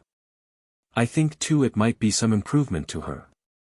Poor Richard had incurred considerable risks when he selected his own mate, and, all things considered, he acquiesced gracefully enough in the betrothal of his daughter to a man of whom he knew practically nothing except circumstances that were calculated to bring to his memory many pat proverbs about the folly of imprudent marriages. If, therefore, his idea was to enlist the chilling aid of absence in an effort to bring the engagement to an end, fault can scarcely be found with him. We know from one of William Franklin's letters that the friends of the family had such misgivings about the union as to excite the anger of Deborah. The suggestion that Sally should be sent over to England did not find favor with her, and in a later letter Franklin writes to her, "I am glad that you find so much reason to be satisfied with Mr. Back. I hope all will prove for the best." And all did prove for the best, as the frequency with which Richard Batch's name occurs in Franklin's will, to say nothing more, sufficiently attests. When the marriage was solemnized, Franklin's strong family affection speedily crowned it with his full approval. In due season, the fact that the contract was a fruitful one is brought to our notice by a letter from him to his wife in which he tells his "dear child," then his wife for nearly 40 years, that he had written to Sally by Captain Falconer giving her Sir John Pringle's opinion as to the probability of Sally's son having been rendered exempt from the smallpox by inoculation. Thenceforth there is scarcely a letter from the grandfather to the grandmother in which there is not some mention made of this grandson, Benjamin Franklin Back, the rabid Jeffersonian and editor of after years, whose vituperative editorials in the Aurora recall Franklin's statement in the latter part of his life that the liberty of the press ought to be attended by the ancient liberty of the cudgel. "I am glad your little grandson," says one letter, "recovered so soon of his illness, as I see you are quite in love with him, and your happiness wrapped up in his, since your whole long letter is made up of the history of his pretty actions." In a subsequent letter to Deborah, he passes to the boy's father, who had come over to England, where his mother and sisters resided, and was on the point of returning to Philadelphia. "Mr. Back is about returning. His behavior here has been very agreeable to me. I have advised him to settle down to business in Philadelphia, where I hope he will meet with success. I mentioned to you before, that I saw his mother and sisters at Preston, who are genteel people, and extremely agreeable." In the same letter, he tells Deborah that he has advised Back to deal in the ready money way though he should sell less. "He may keep his store," he said, "in your little north room for the present. And as he will be at no expense while the family continues with you, I think he may, with industry and frugality, get so forward, as at the end of his term, to pay his debts and be clear of the world, which I much wish to see. I have given him £200 sterling to add something to his cargo." It is not long before he is writing to Deborah about Sister Back and her amiable daughters. Like the commerce of material gifts, which his wife and himself kept up with each other, when separated, are the details about his godson, William Hewson, the son of his friend Polly, which he exchanges with Deborah for details about his grandson, who came to be known, it seems, as the Little King Bird, and the Young Hercules. In return for your history of your grandson, he wrote to her on one occasion, "I must give you a little of the history of my godson. He is now 21 months old, very strong and healthy, begins to speak a little, and even to sing. He was with us a few days last week, grew fond of me, and would not be contented to sit down to breakfast without coming to call Pa, rejoicing when he had got me into my place. When seeing me one day crack one of the Phil-Ada biscuits into my tea with the nut crackers, he took another and tried to do the same with the tea tongs. It makes me long to be at home to play with Ben."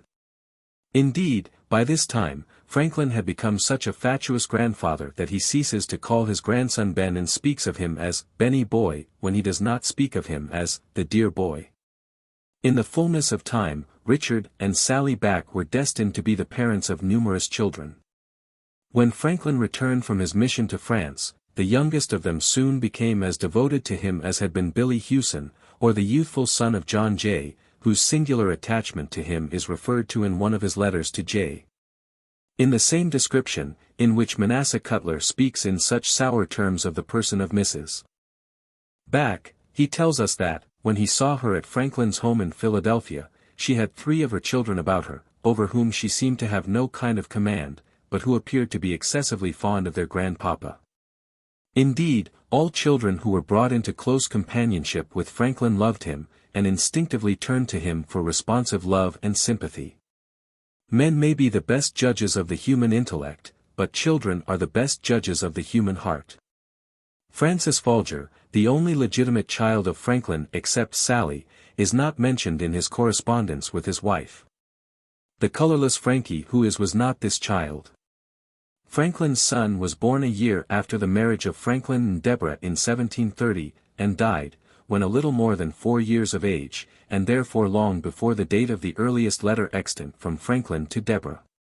Though warned but a few years previously by an epidemic of smallpox in Philadelphia, which had been accompanied by a high rate of mortality, Franklin could not make up his mind to subject the child to the hazards of inoculation. The consequence was that, when a second epidemic visited the city, Francis contracted the disease, and died.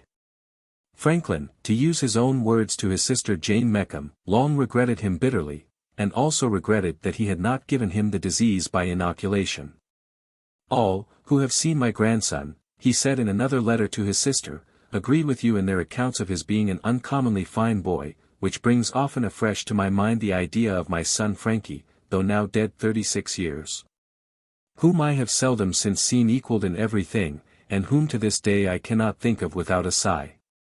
But Sally and his grandson were far from being the only persons who furnished material for Franklin's letters to his wife. These letters also bring before us in many ways other persons connected with him and Deborah by ties of blood, service or friendship. He repeatedly sends his duty to his mother-in-law, Mrs. Reed, and when he is informed of the death of our good mother, as he calls her, he observes, "'Tis, I am sure, a satisfaction to me, that I cannot charge myself with having ever failed in one instance of duty and respect to her during the many years that she called me son. My love to brother John Reed and sister, and cousin Debbie, and young cousin Johnny Reed, and let them all know, that I sympathize with them all affectionately," was his message to her relations in the same letter. Some of his letters conveyed much agreeable information to Deborah about his and her English relations. Of these we shall have something to say in another connection.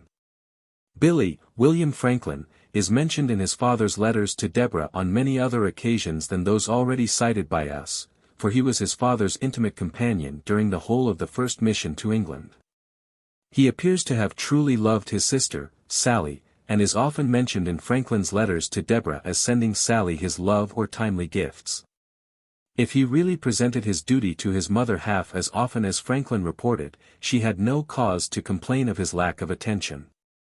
That her earlier feelings about him had undergone a decided change, before he went to England with his father, we may infer from one of Franklin's letters in which, in response to her particular inquiry, he tells her that Billy is of the Middle Temple, and will be called to the bar either this term or the next. Some 7 years later, he tells her that it gave him pleasure to hear from Major Small that he had left her and Sally and our other children well also. Mention of Peter, his Negro servant, is also several times made in Franklin's letters to Deborah. In one letter, written when he was convalescing after a severe attack of illness, he tells Deborah that not only had his good doctor, Dr. Fothergill, attended him very carefully and affectionately, and Mrs. Stevenson nursed him kindly, but that Billy was of great service to him, and Peter very diligent and attentive. But a later letter does not give quite so favorable a view of Peter, after the latter had inhaled a little longer the free air of England. "Peter continues with me," said Franklin, "and behaves as well as I can expect, in a country where there are many occasions of spoiling servants, if they are ever so good. He has a few faults as most of them, and I see with only one eye, and hear only with one ear, so we rub on pretty comfortably." These words smack of the uxorious policy recommended to husbands by Poor Richard. The same letter gives us a glimpse of another Negro servant, who was even more strongly disposed than Peter to act upon the statement in Cooper's Task that slaves cannot breathe in England.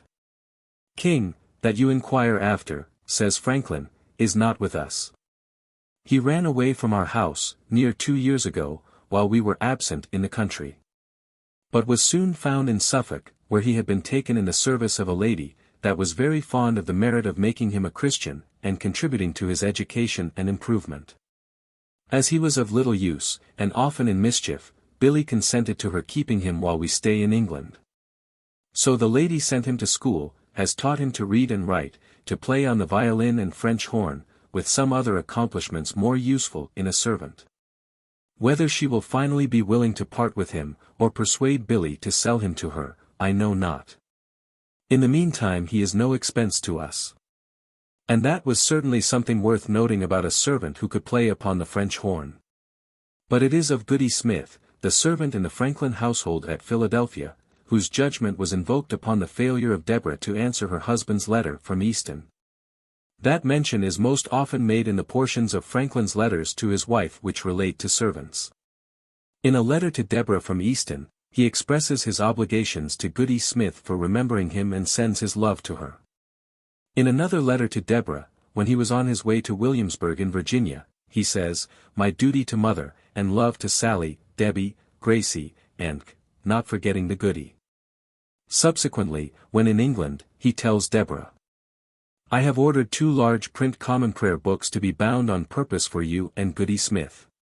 And that the largeness of the print may not make them too bulky, the christenings, matrimonies, and everything else that you and she have not immediate and constant occasion for, are to be omitted. So you will both of you be reprieved from the use of spectacles in church a little longer." In another letter from England, Franklin mentions that he sends Deborah a pair of garters knit by Polly Stevenson, who had also favored him with a pair. "Goody Smith may, if she pleases," he adds, "make such for me hereafter, and they will suit her own fat knees. My love to her." And love to her he sends again when he hears that she is recovering from an illness. Franklin likewise refers several times in his letters to Deborah to another servant, John, who accompanied him on his return to England in 1764. But the behavior of this servant seems to have been too unexceptionable for him to be a conspicuous figure in his master's letters. They were evidently a kind master and mistress, Franklin and Deborah. "I am sorry for the death of your black boy," he wrote to her on one occasion from London, "as you seem to have had a regard for him. You must have suffered a good deal in the fatigue of nursing him in such a distemper." Over and over again in his letters to Deborah, Franklin approves himself a lover of his friends, like his friend Robert Grace. He sends his love to them individually, and he sends his love to them collectively. Even during a brief absence, as when he was off on his military expedition, his letters to Deborah are sprinkled with such messages as, "Our compliments to Mrs. Masters and all inquiring friends, my love to Mr. Hall, his business partner, give my hearty love to all friends, love to all our friends and neighbors." During another brief absence in Virginia, he sends his respects to Mrs. Masters and all the officers, and in short to all Philadelphia. In a later letter to Deborah, written from Utrecht, the form of his concluding words on the previous occasion is made still more comprehensive. "My love," he said, "to my dear Sally, and affectionate regards to all Pennsylvania." In one of his letters from England, he wrote, "Pray remember me kindly to all that love us, and to all that we love." 'Tis endless to name names, and on still another occasion, in asking Deborah to thank all his friends for their favors, which contributed so much to the comfort of his voyage, he added, "I have not time to name names, you know whom I love and honor." He had such troops of friends that he might well shrink from the weariness of naming them all. Indeed, he scarcely writes a letter to Deborah that does not bear witness to the extent and warmth of his friendships. When he left Philadelphia for England in 1757, about a dozen of his friends accompanied him as far as Trenton, but, in the letter to Deborah which informs us of this fact, he does not give us the names of any of them. This letter was written from Trenton. Mrs. Grace and dear precious Mrs. Shule, Mrs. Masters, Mrs. Galloway and Mrs. Redman, Mrs. Graham, Mrs. Thompson, Mrs. Story, Mrs. Bartram, Mrs. Smith and Mrs. Hilborn all come in at one time, as well as other ladies whom he does not name, for his best respects, in return for friendly wishes that they had transmitted to him through Deborah. In another letter he sends his love to our dear precious Polly Hunt and all our kind inquiring friends. Friends escorted him to Trenton when he was on his way to England in 1757, friends bestowed all sorts of gifts on him to render his voyage comfortable, Mr. Thomas Wharton even lending him a woolen gown which he found a comfortable companion in his winter passage. Friends did him the honor to drink his health in the unfinished kitchen of the new house built in his absence. And friends honored the dining room in this home with their company. When he heard of the convivial gathering in the unfinished kitchen, he wrote to Deborah, "I hope soon to drink with them in the parlor," but there is a tinge of dissatisfaction in his observations to Deborah on the gathering in the dining room. "It gives me pleasure," he said, "that so many of my friends honored our new dining room with their company. You tell me only of a fault they found with the house, that it was too little, and not a word of anything they licked in it, nor how the kitchen chimneys perform. So I suppose you spare me some mortification, which," he adds with a slight inflection of sarcasm, "is kind." His dear friend, Mr. Rhodes, Mr. Wharton, Mr. Roberts, Mr. and Mrs. Duffield, neighbor Thompson, Dr. and Mrs. Redman, Mrs. Hopkinson, Mr. Dush, Dr. Morgan and Mr. Hopkinson are other friends mentioned in a later letter of his to Deborah. In the same letter, he rejoices that his good old friend, Mr. Coleman, is got safe home, and continues well. Coleman, as we shall see, was one of the two friends who had come to his aid in his early manhood when he was sued and threatened with ruin by his creditors. The death of the dear, amiable Miss Ross, our friend Bond's heavy loss, the disorder that had befallen our friend Kinnersley, and other kindred facts awaken his ready sympathy. Presents of books, seeds and the like, as well as messages of love and respect, remind his friends how freshly green his memory of them is. The letters have much to say, too, about the presents to Deborah and Sally which were almost incessantly crossing the outflowing currents of apples and buckwheat meal from Philadelphia. These presents are far too numerous to be all specified by us, but some perhaps it may not be amiss to recall. In one letter, he writes to Deborah that he is sending her a large case marked D. F. No. 1 and a small box marked D. F. No. 2, and that in the large case is another small box containing some English china, viz., melons and leaves for a dessert of fruit and cream, or the like. A bowl remarkable for the neatness of the figures, made at Bow near London, some coffee cups of the same make, and a Worcester bowl, ordinary. In the same box, to show the difference of workmanship, he said, there was something from all the china works in England and one old true china basin mended of an odd color, for silver salt ladles, newest but ugliest fashion. A little instrument to core apples, another to make little turnips out of great ones and 6 coarse diaper breakfast cloths. The latter, he stated, were to be spread on the tea table, for nobody breakfasted in London on the naked table but on the cloth set a large tea board with the cups. In the large case were likewise some carpeting for a best room floor, and bordering to go along with it, also 2 large fine Flanders bed ticks, 2 pair of large superfine fine blankets, 2 fine damask tablecloths and napkins, and 43 ells of Gentish sheeting Holland, all of which Deborah had ordered of him. Also 56 yards of cotton, printed curiously from copper plates, a new invention, to make bed and window curtains, and 7 yards of chair bottoms printed in the same way very neat. These were my fancy, Franklin remarks, but Mrs. Stevenson tells me I did wrong not to buy both of the same color. In the large case, too, were 7 yards of printed cotton, blue ground, to make Deborah a gown.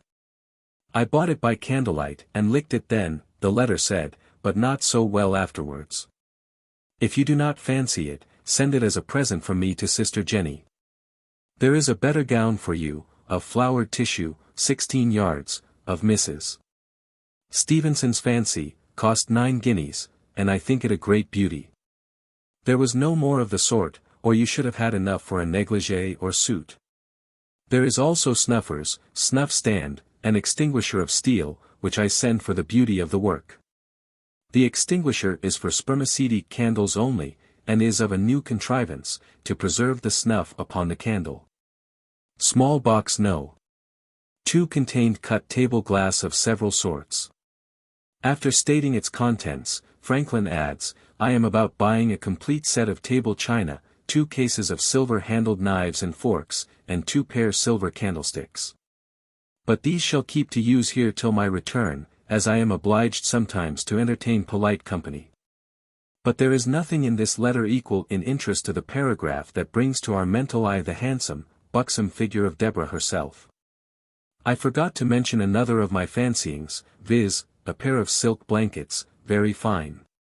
They are of a new kind, were just taken in a French prize, and such were never seen in England before. They are called blankets, but I think will be very neat to cover a summer bed, instead of a quilt or counterpane. I had no choice, so you will excuse the soil on some of the folds, your neighbor Forster can get it off.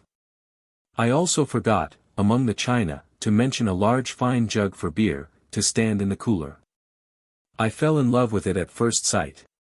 For I thought it looked like a fat jolly dame, clean and tidy, with a neat blue and white calico gown on, good-natured and lovely, and put me in mind of somebody. It has the coffee cups in its belly, 21 packed in best crystal salt, of a peculiar nice flavor, for the table, not to be powdered. The receipt of such a case and box as these was doubtless an event long remembered in the Franklin home at Philadelphia. In a subsequent letter from Franklin to Deborah, the following gifts to Sally are brought to our attention. By Captain Lutwidge, I sent my dear girl a newest fashioned white hat and cloak, and sundry little things, which I hope will get safe to hand. I now send her a pair of buckles, made of French paste stones, which are next in lustre to diamonds. They cost 3 guineas, and are said to be cheap at that price. These were but a few of the many gifts that Deborah and Sally received from Franklin, when he was in London. In their relations to their own households, philosophers are frequently not unlike the ancient one, who, when told by a messenger that his house was on fire, looked up for a minute from his task to say impatiently that his wife attended to all his domestic affairs. This is not true of Franklin, who was wholly free from the crass ignorance and maladroit touch which render many husbands as much out of place in their own houses as the officious ass in Aesop's fable was in his master's dining hall. Even the fences, the well and the vegetable garden at times are mentioned in his letters to Deborah, and his mechanical skill stood him in good stead as a householder. He knew how the carpets should be laid down, what stuff should be purchased for curtains in the blue chamber, and by what kind of hooks they should be fastened to the curtain rails, and the number of curtains at each window that the London fashions required. In one letter he gives Deborah minute instructions as to how the blue room in his Philadelphia home was to be painted and papered. In a subsequent letter, after saying that he was glad to hear that certain pictures were safe arrived at Philadelphia, he adds, "You do not tell me who mounted the great one, nor where you have hung it up." In his relations to his home, at any rate, we can discern nothing of the lack of order, with which he was so frank in reproaching himself. During the time that he was detained in New York by Lord Loudon, he several times had occasion to send a message to his wife about something that he had left behind in his house at Philadelphia, or in his house at Woodbridge in New Jersey. And nothing could be more exact than his recollection as to just where each thing was. He writes for his best spectacles, he had left them on the table, he said, meaning at Woodbridge. In the right-hand little drawer under his desk in Philadelphia was some of the Indian lady's got cambric. It was to be rolled up like a ribbon, wrapped in paper and placed in the Indian seal skin hussif, with the other things already in it, and the hussif was to be forwarded to him. It would be an acceptable present to a gimcrack great man in London that was his friend. In certain places on his bookshelves at Woodbridge, which he precisely locates, were the Gardener's Dictionary, by P. Miller, and the treatise on cider-making. They were to be delivered to Mr. Parker. Occasional shadows, of course, fall across the happy and honored life reflected in Franklin's letters to Deborah. We cannot have the evening, however soft and still, without its fading light. Or, as Franklin himself put it in one of these letters, we are not to expect it will be always sunshine. strenuous and absorbing as were his public tasks during each of his missions to England. Signalized as the latter were by the honors conferred on him by ancient seats of learning, and the attentions paid him by illustrious men. Charming and refreshing as were his excursions for health and recreation about the British Islands and on the continent, and his hours of social relaxation in the country houses of England, Scotland and Ireland, supplied as he was at No. 7, Craven Street with every domestic comfort that the assiduous management of Mrs. Stevenson, who even took care that his shirts should be well aired as Deborah directed, could provide. His thoughts, now and then, as we have seen, tristfully reverted to his home on the other side of the Atlantic. Some 6 months after his arrival in England in 1757, he expressed the hope that, if he stayed another winter, it would be more agreeable than the greatest part of the time that he had spent in England. Some 2 months after his return to England in 1764, he writes to Deborah that he hopes that a few months, the few months slid into 10 years, will finish affairs in England to his wish, and bring him to that retirement and repose. With his little family, so suitable to his years, and which he has so long set his heart upon. Some 4 years later, he wrote to Deborah. I feel stronger and more active. Yet I would not have you think that I fancy I shall grow young again. I know that men of my bulk often fail suddenly, I know that according to the course of nature I cannot at most continue much longer, and that the living even of another day is uncertain. I therefore now form no schemes, but such as are of immediate execution, indulging myself in no future prospect except one, that of returning to Philadelphia, there to spend the evening of life with my friends and family. There was a time when he loved England and would perhaps have contentedly lived and died there, if his Laras and Penates could have been enticed into taking up their abode there. With his broad, tolerant, jocund nature, he was, it must be confessed, not a little like a hare, which soon makes a form for itself wherever it happens to crouch. The homesickness, which colors a few of his letters, is to no little extent the legacy of illness. But much as he was absent from home, alchemist as he always was in transmuting all that is disagreeable in life into what is agreeable, or at least endurable, the family hearthside never ceased to have a bright, cheerful glow for his well-ordered, home-loving nature. Grave illness was more than once his lot during his mission to England. 22 shortly after his arrival in that country in 1757, he was seized with a violent attack of sickness, accompanied by delirium, which left him in an invalid condition for quite a time. From the account that he gives of the cupping, vomiting and purging that he underwent, under the care of good Dr. Fothergill, there would seem to have been no lack of opportunity for the escape of the disease, which, judging by the amount of bark that he took in substance and infusion, was probably some form of malarial fever. This attack gives a decidedly valetudinary tone to one of his subsequent letters to Deborah. I am much more tender than I used to be, he said, and sleep in a short calico bedgown with close sleeves, and flannel close-footed trousers. For without them I get no warmth all night. So it seems I grow older apace. Deborah's health, too, about this time was not over good, for, a few months later, he writes to her, it gives me concern to receive such frequent accts of your being indisposed. But we both of us grow in years, and must expect our constitutions, though tolerably good in themselves, will by degrees give way to the infirmities of age. Shortly after Franklin's arrival in England in 1764, he was seized with another attack of illness, but he was soon able to declare that, thanks to God, he was got perfectly well, his cough being quite gone, and his arms mending. So that he could dress and undress himself, if he chose to endure a little pain. A few months later, he says it rejoices him to learn that Deborah is freer than she used to be from the headache and the pain in her side. He himself, he said, was likewise in perfect health. Again he writes to Deborah in the succeeding year, I congratulate you on the soon expected repeal of the Stamp Act, and on the great share of health we both enjoy, though now going in fourscore, that is, in the fourth score. He was not allowed, however, to indulge long the spirit of congratulation, for, a few months later, one of his letters to Deborah brings to our knowledge the fact that he had been very ill. After his recovery from this illness, he does not seem to have been attacked by anything again while in England, beyond a fit or so of the gout. And in 1768 he readily assents to the statement of Deborah that they were both blessed with a great share of health considering their years, then 63. A few years more, however, and Franklin's correspondence indicates plainly enough that this statement was no longer applicable to Deborah. In the letter last mentioned, her husband writes to her that he wonders to hear that his friends were backward in bringing her his letters when they arrived, and thinks it must be a mere imagination of hers. The effect of some melancholy humor she happened then to be in. And some 4 years afterwards he recommends to her a dietary for the preservation of her health and the improvement of her spirits. But both were then beyond repair, and, 2 years later, she was in the Elysian fields where, despite what was reported, as we shall see, by Franklin to Madame Helvetius about his Eurydice and M.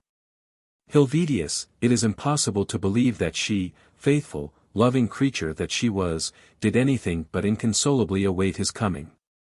Of course, we are not wholly dependent upon Franklin's letters to Deborah for details relating to Sally and Richard Back.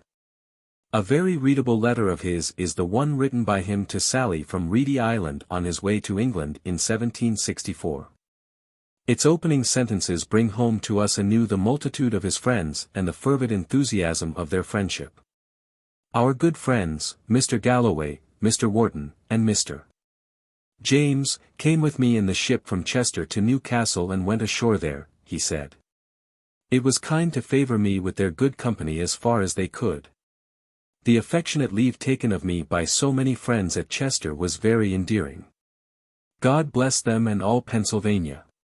Then, after observing that the natural prudence and goodness of heart, with which God had blessed Sally, made it less necessary for him to be particular in giving her advice. Franklin tells her that the more attentively dutiful and tender she was towards her good mamma the more she would recommend herself to him, adding, "But why should I mention me, when you have so much higher a promise in the commandments? That such conduct will recommend you to the favor of God." After this, he warns her that her conduct should be all the more circumspect, that no advantage might be given to the malevolence of his political enemies. Directs her to go constantly to church and advises her in his absence to acquire those useful accomplishments, arithmetic and bookkeeping. In his next letter to Sally, he tells her that he has met her husband at Preston, where he had been kindly entertained for 2 or 3 days by her husband's mother and sisters, whom he liked much. The comfort that this assurance gave to a wife, who had never met her husband's relatives, can be readily appreciated. He had advised Back, he said, to settle down to business in Philadelphia, where he would always be with her. Almost any profession a man has been educated in being preferable, in his opinion, to an office held at pleasure, as rendering him more independent, more a freeman, and less subject to the caprices of superiors. This means, of course, that the Batches, too, were looking for a seat in the post office carryall, in which room was found for so many of Franklin's relations and protégés. By industry and frugality, Franklin further said, you may get forward in the world, being both of you yet young. And then what we may leave you at our death may be a pretty addition, though of itself far from sufficient to maintain and bring up a family. It is of the more importance for you to think seriously of this, as you may have a number of children to educate. Till my return you need be at no expense for rent, etc., as you are all welcome to continue with your mother, and indeed it seems to be your duty to attend her, as she grows infirm, and takes much delight in your company and the child's. This saving will be a help in your progress, and for your encouragement I can assure you that there is scarce a merchant of opulence in your town, whom I do not remember a young beginner with as little to go on with, and no better prospects than Mr. Back. Ben of course is not overlooked. I am much pleased with the ACC I receive from all hands of your dear little boy. I hope he will be continued a blessing to us all. It must have been a great gratification to him to learn that Betsy, William Franklin's wife, as well as Deborah, had stood as godmother for the child. In his next letter to Sally, acknowledging the receipt of a pleasing letter from her, he states that he is glad that she has undertaken the care of the housekeeping, as it would be an ease to her mother. Especially if she could manage to her approbation. That, he commented significantly, may perhaps be at first a difficulty. 23 It would be of use to her, he continued, if she would get a habit of keeping exact accounts, and it would be some satisfaction to him to see them, for she should remember, for her encouragement in good economy, that whatever a child saves of its parents' money, will be its own another day. Study, the letter concludes, poor Richard a little, and you may find some benefit from his instructions. These letters were all written from London. The rest of Franklin's letters to Sally alone were written from Passy. In the first he says that, if she knew how happy her letters made him, and considered how many of them miscarried, she would, he thought, write oftener. A daughter had then been added to the members of the back household, and that he had a word to pen about her goes almost without saying. He expresses the hope that Sally would again be out of the city during the hot months for the sake of this child's health, for I begin to love the dear little creature from your description of her, he said. This was the letter in which Sally was so pointedly scored for not living more simply and frugally. I was charmed, he declared, with the account you gave me of your industry, the tablecloths of your own spinning, and but the latter part of the paragraph, that you had sent for linen from France, because weaving and flax were grown dear, alas, that dissolved the charm, and your sending for long black pins, and lace, and feathers, disgusted me as much as if you had put salt into my strawberries. The spinning, I see, is laid aside, and you are to be dressed for the ball. You seem not to know, my dear daughter, that, of all the dear things in this world, idleness is the dearest, except mischief. Then Ben as usual comes in for notice. As he intended him for a Presbyterian as well as a Republican, he had sent him to finish his education at Geneva, Franklin stated. He is much grown, he continues, in very good health, draws a little, as you will see by the enclosed, learns Latin, writing, arithmetic, and dancing, and speaks French better than English. He made a translation of your last letter to him, so that some of your works may now appear in a foreign language. A few sentences more, with regard to her second son, Will, and another topic, and there is a regurgitation of his disgust over Sally's extravagance. When I began, he said, to read your account of the high prices of goods, a pair of gloves, $7. A yard of common gauze, $24, and that it now required a fortune to maintain a family in a very plain way, I expected you would conclude with telling me, that everybody as well as yourself was grown frugal and industrious. And I could scarce believe my eyes in reading forward, that there never was so much pleasure in dressing going on, and that you yourself wanted black pins and feathers from France to appear, I suppose, in the mode. This leads me to imagine, that it is perhaps not so much that the goods are grown dear, as that the money is grown cheap, as everything else will do when excessively plenty. And that people are still as easy nearly in their circumstances, as when a pair of gloves might be had for half a crown. The war indeed may in some degree raise the prices of goods, and the high taxes which are necessary to support the war may make our frugality necessary. And, as I am always preaching that doctrine, I cannot in conscience or in decency encourage the contrary, by my example, in furnishing my children with foolish modes and luxuries. I therefore send all the articles you desire, that are useful and necessary, and omit the rest. For, as you say you should have great pride in wearing anything I send, and showing it as your father's taste, I must avoid giving you an opportunity of doing that with either lace or feathers. If you wear your cambric ruffles as I do, and take care not to mend the holes, they will come in time to be lace, and feathers, my dear girl, may be had in America from every cock's tail.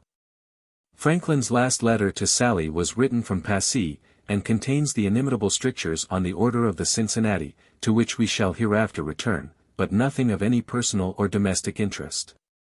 2 of the letters of Franklin are written to Sally and her husband together. Dear son and daughter, is the way he begins, and one ends, I am ever my dear children, your affectionate father. Both of these letters were written from Passy. One of them, in addition to letting the parents know that Ben promised to be a stout, as well as a good, man, presents with no little pathos the situation of the writer on the eve of his departure from France for Philadelphia in 1785. After mentioning his efforts to engage some good vessel bound directly for Philadelphia, which would agree to take him on board at Havre with his grandsons, servants, and baggage, he sketches this lugubrious picture of himself. Infirm as I am, I have need of comfortable room and accommodations. I was miserably lodged in coming over hither, which almost demolished me. I must be better stowed now, or I shall not be able to hold out the voyage.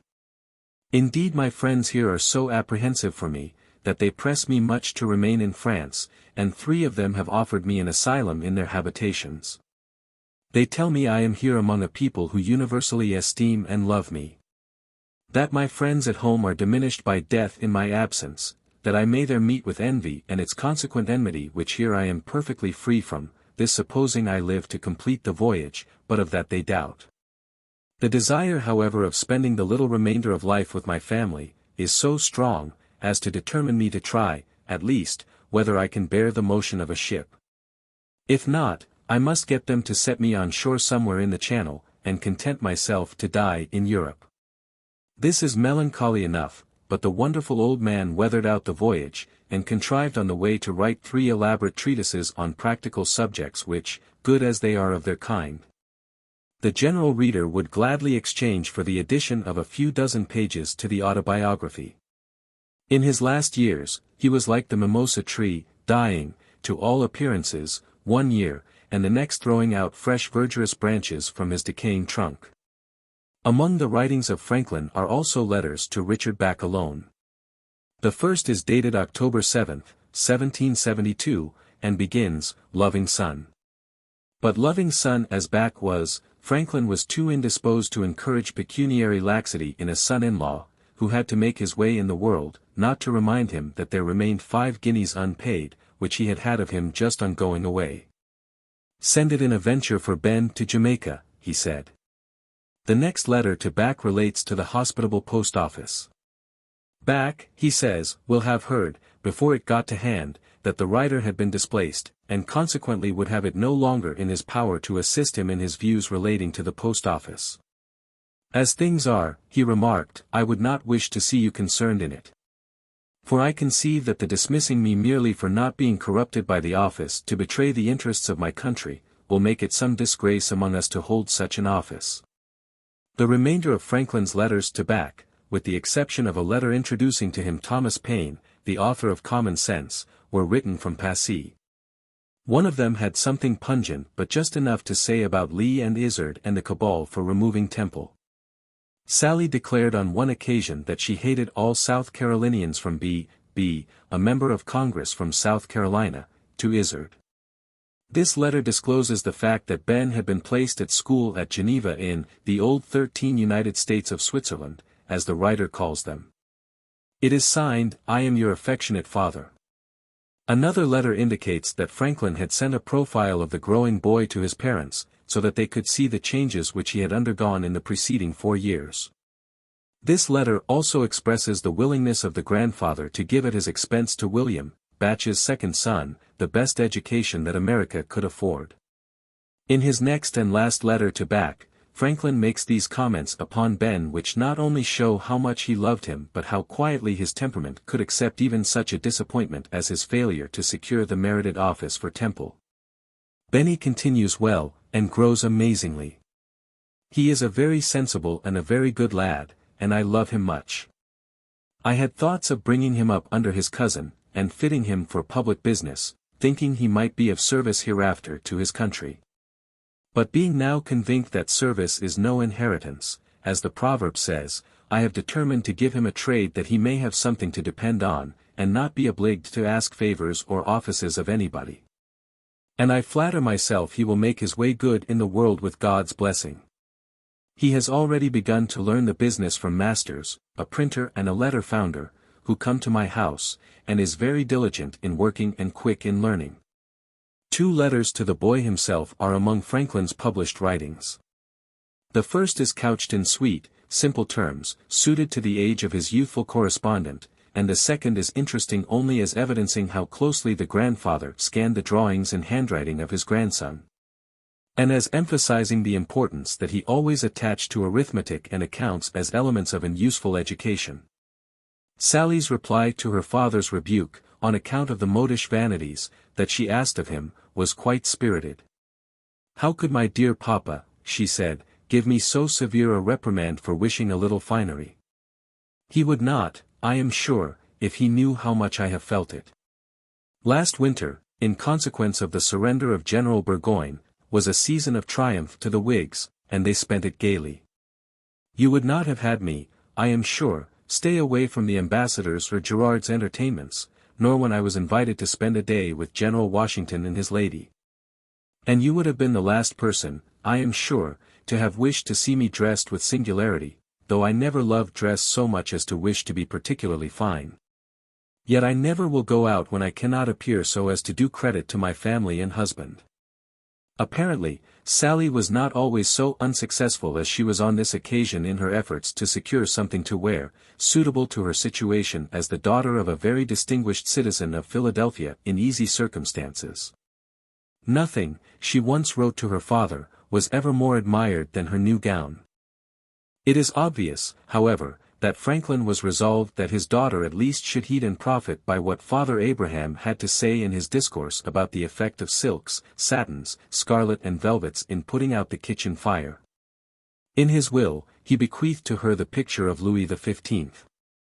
Given to him by the king, which was set with 408 diamonds, requesting, however, that she would not form any of those diamonds into ornaments either for herself or daughters, and thereby introduce or countenance the expensive, vain, and useless fashion of wearing jewels in this country. The outer circle of the diamonds was sold by Sally, and on the proceeds she and her husband made the tour of Europe. When Franklin returned from his second mission, it was to reside with his daughter and son-in-law in the new house with the kitchen, dining room and blue chamber mentioned in his letters to Deborah. Cohabitation with the Batches proved so agreeable that he wrote Polly Hewson that he was delighted with his little family. "Will," he told Temple, "has got a little gun, marches with it, and whistles at the same time by way of fife." There are also some amusing observations in a later letter of his to Temple on a letter written by Ben to Temple, when Temple was at the house of his Tory father in New Jersey, but which was never sent. "It was thought," said Franklin, "to be too full of pot hooks and hangers, and so unintelligible by the dividing words in the middle and joining ends of some to beginnings of others, that if it had fallen into the hands of some committee it might have given them too much trouble to decipher it, on a suspicion of its containing treason, especially as directed to a Tory house." An earlier letter from Franklin to Polly Hewson about Ben is marked by the same playful spirit. "Ben, the grandfather said, when I delivered him your blessing, inquired the age of Elizabeth, Mrs. Hewson's daughter, and thought her yet too young for him, but, as he made no other objection, and that will lessen every day, I have only to wish being alive to dance with your mother at the wedding." After his arrival in America, Franklin was appointed Postmaster General of the Colonies by Congress, and this appointment gave Richard Back another opportunity to solicit an office from his father-in-law. With his usual unfaltering nepotism, Franklin appointed him Deputy Postmaster General, but subsequently Congress removed him, and there was nothing for him to do but to court fortune in business again, with such aid as Franklin could give him in mercantile circles in France. In the latter years of Franklin's life, there was a very general feeling that he had made public office too much of a family perquisite, and this feeling weakened Richard Batch's tenure on the post office, and helped to frustrate all Franklin's plans for the public preferment of Temple and Benjamin Franklin Back. Much as Washington admired Franklin, the latter was unable to obtain even by the most assiduous efforts an office under his administration for either of them. When Franklin's ship approached Philadelphia on his return from Paris, it was his son-in-law who put off in a boat to bring him and his grandsons ashore, and, when he landed at Market Street Wharf, he was received by a crowd of people with huzzas and accompanied with acclamations quite to his door. After his return he again took up his residence with the Batches in the same house as before, and there is but little more to say about the members of the Back family. There are, however, some complimentary things worth recalling that were said of Sally by some of her French contemporaries. She, Marbois wrote to Franklin in 1781, passed a part of last year in exertions to rouse the zeal of the Pennsylvania ladies, And she made on this occasion such a happy use of the eloquence which you know she possesses, that a large part of the American army was provided with shirts, bought with their money or made by their hands. If there are in Europe, he also said, any women who need a model of attachment to domestic duties and love for their country, Mrs. Back may be pointed out to them as such. The Marquis de Chastellux tells us that she was simple in her manners, and, like her respectable father, she possesses his benevolence. Of course, from the letters of Franklin himself we obtain some insight into the domestic conditions by which he was surrounded in his home during the last stages of his existence. To John J. and Mrs. J. he wrote, shortly after his arrival in America, that he was then in the bosom of his family, and found 4 new little prattlers, who clung about the knees of their grandpapa, and afforded him great pleasure. It is a peaceful slope, though near the foot of the hill, which is presented to our eyes in these words written by him to Jan Ingenhouse. Except that I am too much encumbered with business, I find myself happily situated here. Among my numerous friends, plaqued at the head of my country by its unanimous voice, in the bosom of my family, my offspring to wait on me and nurse me, in a house I built 23 years since to my mind. A still later letter, in which he speaks of Sally, tends to support the idea that it was not his but William Franklin's fault that the reconciliation, which was supposed to have taken place between father and son abroad, was not sufficiently complete to repress the acrid reference made by Franklin in his will to the fact that his son had been a loyalist. I too, he wrote to his friend, Mather Byles, have a daughter, who lives with me and is the comfort of my declining years, while my son is estranged from me by the part he took in the late war, and keeps aloof, residing in England. Whose cause he espist. Whereby the old proverb is exemplified. My son is my son till he take him a wife. But my daughter's my daughter all days of her life. We are the quicker to place the blame for the recrudescence of the former bitterness upon William Franklin because the life of Franklin is full of proofs that he had a truly forgiving disposition. 24 It is a fact, however, that his unrelenting antipathy to loyalists is the one thing in his career unworthy of a sense of justice and breadth of intellectual charity, otherwise well-nigh perfect. We cannot but regret that anything should have shaken the poise of a character which Lecky has truthfully termed, one of the calmest and best balanced of human characters. But it is not given even to a Franklin to see things in their ordinary colors through a blood-red mist, and quite as true as any saying that poor Richard ever conceived or borrowed is acerrima proximera media. In still another letter, one to Madame Brillon, he says, a dutiful and affectionate daughter, with her husband and 6 children compose my family. The children are all promising, and even the youngest, who is but 4 years old, contributes to my amusement. And, about a year and a half before his death, he records in a letter to Elizabeth Partridge, the addition of a little good-natured girl, whom I begin to love as well as the rest. In yet another letter, this time to his friend, Alexander Small, after the birth of this little girl, there is a revelation of the domestic quietude in which his long life closed. I have, he said, 7 promising grandchildren by my daughter, who play with and amuse me, and she is a kind attentive nurse to me when I am at any time indisposed.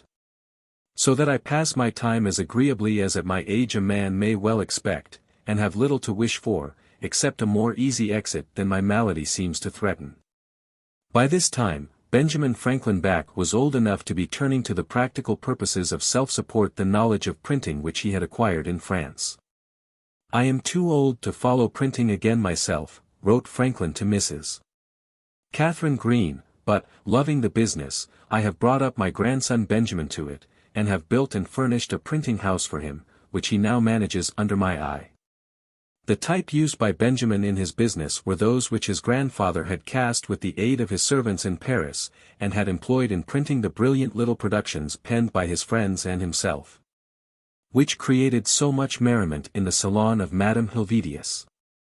The 7 children of Sarah Back were Benjamin Franklin Back, who married Margaret Marco, William Hartman Back, who married Catherine Wista, Eliza Franklin Back, who married John Edward Harwood, Louis Back, who married first Mary Ann Swift, and then Esther E.G., Deborah Back, who married William J.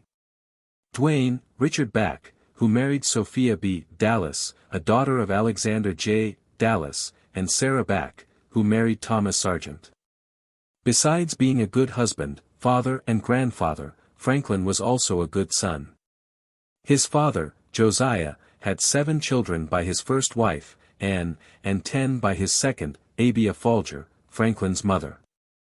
Of this swarm, we are told by the Autobiography that Franklin could remember 13 children sitting at one time at his father's table, who all grew up to be men and women, and married. Franklin himself was the youngest son, and the youngest child but 2. In few subjects was his adult interest keener than in that of population, and the circumstances of his early life were certainly calculated to stimulate it into a high degree of precocious activity. It is a pleasing portrait that he paints of his father for us in the Autobiography. After describing his physique in the terms already quoted by us, Franklin says, "He was ingenious, could draw prettily, was skilled a little in music, and had a clear pleasing voice, so that when he played psalm tunes on his violin and sung withal, as he sometimes did in an evening after the business of the day was over, it was extremely agreeable to hear. He had a mechanical genius too, and, on occasion, was very handy in the use of other tradesmen's tools, but his great excellence lay in a sound understanding and solid judgment in prudential matters, both in private and public affairs. In the latter, indeed, he was never employed, the numerous family he had to educate and the straitness of his circumstances keeping him close to his trade. But I remember well his being frequently visited by leading people, who consulted him for his opinion in affairs of the town or of the church he belonged to, and showed a good deal of respect for his judgment and advice. He was also much consulted by private persons about their affairs when any difficulty occurred, and frequently chosen an arbitrator between contending parties. At his table he liked to have, as often as he could, some sensible friend or neighbor to converse with, and always took care to start some ingenious or useful topic for discourse, which might tend to improve the minds of his children. By this means he turned our attention to what was good, just, and prudent in the conduct of life.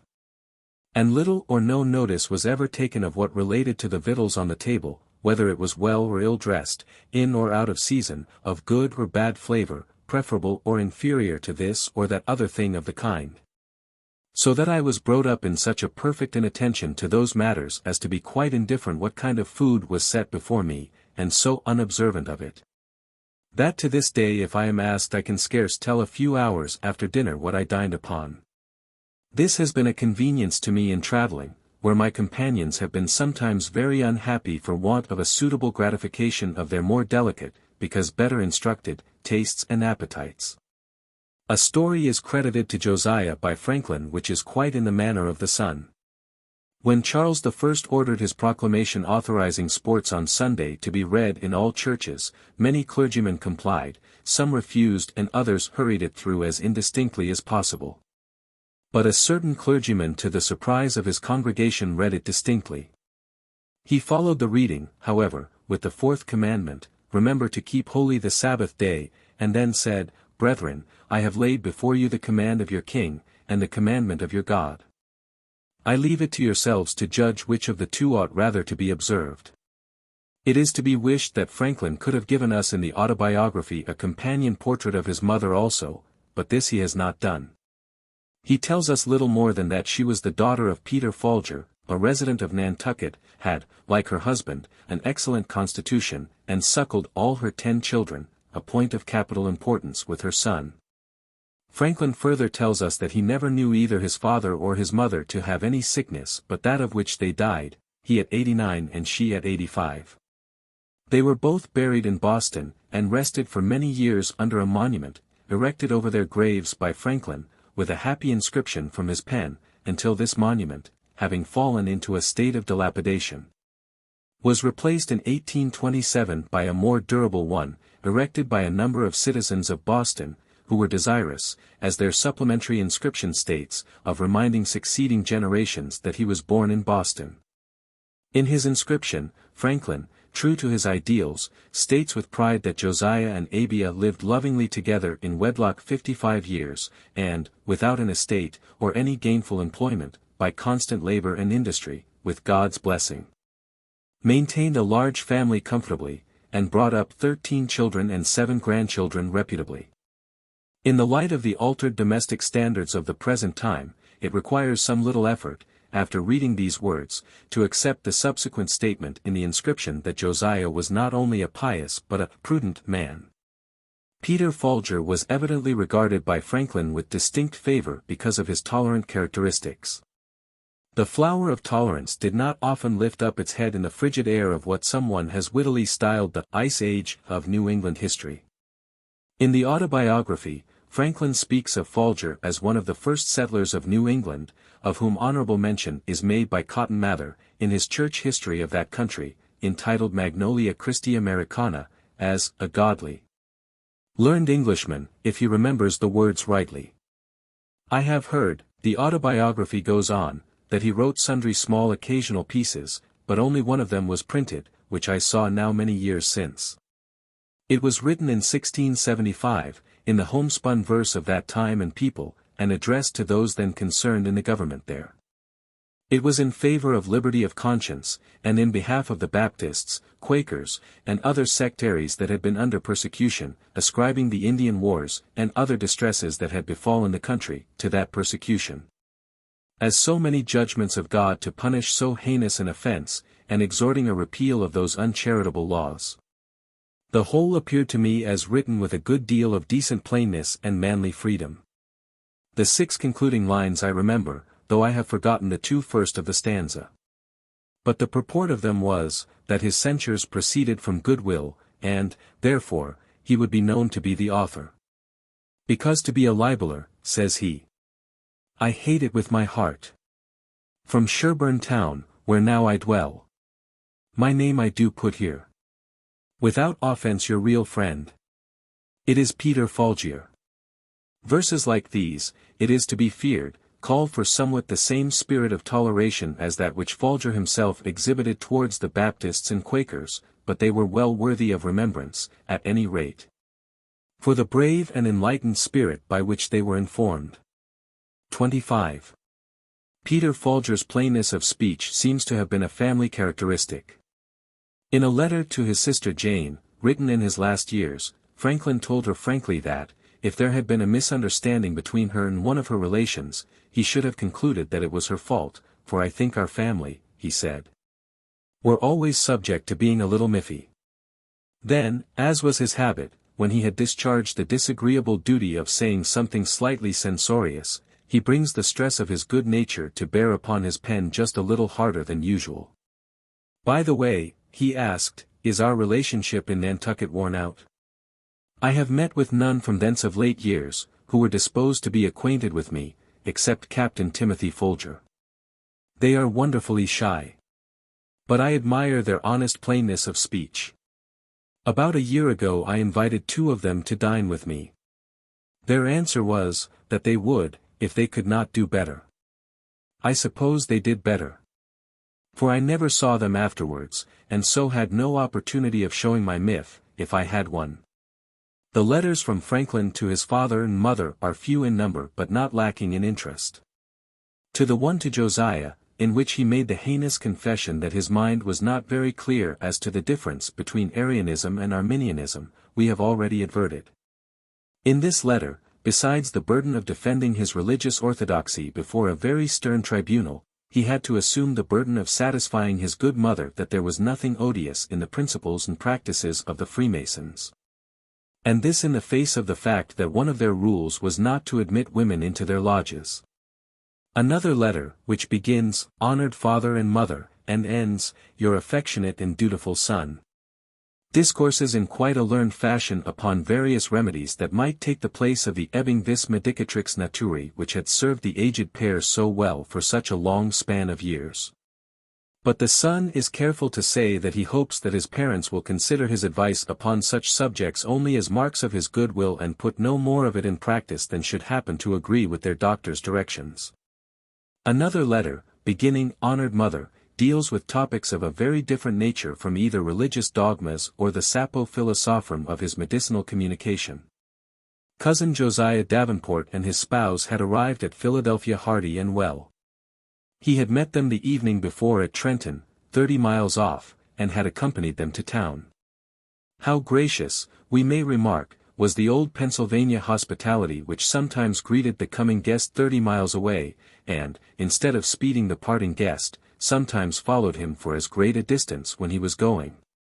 They, Franklin continued, went into their own house on Monday, and I believe will do very well, for he seems bent on industry, and she appears a discreet, notable young woman. My wife has been to see them every day, calling in as she passes by. And I suspect has fallen in love with our new cousin, for she entertains me a deal, when she comes home, with what Cousin Sally does, and what Cousin Sally says, what a good contriver she is, and the like. In his next letter to Abia, Franklin sends her one of his far-famed almanacs, and then adds, I send you also a moidore enclosed, which please to accept toward chaise hire, that you may ride warm to meetings this winter. From the moidore he passes to infantile complaints which it must have pained the heart of the mother of 10 children to hear had carried off many children in Philadelphia that summer, and then, after just a word about Cousin Coleman and 2 of the outspoken Folgers, he has this to say about Sally, your granddaughter is the greatest lover of her book and school, of any child I ever knew. And is very dutiful to her mistress as well as to us.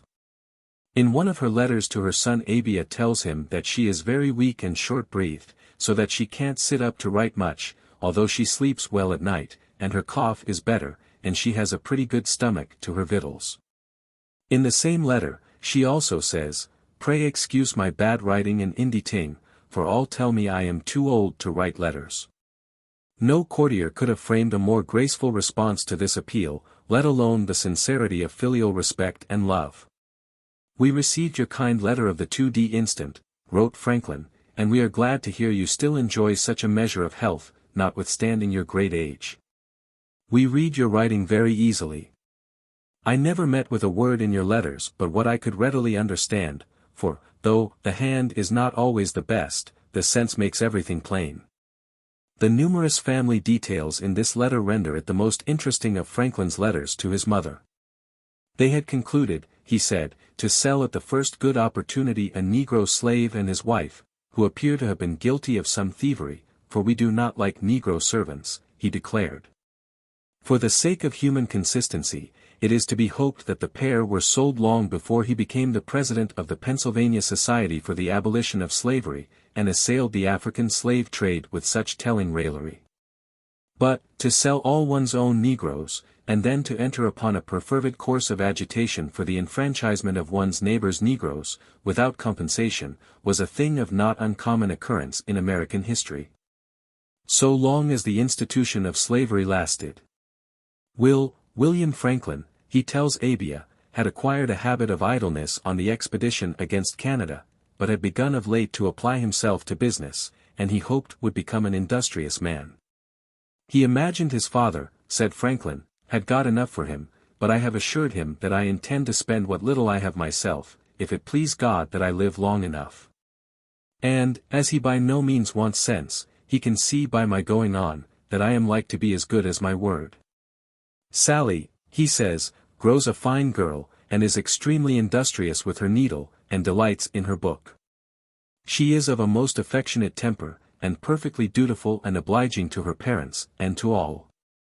Perhaps I flatter myself too much, but I have hopes that she will prove an ingenious, sensible, notable, and worthy woman, like her Aunt Jenny. She goes now to the dancing school. After Franklin decamped from Boston as a boy, he rarely again saw his parents, but, down to the days of their respective deaths, he kept in touch with them immediately, through his own correspondence with them. And also immediately through his correspondence with his sister Jane. You have mentioned nothing in your letter of our dear parents, he observes in one of his letters to her. Dear sister, I love you tenderly for your care of our father in his sickness, he writes to her on another occasion. And, finally, when Abia, home had gone and ta'en her wages, he sent these feeling words to this same sister and her husband. Dear brother and sister, I received yours with the affecting news of our dear good mother's death. I thank you for your long-continued care of her in her old age and sickness. Our distance made it impracticable for us to attend her, but you have supplied all. She has lived a good life, as well as a long one, and is happy. Josiah left an estate valued at $2,400. Some years after his death, when Franklin happened to be in Boston, an old man produced a bond, executed by the father for about 15 or 17 pounds, and asked the son to pay it. This Franklin declined to do, taking the position that, as he had never received any share of his father's estate, he did not think himself obliged to pay any of the debts due by it. Another reason, as he afterwards stated in a letter to his sister Jane, in which the incident was mentioned, was that he considered the matter one rather for the attention of his brother John, the administrator of his father, than himself. But, in this same letter, nevertheless, he sent these instructions to Jane: "If you know that person, I wish you would now, out of Hall's money, a sum that was to be collected for him and to be given to her, pay that debt. For I remember his mildness on the occasion with some regard." A soft answer, we know, tends to turn away wrath, but it is not often, we imagine, that mildness proves such an effective policy for the collection of a stale debt. Dear kindred blood! How I do love you all, the exclamation of Daniel Webster, might as well have issued from the great, loving heart of Franklin. Like the brethren of Joseph, the son of Jacob, pretty much all of his contemporary relations came to share in one way or another in the good fortune of the only prosperous member of the family. Franklin was too young to have ever met the two brothers of his father, who lived and died in England, John, the Banbury dyer, with whom Franklin's paternal grandfather, Thomas, resided in his old age, and with whom Franklin's father served an apprenticeship, and Thomas, the Ecton forerunner of Franklin himself, whom we have already mentioned. But his paternal uncle, Benjamin, who followed Franklin's father to New England, and lived in the same house with him for some years, Franklin did know, and brings before us quite clearly in the Autobiography. He was bred a silk dyer in England, was an ingenious and very pious man, we are assured by his nephew, and died at a great age. It was to the warm affection that existed between this uncle, whose grandson, Samuel Franklin, was one of Franklin's correspondents, and Franklin's father that Franklin owed his Christian name. Besides being a dyer, a great attender of sermons of the best preachers, which he took down in his shorthand, he was, the Autobiography states, a poet, and also much of a politician, too much, perhaps, for his station. In his agreeable life of Franklin, Parton has this to say of the uncle's poetry books. The poetry books of Uncle Benjamin, which are still in perfect preservation, though it is 180 years since he bought the first of them, are neatly written and carefully indexed. Many of the pieces are acrostics, and several are curiously shaped on the page, dwindling or expanding in various forms, according to the quaint fancy of the poet. No true poet, of course, ever had the patience to index his poems, and the best that can be said of the uncle as a poet is that, though he did not reach even the lowest slopes of Parnassus, he attained a point distinctly nearer to its base than the nephew ever did. Every family event seems to have been a peg for him to hang a verse upon. And among his lines are these sent across the Atlantic in return for something from the pen of his nephew, who was at that time about 7 years of age. "'Tis time for me to throw aside my pen, when hanging sleeves read, write, and rhyme like men. This forward spring foretells a plenteous crop. For, if the bud bear grain, what will the top? If plenty in the verdant blade appear, what may we not soon hope for in the year? When flowers are beautiful before they're blown, what rarities will afterward be shown?" The uncle was living in New England when Josiah, Franklin's brother, who had run away to sea, and who had not been heard from for 9 years, turned up again in Boston. That was a domestic event of entirely too much importance to be unsung by an uncle at once pious and poetical. So, after some vigorous references to the deity, who stills the storm and does assuage proud dreadful seas death-threatening rage, the honest poet breaks out into this invocation in which he had every right to believe that the long-lost Josiah would heartily join. "Oh, let men praise this mighty Lord, and all his wondrous works record. Let all the sons of men, before whose eyes those works are done, adore." But his rhymes appear to have fallen upon an ear deaf to the appeals of both piety and poetry, for one of the poet's poetry books contains this resentful entry: The third part of the 107th Psalm, which follows next. I composed to sing at first meeting with my nephew Josiah Franklin, but being unaffected with God's great goodness, in his many preservations and deliverances, it was coldly entertained.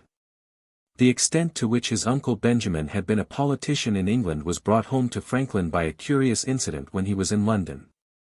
A second-hand book dealer, who knew nothing of the relationship between the two, offered to sell him a collection of pamphlets, bound in 8 volumes folio, and 24 volumes, quarto and octavo, and containing all the principal pamphlets and papers on political topics, printed in England from the Restoration down to the year 1715.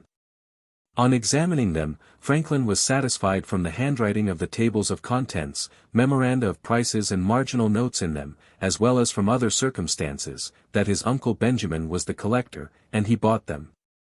In all probability, they had been sold by the uncle, when he emigrated from England to New England more than 50 years before. The Autobiography does not mention the fact that Franklin had at least one aunt on the paternal side, but he had. In a letter in the year 1767 to Samuel Franklin, the grandson of his uncle Benjamin, after stating that there were at that time but 2 of their relations bearing the name of Franklin living in England, namely, Thomas Franklin, of Lutterworth, in Leicestershire, a dyer, and his daughter, Sally, Franklin asserts that there were besides still living in England Eleanor Morris, an old maiden lady, the daughter of Hannah, the sister of Franklin's father, and Hannah Walker, the granddaughter of John, the brother of Franklin's father, and her 3 sons. No Arab was ever made happier by the reception of a guest than was Franklin by the discovery of a new Franklin. In 1781, when a lady at Königsberg, who was the granddaughter of a John Franklin, communicated to him certain facts about her family history, he replied in terms that left her no footing for a claim of relationship, but added affably, "It would be a pleasure to me to discover a relation in Europe, possessing the amiable sentiments expressed in your letter. I assure you I should not disown the meanest."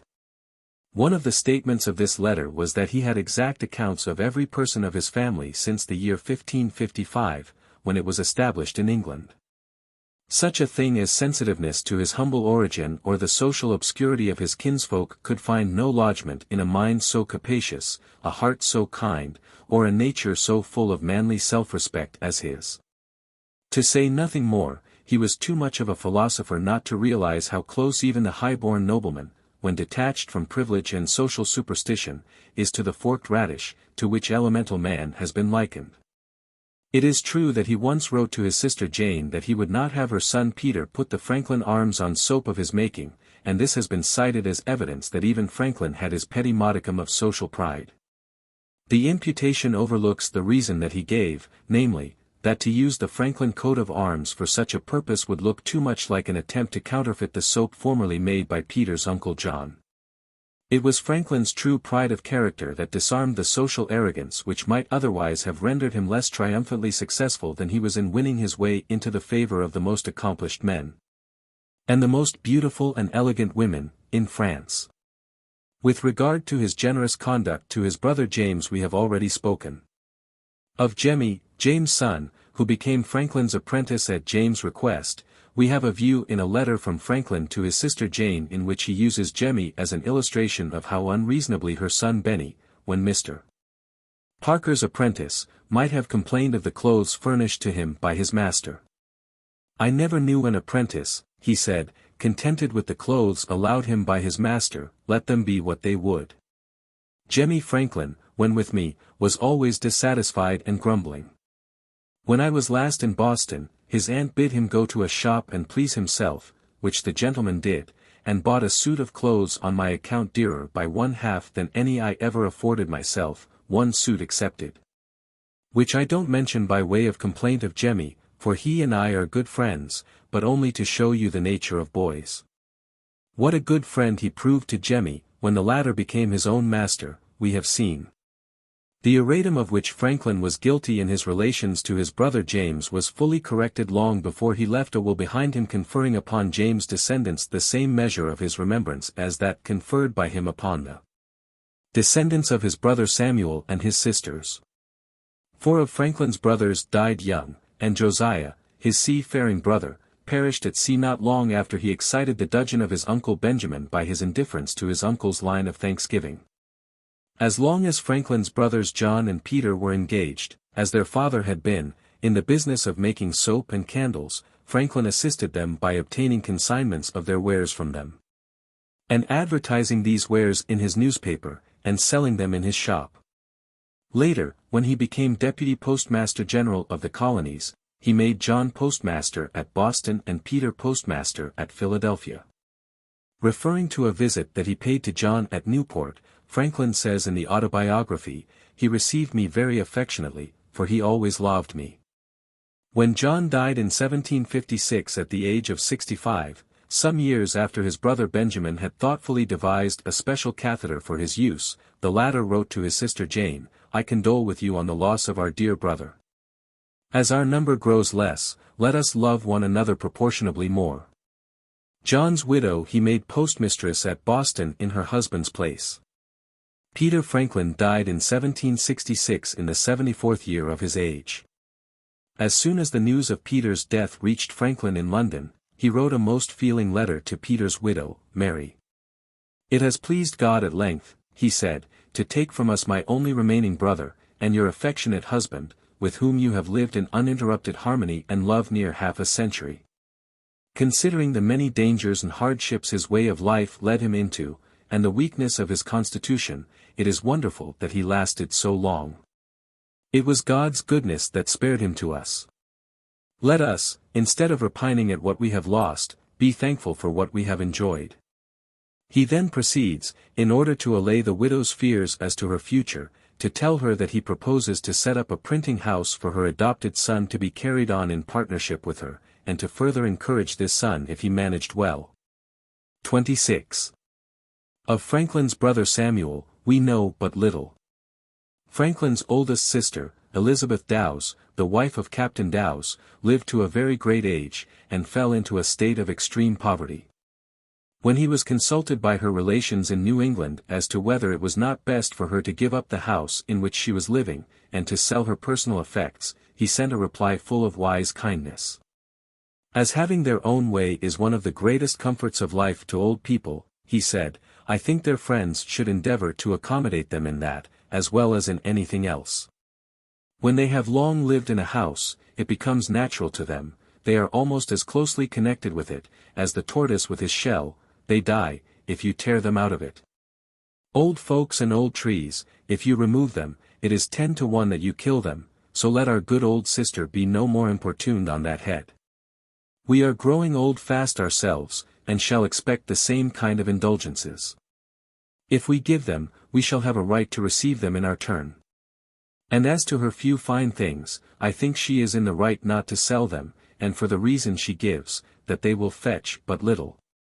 And when that little is spent, they would be of no further use to her, but perhaps the expectation of possessing them at her death may make that person tender and careful of her, and helpful to her to the amount of 10 times their value.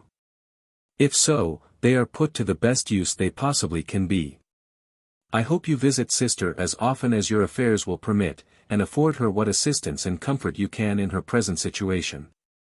Old age, infirmities, and poverty, joined, are afflictions enough. The neglect and slights of friends and near relations should never be added. People in her circumstances are apt to suspect this sometimes without cause. Appearances should therefore be attended to, in our conduct towards them, as well as realities. And then follows the sentence which indicates that, apart from the value, which belonged to his advice on any practical point, there was good reason why his views about Sister Dow's house and finery should be entitled to peculiar respect. I write by this post to Cousin Williams, he said, to continue his care, which I doubt not he will do. This letter was addressed to his sister Jane. In another to her, written a few weeks later, he said, I am glad you have resolved to visit Sister Dow's oftener.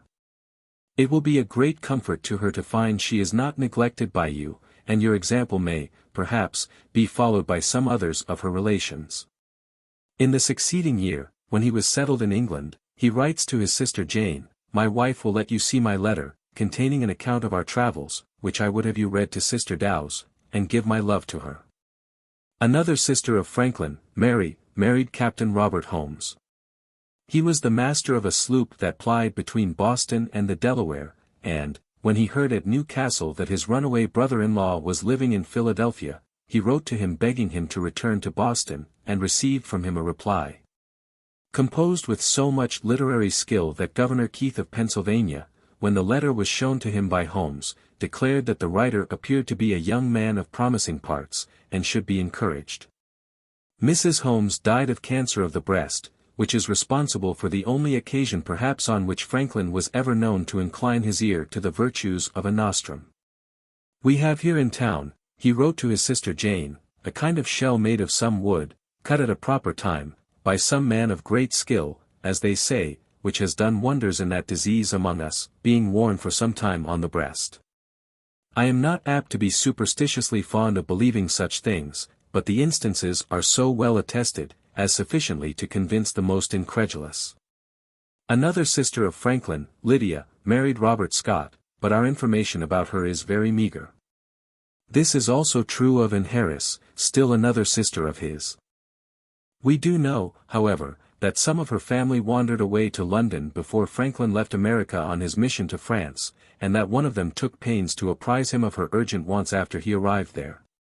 She was, she said, obliged to work very hard and can but just get the common necessaries of life, and therefore had thoughts of going into a family as housekeeper, having lived in that station for several years and gave great satisfaction. With a curious disregard to existing conditions, quite unworthy of her connection with her illustrious relative, she even asked him to aid her in securing the promotion of her son in the British Navy. A daughter of this sister, Grace Harris, married Jonathan Williams, a Boston merchant engaged in the West India trade, who enjoyed the honor of acting as the moderator of the meetings held at Faneuil Hall in 1773 for the purpose of preventing the landing of the odious tea. She must have been an elated mother when she received from her uncle in 1771 a letter in which he spoke of her two sons in these terms: "They are, I assure you, exceeding welcome to me. And they behave with so much prudence, that no two young men could possibly less need the advice you would have me give them. Josiah is very happily employed in his musical pursuits. And as you hinted to me, that it would be agreeable to you, if I employed Jonathan in writing, I requested him to put my accounts in order, which had been much neglected. He undertook it with the utmost cheerfulness and readiness, and executed it with the greatest diligence, making me a complete new set of books, fairly written out and settled in a mercantile manner, which is a great satisfaction to me, and a very considerable service. I mention this, that you may not be in the least uneasy from an apprehension of their visit being burthensome to me, it being, I assure you, quite the contrary.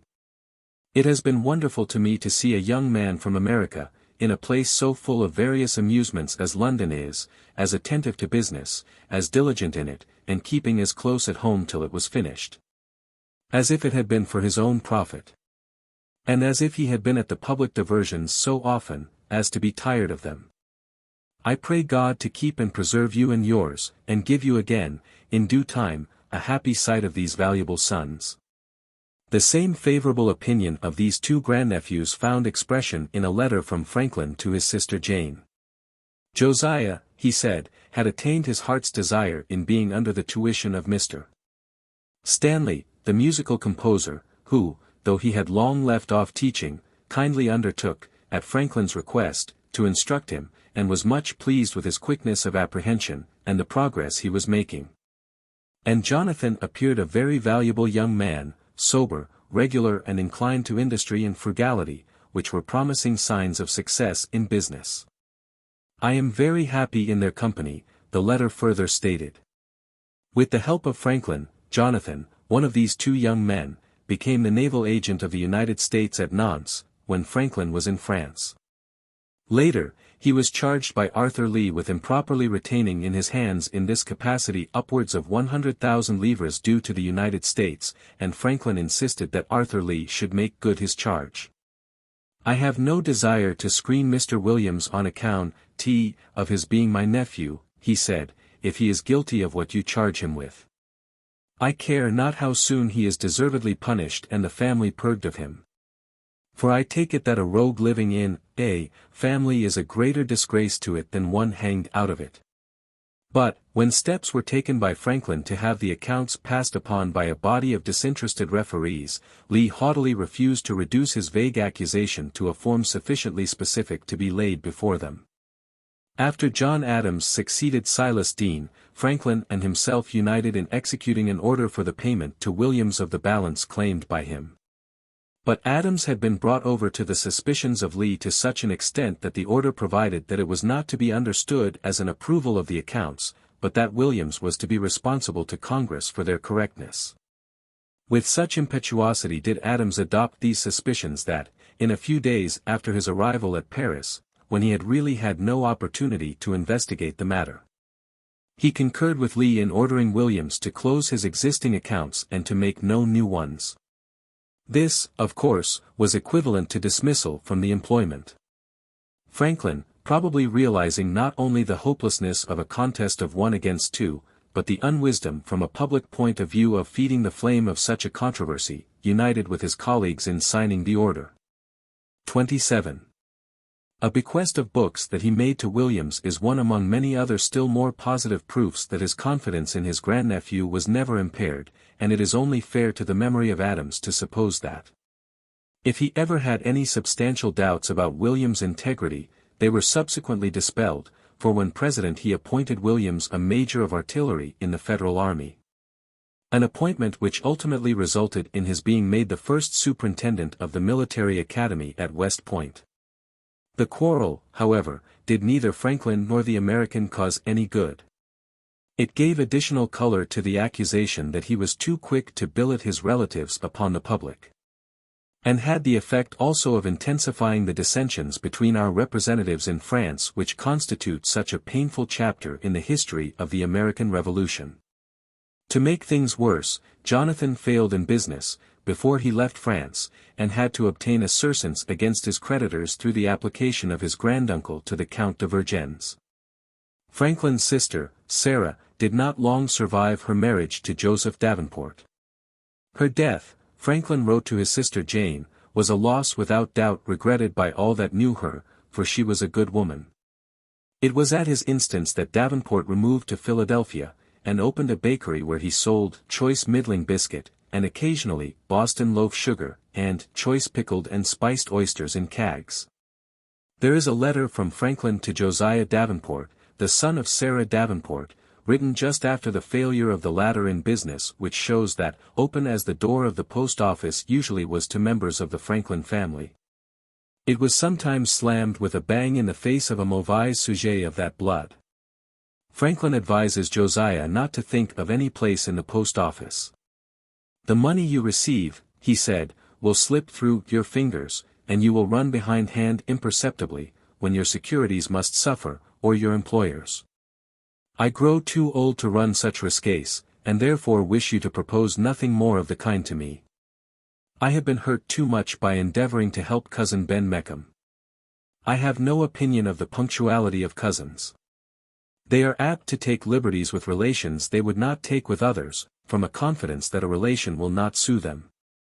And though, I believe you now resolve and intend well in case of such an appointment, I can have no dependence that some unexpected misfortune or difficulty will not embarrass your affairs and render you again insolvent. Don't take this unkind. It is better to be thus free with you than to give you expectations that cannot be answered.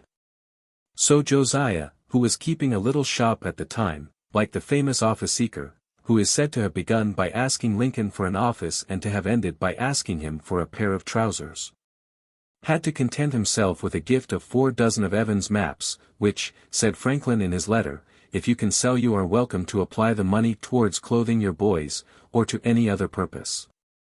But, of all Franklin's collateral relatives, the one that he loved best was his sister Jane, the wife of Edward Meckham.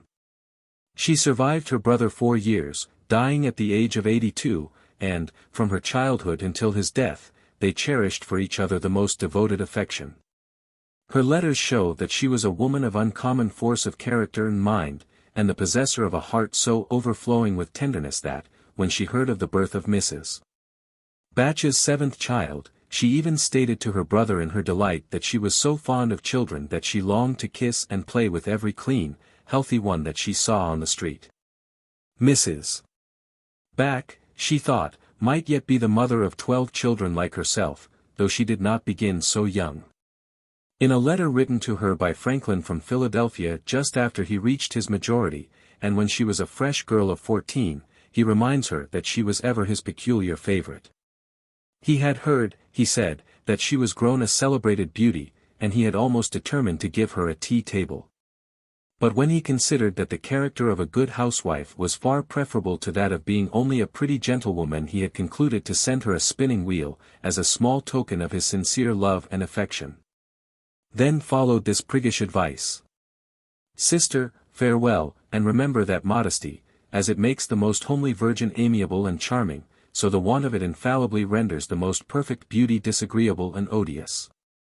But, when that brightest of female virtues shines among other perfections of body and mind in the same person, it makes the woman more lovely than an angel. The spinning wheel was a fit symbol of the narrow, struggling life, which was to be Jane Meckham's portion, and which would have imposed upon her a load heavier than she could have borne if her good Philadelphia genius had not always been by her side, either in person or by his watchful proxy, Jonathan Williams, the father of his grandnephew of that name, to sustain her fainting footsteps.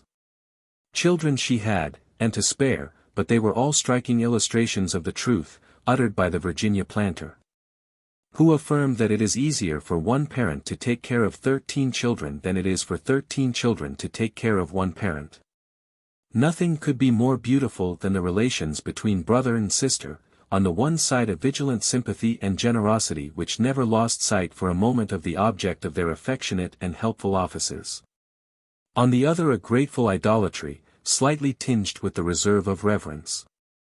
Clothes, flour, firewood, money were among the more direct and material forms assumed by Franklin's assistants, given not begrudgingly and frugally, but always with the anxious fear, to no little extent justified by Jane's own unselfish and self-respecting reticence, that she was not as frank as she might be in laying before him the real measure of her necessities. "Let me know if you want any assistance," he was quick to ask her after his return from England in 1775, signing the letter in which he made the request, "Your very loving brother." "Your bill is honored," he writes to her on another occasion after his return from France to Philadelphia. "It is impossible for me always to guess what you may want, and I hope, therefore, that you will never be shy in letting me know wherein I can help to make your life more comfortable. How has my poor old sister gone through the winter?" He inquired of Jonathan Williams, the younger. "Tell me frankly whether she lives comfortably, or is pinched. For I am afraid she is too cautious of acquainting me with all her difficulties, though I am always ready and willing to relieve her when I am acquainted with them." It is manifest that at times he experienced a serious sense of difficulty in doing for her as much as he was disposed to do, and once, when she had thanked him with even more than her usual emphasis for a recent benefaction, he parried her gratitude with one of the humorous stories that served him for so many different purposes.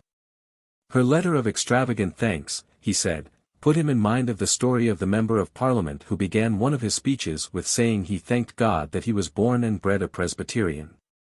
On which another took leave to observe that the gentleman must needs be of a most grateful disposition, since he was thankful for such very small matters. The truth is that her pecuniary condition was such that gifts, which might have seemed small enough to others, loomed large to her. Many doubtless were the shifts to which she had to resort to keep her large family going.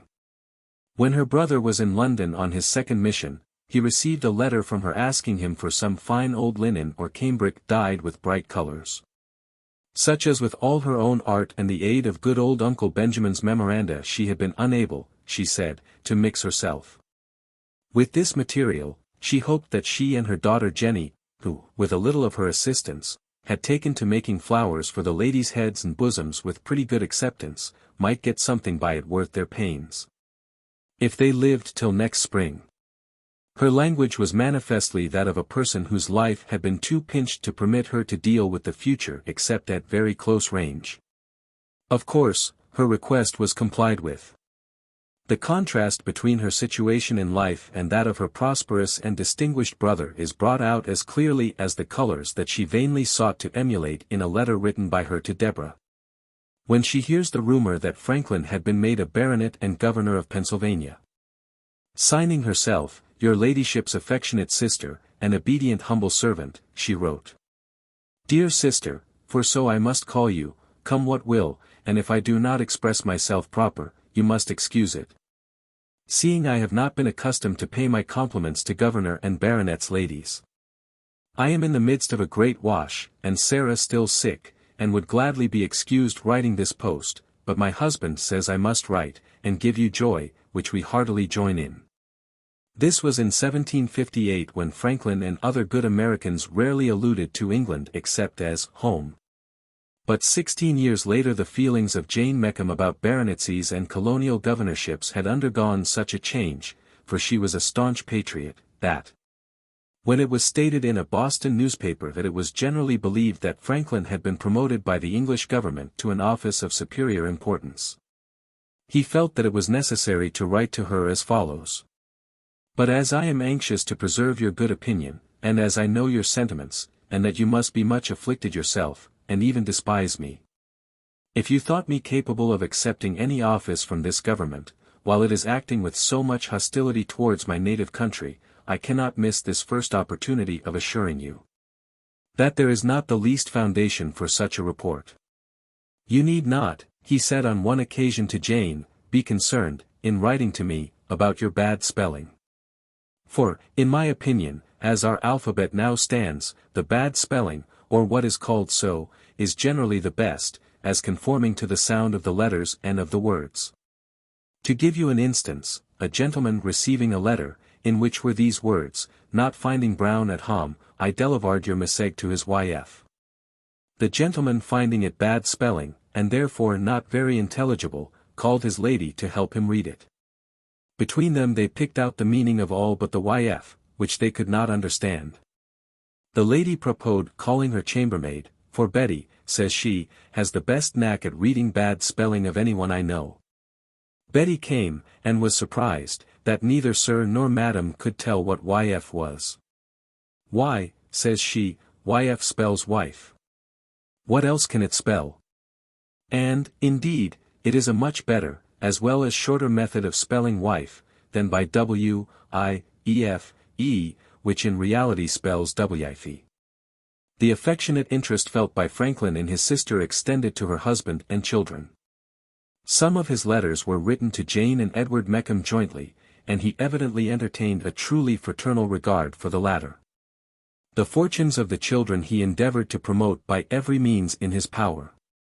Benny Meckham was placed by him as an apprentice with his partner in the printing business in New York, Mr.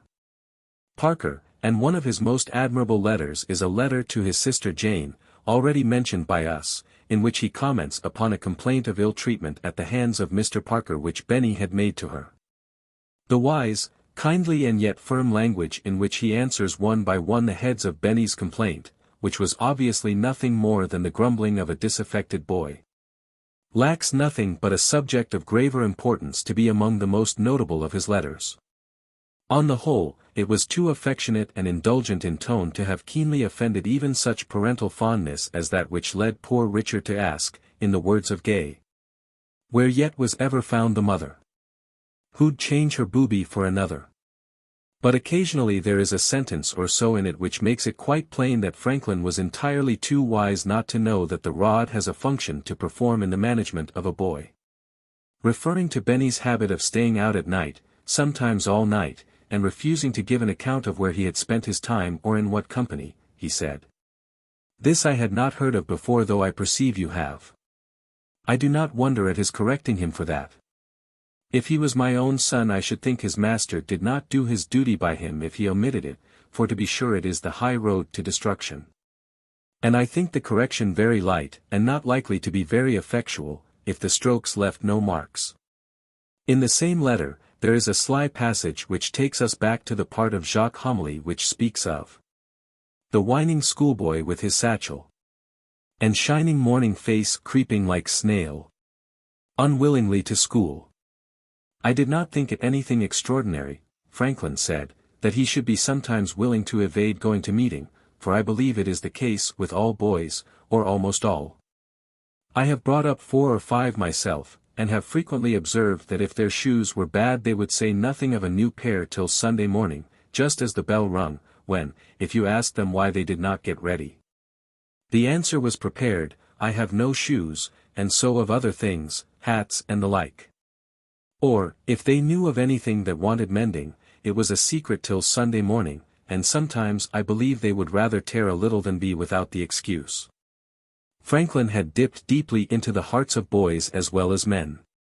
When Benny became old enough to enter upon business for himself, his uncle put him in possession of a printing outfit of his own at Antigua with the understanding that Benny was to pay him 1/3 of the profits of the business.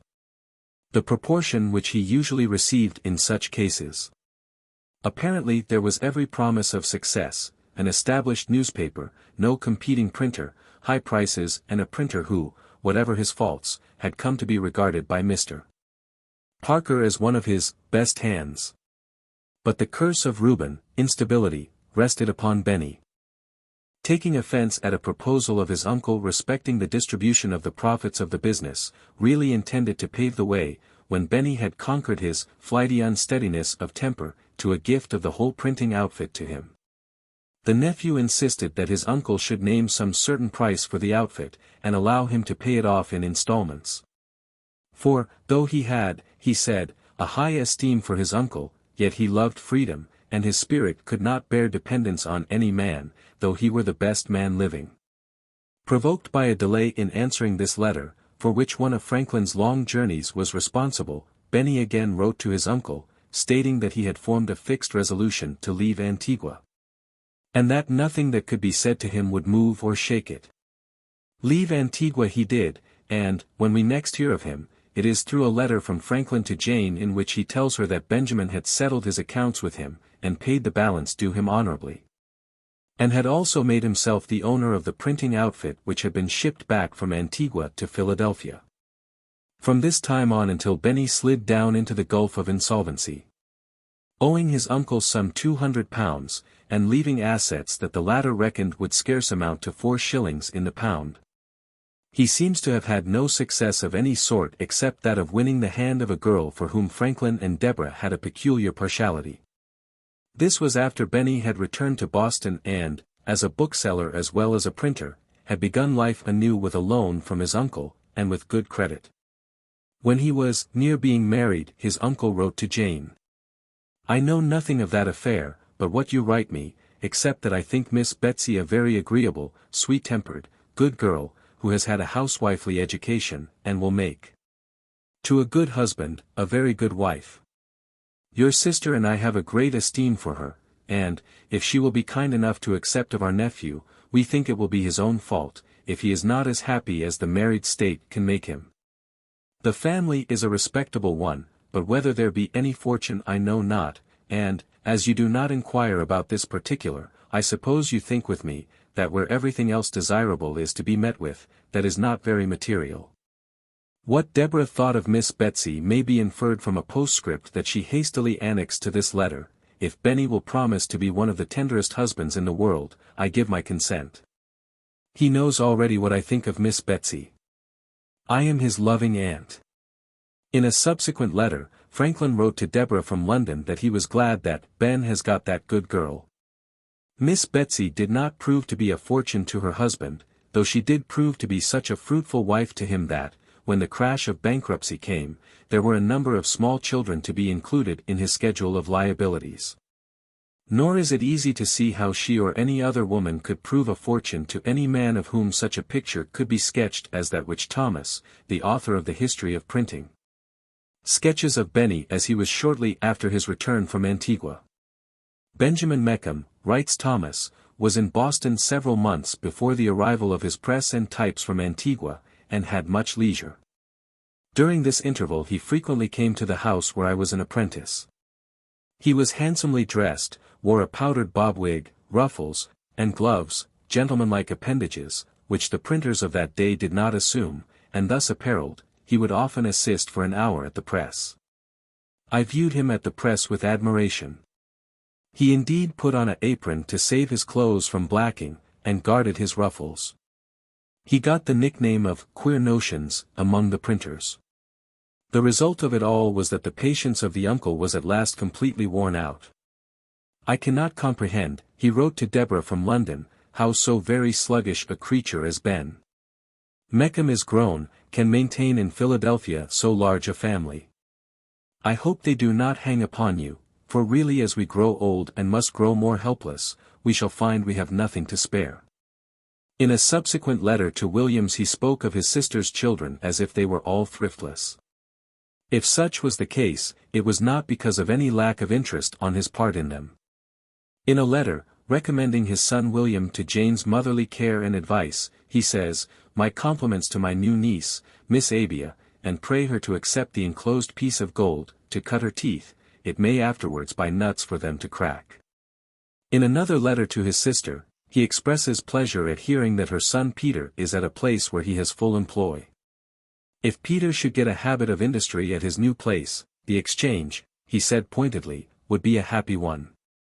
In a later letter to Jane, he declares that he is glad that Peter is acquainted with the Crown soap business and that he hopes that he will always take care to make the soap faithfully and never slight the manufacture, or attempt to deceive by appearances. Then he may boldly put his name and mark, and, in a little time, it will acquire as good a character as that made by his uncle, John, or any other person whatever. He also tells Jane that if Peter will send to Deborah a box of his soap, but not unless it be right good, she would immediately return the ready money to him for it. Many years later his letters to his sister show that he was then aiding her in different ways, and among others by buying soap of her manufacture from her, and that some cakes of this soap were sent by him as gifts to friends of his in France. Indeed, he told Jane that she would do well to instruct her grandson in the art of making that soap. In the same letter that he wrote to her about Peter and the Crown soap he sent his love to her son Nettie, and Nettie's wife, and the rest of Jane's children. Nettie, born like Benny under an unlucky star, had at the time not only a wife but a disorder which his uncle hoped that he would wear out gradually, as he was yet a young man. If Eben, another of Jane's sons, would be industrious and frugal, it was 10-1, his uncle said, that he would get rich, for he seemed to have spirit and activity. As to Johnny, still another of Jane's sons, if he ever set up as a goldsmith, he should remember that there was one accomplishment, without which he could not possibly thrive in that trade, that was perfect honesty. In the latter part of his life, after he had been badly hurt by Benny, and had seen so much of his sound counsel come to nothing, he was slower to give advice to the Meckhams.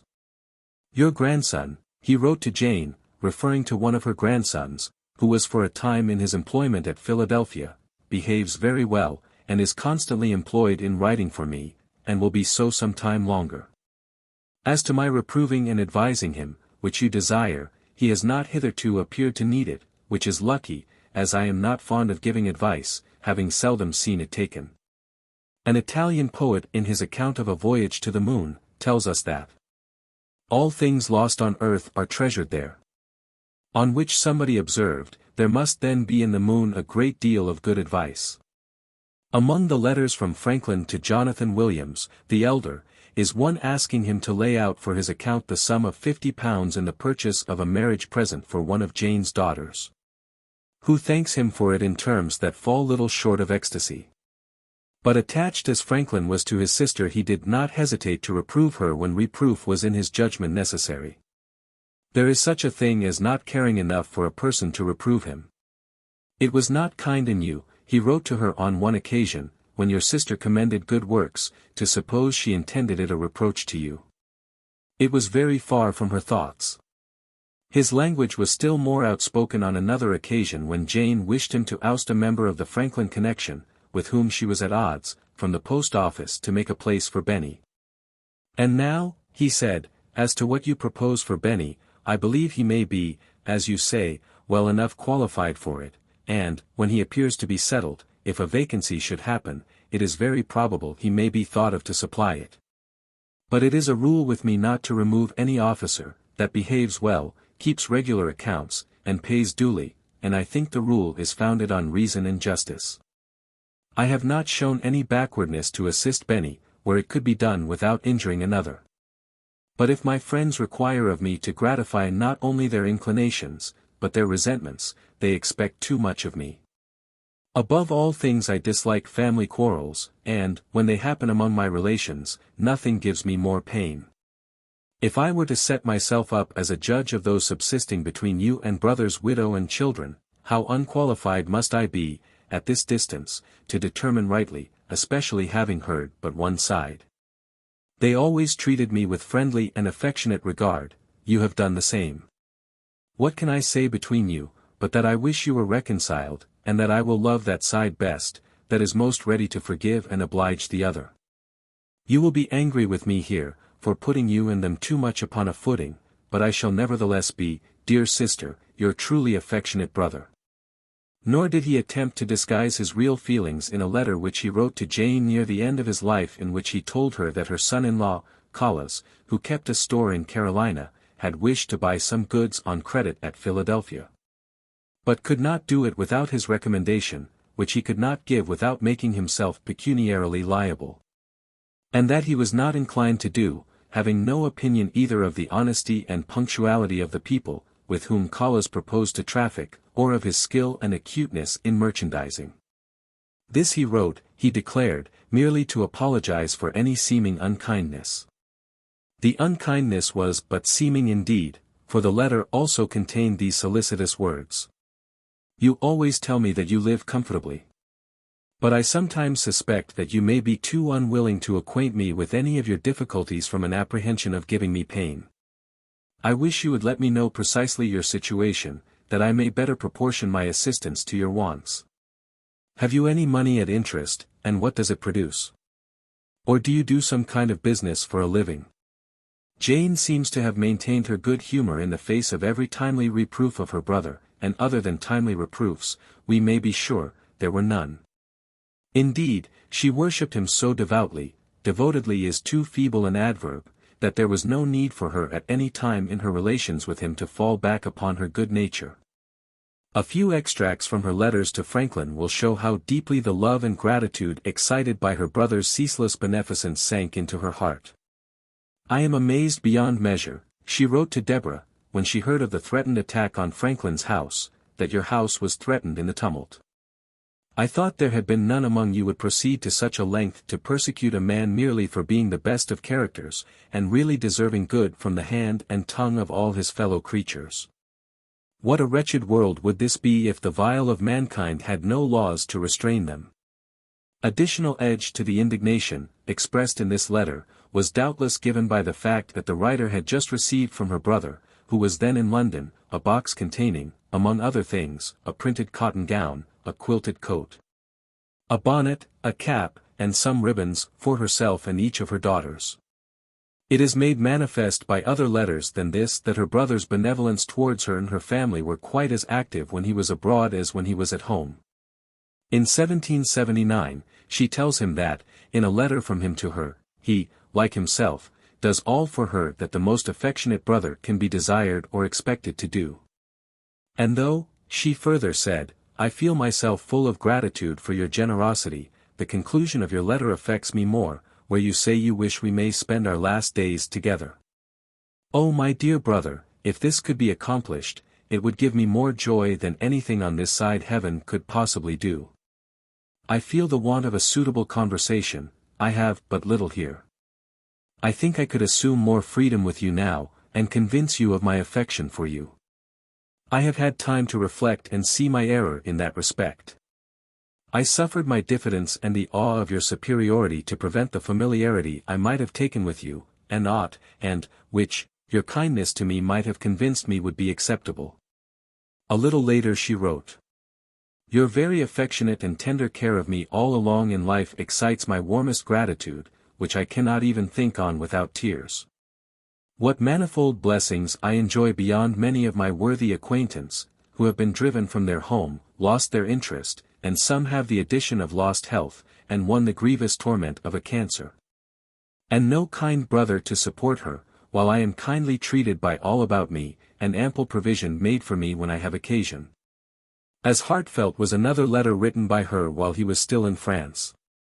Believe me, My dear brother, your writing to me gives me so much pleasure that the very great presents you have sent me are but a secondary joy. I have been very sick this winter at my daughter's.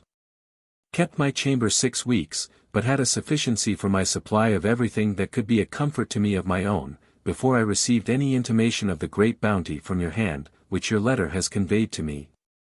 For I have not been lavish of what I before possessed, knowing sickness and misfortunes might happen, and certainly old age. But I shall now be so rich that I may indulge in a small degree of propensity to help some poor creatures who have not the blessing I enjoy. My good fortune came to me altogether to comfort me in my weak state. For as I had been so unlucky as not to receive the letter you sent me through your son Batch's hands, though he informs me he forwarded it immediately. His letter with a draft for 25 guineas came to my hand just before yours, which I have received. And cannot find expression suitable to acknowledge my gratitude how I am by my dear brother enabled to live at ease in my old age, after a life of care, labor, and anxiety, without which I must have been miserable. Most touching of all are the words which she addressed to her brother shortly before his death, who that know and love you can bear the thought of surviving you in this gloomy world. Even after his death, his goodness continued to shield her from want, for by his will he devised to her absolutely the house in Unity Street, Boston, in which she lived, and bequeathed to her an annuity of £60. By his will, he also bequeathed to her children, grandchildren and great-grandchildren, living at the time of his decease, in equal shares, £50 sterling. The same amount that he bequeathed to the descendants living at that time of his brother Samuel, his sister Anne Harris, his brother James, his sister Sarah and his sister Lydia, respectively. As we have seen, Franklin's feelings about Deborah's relatives were hardly less cordial than his feelings about his own. In addition to his mother-in-law, Mrs. Reed, and brother John Reed and sister Reed, and cousin Debbie, and young cousin Johnny Reed, 2 other kinsmen of Deborah, Joseph Reed and James Reed are mentioned in his letters. Indeed, at one time he even contrived to ward off the Franklins, Meckhams and Davenports from the post office long enough to appoint Joseph to the postmastership at Philadelphia. But James was so unfortunate as to rub against one of the most highly sensitive surfaces of his disposition. In a letter to him, Franklin says, "Your visits never had but one thing disagreeable in them, that is, they were always too short." But, in a later letter, he assails Red fiercely for surreptitiously obtaining a judgment against Robert Grace, one of the original members of the junto, and produces a power of attorney to himself from William Strahan, authorizing him to recover a large sum of money that Red owed Strahan. Fortune's wheel is often turning, he grimly reminds Red. The whole letter is written with a degree of asperity that Franklin rarely exhibited except when his sense of injustice was highly inflamed, and the circumstances, under which Red secured the judgment, the little charges that he had cunningly accumulated on it, and the cordial affection of Franklin for Grace would appear to have fully justified Franklin's stern rebuke and exultant production of Strahan's power of attorney. But everything, it must be confessed, becomes just a little clearer when we learn from a subsequent letter of Franklin to Strahan that, before he received Strahan's power of attorney in account, there had been a misunderstanding between Reed and himself, occasioned by his endeavoring to get a small office from me, clerk to the Assembly, which I took the more amiss, as we had always been good friends. And the office could not have been of much service to him, the salary being small, but valuable to me, as a means of securing the public business to our printing house. The reader will remember that Franklin reserved the right to make full reprisals when anyone undertook to dislodge him from a public office. Nor, as has been apparent enough, was the interest of Franklin limited to contemporary Franklins. If he had been a descendant of one of the high-bred Washingtons of Northamptonshire, the shire to which the lineage of George Washington, as well as his own, ran back, he could not have been more curious about his descent than he was. "I have ever had pleasure," the opening sentence of the Autobiography declares, "in obtaining any little anecdotes of my ancestors." From notes, placed in his hands by his uncle Benjamin, he learned some interesting particulars about his English forebears. They had resided in the village of Ecton, in Northamptonshire, on the Great Northern Turnpike, 66 miles from London, for certainly 300 years, on a freehold of about 30 acres. And the eldest son of the family had always been bred to the trade of a blacksmith. 28 perhaps, as Parton conjectures, some swart Franklin at the ancestral forge on the little freehold may have tightened a rivet in the armor, or replaced a shoe upon the horse, of a Washington, or doffed his cap to a Washington riding past. From the registers, examined by Franklin, when he visited Ecton, which ended with the year 1755, he discovered that he was the youngest son of the youngest son for 5 generations back. One of his letters to Deborah contained much agreeable information about his and her English relations, which he collected at this time. After leaving Cambridge, where his vanity, he said, had been not a little gratified by the particular regard shown him by the Chancellor and the Vice-Chancellor of the University and the heads of colleges. He found on inquiry at Wellingborough that Mary Fisher, the daughter and only child of Thomas Franklin, his father's eldest brother, was still living. He knew that she had lived at Wellingborough, and had been married there about 50 years before to one Richard Fisher, a grazier and tanner, but, supposing that she and her husband were both dead, he had inquired for their posterity. I was directed, he says, to their house, and we found them both alive, but weak with age, very glad however to see us. She seems to have been a very smart, sensible woman. They are wealthy, have left off business, and live comfortably. They have had only one child, a daughter, who died, when about 30 years of age, unmarried. She gave me several of my Uncle Benjamin's letters to her, and acquainted me where the other remains of the family lived, of which I have, since my return to London, found out a daughter of my father's only sister, very old, and never married. She is a good, clever woman, but poor, though vastly contented with her situation, and very cheerful. The others are in different parts of the country. I intend to visit them, but they were too much out of our tour in that journey. This was in 1758. Mary Fisher had good reason to be weak with age. For this letter states that she was 5 years older than Franklin's sister Dowse, and remembered her going away with Franklin's father and his first wife and 2 other children to New England about the year 1685. Or some 73 years before Franklin's visit to Wellingborough. Where are the old men? I who have seen much. Such have I never seen. Only the truly grey earth, humming, as it revolves on its axis, the derisive song, heard by the fine ear of Emerson, could ask this question, unrebuked by such a stretch of human memory as that. The letter then goes on to say that from Wellingborough the writer passed to Ecton, about 3 or 4 miles away, where Franklin's father was born, and where his father, grandfather, and great-grandfather had lived. And how many of the family before them they knew not. We went first, Franklin tells us, to see the old house and grounds. They came to Mr. Fisher with his wife, and, after letting them for some years, finding his rent something ill paid, he sold them. The land is now added to another farm, and a school kept in the house. It is a decayed old stone building, but still known by the name of the Franklin House. Thence we went to visit the rector of the parish, who lives close by the church, a very ancient building. He entertained us very kindly, and showed us the old church register, in which were the births, marriages, and burials of our ancestors for 200 years, as early as his book began. His wife, a good-natured, chatty old lady, granddaughter of the famous Archdeacon Palmer, who formerly had that parish, and lived there, remembered a great deal about the family. Carried us out into the churchyard, and showed us several of their gravestones, which were so covered with moss, that we could not read the letters, till she ordered a hard brush and basin of water. With which Peter, Franklin's negro servant, scoured them clean, and then Billy, William Franklin, copied them. She entertained and diverted us highly with stories of Thomas Franklin, Mrs. Fisher's father, who was a conveyancer, something of a lawyer, clerk of the county courts and clerk to the archdeacon in his visitations. A very leading man in all county affairs, and much employed in public business. He set on foot a subscription for erecting chimes in their steeple, and completed it, and we heard them play. He found out an easy method of saving their village meadows from being drowned, as they used to be sometimes by the river, which method is still in being, but, when first proposed, nobody could conceive how it could be.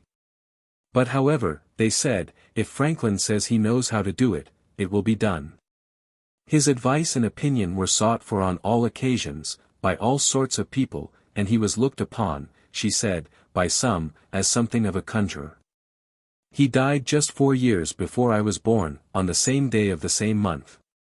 The likeness between Thomas and his nephew may have been insufficient under any circumstances to justly suggest the thought of a metempsychosis to William Franklin. But Thomas does seem to have been a kind of tentative effort upon the part of nature to create a Benjamin Franklin. The letter then states that, after leaving Egton, the party finally arrived at Birmingham, where they were soon successful in looking up Deborah's and Cousin Wilkinson's and Cousin Cash's relations. First, they found one of the Cashes, and he went with them to Rebecca Flint's, where they saw her and her husband. She was a turner, and he a button-maker. They were childless and glad to see any person that knew their sister Wilkinson.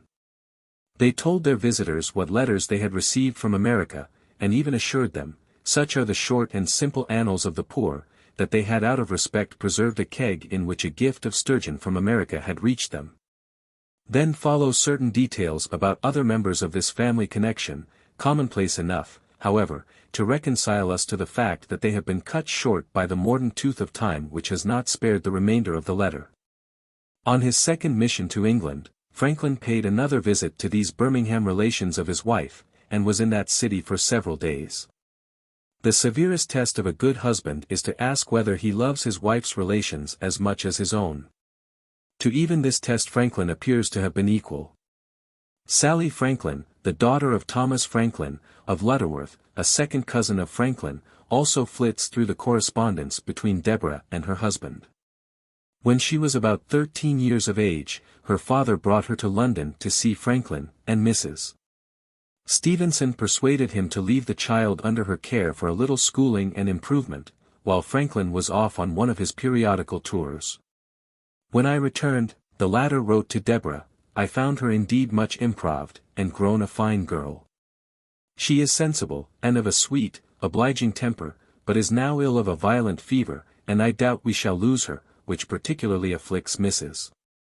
Stevenson, not only as she has contracted a great affection for the child, but as it was she that persuaded her father to leave her there. Sally, however, settled all doubts by getting well and furnishing future material for Franklin's letters to Deborah. One letter tells Deborah that Sally's father was very desirous that Franklin should take her to America with him. Another pays the compliment to Sally, who was at the time in the country with her father, of saying that she is a very good girl. Another thanks Deborah for her kind attitude toward her husband's partially formed resolution of bringing Sally over to America with him. Another announces that Sally is again with Mrs. Stevenson. And still another doubtless relieved Deborah of no little uncertainty of mind by informing her that Sally was about to be married to a farmer's son.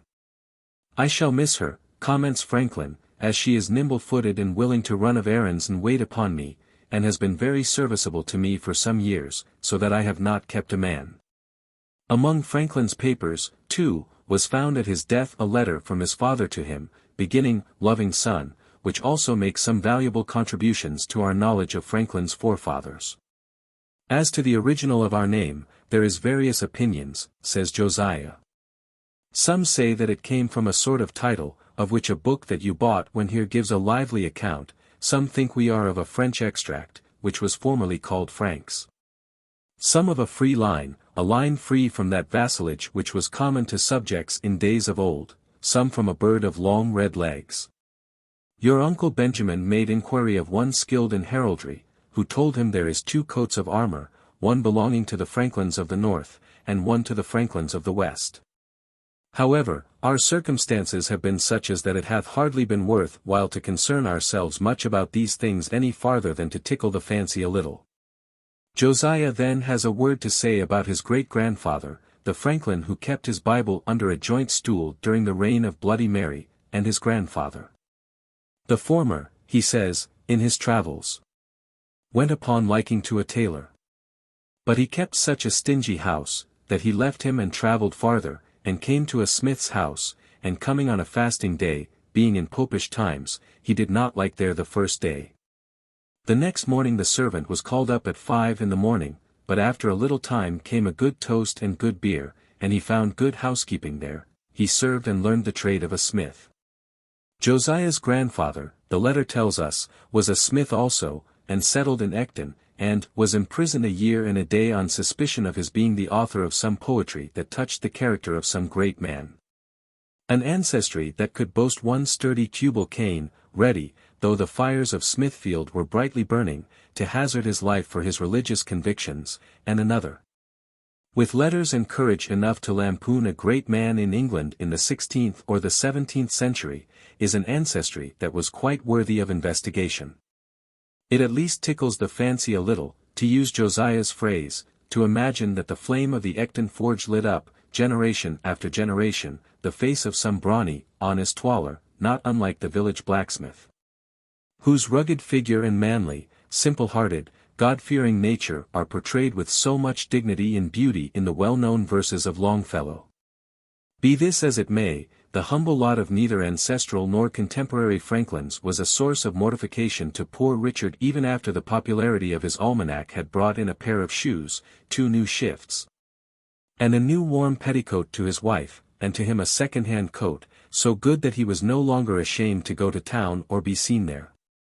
He that has neither fools nor beggars among his kindred, is the son of a thunder gust, said poor Richard. V. Franklin's American friends. The friends mentioned in the correspondence between Franklin and Deborah were only some of the many friends with whom Franklin was blessed during the course of his life.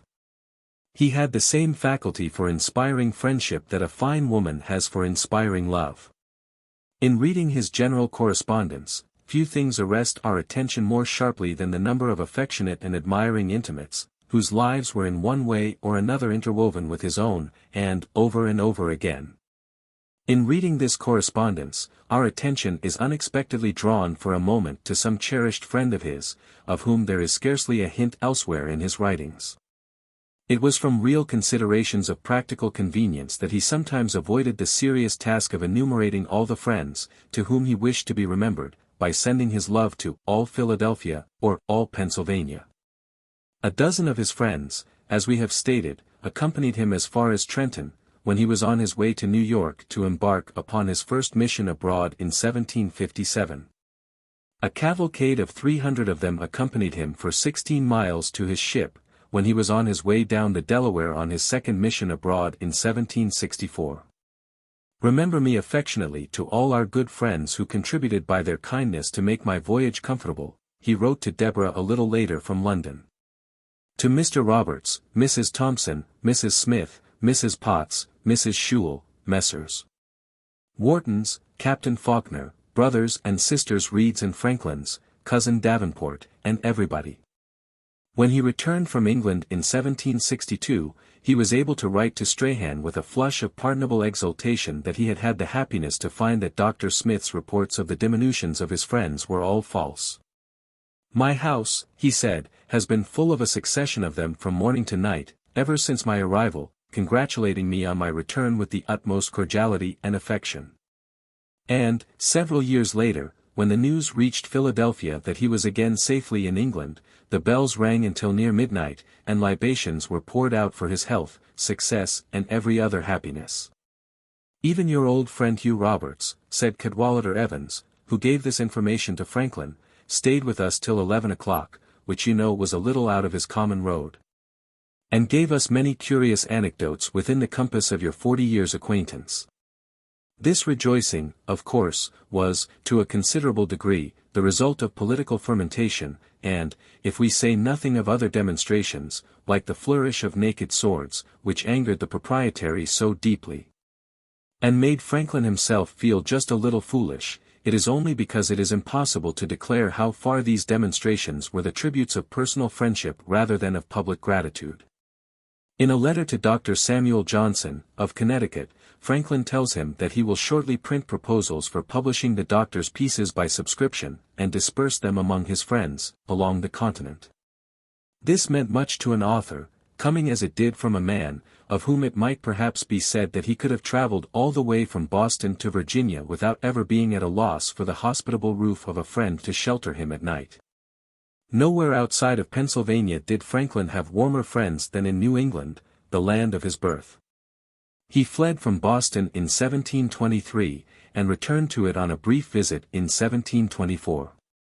Aside from other occasional returns, he afterwards revisited it at regular intervals of 10 years in 1733, 1743, 1753 and 1763. Many pleasant hours were spent by him among his wayside friends in New England on those postal and other journeys which took him within her borders. "I left New England slowly, and with great reluctance," he wrote to his friend Catherine Ray, afterwards Greene, at Block Island in 1755.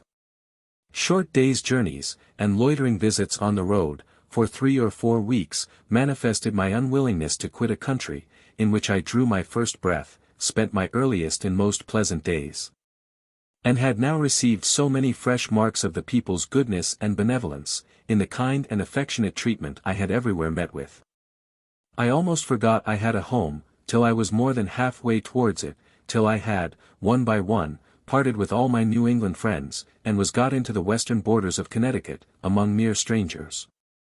Then, like an old man, who, having buried all he loved in this world, begins to think of heaven, I began to think of and wish for home." The only drawback to the pleasure of his New England journeys was the vile roads of the time. In a letter to John Foxcroft, in the year 1773, in which he refers to a fall which Foxcroft had experienced, he says, "I have had 3 of those squelchers in different journeys, and never desire a 4th. 2 of these squelchers, we know, befell him on the rough roads of New England, in the year 1763, for, in a letter from Boston to his friend Mrs. Catherine Greene, formerly Ray, of that year, he writes to her that he is almost ashamed to say that he has had another fall, and put his shoulder out. Do you think, after this, he added, that even your kindest invitations and Mr. Greene's can prevail with me to venture myself again on such roads?" In August of the same year, Franklin informed Strahan that he had already traveled 1,140 miles on the American continent since April, and that he would make 640 more before he saw home. To this and other postal tours of inspection he owed in part those friends, along the continent, to whom he proposed to appeal in Dr.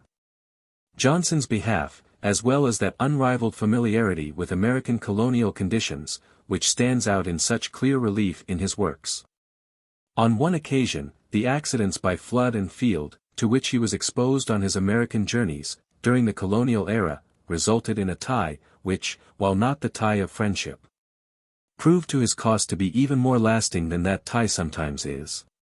When he was about 43 years of age, a canoe, in which he was a passenger, was upset near Staten Island, while he was endeavoring to board a stage-boat bound for New York. He was in no danger, as he said to a friend 40 years afterwards when recalling the incident, for, besides being near the shore, he could swim like a duck or a Bermudian. But, unfortunately for him, there was a Jew on the stage-boat who chose to believe that he had saved Franklin's life by inducing the stage-boat to stop, and take Franklin, Indiana. As far as the latter could learn, he was not more indebted to the Jew than to the Jew's fellow passengers for being plucked from an element which he never wearied of asserting is not responsible even for bad colds, and, in return for the consideration that he had received from the stage-boat, he dined all its passengers to their general satisfaction, when he reached New York, at the tavern. But the Jew had no mind to allow the benefaction to sink out of sight for the number of the benefactors. This Hayes, Franklin wrote to the friend, who had forwarded to him a letter from Hayes' widow, never saw me afterwards, at New York, or Brunswick, or Philadelphia, that he did not dun me for money on the pretense of his being poor, and having been so happy as to be instrumental in saving my life, which was really in no danger. In this way he got of me sometimes a double Jonas, sometimes a Spanish doubloon, and never less, how much in the whole I do not know, having kept no account of it, but it must have been a very considerable sum. And he never incurred any risque, nor was at any trouble in my behalf. I have long since thought him well paid for any little expense of humanity he might have felt on the occasion. He seems, however, to have left me to his widow as part of her dowry. This was about as far as the kindly nature of Franklin ever went in dealing with a beggar or a boor. In New York or New Jersey, he was little less at home than in Pennsylvania or New England. In a letter to Deborah in 1763, after telling her that he had been to Elizabethtown, where he had found their children returned from the falls and very well, he says. The corporation were to have a dinner that day at the Point for their entertainment, and prevailed on us to stay. There was all the principal people and a great many ladies. As we shall see, the foundations of his New Jersey friendships were laid very early. In following him on his journeys through Maryland, we find him entertained at the country seats of some of the most prominent gentlemen of the colony, as for instance at Colonel Tasker's and at Mr. Milligan's. He was several times in Virginia in the course of his life, and it is an agreeable thing to a Virginian, who recollects that a Virginian, Arthur Lee, is to be reckoned among the contentious bird and beast people, for whom Franklin had such a dislike, to recollect also that not only are Washington and Jefferson to be reckoned among Franklin's loyal and admiring friends, but that, after Franklin had been a few days in Virginia at Mr. Hunter's, he expressed his opinion of both the country and its people in these handsome terms: Virginia is a pleasant country, now in full spring, the people extremely obliging and polite. There can be no better corrective of the petty sectional spirit, which has been such a blemish on our national history, and has excited so much wholly unfounded and senseless local prejudice, than to note the appreciation which that open, clear-sighted eye had for all that was best in every part of the American colonies. There are brave spirits among that people, he said, when he heard that the Virginia House of Burgesses had appointed its famous Committee of Correspondence for the purpose of bringing the colonies together for their common defense. He was never in the Carolinas or Georgia, we believe, though he was for a time the agent in England of Georgia as well as other colonies. But he had enough friends in Charleston, at any rate, when he was on his first mission abroad, to write to his Charleston correspondent, Dr. Alexander Garden, the eminent botanist from whom Linnaeus borrowed a name for the gardenia, that he purposed, God willing, to return by way of Carolina, when he promised himself the pleasure of seeing and conversing with his friends in Charleston. And to another resident of Charleston, Dr. John Lining, several highly interesting letters of his on scientific subjects were written. For Henry Laurens, of South Carolina, his fellow commissioner for the purpose of negotiating the treaty of peace with Great Britain, he entertained a warm feeling of esteem and goodwill which was fully reciprocated by Laurens. It was a just remark of Laurens that Franklin knew very well how to manage a cunning man, but that, when he conversed or treated with a man of candor, there was no man more candid than himself. For Colonel John Laurens, of South Carolina, the son of Henry Laurens, the aide to Washington, and the intrepid young soldier, who perished in one of the last conflicts of the Revolutionary War, Franklin formed a strong sentiment of affection. When Laurens came to France, at the instance of Washington, for the purpose of obtaining some additional aids from the king for the prosecution of the war. In a letter to him, signed "Most affectionately yours," when Laurens was about to return to America, Franklin enclosed him an order for another 100 louis with an old man's blessing. "Take my blessing with it," he said, "and my prayers that God may send you safe and well home with your cargoes. I would not attempt persuading you to quit the military line, because I think you have the qualities of mind and body that promise your doing great service and acquiring honor in that line." 29. How profound was the mutual respect and affection that Washington and Franklin entertained for each other, we have seen. It is an inspiring thing to note how the words of the latter swell, as with the strains of some heroic measure, when his admiration for the great contemporary, whose services to the glorious cause alone exceeded his, lifts him up from the lower to the higher levels of our emotional and intellectual nature. Should peace arrive after another campaign or two, and afford us a little leisure, he wrote to Washington from Passy, on March 5, 1780, "I should be happy to see your Excellency in Europe, and to accompany you, if my age and strength would permit, in visiting some of its ancient and most famous kingdoms. You would, on this side of the sea, enjoy the great reputation you have acquired, pure and free from those little shades that the jealousy and envy of a man's countrymen and contemporaries are ever endeavoring to cast over living merit. Here you would know, and enjoy, what posterity will say of Washington. For 1,000 leagues have nearly the same effect with 1,000 years.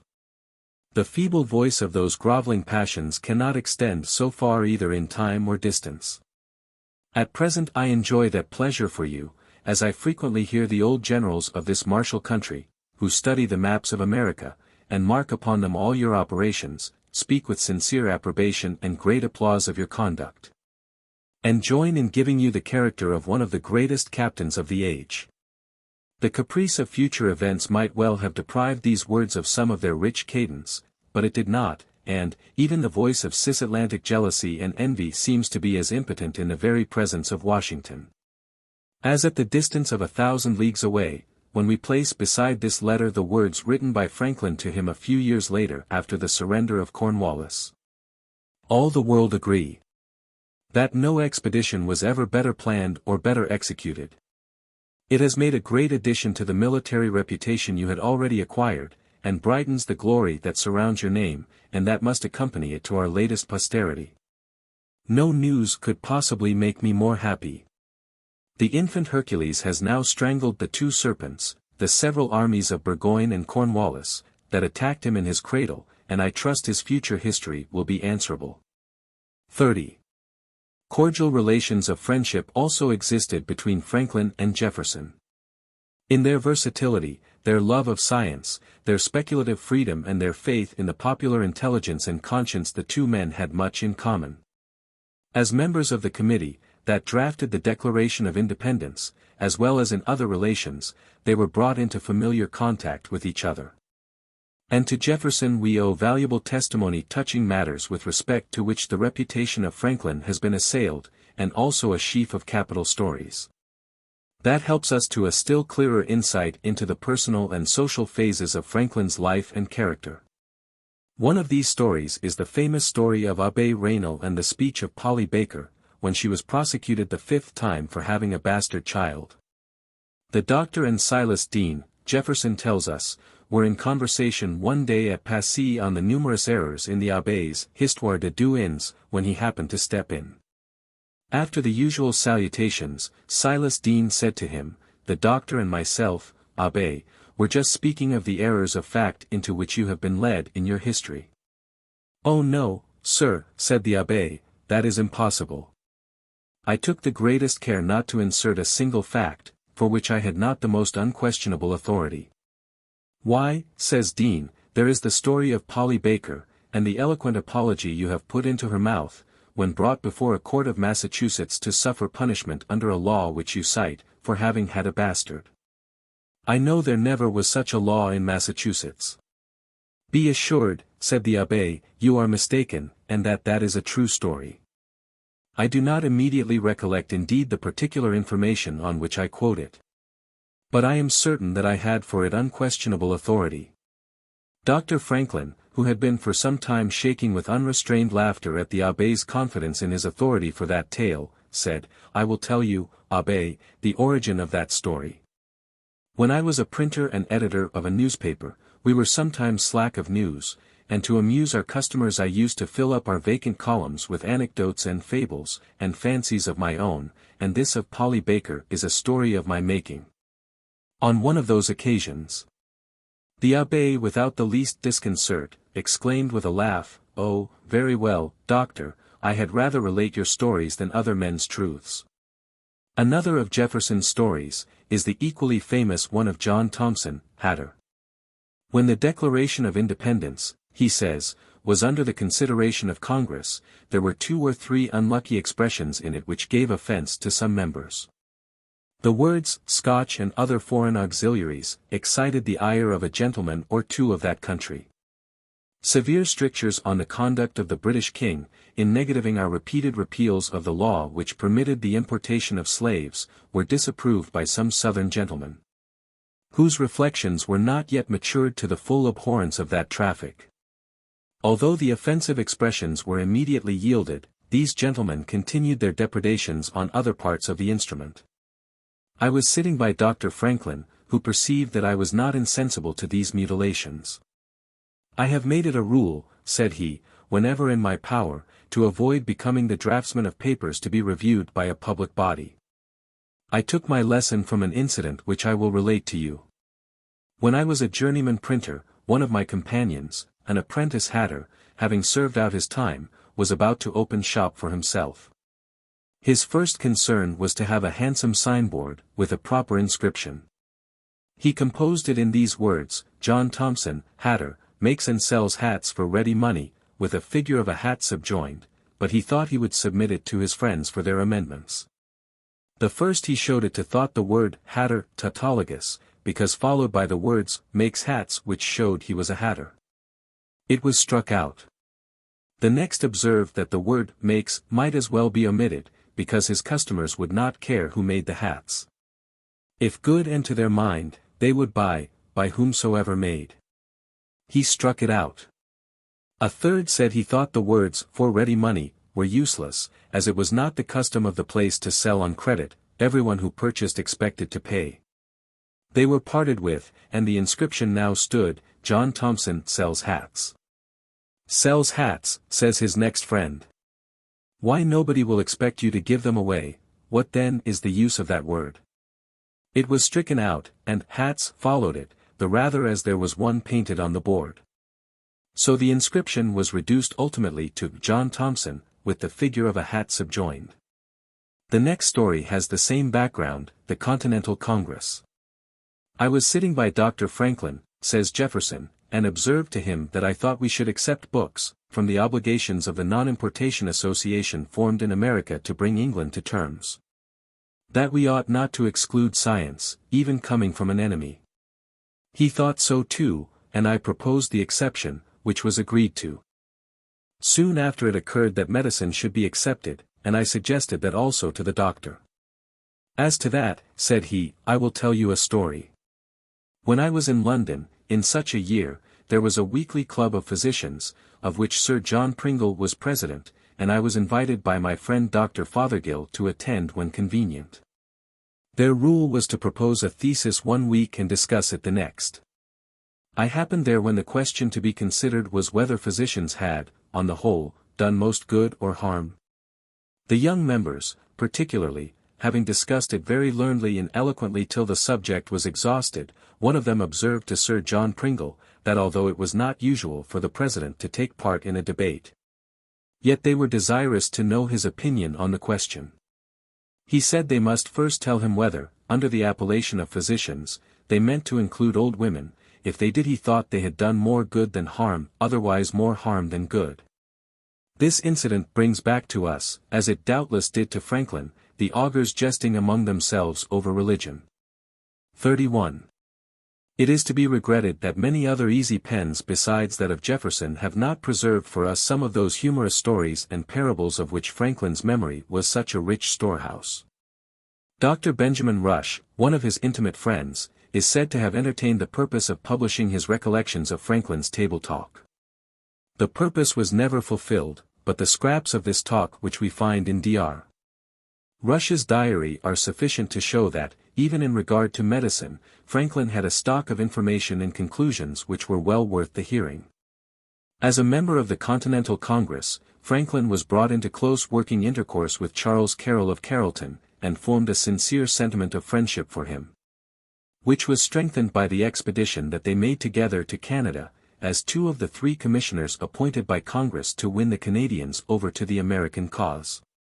Samuel Chase, another Marylander, was the third commissioner, and the three were accompanied by John Carroll, the brother of Charles Carroll of Carrollton, whose character as a Catholic priest, it was hoped, would promote the success of the mission. On his way back to Philadelphia, in advance of his fellow commissioners, Franklin acknowledged in grateful terms the help that he had received on his return journey from the friendly assistance and tender care of this good man, who became his firm friend, and was subsequently made the first Catholic bishop of America upon his recommendation. William Carmichael, another Marylander, who was for a time the secretary of Silas Deane at Paris, was also one of Franklin's friends. There is a tinge of true affection about his letters to Carmichael, and the latter, in a letter written in the year 1777. While stating that Franklin's age in some measure hindered him from taking so active a part in the drudgery of business as his great zeal and abilities warranted, remarks, "He is the master to whom we children in politics all look up for counsel, and whose name is everywhere a passport to be well received." When Carmichael was the American Secretary of Legation at Madrid, Franklin still remembered enough of his Spanish to request the former to send him the Gazette of Madrid and any new pamphlets that were curious. I remember the maxim you mention of Charles V, yo y el tiempo, he wrote to Carmichael on one occasion, and have somewhere met with an answer to it in this distich. I in time, gainst any two. Chance and I, gainst time and you. And I think the gentleman you have at present to deal with, would do wisely to guard a little more against certain chances. In another letter, Franklin, referring to his Essay on Perfumes, dedicated to the Academy of Brussels, writes to Carmichael, "You do my little scribblings too much honor in proposing to print them. But they are at your disposition, except the letter to the Academy which having several English puns in it, cannot be translated, and besides has too much grossièreté to be borne by the polite readers of these nations." It was in Pennsylvania and New England, however, so far as America was concerned, that Franklin formed the intimate friendships which led him so often to say towards the close of his life, as one old friend after another dropped through the bridge of Mirza, that the loss of friends is the tax imposed upon us by nature for living too long. The closest friend of his early youth was his Boston friend, John Collins.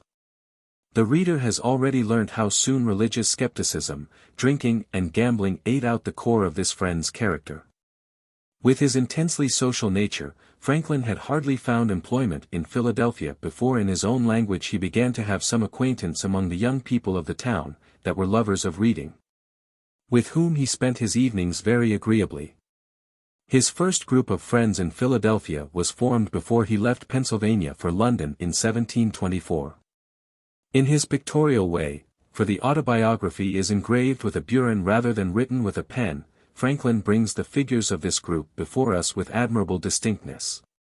They were 3 in number, and all were lovers of reading. 2 of them, Charles Osborne and Joseph Watson, were clerks to an eminent conveyancer in Philadelphia, Charles Brogden. The third, James Ralph, who has already been mentioned by us, was clerk to a merchant. Watson was a pious, sensible young man, of great integrity. The others were rather more lax in their principles of religion, particularly Ralph, who, as well as Collins, to quote the precise words of Franklin's confession, had been unsettled by him, for which, he adds, they both made me suffer. Osborne, Franklin continues, was sensible, candid, frank, sincere and affectionate to his friends, but, in literary matters, too fond of criticizing. Ralph was ingenious, genteel in his manners, and extremely eloquent. I think I never knew a prettier talker. Both of them great admirers of poetry, and began to try their hands in little pieces. Many pleasant walks we 4 had together on Sundays into the woods, near Schuylkill, where we read to one another, and conferred on what we read. Ralph had the most fatal of all gifts for a clever man, the gift of writing poetry tolerably well.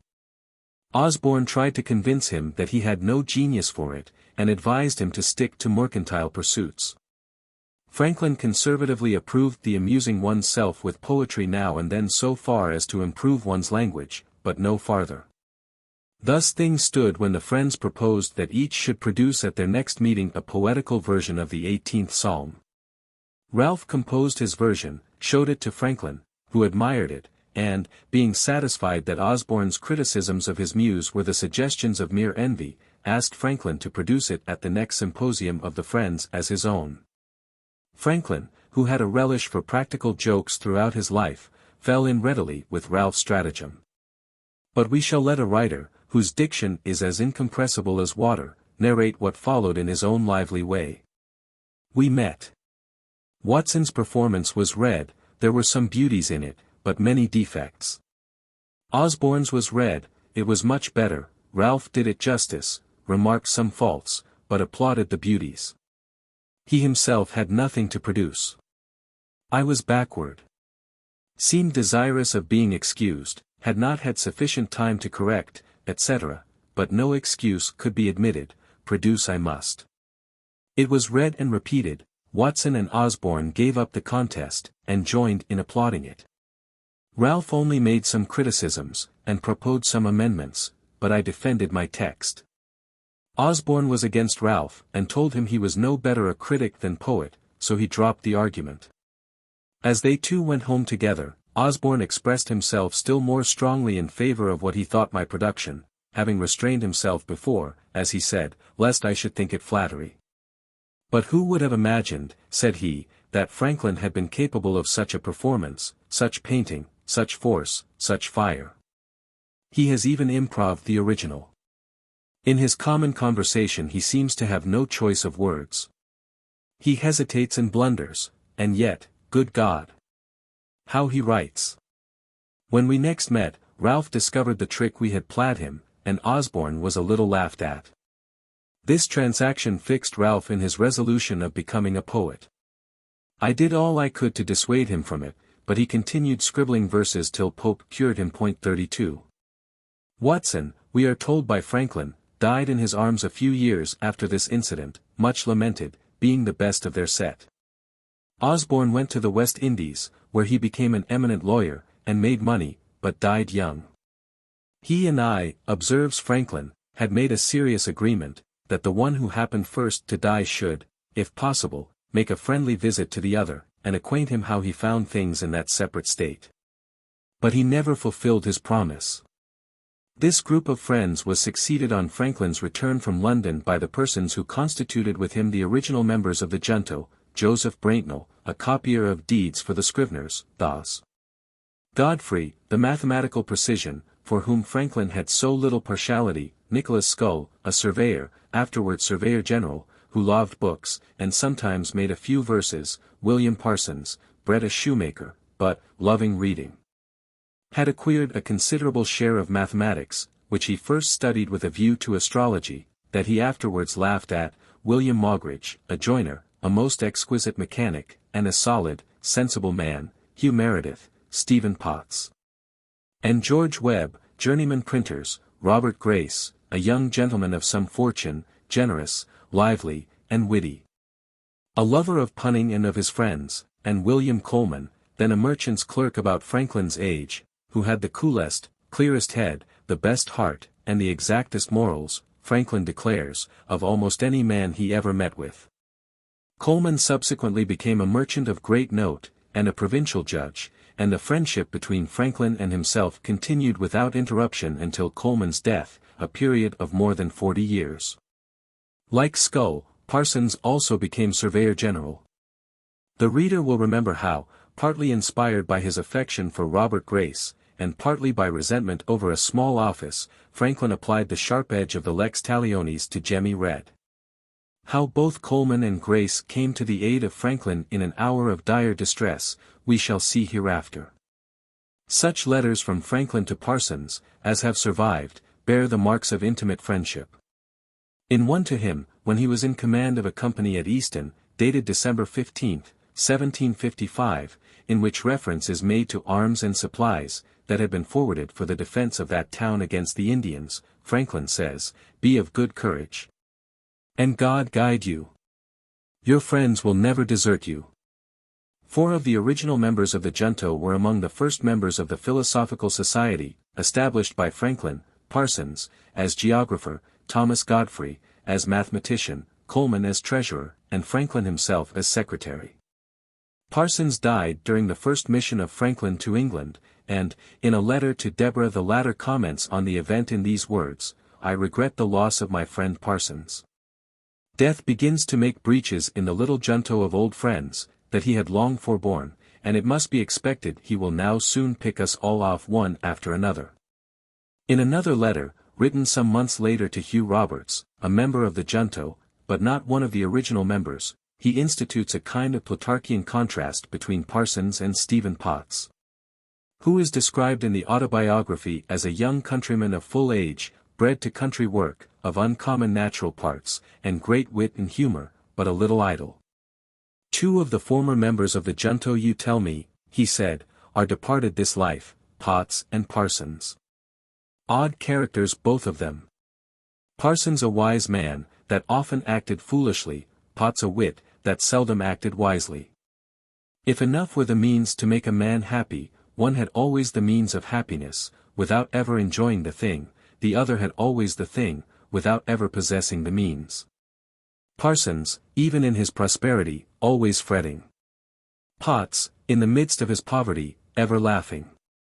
It seems, then, that happiness in this life rather depends on internals than externals. And that, besides the natural effects of wisdom and virtue, vice and folly, there is such a thing as a happy or an unhappy constitution. They were both our friends, and loved us. So, peace to their shades. They had their virtues as well as their foibles, they were both honest men, and that alone, as the world goes, is one of the greatest of characters. They were old acquaintances, in whose company I formerly enjoyed a great deal of pleasure, and I cannot think of losing them, without concern and regret. The Hugh Roberts to whom this letter was written was the Hugh Roberts, who found such pleasure in the glad peal of bells, that announced the safe arrival of Franklin in England, and in his reminiscences of his friend of 40 years' standing, that he quite forgot that it was his rule to be in bed by 11 o'clock. He was, if Franklin may be believed, an eminent farmer, which may account for the early hours he kept, and how near he was to Franklin the affectionate tone of this very letter abundantly testifies. After expressing his grief because of their friend Swinge's loss of his son, and the hope that Robert's own son might be in every respect as good and useful as his father, than which he need not wish him more, he said, Franklin takes Roberts gently to task for not attending the meetings of the junto more regularly. I do not quite like your absenting yourself from that good old club, the junto. Your more frequent presence might be a means of keeping them from being all engaged in measures not the best for public welfare. I exhort you, therefore, to return to your duty, and, as the Indians say, to confirm my words, I send you a Birmingham tile. I thought the neatness of the figures would please you. Even the Birmingham tile, however, did not have the effect of correcting Robert's remissness, for in 2 subsequent letters Franklin returns to the same subject. In the first, he tells Roberts that he had received his letter by the hands of Robert's son in London, and had had the pleasure withal of seeing this son grow up a solid, sensible young man. He then reverts to the junto. You tell me you sometimes visit the ancient junto. I wish you would do it oftener. I know they all love and respect you, and regret your absenting yourself so much. People are apt to grow strange, and not understand one another so well, when they meet but seldom. Then follow these words which help us to see how he came to declare so confidently on another occasion that, compared with the entire happiness of existence, its occasional unhappiness is but as the pricking of a pin. Since we have held that club, till we are grown grey together, let us hold it out to the end. For my own part, I find I love company, chat, a laugh, a glass, and even a song, as well as ever. And at the same time relish better than I used to do the grave observations and wise sentences of old men's conversation, so that I am sure the junto will be still as agreeable to me as it ever has been. I therefore hope it will not be discontinued, as long as we are able to crawl together. The second of the 2 letters makes still another appeal of the same nature. I wish, Franklin said, you would continue to meet the junto, notwithstanding that some effects of our public political misunderstandings may sometimes appear there. 'Tis now perhaps one of the oldest clubs, as I think it was formerly one of the best, in the King's dominions. It wants but about 2 years of 40 since it was established. We loved and still love one another. We are grown grey together, and yet it is too early to part. Let us sit till the evening of life is spent. The last hours are always the most joyous. When we can stay no longer, 'tis time enough then to bid each other good night, separate, and go quietly to bed. When even the bed of death could be made to wear this smooth and peaceful aspect by such a genial conception of existence, it is not surprising that Catherine Shipley, a friend of later date, should have asked Franklin to instruct her in the art of procuring pleasant dreams. It was in this letter, too, that he told Roberts that he was pleased with his punning, not merely because he liked punning in general, but because he learned from the use of it by Roberts that he was in good health and spirits. Of Hugh Roberts it needs to be only further said that he was one of Franklin's many friends who did what they could by courteous offices, when Franklin was abroad. To testify that they loved him too much to be unmindful that he had left a family behind him entitled to their protection and social attentions. For his visits to his family Franklin sometimes thanks him. The Philip Swenge mentioned in one of the letters to Hugh Roberts was another Philadelphia crony of Franklin's. He was enough of an electrician to be several times given due credit by the unhesitating candor of Franklin for ideas which the public would otherwise, perhaps, have fathered upon Franklin himself, who was entirely too careless about his own fine feathers to have any desire for borrowed plumage. Samuel Rhodes, also, was one of the intimate Philadelphia friends to whom Franklin was in the habit of sending his love. He, too, was an original member of the Philosophical Society established by Franklin and was set down as Mechanician on its roll of membership. At any rate, even if Mechanician was a rather pompous term for him, as geographer was for William Parsons, the surveyor, he was enough of a builder to warrant Franklin in imparting to him many valuable points about the construction of houses, which were brought to the former's attention when he was abroad. A striking proof, perhaps, of the strength of the attachment between the two is found in the fact that Rhodes built the new residence, previously mentioned by us, for Franklin without a rupture in their friendship. Although there appears to have been enough of the usual provoking delays to cause Franklin no little dissatisfaction. Rhodes was a man of considerable public importance in his time. He enjoyed the distinction of being one of the founders of the Pennsylvania Hospital, a conspicuous member of the Assembly of Pennsylvania, and a mayor of Philadelphia. He was one, too, of the committee of the Assembly which audited Franklin's accounts as the agent of the colony upon the latter's return from England in 1762. And he was likewise a member of the committee which had previously reported that the estates of the proprietaries in Pennsylvania were not being unfairly taxed. In one of Franklin's letters to him, there is a humorous reference to Rhodes' political career. "I congratulate you," he said, "on your retirement, and you being able to divert yourself with farming. 'Tis an inexhaustible source of perpetual amusement. Your country seat is of a more secure kind than that in the Assembly, and I hope not so much in the power of the mob to jostle you out of." A golden sentence in this letter is one of the best that Franklin ever penned. "As long as I have known the world I have observed that wrong is always growing more wrong till there is no bearing it, and that right however opposed, comes right at last." Rhodes, Swenge and Roberts were all three included with Luke Morris, another old friend and an etc., intended to embrace other friends besides, in a letter which Franklin wrote from Passy to Dr. Thomas Bond. "I thank you," he said, "for the pleasing account you give me of the health and welfare of my old friends, Hugh Roberts, Luke Morris, Philip Swenge, Samuel Rhodes, and, with the same of yourself and family. Shake the old ones by the hand for me, and give the young ones my blessing. For my own part, I do not find that I grow any older. Being arrived at 70, and considering that by traveling further in the same road I should probably be led to the grave, I stopped short, turned about, and walked back again, which having done these 4 years, you may now call me 66. Dr. Thomas Bond, the physician of the Philosophical Society established by Franklin, to whom this letter was written, was also one of Franklin's lifelong friends. He was the Dr. Bond, who found that he could make no headway with his hospital project until it was encouraged by a caira from Franklin. Something like that which he is said to have uttered many years afterwards in France when the issue of the American Revolution was uncertain. For the Society of Physicians and liberal-minded clergymen Franklin had a peculiar partiality.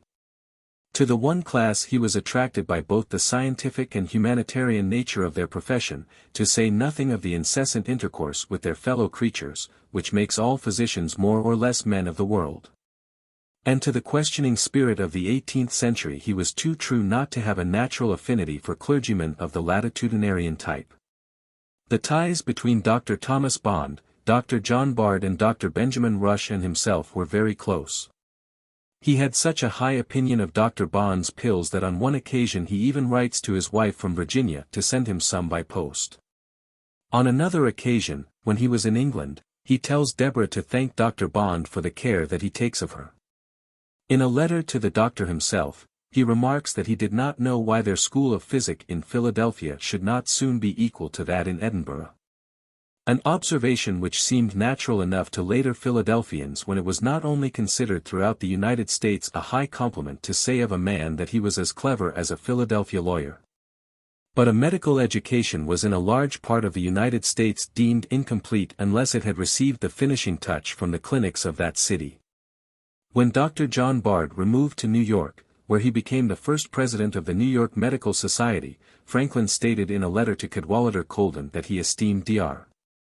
Bard an ingenious physician and surgeon, and a discreet, worthy and honest man. In a letter to Dr. Bard and his wife in 1785, he used these tender words: "You are right in supposing, that I interest myself in everything that affects you and yours, sympathizing in your afflictions, and rejoicing in your felicities. For our friendship is ancient, and was never obscured by the least cloud." Dr. Rush was such a fervid friend and admirer of Franklin that the latter found it necessary to request him, if he published his discourse on the moral sense, to omit totally and suppress that most extravagant encomium on his friend Franklin, which hurt him exceedingly in the unexpected hearing, and would mortify him beyond conception if it should appear from the press. The doctor replied by saying that he had suppressed the encomium, but had taken the liberty of inscribing the discourse to Franklin by a simple dedication, and earnestly insisted upon the permission of his friend to send his last as he did his first publication into the world under the patronage of his name. In that simple dedication, the panegyric, which had made Franklin so uncomfortable, was moderated to such an extent that no character was ascribed to him more transcendent than that of the friend and benefactor of mankind. To Dr. Rush we are under obligations for several stories about Franklin. He tells us that, when chosen by Congress to be one of our commissioners to France, Franklin turned to him, and remarked, "I am old and good for nothing. But, as the storekeepers say of their remnants of cloth, I am but a fag end, and you may have me for what you please." No one doubts now that for the purpose of the French mission he was by far the best piece of goods in the shop. Another story, which came to Dr. Rush at second hand, sounds apocryphal. "Why do you wear that old coat today?" asked Silas Deane of Franklin, when they were on their way to sign the Treaty of Alliance with France. Deane referred to the coat, in which Franklin was clad, when Wedderburn made the rabid attack on him before the Privy Council, to which we shall refer later. "To give it its revenge," was the reply. Franklin may have said that, but it was not like him to say anything of the sort. But we get back to the domain of unquestionable authenticity when we turn to Dr. Rush's account of Franklin's deathbed. The evening of his life was marked by the same activity of his moral and intellectual powers which distinguished its meridian. His conversation with his family upon the subject of his dissolution was free and cheerful. A few days before he died, he rose from his bed and begged that it might be made up for him so that he might die in a decent manner. His daughter told him that she hoped he would recover and live many years longer. He calmly replied, "I hope not." Upon being advised to change his position in bed, that he might breathe easy, he said, "A dying man can do nothing easy." All orders and bodies of people have vied with each other in paying tributes of respect to his memory. A Philadelphia friend, for whom Franklin entertained a peculiar affection, was John Bartram, the botanist. Our celebrated botanist of Pennsylvania, Franklin deservedly terms him in a letter to Jan Ingenhouse. In one letter Franklin addresses him as, "my ever dear friend," in another as, "my good and dear old friend," and in another as, "my dear good old friend." In 1751, Bartram published his observations on the inhabitants, climate, soil, rivers, productions, animals, and other matters worthy of notice. Made by Mr. John Bartram in his travels from Pennsylvania to Onondaga, Oswego, and the Lake Ontario, in Canada, and, in a letter to Jared Eliot, Franklin, after mentioning the fact that Bartram corresponded with several of the great naturalists in Europe, and would be proud of an acquaintance with him, said, "I make no apologies for introducing him to you. For, though a plain illiterate man, you will find he has merit. He is a man of no letters, but a curious observer of nature," was his statement in a subsequent letter to the same correspondent. Through the mediation of Franklin, Bartram was made the American botanist to the king, and given a pension for the fearless and tireless search for botanical specimens, which he had prosecuted, when American forest, savanna and everglade were as full of death as the berry of the nightshade.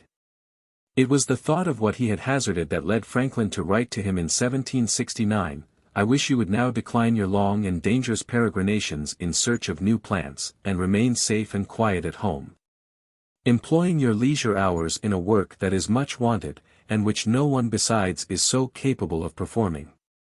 I mean the writing a natural history of our country." The pension meant so much to Bartram that he found difficulty in assuring himself that it would last. In one letter, Franklin tells him that he imagines that there is no doubt but the king's bounty to him would be continued, but he must continue on his part to send over now and then a few such curious seeds as he could procure to keep up his claim. In another letter, he tells him that there is no instance in the then king's reign of a pension once granted ever being taken away, unless for some great offense. Franklin himself was first of all a sower of seed, of that seed which produces the wholesome plants of benevolence and utility. So it seems quite in keeping to find him, when he was absent from America, maintaining a constant interchange of different sorts of seed with Bartram. If Bartram chooses to try the seed of naked oats and Swiss barley, 6 rows to 1 ear, he can get some, Franklin writes, by calling on Mrs. Franklin.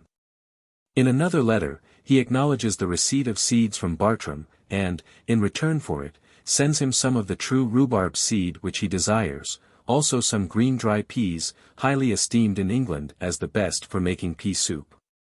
And also some caravanses or beans, of which a cheese was made in China.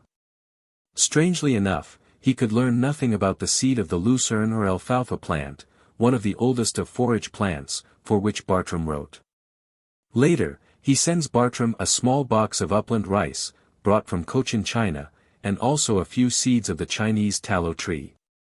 Another particular friend of Franklin was John Hughes of Philadelphia. This is the Hughes, out of whose debt as a correspondent Franklin, when in England, found it impossible to keep. He was a man of considerable political importance, for he served on the committee of the Assembly, which was charged with the expenditure of the £60,000 appropriated by the Assembly, after Braddock's defeat, mainly for the defence of the province. And on the committee of the Assembly, which audited Franklin's accounts after his return from England in 1762. And was also one of the delegates appointed by the Assembly to confer with Tediuscung, the King of the Delawares, at Easton in 1756.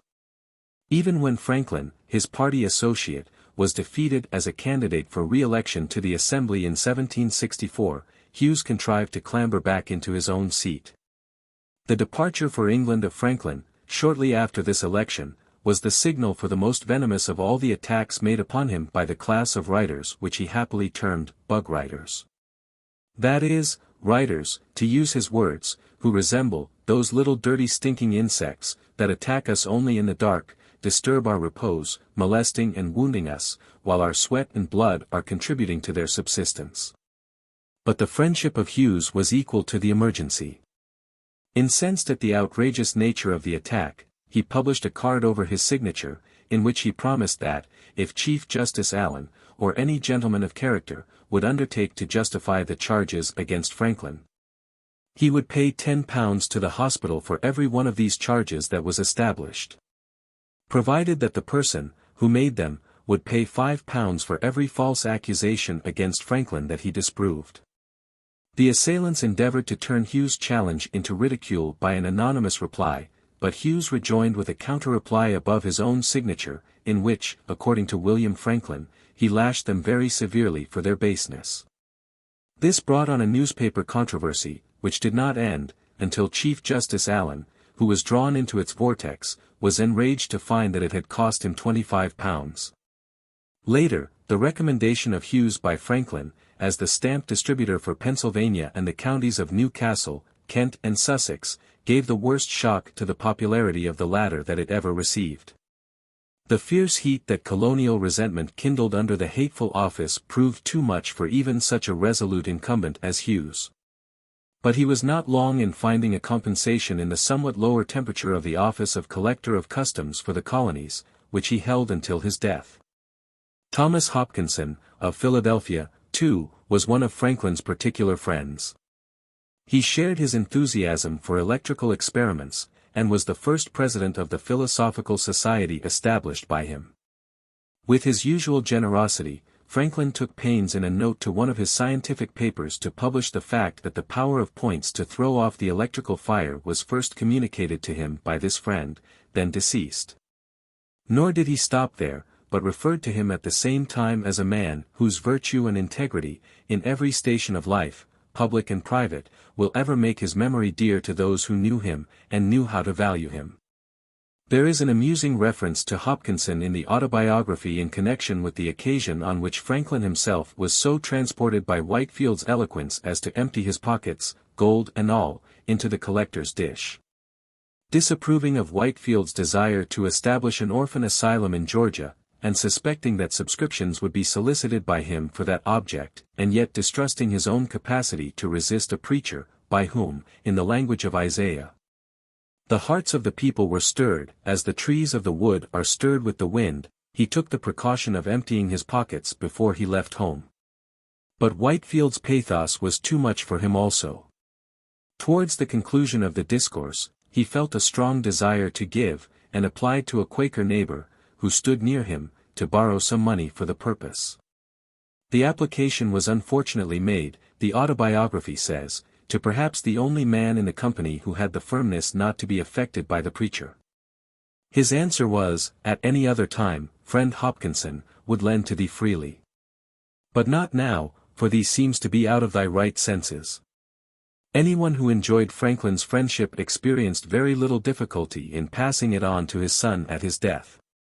Francis Hopkinson, the son of Thomas Hopkinson, and the author of Hail Columbia, is one example of this. Franklin's letters to him are marked by every indication of affection, and he bequeathed to him all his philosophical instruments in Philadelphia, and made him one of the executors of his will with Henry Hill, John Jay and Mr. Edward Duffield, of Benfield, in Philadelphia County. In doing so, with his happy faculty for such things he managed to pay a twofold compliment to both father and son in one breath. After expressing in a letter to Francis Hopkinson his pleasure that Hopkinson had been appointed to the honorable office of Treasurer of Loans, he added, "I think the Congress judged rightly in their choice. An exactness in accounts and scrupulous fidelity in matters of trust are qualities for which your father was eminent, and which I was persuaded was inherited by his son when I took the liberty of naming him one of the executors of my will." Franklin even had a mild word of commendation for Hopkinson's political squibs, some of which, when on their way across the ocean to him, fell into the hands of the British along with Henry Laurens. The captors, it is safe to say, attached very different degrees of importance to the two prizes, and Hopkinson himself accepted the situation with the cheerful observation, "They are heartily welcome to any performance of mine in that way. I wish the dose was stronger and better for their sake." Several of the letters from Franklin to Francis Hopkinson bring out two of the most winning traits of the writer, his ability to find a sweet kernel under every rind however bitter, and his aversion to defamation. Which led him to say truthfully on one occasion that between abusing and being abused he would rather be abused. As to the friends and enemies you just mention, he declared in one of them, "I have hitherto, thanks to God, had plenty of the former kind, they have been my treasure. And it has perhaps been of no disadvantage to me, that I have had a few of the latter. They serve to put us upon correcting the faults we have, and avoiding those we are in danger of having. They counteract the mischief flattery might do us, and their malicious attacks make our friends more zealous in serving us, and promoting our interest. At present, I do not know of more than two such enemies that I enjoy, viz. Lee and Izard. I deserved the enmity of the latter, because I might have avoided it by paying him a compliment, which I neglected. That of the former I owe to the people of France, who happened to respect me too much and him too little. Which I could bear, and he could not. They are unhappy, that they cannot make everybody hate me as much as they do, and I should be so, if my friends did not love me much more than those gentlemen can possibly love one another. Every ugly witch is but a transfigured princess. This idea is one that was readily adopted by Franklin's amiable philosophy of life. The thought that enemies are but wholesome mortifications for the pride of human flesh is a thought that he often throws out in his letters to other persons besides Hopkinson. In one to the gallant Colonel Henry Bouquet, who was also, it may be said in passing, a warm friend of Franklin, the pen of the latter halts for a moment to parenthesize the fact that God had blessed him with 2 or 3 enemies to keep him in order. But there were few facts in which Franklin found more satisfaction than the fact that all his enemies were mere political enemies, that is to say, enemies like Dr. William Smith, who shot poisoned arrows at him, when he was living, and fired minute guns over his grave, when he was dead. You know, he wrote to his daughter Sally from Reedy Island, when he was leaving America on his second mission to England, I have many enemies. All indeed on the public account, for I cannot recollect that I have in a private capacity given just cause of offence to any one whatever, yet they are enemies, and very bitter ones. And you must expect their enmity will extend in some degree to you, so that your slightest indiscretions will be magnified into crimes, in order the more sensibly to wound and afflict me. The same distinction between personal and political hostility is drawn by him in a letter to John Jay of a much later date in which he uses the only terms of self-approval, so far as we can recollect. That a biographer might prefer him never to have employed. I have, he said, as you observe, some enemies in England, but they are my enemies as an American. I have also 2 or 3 in America, who are my enemies as a minister.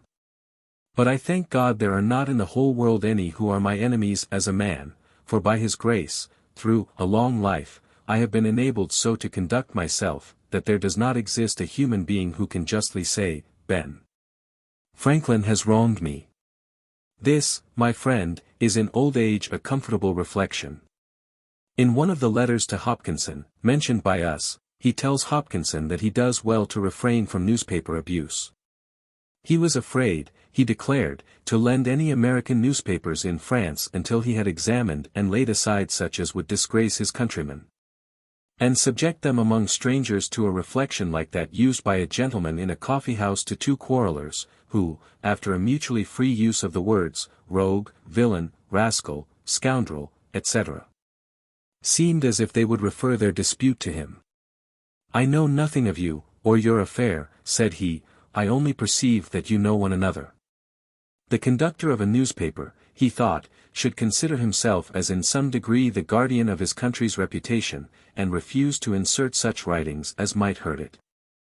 If people will print their abuses of one another, let them do it in little pamphlets, and distribute them where they think proper, instead of troubling all the world with them, he suggested. In expressing these sentiments, Franklin was but preaching what he had actually practiced in the management of the Pennsylvania Gazette. This fact imparts additional authority to the pungent observations on the liberty of the press contained in one of the last papers that he ever wrote, namely, his account of the Supreme Court of Judicature in Pennsylvania, viz. The Court of the Press. In this paper, he arraigns the license of the press in his half-serious, half-jocular fashion with undiminished vigor, and ends with the recommendation to the legislature that if the right of retaliation by the citizen was not to be left unregulated, it should take up the consideration of both liberties, that of the press and that of the cudgel, and by an explicit law mark their extent and limits. Dr. Cadwallader Evans of Philadelphia was also on a sufficiently affectionate footing with Franklin for the latter to speak of him as his good old friend. When news of his death reached Franklin in London in 1773, the event awakened a train of reflection in his mind which led him to write to his son that, if he found himself on his return to America, as he feared he would do, a stranger among strangers, he would have to go back to his friends in England. Dr. Evans' idea of establishing a medical library at the hospital was so grateful to Franklin's untiring public spirit that, as soon as he heard of it from Dr. Evans, he sent him at once the only medical book that he had, and took steps to solicit other donations of such books for the purpose in England. There are some instructive observations on political and medical subjects in his earlier letters to Dr. Evans, but his later ones are mainly given over to the movement for the production of silk in Pennsylvania, in which Dr. Evans was deeply interested. The industry, intelligence and enthusiasm with which Franklin seconded his efforts to make the exotic nursling a success is one of the many laudable things in his career. Another close friend of Franklin was Abel James, a Quaker, and an active member of the Society in Pennsylvania for the Manufacture of Silk, or the filature, as it was called. When he returned to England in 1764, Abel James, Thomas Wharton and Joseph Galloway were the friends who were so loath to part with him that they even boarded his ship at Chester, and accompanied him as far as Newcastle. The enduring claim of James upon the attention of posterity consists in the fact that he was so lucky, when the books and papers, entrusted by Franklin to the care of Joseph Galloway were raided, as to recover the manuscript of the first 23 pages of the Autobiography, which brought the life of Franklin down to the year 1730. Subsequently he sent a copy to his dear and honored friend, with a letter urging him to complete the work. What will the world say, he asked, if kind, humane and benevolent Ben Franklin should leave his friends and the world deprived of so pleasing and profitable a work which would be useful and entertaining not only to a few, but to millions? The names of Thomas Wharton and Samuel Wharton, two Philadelphia friends of Franklin, are more than once coupled together in Franklin's letters. Thomas Wharton was a partner of Galloway and Goddard in the establishment of the Philadelphia Chronicle. It was his woolen gown that Franklin found such a comfortable companion on his winter voyage. He would seem to have been the same kind of robust invalid as the neurasthenic who insisted that he was dying of consumption until he grew so stout that he had to refer his imaginary ill health to dropsy. Our friend W. Franklin wrote to Dr. Evans, who is always complaining of a constant fever, looks nevertheless fresh and jolly, and does not fall away in the least. He was saying the other day at Richmond, where we were together dining with Governor Pownall, that he had been pestered with a fever almost continually for these 3 years past, and that it gave way to no medicines, all he had taken, advised by different physicians, having never any effect towards removing it. On which I asked him, if it was not now time to inquire, whether he had really any fever at all. He is indeed the only instance I ever knew, of a man's growing fat upon a fever. It was with the assistance of Thomas Wharton that Thomas Livesey, a Pennsylvania Quaker, sent Franklin a dozen bottles of wine, made of the small wild grape of America, accompanied by a letter, which Franklin with his penchant for good stories must have enjoyed even more than the wine. Referring to the plan of converting the government of Pennsylvania from a proprietary into a royal one, Livesey wrote that, if it was true that there would be no change until the death of Thomas Penn, he did not know but that some people in the province would be in the same condition as a German's wife in his neighborhood lately was, who said nobody could say she wished her husband dead, but said she wished she could see how he would look when he was dead. I honestly confess, Livesey went on to say, I do not wish him, Penn, to die against his will, but, if he could be prevailed on to die for the good of the people, it might perhaps make his name as immortal as Samson's death did his, and gain him more applause here than all the acts which he has ever done in his life. The humor of Franklin's reply, if humor it can be termed, was more sardonic. The partisans of the present, he said, may as you say flatter themselves that such change will not take place, till the proprietor's death, but I imagine he hardly thinks so himself. Anxiety and uneasiness are painted on his brow, and the woman who would like to see how he would look when dead, need only look at him while living.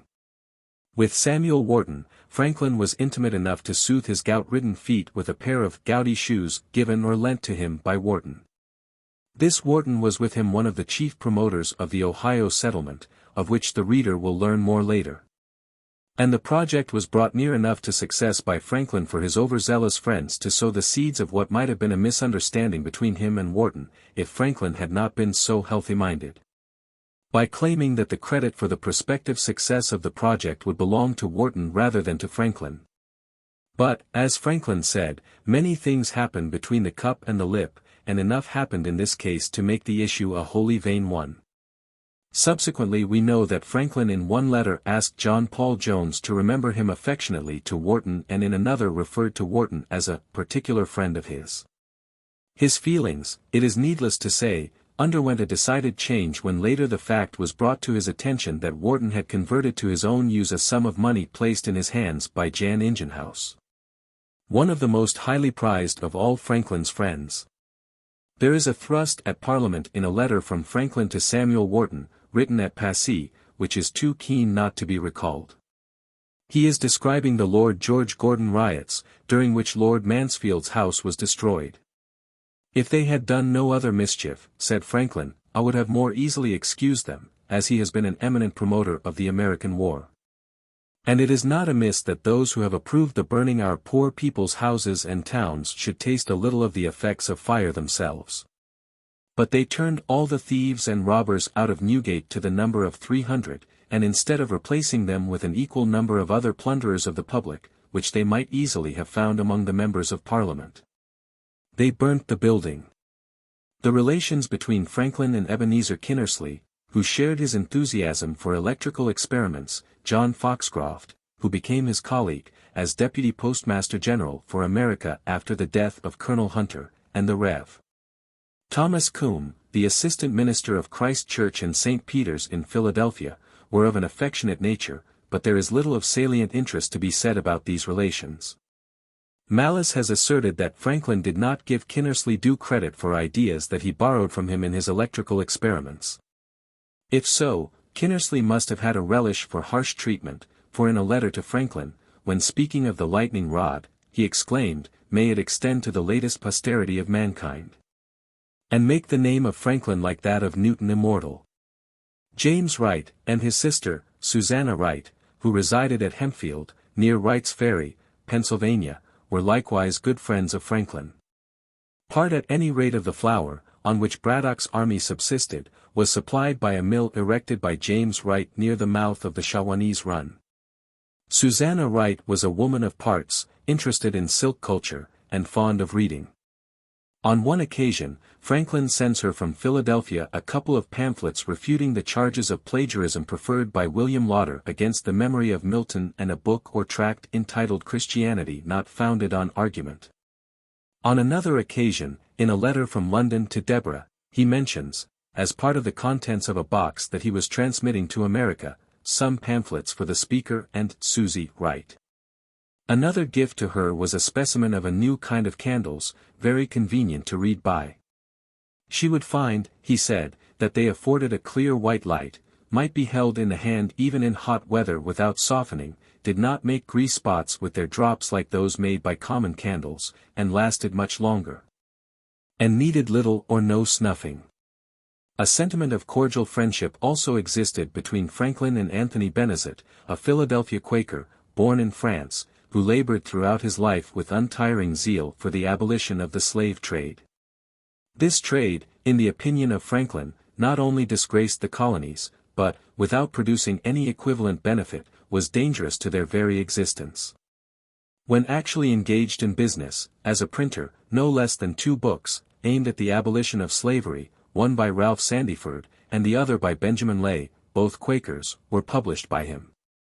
The fact that Sandiford's book was published before 1730 and Lay's as early as 1736, led Franklin to say in a letter to a friend in 1789, when the feeling against slavery was much more widespread, that the headway, which it had obtained, was some confirmation of Lord Bacon's observation that a good motion never dies, the same reflection, by the way, with which he consoled himself when his abridgment of the Book of Common Prayer fell stillborn. When Franklin took a friend to his bosom, it was usually, as he took Deborah, for life. But Joseph Galloway, one of his Philadelphia friends, was an exception to this rule. When Galloway decided to cast his lot with the Loyalists, after Franklin, in a feeling letter to him, had painted their rising country in auroral colors, Franklin simply let him lapse into the general mass of detested Tories. Previously, his letters to Galloway, while attended with but few personal details, had been of a character to indicate that he not only entertained a very high estimate of Galloway's abilities but cherished for him the warmest feeling of affection.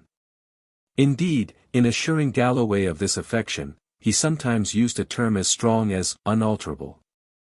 When Galloway at the age of 40 thought of retiring from public life, Franklin told him that it would be in his opinion something criminal to bury in private retirement so early all the usefulness of so much experience and such great abilities. Several years before he had written to Cadwallader Evans that he did not see that Galloway could be spared from the Assembly without great detriment to their affairs and to the general welfare of America.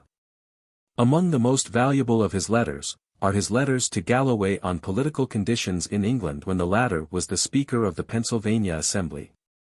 In one he expresses the hope that a few months would bring them together, and hazards the belief that, in the calm retirement of Trevose, Galloway's country place, they might perhaps spend some hours usefully in conversation over the proper constitution for the American colonies. When Franklin learned from his son that hints had reached the latter that Galloway's friendship for Franklin had been chilled by the fear that he and Franklin would be rivals for the same office, Franklin replied by stating that if this office would be agreeable to Galloway, he heartily wished it for him. No insinuations of the kind you mention, he said, concerning Mr. G, have reached me, and, if they had, it would have been without the least effect. As I have always had the strongest reliance on the steadiness of his friendship, and on the best grounds, the knowledge I have of his integrity, and the often repeated disinterested services he has rendered me. In another letter to his son, he said, I cast my eye over Goddard's piece against our friend Mr. Galloway, and then lit my fire with it. The shadow of the approaching cloud is first noticed in a letter to Galloway in 1775, in which Franklin asks him for permission to hint to him that it was whispered in London by ministerial people that he and Mr.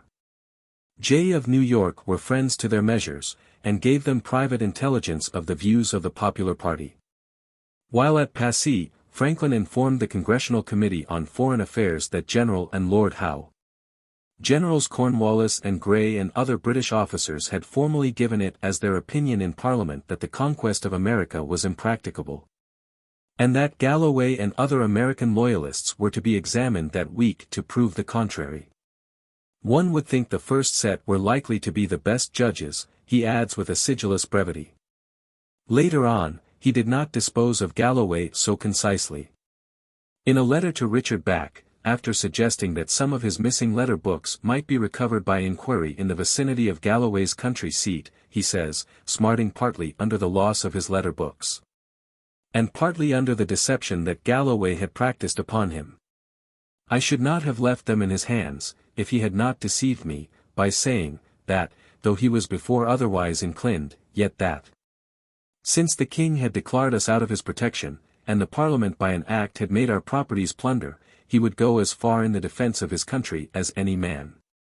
And accordingly he had lately with pleasure given colours to a regiment of militia, and an entertainment to 400 of them before his house. I thought he was become a stanch friend to the glorious cause. I was mistaken. As he was a friend of my son's, to whom in my will I had left all my books and papers, I made him one of my executors, and put the trunk of papers into his hands, imagining them safer in his house, which was out of the way of any probable march of the enemy's troops, than in my own. The correspondence between Franklin and Galloway is enlivened by only a single gleam of Franklin's humor. This was kindled by the protracted uncertainty which attended the application of his associates and himself to the British Crown for the Ohio grant. The affair of the grant, Franklin wrote to Galloway, goes on but slowly. I do not yet clearly see land. I begin to be a little of the sailor's mind when they were handing a cable out of a store into a ship, and one of them said, "'Tis a long, heavy cable. I wish we could see the end of it." And me, says another, if I believe it has any end, somebody has cut it off. 33. James Logan, the accomplished Quaker scholar, David Hall, Franklin's business partner, and Charles Thomson, the Secretary of Congress, were other residents of Pennsylvania, with whom Franklin was connected by ties of friendship. And we shall have occasion to speak of them again when we come to his business and political career. You will give an old man leave to say, "My love to Mrs. Thompson," was a closing sentence in one of his letters to Charles Thomson. David Rittenhouse, of Philadelphia, the celebrated astronomer, was also a dear friend of his. Of his New York friends, John Jay was the one, of whom he was fondest, and this friendship included the whole of Jay's family. In a letter from Passy to Jay, shortly after Jay arrived at Madrid, as our minister plenipotentiary to Spain, he tells him that he sends for Mrs. J at her request a print of himself. The verses at the bottom, he wrote, are truly extravagant.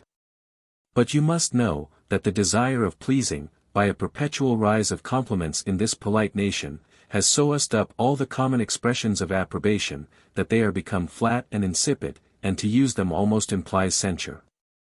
Hence music, that formerly might be sufficiently praised when it was called bon, to go a little farther they called it excellent, then superbe, magnifique, exquise, celeste, all which being in their turns worn out, there only remains divine. And, when that is grown as insignificant as its predecessors, I think they must return to common speech and common sense. As from vying with one another in fine and costly paintings on their coaches, since I first knew the country, not being able to go farther in that way, they have returned lately to plain carriages, painted without arms or figures, in one uniform color. In a subsequent letter, Franklin informs Jay that, through the assistance of the French court, he is in a position to honor the drafts of Jay to the extent of $25,000. If you find any inclination to hug me for the good news of this letter, he concluded, I constitute and appoint Mrs. J. my attorney, to receive in my behalf your embraces. Afterwards Jay was appointed one of our commissioners to negotiate the treaty of peace with Great Britain, and he and his family settled down under the same roof with Franklin at Passy. The result was a mutual feeling of attachment, so strong that when Jay returned to America Franklin could write to him of a kind letter that he had received from him. It gave me pleasure on two accounts. As it informed me of the public welfare, and that of your, I may almost say our dear little family. For, since I had the pleasure of their being with me in the same house, I have ever felt a tender affection for them, equal I believe to that of most fathers. In other letters to Jay, there are repeated references by Franklin to the child of Jay mentioned above whose singular attachment to him, he said, he would always remember. Embrace my little friend for me, he wrote to Jay and his wife, when he was wishing them a prosperous return voyage to America, and, in a later letter, after his own return to America, to the same pair. He said he was so well as to think it possible that he might once more have the pleasure of seeing them both at New York, with his dear young friend, who, he hoped, might not have quite forgotten him. Beyond the Harlem River, his friends were only less numerous than they were in Pennsylvania. Among the most conspicuous were Josiah Quincy, John Winthrop, professor of mathematics and natural philosophy at Harvard College, and Dr. Samuel Cooper, the celebrated clergyman and patriot. We mention these three Boston friends of his first because they were feelingly grouped in a letter that he wrote to James Bowdoin, another valued Boston friend of his, towards the close of his life. In this letter, he tells Bowdoin that it had given him great pleasure to receive his kind letter, as it proved that all his friends in Boston were not estranged from him by the malevolent misrepresentations of his conduct that had been circulated there, but that one of the most esteemed still retained a regard for him. Indeed, Franklin said, you are now almost the only one left me by nature, death having, since we were last together, deprived me of my dear Cooper, Winthrop, and Quincy. Winthrop, he had said, in an earlier letter to Dr. Cooper, was one of the old friends for the sake of whose society he wished to return from France and spend the small remnant of his days in New England. The friendship between Quincy and Franklin began when Franklin was a member of the Pennsylvania Assembly, and had its origin in the sum of £10,000, which Quincy, as the agent of the colony of Massachusetts, obtained through the assistance of Franklin from the colony of Pennsylvania for the military needs of the former colony. Quincy, Franklin said in the Autobiography, returned thanks to the Assembly in a handsome memorial, went home highly pleased with the success of his embassy, and ever after bore for him the most cordial and affectionate friendship. For Quincy's highly promising son, Josiah, who died at sea at the early age of 35, Franklin formed a warm regard when Josiah came over to London during the second mission of Franklin to England.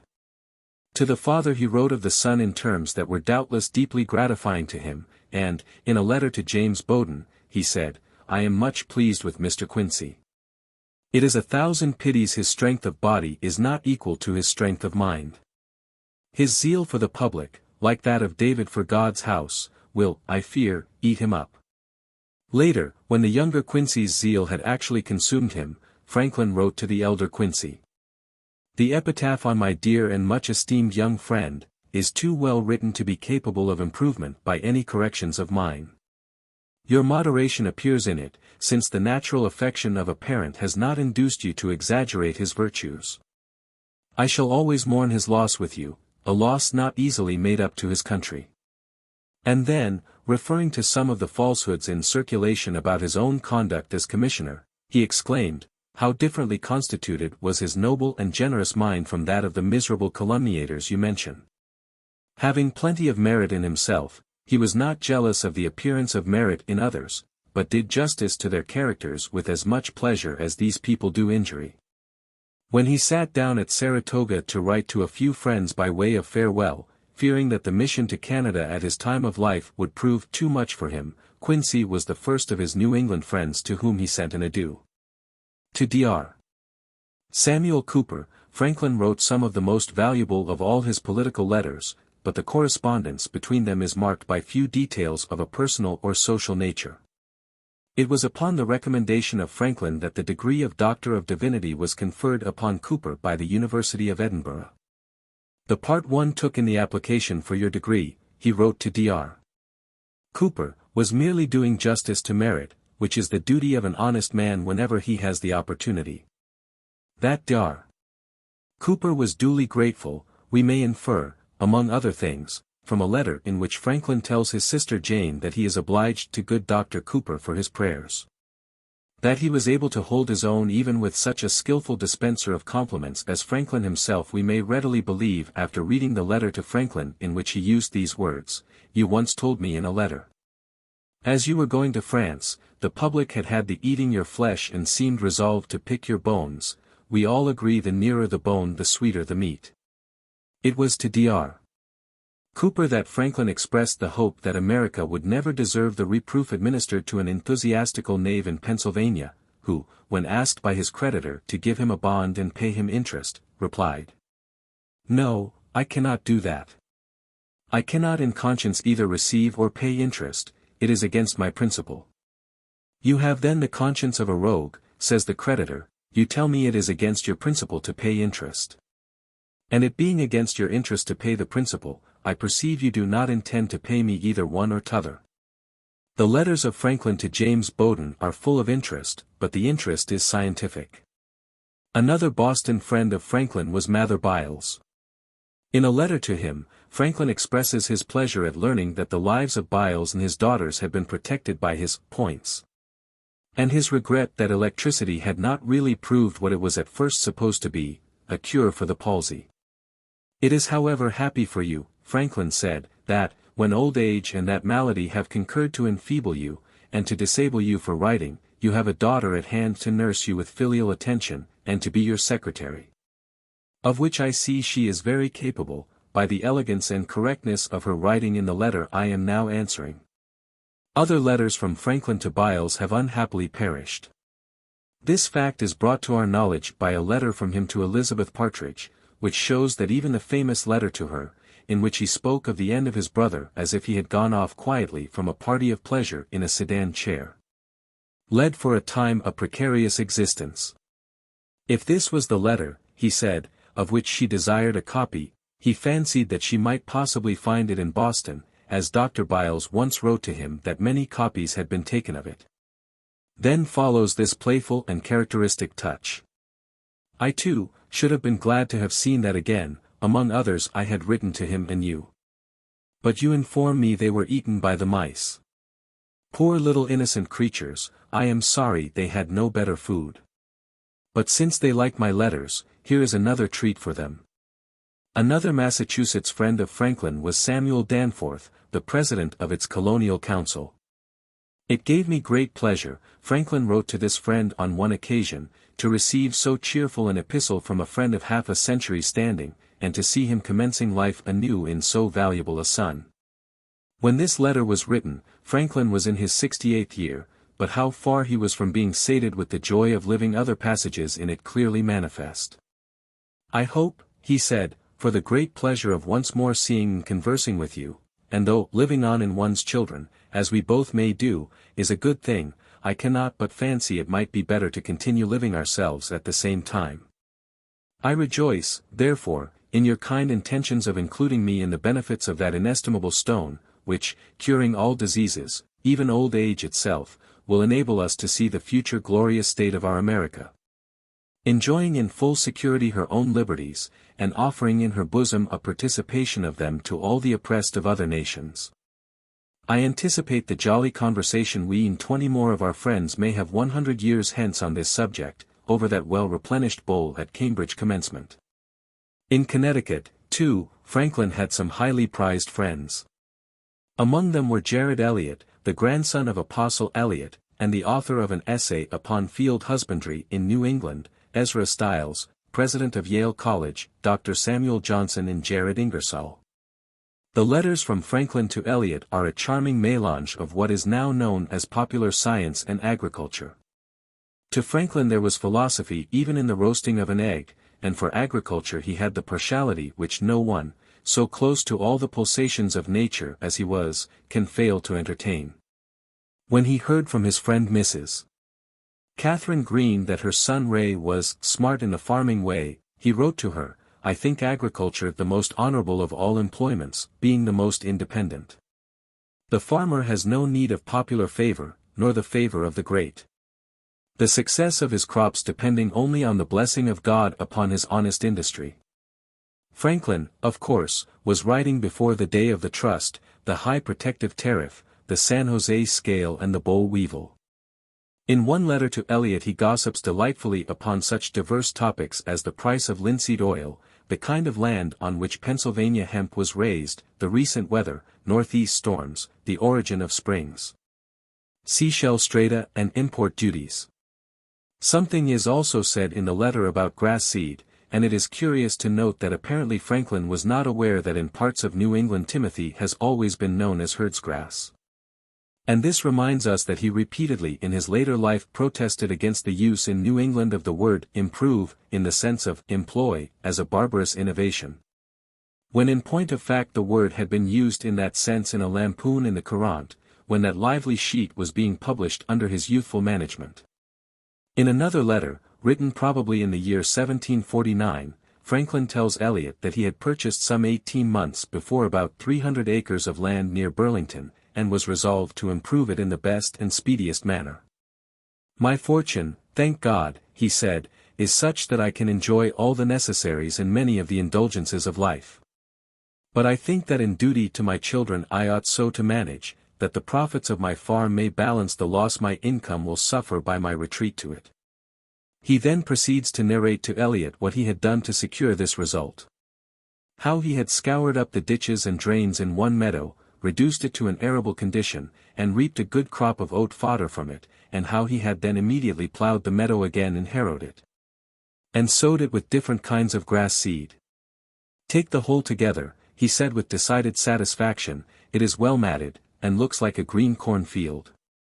He next tells how he drained a round pond of 12 acres, and seeded the soil previously covered by it, too. Even in such modest operations as these the quick observation and precise standards of a man, who was perhaps first of all a man of science, are apparent. He noted that the red clover came up in 4 days and the herdsgrass in 6 days, that the herdsgrass was less sensitive to frost than the red clover, and that the thicker grass seed is sown the less injured by the frost the young grass is apt to be. By actual experiment, he found that a bushel of clean chaff of Timothy or Salem grass seed would yield 5 quarts of seed. In another letter to Eliot he has a word to say about the Schuyler copper mine in New Jersey, the only valuable copper mine in America that he knew of, which yielded good copper and turned out vast wealth to its owners. And then there is a ray from the splendor in which the lordly Schuylers lived in this bit of descriptive detail. Colonel John Schuyler, one of the owners, has a deer park 5 miles round, fenced with cedar logs, 5 logs high, with blocks of wood between. It contains a variety of land, high and low, woodland and clear. There are a great many deer in it. And he expects in a few years to be able to kill 200 head a year, which will be a very profitable thing. He has likewise 600 acres of meadow, all within bank. The fact that Colonel John Schuyler had 600 acres of meadow land within bank was not lost on Eliot, for later Franklin writes to him again promising to obtain from Colonel Schuyler a particular account of the method pursued by him in improving this land. In return, said Franklin, for you know there is no trade without returns, I request you to procure for me a particular ACCT of the manner of making a new kind of fence we saw at Southold, on Long Island, which consists of a bank and hedge. With the exactitude of an experimental philosopher, he then details the precise particulars that he desired, disclosing in doing so the fact that Pennsylvania was beginning in many places to be at a loss for wood to fence with. This statement need not surprise the reader, for in his account of the new invented Pennsylvanian fireplaces, published some 6 years before, Franklin informs us that wood, at that time the common fuel, which could be formerly obtained at every man's door, had then to be fetched near 100 miles to some towns, and made a very considerable article in the expense of families. From this same essay, we learn that it was deemed uncertain by Franklin whether pit coal would ever be discovered in Pennsylvania.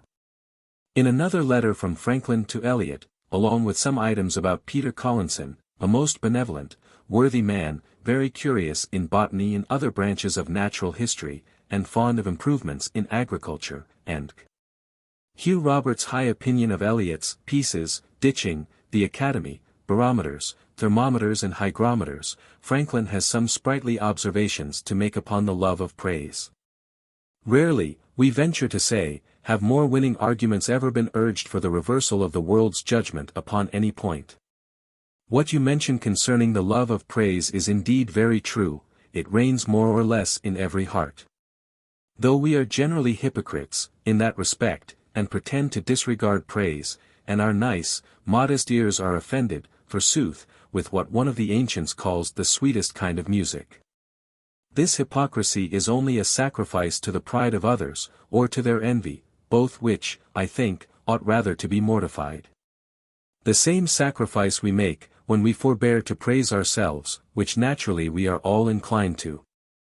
And I suppose it was formerly the fashion, or Virgil, that courtly writer, would not have put a speech into the mouth of his hero, which nowadays we should esteem so great an indecency. Some pious Aeneas. Fama super ether a notice. One of the Romans, I forget who, justified speaking in his own praise by saying, every freeman had a right to speak what he thought of himself as well as of others. That this is a natural inclination appears in that all children show it, and say freely, I am a good boy, am I not a good girl? And the like, till they have been frequently chid, and told their trumpeter is dead. And that it is unbecoming to sound their own praise, and but naturam expellas furca, tamen usque recurret.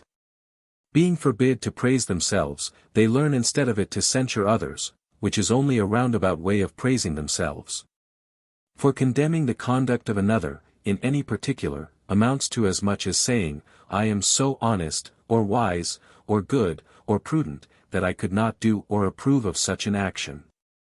This fondness for ourselves, rather than malevolence to others, I take to be the general source of censure and backbiting, and I wish men had not been taught to dam up natural currents, to the overflowing and damage of their neighbors' grounds. Another advantage, methinks, would arise from freely speaking our good thoughts of ourselves, viz. If we were wrong in them, somebody or other would readily set us right. But now, while we conceal so carefully our vain, erroneous self-opinions, we may carry them to our grave, for who would offer physic to a man that seems to be in health? And the privilege of recounting freely our own good actions might be an inducement to the doing of them, that we might be enabled to speak of them without being subject to be justly contradicted or charged with falsehood. Whereas now, as we are not allowed to mention them, and it is an uncertainty whether others will take due notice of them or not, we are perhaps the more indifferent about them. So that, upon the whole, I wish the out-of-fashion practice of praising ourselves would, like other old fashions, come round into fashion again. But this I fear will not be in our time, so we must even be contented with what little praise we can get from one another. And I will endeavor to make you some amends for the trouble of reading this long scrawl, by telling you, that I have the sincerest esteem for you, as an ingenious man and a good one, which together make the valuable member of society. It is letters like this that cause us to feel that, if it were known that the lost letters of Franklin were somewhere still in existence, the world might well organize another company of Argonauts to find them. In a subsequent letter to Eliot, Franklin thanks him for his gift of merino wool, and tells him that it was one Mr. Masters who made dung of leaves, and not Mr. Roberts. In the same letter, he takes occasion to let Eliot know that Peter Collinson has written to him that the worthy, learned and ingenious Mr. Jackson, who had been prevailed on to give some dissertations on the husbandry of Norfolk for the benefit of the colonies, admired Eliot's agricultural tracts. In still another letter to Eliot, Franklin, true to the brief that he held for love of praise, writes to him in these terms of unreserved gratification. The Tatler tells us of a girl, who was observed to grow suddenly proud. And none could guess the reason, till it came to be known that she had got on a new pair of garters. Lest you should be puzzled to guess the cause, when you observe anything of the kind in me, I think I will not hide my new garters under my petticoats, but take the freedom to show them to you, in a paragraph of our friend Collinson's letter, viz. But I ought to mortify, and not indulge, this vanity.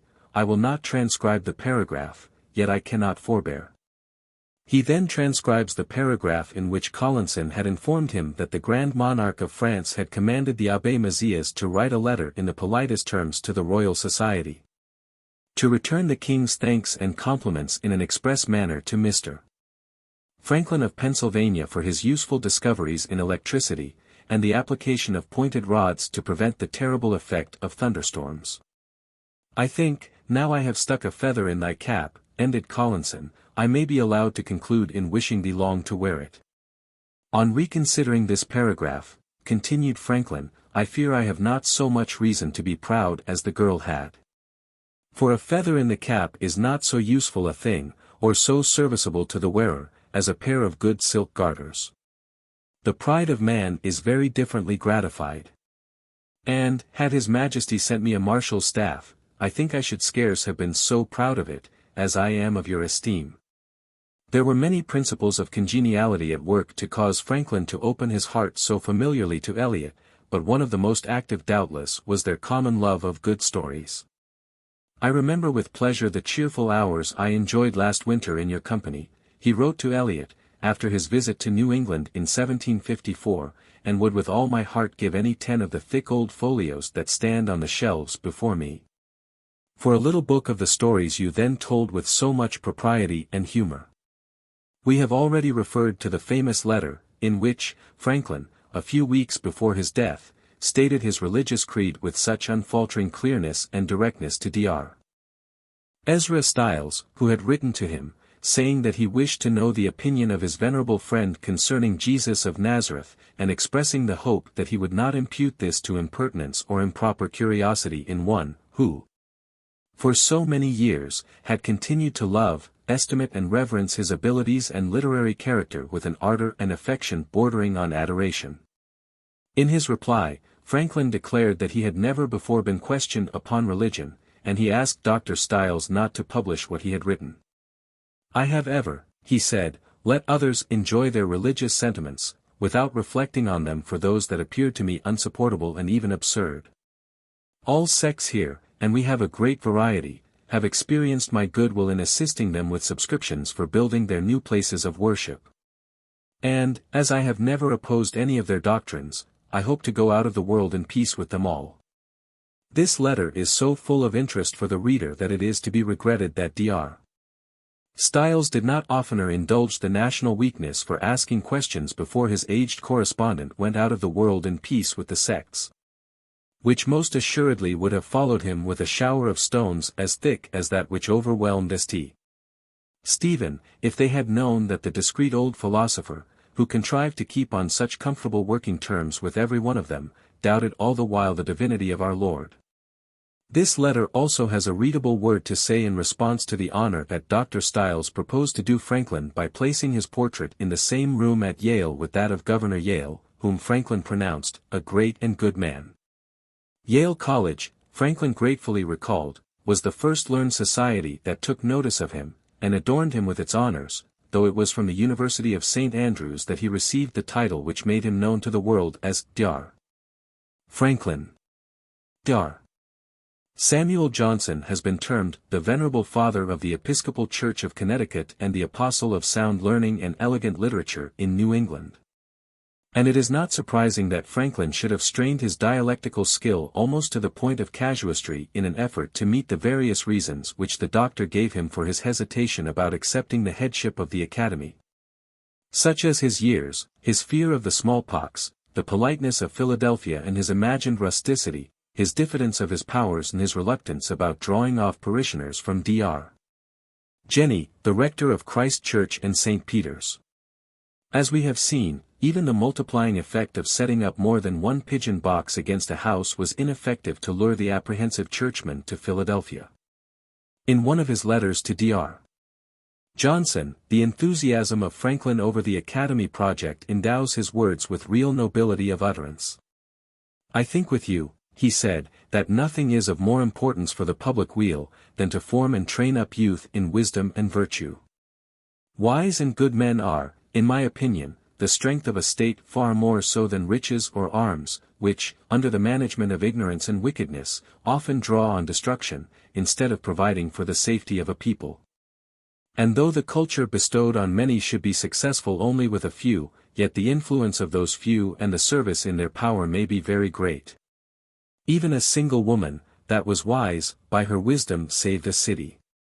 I think also, that general virtue is more probably to be expected and obtained from the education of youth, than from the exhortation of adult persons.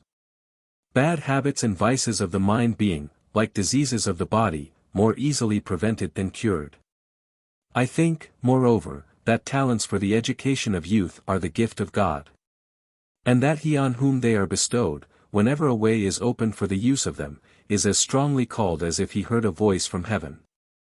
Remarkable words these to fall from a man who, some 2 months later, in another letter to Dr.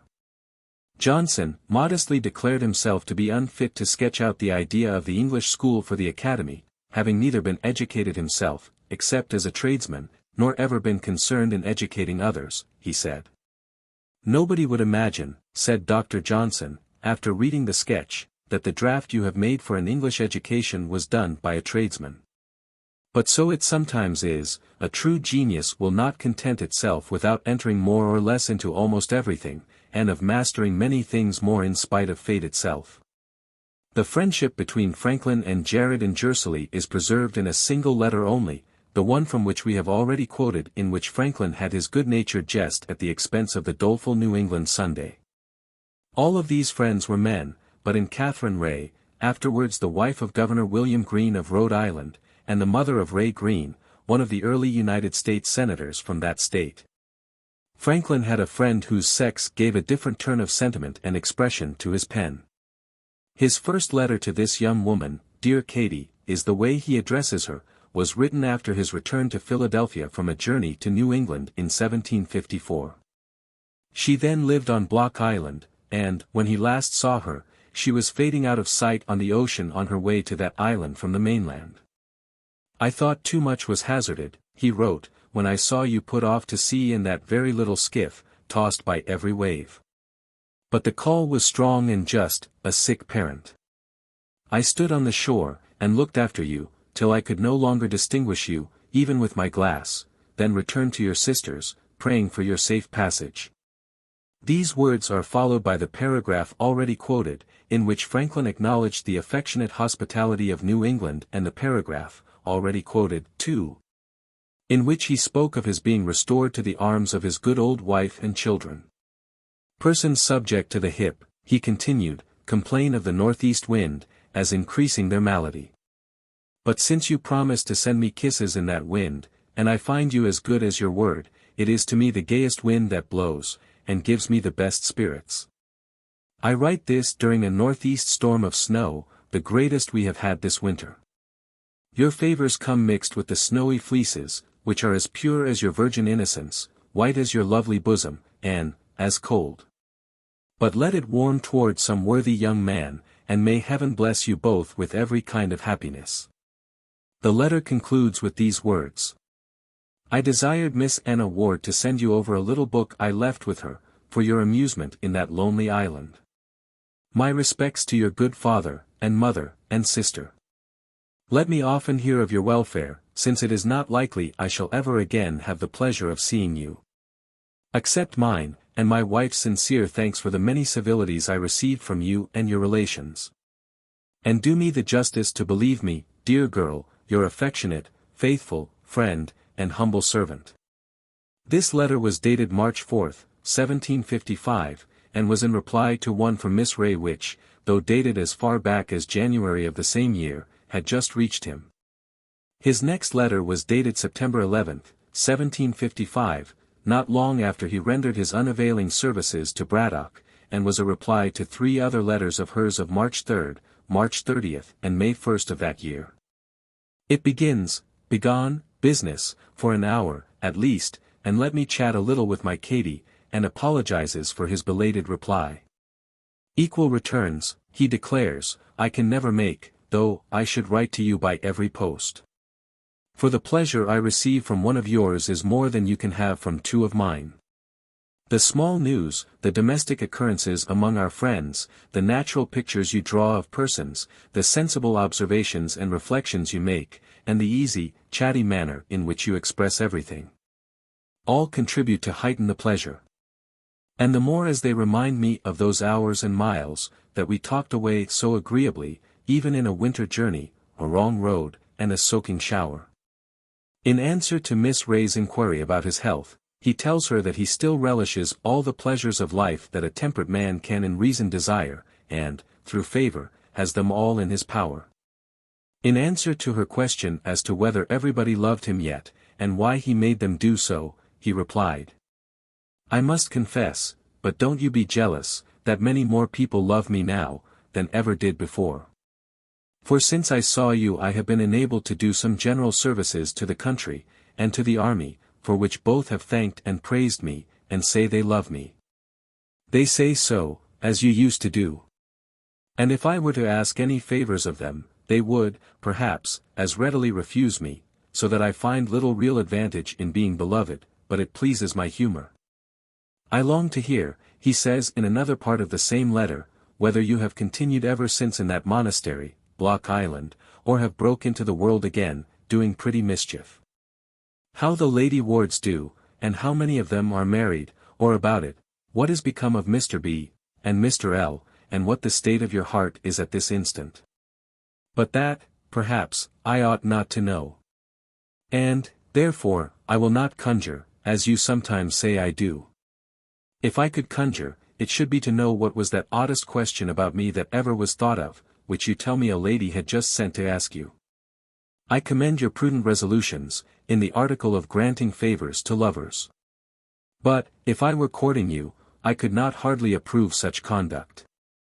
I should even be malicious enough to say you were too knowing, and tell you the old story of the girl and the miller. I enclose you the songs you write for, and with them your Spanish letter with a translation. I honor that honest Spaniard for loving you. It showed the goodness of his taste and judgment. But you must forget him, and bless some worthy young Englishman. Then comes the reference to his Joan, Deborah, which we have quoted in another place. She sends her respectful compliments to Miss Ray, he states, and lastly in a postscript he gives Miss Ray this caution, as to your spelling, don't let those laughing girls put you out of conceit with it. It is the best in the world, for every letter of it stands for something. The sincerity of this conviction he proved at least once on another occasion by himself spelling his Katie's first name with a C instead of a K. It is to be feared that Miss Ray was a lively flirt, and it is hard to read Franklin's frequent allusions to Deborah in his letters to her without suspecting that he found it necessary at times to use his wife just a little as a shield. The next letter from Franklin to Miss Ray is marked by the understrain of coarse license, which ran through his character, and was partly the note of his age, and partly the note of overflowing vital force. I hear you are now in Boston, he said, gay and lovely as usual. Let me give you some fatherly advice. Kill no more pigeons than you can eat, be a good girl and don't forget your catechism. Go constantly to meeting, or church, till you get a good husband, then stay at home, and nurse the children, and live like a Christian, spend your spare hours, in sober whisk, prayers. Or learning to cipher, you must practice addition to your husband's estate, by industry and frugality. Subtraction of all unnecessary expenses, multiplication, would gladly have taught you that myself, but you thought it was time enough, and while d'yent learn, he will soon make you a mistress of it. As to division, I say with brother Paul, let there be no division among ye. But as your good sister Hubbard, my love to her, is well acquainted with the rule of 2, I hope you will become an expert in the rule of 3. That when I have again the pleasure of seeing you, I may find you like my grapevine, surrounded with clusters, plump, juicy, blushing, pretty little rogues, like their mamma. Adieu. The bell rings, and I must go among the grave ones, and talk politics. Passages like these are among the things which really tarnish the reputation of Franklin, and make us feel at times that, essentially admirable as he was, in some respects he was compounded of pipe, and not of porcelain, clay. The postscript to this letter, too, is flavored with the rude gallantry of the husking bee. The plums, it said, came safe, and were so sweet from the cause you mentioned, that I could scarce taste the sugar. But when Deputy Postmaster Franklin next writes to Miss Ray it is with the light, playful grace of his best hours. Your apology, he said, for being in Boston, that you must visit that sister once a year, makes me suspect you are here for some other reason. For why should you think your being there would need an excuse to me when you knew that I knew how dearly you loved that sister? Don't offer to hide your heart from me. You know I can conjure. Give my best respects to your sister, and tell her and all your other sisters and brothers, that they must behave very kindly to you, and love you dearly. Or else I'll send a young gentleman to steal and run away with you, who shall bring you to a country from whence they shall never hear a word of you, without paying postage. Mrs. Franklin joins in love to you and sincere wishes for your welfare, with dear good girl, your affectionate friend. Some 6 months later, when Franklin is on the eve of leaving America on his first mission to England, he writes briefly to Miss Ray again, and tells her he cannot go without taking leave of his dear friend. And is ashamed of having allowed her last letter to remain unanswered so long. Present my best compliments, he adds, to your good mamma, brother and sister Ward, and all your other sisters, the agreeable Mrs. Ward, Dr. Babcock and family, the charitable Mrs. Stanton, and, in short, to all that love me. I should have said all that love you, but that would be giving you too much trouble. Adieu, dear good girl, and believe me ever your affectionate friend. On the return of Franklin from England, he resumed his correspondence with Miss Ray. But Miss Ray she was no longer, for the divination of the conjurer had not failed him, and she was then married to William Green. In a letter to Mrs. Green, dated January 23, 1763, this fact leads to another smutty joke on Franklin's part over the arithmetic of matrimony, the worse for being jestingly ascribed to Mrs. Franklin, who, he said, accepted Mrs. Green's apology for dropping the correspondence with her, but hoped that it would be renewed when Mrs. Green had more leisure. That the joke should be debited to the manners of the day fully as much as to Franklin himself, is made clear enough by the fact that it is immediately followed by the assurance that he would not fail to pay his respects to Mr., as well as Mrs. Green when he came their way. Please to make my compliments acceptable to him, he added. The conclusion of this letter is in the former affectionate vein. I think I am not much altered.